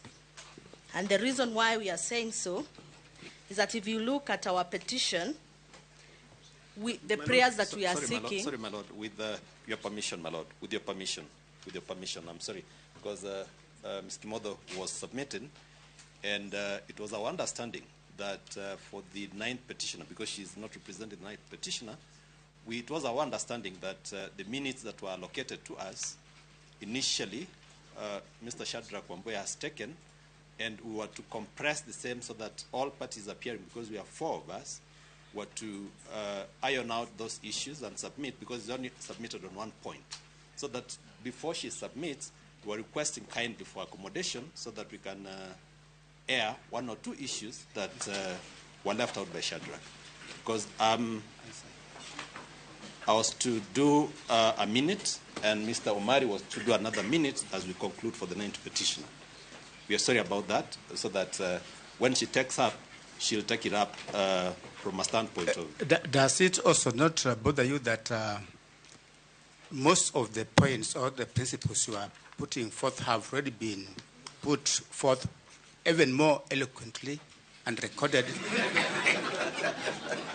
My lord, that much we agree, but there are 1 or 2 issues that were left out. That is why we wanted to seek for your permission so that we can air all those that... I think we still believe in the old doctrine that a council can stand up and say that I adopt wholly the submissions of a council who has gone before them, because I think these arguments have been put very eloquently, and we have recorded them. Very well. If those be the directions, my Lord. But I'll give you 2 minutes. 2 minutes. After Ms. Kimoto has finished. We are most obliged. We'll share 1 minute each with Mr. Mari. Thank you. Yes, sir. People are yet to come, including the respondents. I hope you take note of that. There's no need for repetition, absolutely none. Yes, sir. The reason why we are in support of the conservatory orders remaining in force is that when Justice Richard Mwongo was issuing these orders before Kirugoya Law Courts, he had in mind petition E013 and petition E014. So he knew very well what he was doing because we appeared before him several times and we tried to stop the impeachment proceedings. However, it was not possible and he consolidated the files. Therefore, if you look at our petition E013, what we are asking for is an apology by the Deputy President of Kenya, Honorable Rigathi Gachagua. So if these conservatory orders are lifted, what are we going to do? Are we not engaging in an academic exercise where our petition has been consolidated, but we are not being given a right to fair hearing so that the court can understand why we need this apology? And this petition was filed first. It was filed on the 25th September before the impeachment and after the impeachment. So we are praying that we be given a right to fair hearing. We be heard first. We have nothing against Professor Kindiki. However, once he assumes office, he will now become a deputy president, and therefore we do not need an apology from Kindiki. We need an apology from Rigathi Gachagua. And we need an apology from him when he's at his official residence. No. They will have, no, allow me to. My Lord, may I just interfere?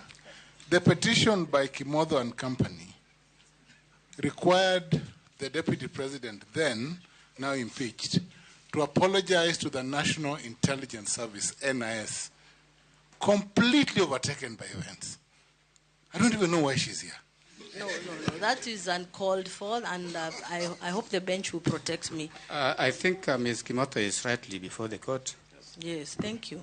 Thank you, Judge, for protecting me, because I almost quoted the paragraph 110 of the disposition of this court where you assured us that we are going to have a fair hearing.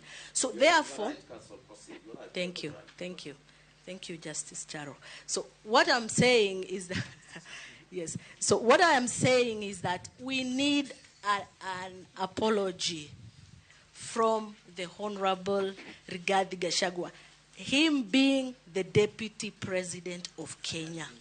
So what we are saying is that we want him, at least we are going to support even the issues of how he was impeached so that we can get to the bottom of this. And we still have a chance because he has not left office. And if he has not left office, then we have a chance to be heard in our petition, E013. So allow us to be heard so that after we are heard, the court can decide if our petition has merit or not. And that's why we are in support of this. And we do not want a kienyeji apology. Our apology is very clear from our pleadings because these utterances he made when he was in office, and they carried weight. Why we are insisting is that the NIS team, and especially my client who is affiliated to the NIS, he was affected. In fact, where he stays in Kirinyaga, he cannot stay anymore because of those utterances. No, these issues are in our petition. The respondents have not responded. In fact, our petition is unopposed. So therefore, we are insisting, if at the interim stage, the conservatory orders are lifted, what it means is that we will not have a chance to get what we are praying for in the final stage. So it will be in our view, we will have been overtaken by events at that particular moment. Therefore, when we remove this conservatory order, it only means that we'll have a final order in the interim, because now there will be a new deputy president, and we sued Honorable Rigathi Gachagua when he was the sitting deputy president, as a deputy president, not as Honorable Rigathi Gachagua. So we are praying that the court do look at this. There was also an issue of public participation. Once we were consolidated, those are the issues that are also in petition E014 on how the public participation was conducted, which we, of course, we support. It was hurriedly done. So we did not even have a chance, or many people and many Kenyans did not have a chance to give their views. So again, just 1 minute. Again, this is what we are saying. It will now go to an academic exercise where we just appear before the court and expect just to be told you have no right anymore, and you're overtaken by events, just like some councils were trying to say. That's all. Thank you. Thank you. Your Lordship, for the third petitioner. Sorry, my Lord, I was to take cue. My name is Sam Nyaberi. You gave indications and directions earlier that we take 2 minutes. I wish to call upon Waithera, who was on her feet before, so that I donate my time to her in the spirit of nurturing young talent, and so that she can also raise a fee note to be paid.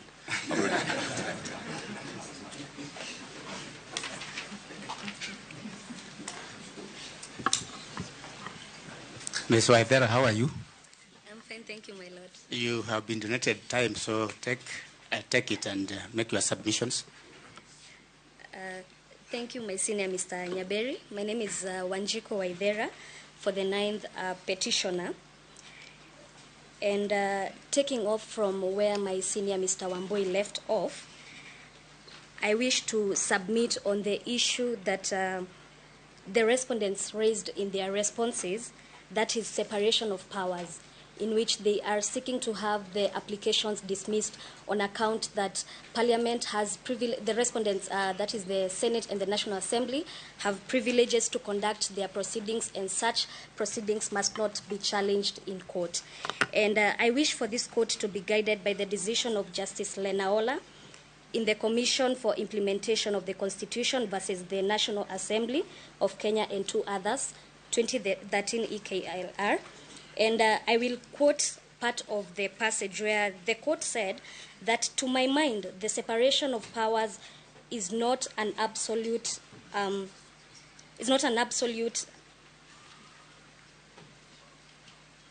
to my mind, the separation of power principle contained in the Constitution is not absolute, and the courts, as defenders and protectors of the Constitution, have to be allowed to interfere where there is a violation or threat of violation of the Constitution.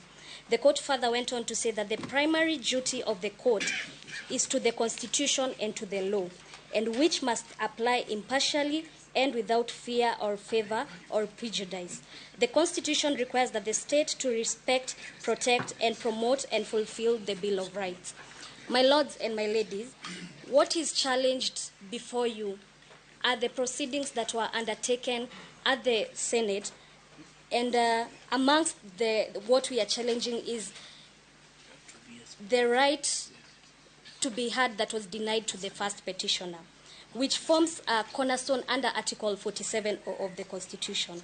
And therefore, my lords and my lady, this court stands at crossroads of history with a rare opportunity not to merely interpret the law, but to define it in a way that will, echo through generations.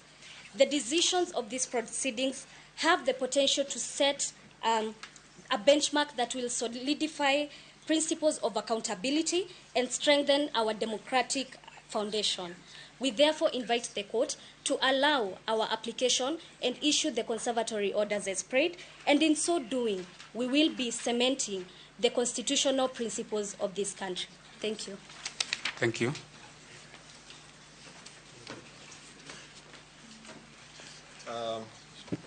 My Lord, having had that, we organize Ms. Omari will do a wrap for 30 seconds or 1 minute.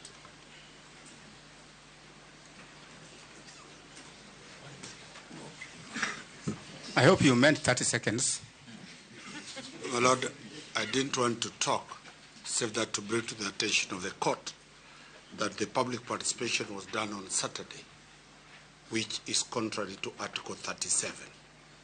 Number two, the public participation was supposed to be done at the polling station level.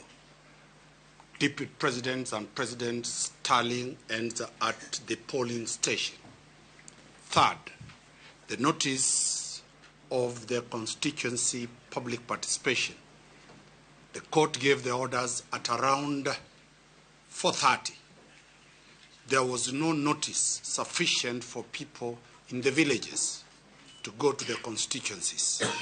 Therefore, that completely made people not to participate because they were not aware. The notice that was initially given was a notice at the constituency levels. Can that be the position that this court will uphold? I beg that the court extends the grant of the conservative orders. Thank you very much, my lords and my ladies. Thank you. Your Lordship and my lady, my name is Sakimpa. For the third petitioner, we'll be sharing time with my colleague, Mr. Wathuta.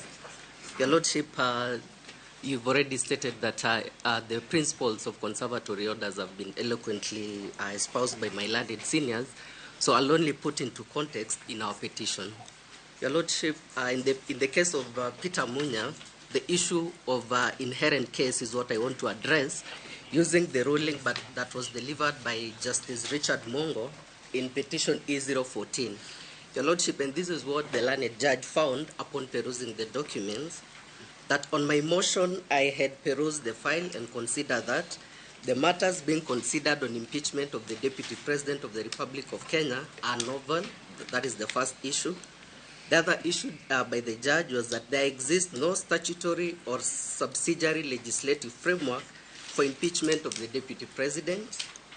The learned judge also said that there exists no statutory framework for public hearings and public participation in respect of impeachment of a Deputy President under Article 145.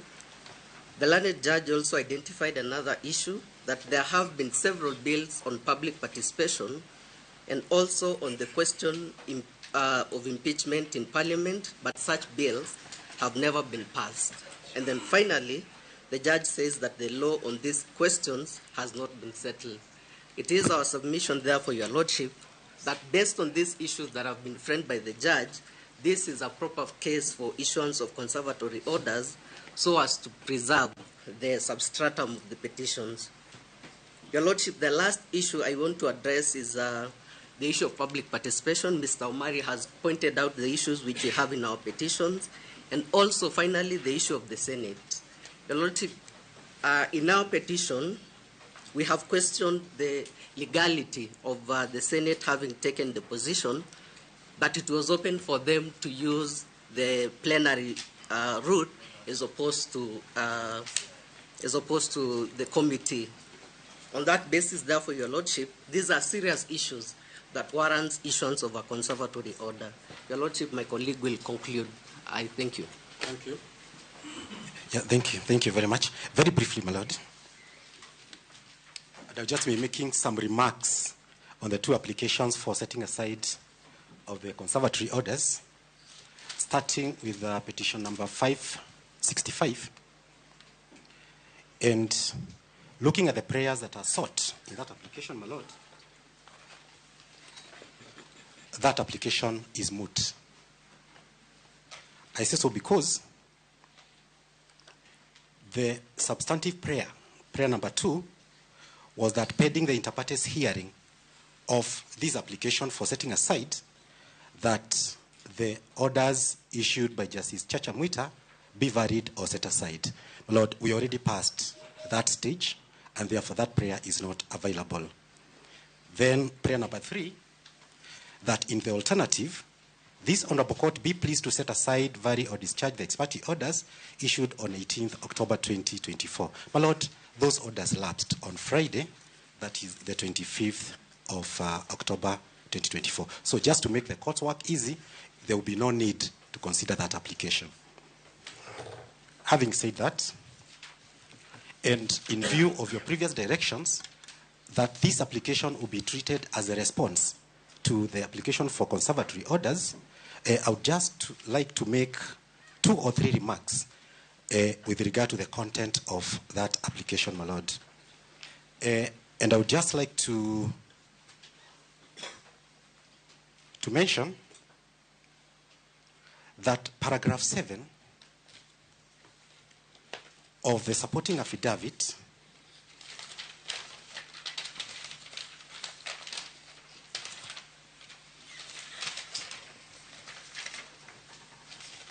sworn by the Solicitor General. Actually, it is in the ground, but then it is reflected in it is in ground number 7, my Lord. It says, Article 1 of the Constitution provides that the sovereign power belongs to the people, and that where there is a conflict between public interest and private interest, the scales of justice to tilt in favor of the public interest. To that, my remark is, the question that is before you is not about a private right. It is a more elevated constitutional question of impeachment of a president or a deputy president.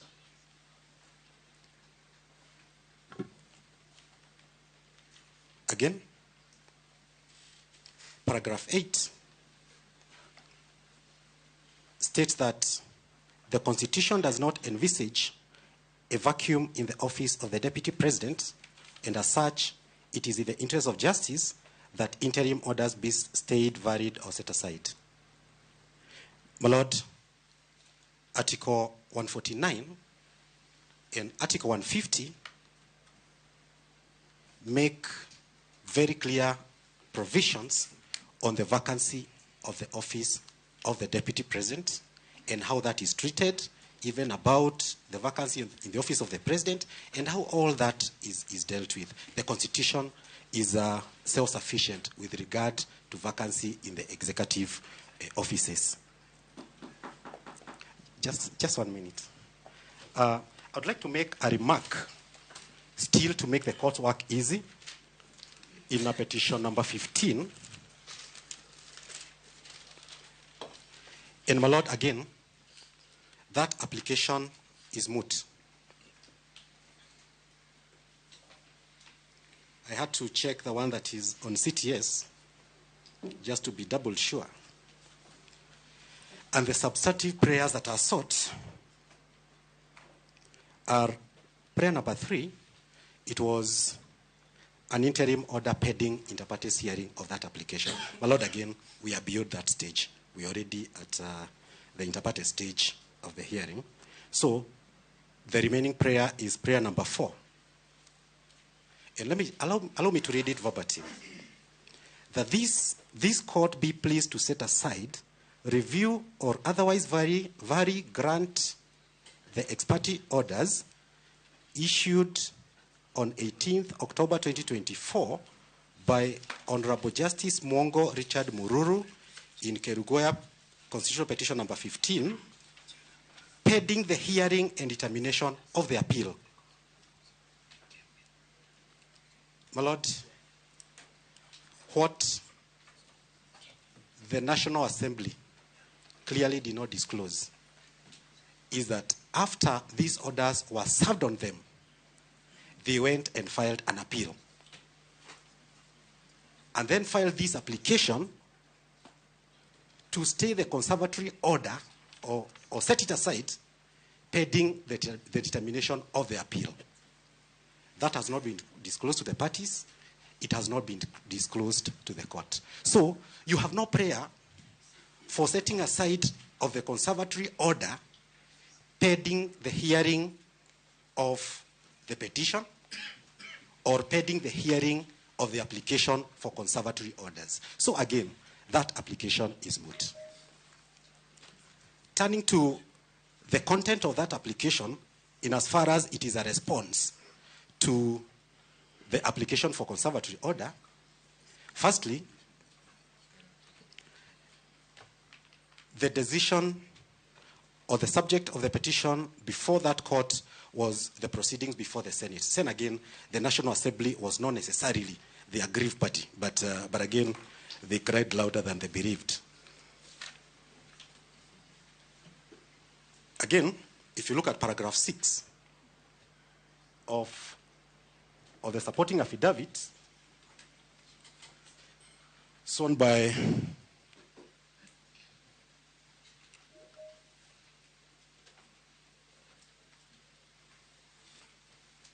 paragraph 6. The applicant is aggrieved by the order of 18th October 2024 and seeks for the order to be temporarily set aside. Not entirely, my lord. Temporarily set it aside, pending the hearing of the appeal. My lord, that is not an appropriate ground because no appeal has been placed before you.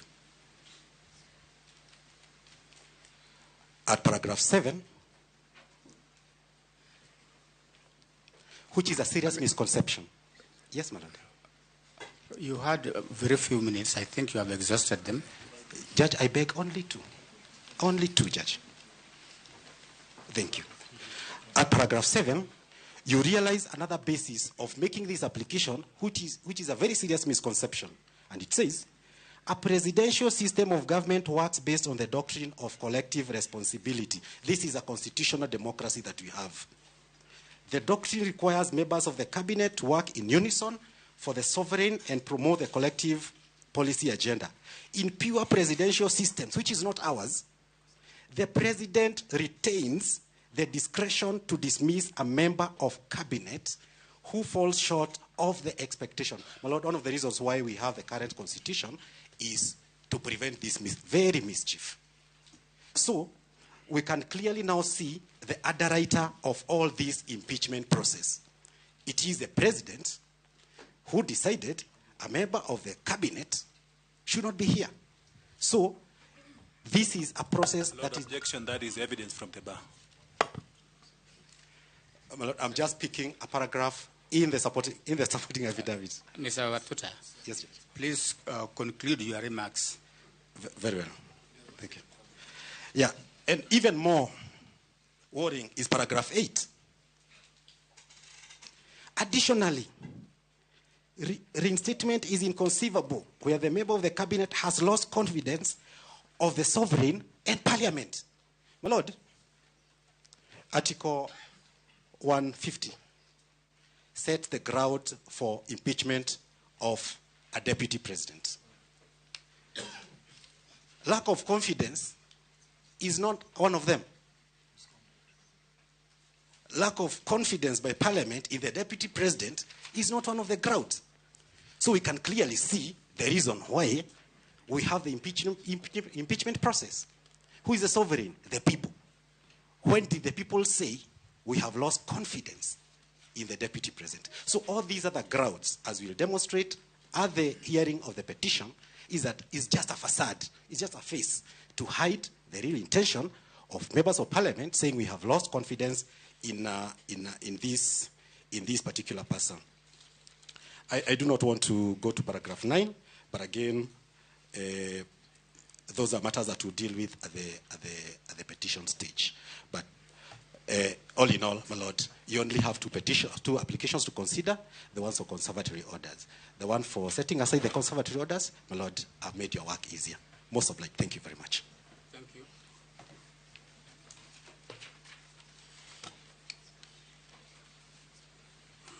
May it please the court.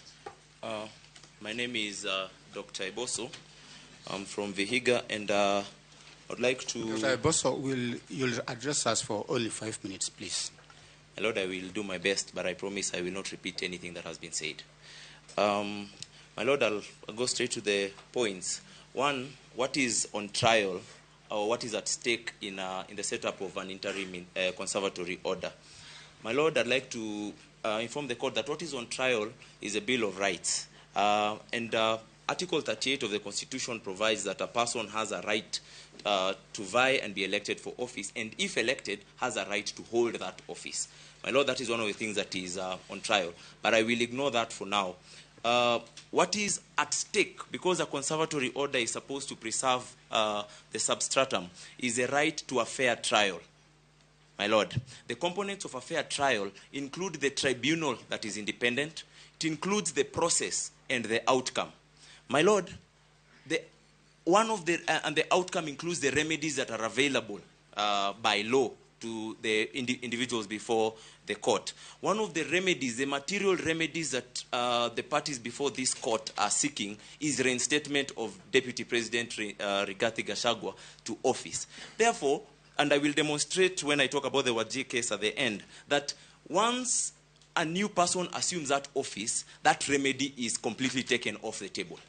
And that means these conservatory orders are actually at the heart of a fair trial. And a fair trial is among the rights under our constitutions that cannot be limited. It is not that a fair trial is absolutely not limitable, but that the state through its action or any person through their deliberate action cannot limit the right to a fair trial. Why do I say this? During a trial, the witnesses may die naturally. COVID may happen and cases are delayed naturally. That is extrinsic and it may affect a fair trial. But the court must never do anything deliberately that would impede a fair trial or that would be imputed as limiting the right to a fair trial. So, my Lord, by lifting this conservatory order, you will be actually limiting the rights of the petitioners to a fair trial by taking away a very material remedy to the remedies that are available to them.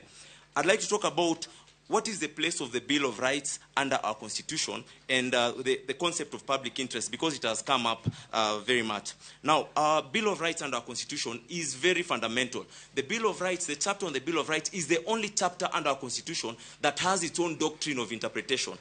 And the Bill of Rights is enjoyed individually as per Article 19, is by individuals. It is actually antithetical to the concept of human rights and individual human rights to say that the Bill of Rights will be enjoyed at the behest of a public interest. They are actually specified there expressly, especially to be enjoyed in spite of the public interest. So I feel like the argument that the public interest should be balanced against the Bill of Rights is antithetical to the very concept of the Bill of Rights. The limitations of the Bill of Rights is captured in Article 24, and I would have read the entire article for us to see. But the provisions that it provides is that the Bill of Rights will not be limited except by law, and then only in a manner that is reasonable and justifiable. My Lord, the public interest that has been propounded by at least the response by the Attorney General or the application that by the Attorney General did not disclose the legal basis of that public interest. In fact, it was just general.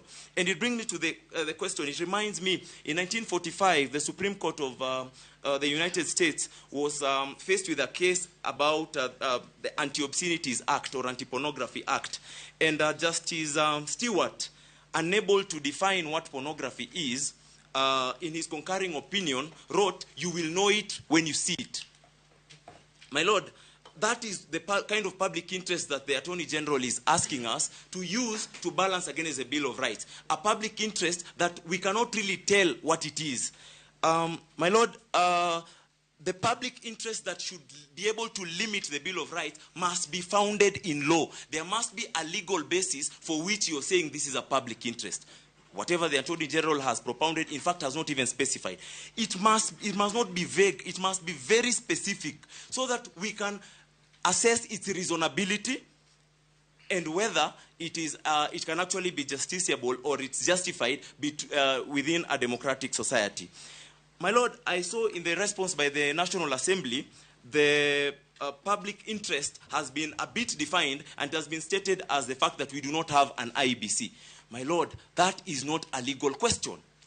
The other issue was that we cannot stay without a deputy president. My Lord, as had been propounded earlier, kindly allow me 2 minutes. As has been propounded earlier, my Lord, the Constitution allows us not to have a deputy president for at least 60 days, in fact 74 days. So we don't yet have a legal crisis as we speak. We may have a political crisis, but it's not a legal crisis. The absence of an IBC is a political crisis that cannot be brought before the High Court, a court of human rights, as for that to be balanced against human rights. My Lord, the political arms of government are the ones best placed to deal with a political crisis. And tomorrow they can appoint an IEBC if really there's a political crisis. Finally, my Lord, I would like to bring attention to 3 cases by the Supreme Court. The Munya case, Martha Karua case, and Speaker Mate case. Because they kind of explained how conservatory orders ought to be interpreted. And my Lord, what I read from those cases is that a court order through a conservatory order cannot overthrow the constitutional values and constitutional imperatives. A conservatory order by the court fetters discretion, constitutional or statutory discretion, never constitutional obligation. And so, my Lord, in the context of this conservatory order, the conservatory order cannot be interpreted in a as to freeze time. Because one of the things that is considered by all parties in this case is that an impeachment did happen. And it's presumed to have happened lawfully until this court finds that it did not happen lawfully. By that, the Constitution is very express that the office will fall vacant.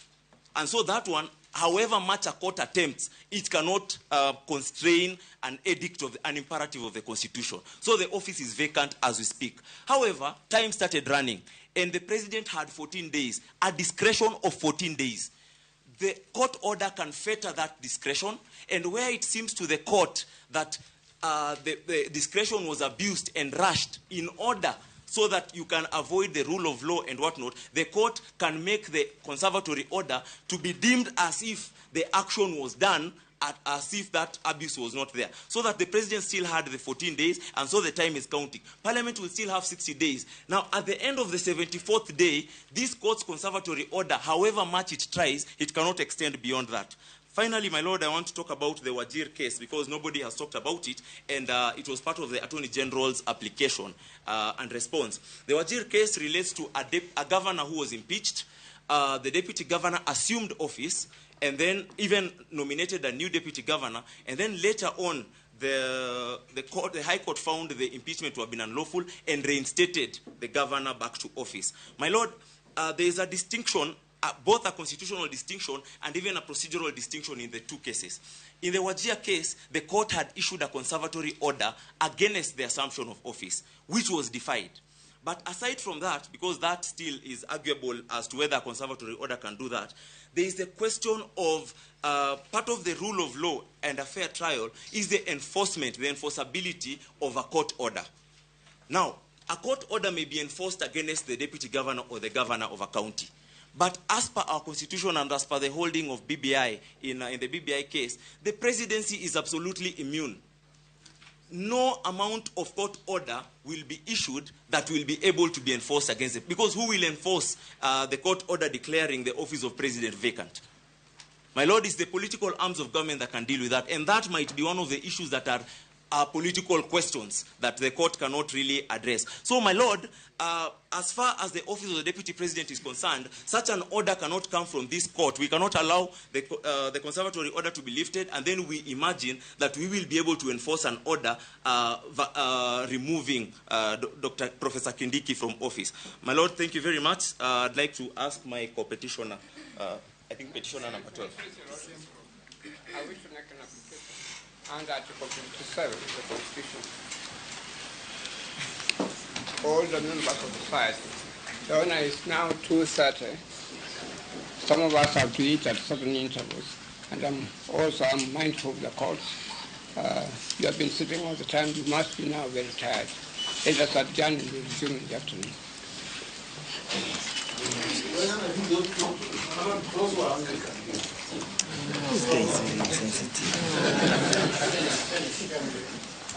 My Lord, I would like to support the request, very polite request from Dr. Haminwa. Dr. Haminwa is the #1 longest serving member at the bar. And yours truly is #2. So,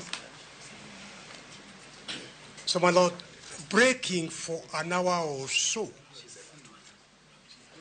is a very appropriate thing to do. And I ask the court. We want to break by some order. Yes. We want to complete the applicant's case. Then we can break. Okay.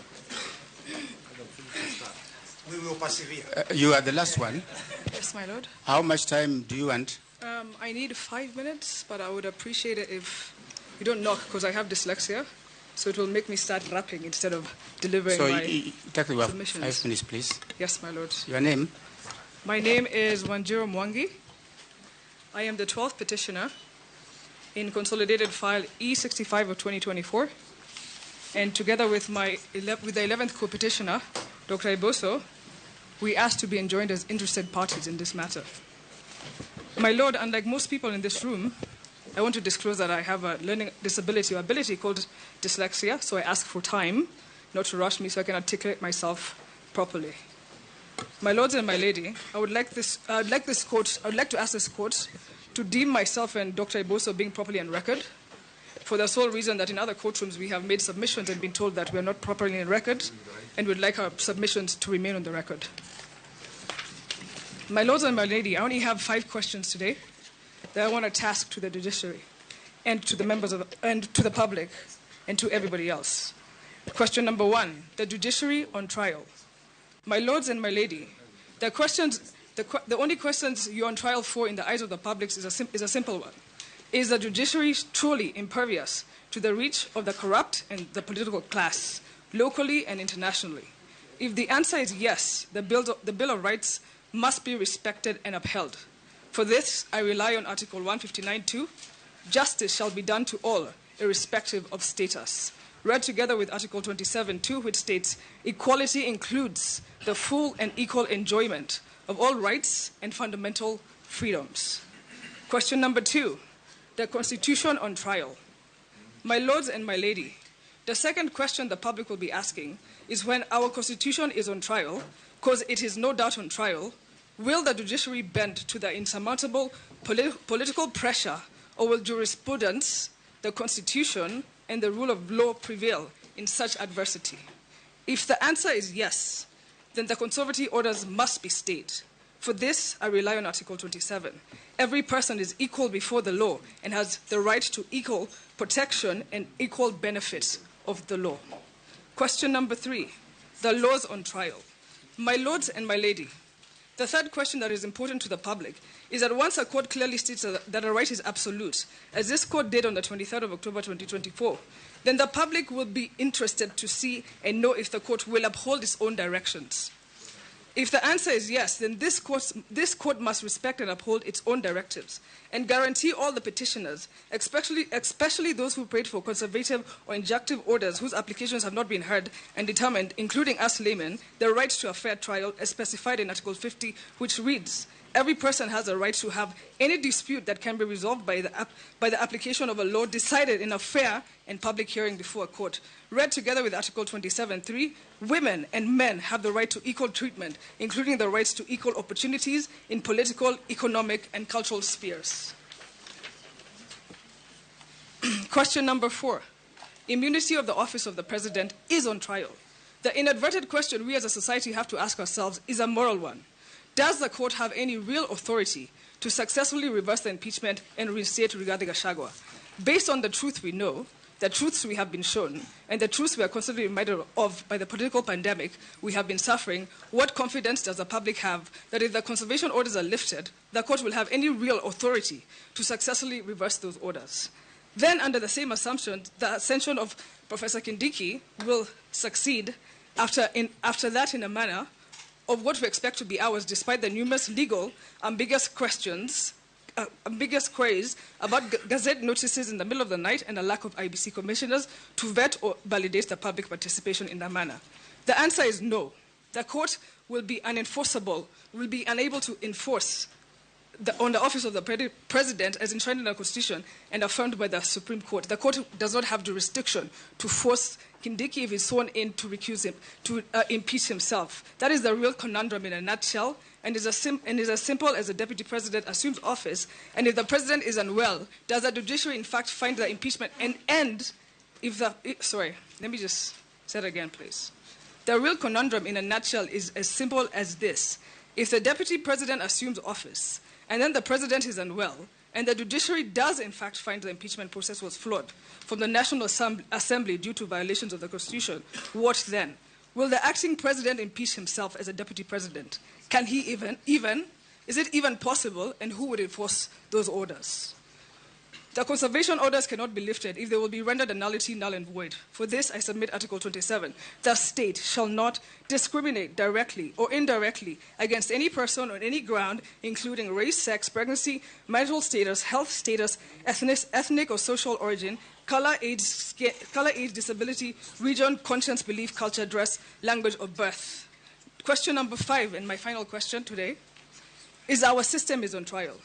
My lords and my lady, on this final note of mine, I humbly stand before you as a layperson with arguably what I hope to be some of the best legal minds in this country.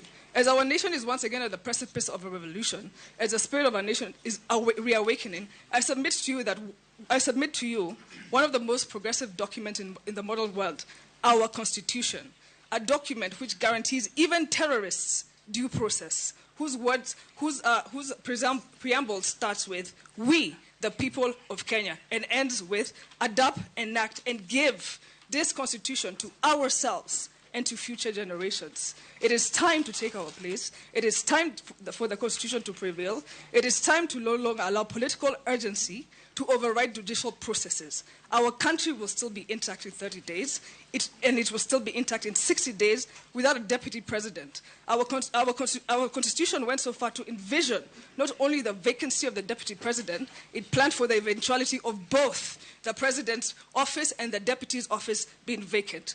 Kenya will be fine. We, the people, will be fine. Let the natural cause of justice prevail. It is what we envisioned. And it is what we envisioned for an independent judiciary. Thank you, my lords and my lady. I submit the floor. Thank you.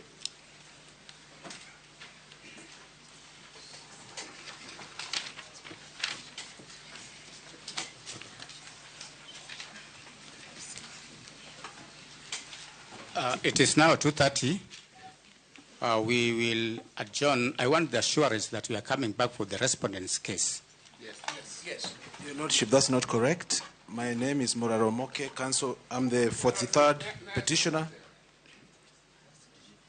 And I understand from your direction on Friday that you would hear all applications for conservatory orders. I would like to be guided on that issue. Which one is your application? My application is to be found in the petition E027 of 2024. My Lord, filed in that petition Eldoret. is not consolidated with this. Hello? It is consolidated, Your Lordship. Mr. Wanyama, just hold your horses. The petition was consolidated by an order transmitted to me on Friday by the Deputy Registrar, indicating that the 2 additional petitions had been consolidated. Can you kindly confirm that? I informed all parties that we continue to receive petitions in this matter. We received petitions as late as yesterday, and by the very nature of those petitions, they seek invariably the same orders and the same prayers. But when a petition comes after we have given directions on other petitions, certainly you would not expect us to go back on the petitions which are not before the court. Your Lordship, if you allow me to read the order that I was given, perhaps it can shed more light. Yes. The order said that that petition had been consolidated and I'm required to follow the directions issued on Friday in the in the other petitions. That's what the order states. My Lord, unless I'm mistaken, we were here to hear applications, 2 applications in petition, one in petition 522, one in petition 565.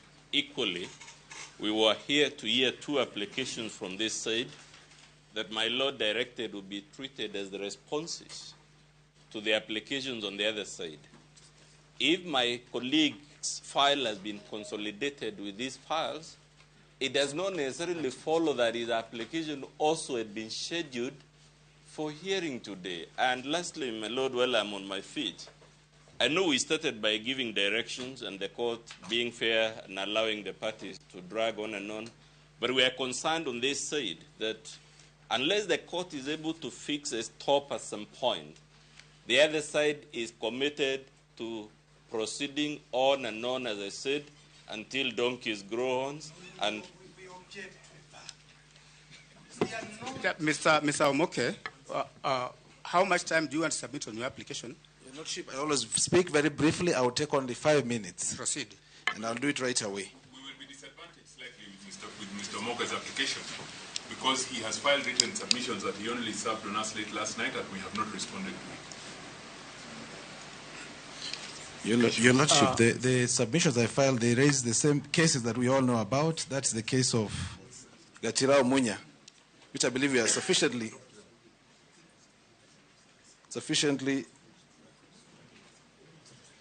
aware of.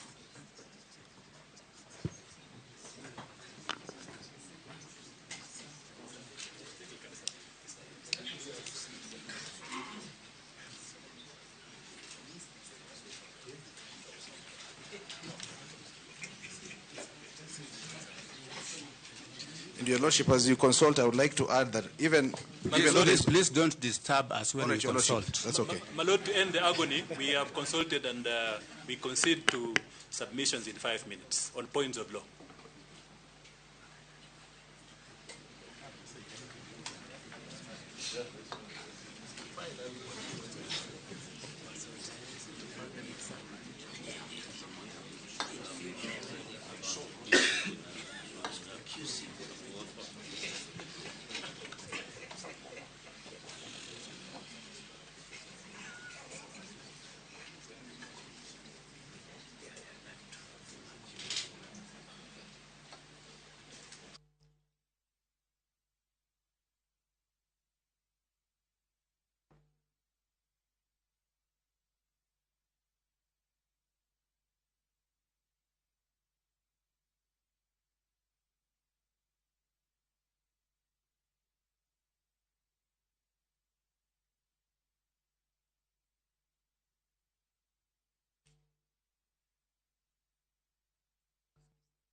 These are the directions we are giving. Mr. Omoke, your petition, we gave directions that it has been consolidated with the petitions before the court. But the fact of consolidation does not mean that your application will be heard. However, because your application raises the same issues as the application before the court, we will give you 5 minutes to canvass that application. And after that, we will adjourn to come back to consider the respondents' responses. Thank you. Thank you, Your Lordship. My application. I have a problem. I represent, I'm holding brief for my friend, Mr. Alfred Mubuku. He represents a political party by the name of Maendeleo Democratic Party. And we filed an application, and our understanding was that Mr. Mubuku was to be heard today. I wonder if you could take that into account also. Is it part of? Maendeleo Democratic Party. Which petition? Which petition is that? It was not here a petition, it was a motion application. In which matter? In which matter? It was to be enjoined in Is it cohort 2 or cohort 1? E565 for 2024. Maendeleo? Maendeleo Democratic Party.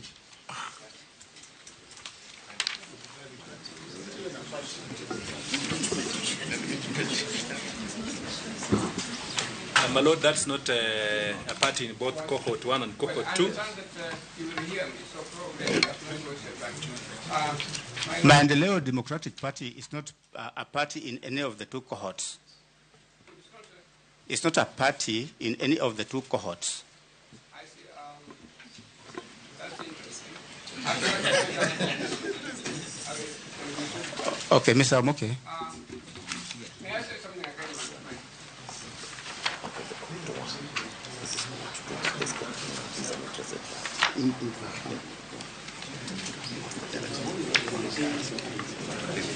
Yes,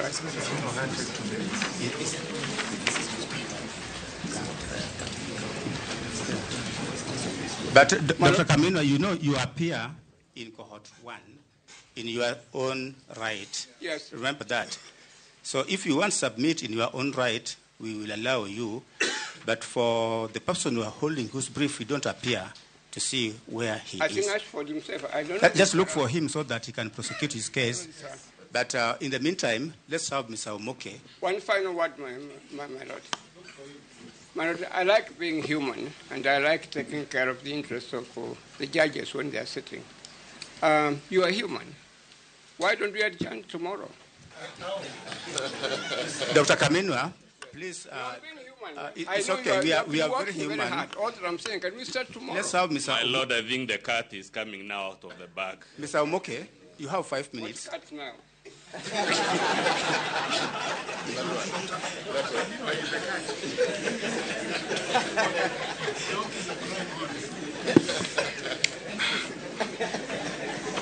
All right, Your Lordship, if I may proceed, I would like to indicate that I support the application of the first petitioner, and I also submit in support of my own application, which is dated 9th of October 2024. I wish to rely on the affidavit sworn on the same day, my submissions filed yesterday dated 27th of October, and the list and bundle of authorities. In summary, I would like to state my, Your Lordship and my lady, Your Lordship, Presiding Judge, Your Lordship. What's the date of your submissions? 27th of October. I confirm that I personally attended the public participation at Kiambu Social Hall on 4th of October. And that, from what I observed on that day, I was convinced that I had a responsibility to come before you under Article 3.1 to defend and protect this Constitution. That there are serious violations which this court must consider, and in line with the Gatirao Munya case, there is public interest at stake. Gatirao Munya.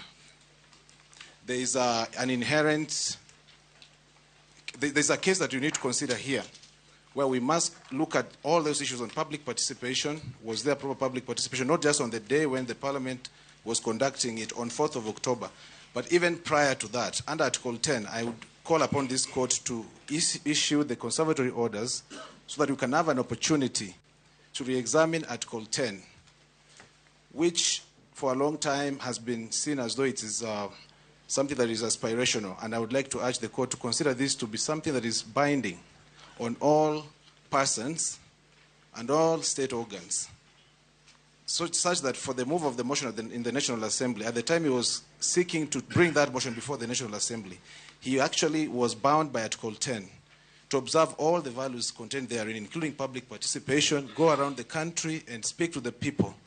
And I'm here to tell you, my lords and my lady, that the people of this country are angry from what I observed on that day, on 4th of October, and they are sick and tired of how the Constitution is being violated. Well, as counsel is testifying, maybe he can take to the dock so that we can all have an opportunity to cross-examine him on this testimony that he is. Yes, in response to Professor's objection, I am a party personally, and I saw an affidavit, and I've made all those averments therein. And if I'm required to be examined, I'm very much happy to do that, if you require that. So perhaps Prof can confirm, and I'll take the doc very happily. All right, so I'll carry on. He has agreed that he wouldn't like to examine me, so I'll continue with my presentation.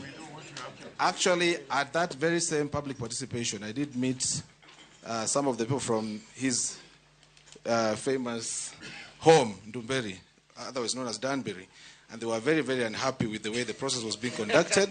And that's why I've come here, not just to speak for myself, but also for all of these people. I would like to tire you, your lordship and my lady. I'll close my presentation here because I know that we have an opportunity to examine these issues at a later time. Thank you. These are the directions we're giving. It is now 20 to 3. Is it? Yes. We can take a 45 minutes break. We come back at 4:30.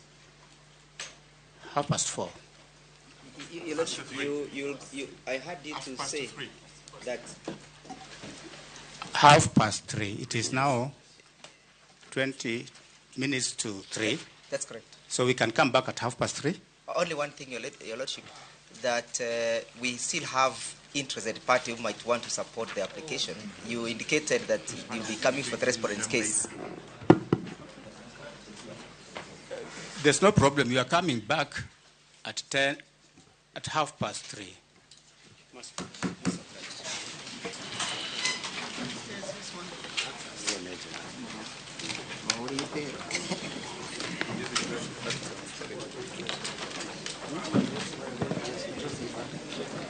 Because it's open.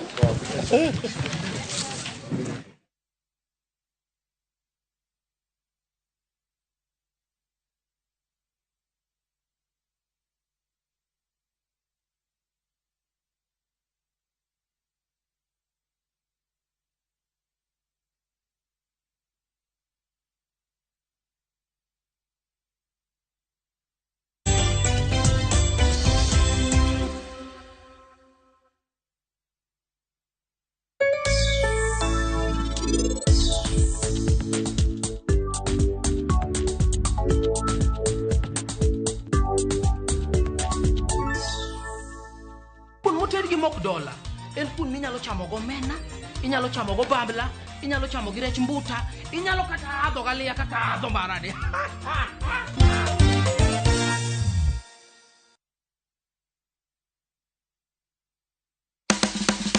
Riuri kodwa I chenro ni ka wapuonji duso kek. Mathoth mwadwa timo en mano mar lose, mar dose. Wapuonjire yore mag loso kek. Mae kaka ganache chal, ma white. Kod modhi mabiro miyo ibedo molony e duso kek. Wadugo wachako goro wiye malo ka.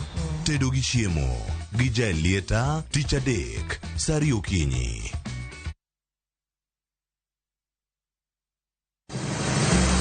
Be isepenjori e sigendni mayudore kuonde ma waluongo ni pachowa? Kapuonjani nobiro nikech gwenyruok e kind owete. Riuri kodwa mondo wanon sigendni mabeyo mag kuonde ma wadakie. Nera nitie, ninyuo kongo kacha niluongo ni kilap joko wili. Kochakore bombe madongo nyaka gwenge ma iye.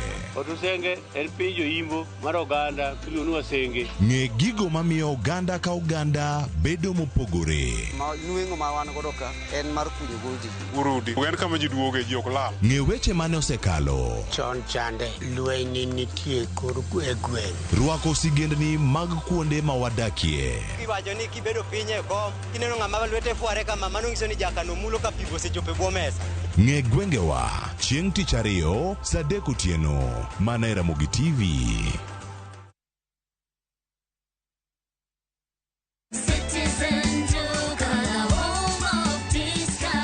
This week kwa Citizen Duka tumewaletea the lovely lady package from Quickmart.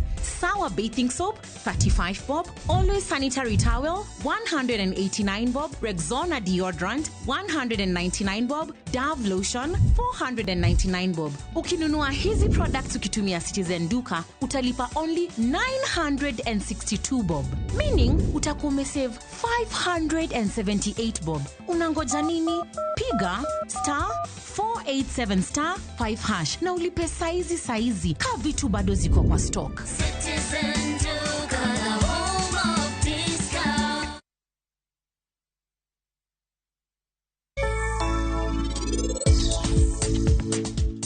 En wach mane manelong' ahinya kamano momiyo sehero e od ni koko wacho ni ng'ata wachno no kunyal rito kose unu panda ang'o. Sera na singrani odiochieng' ma kawuono ni in ibiro yie nikech mai gima nok ineno ka dhi timre. Inibo bedo gi wich kuot nikech onge gima ibiro wacho to bende onge gima in ibiro timo. Waya gigi te otimre mana nikech an. I'm sorry, I'm really sorry.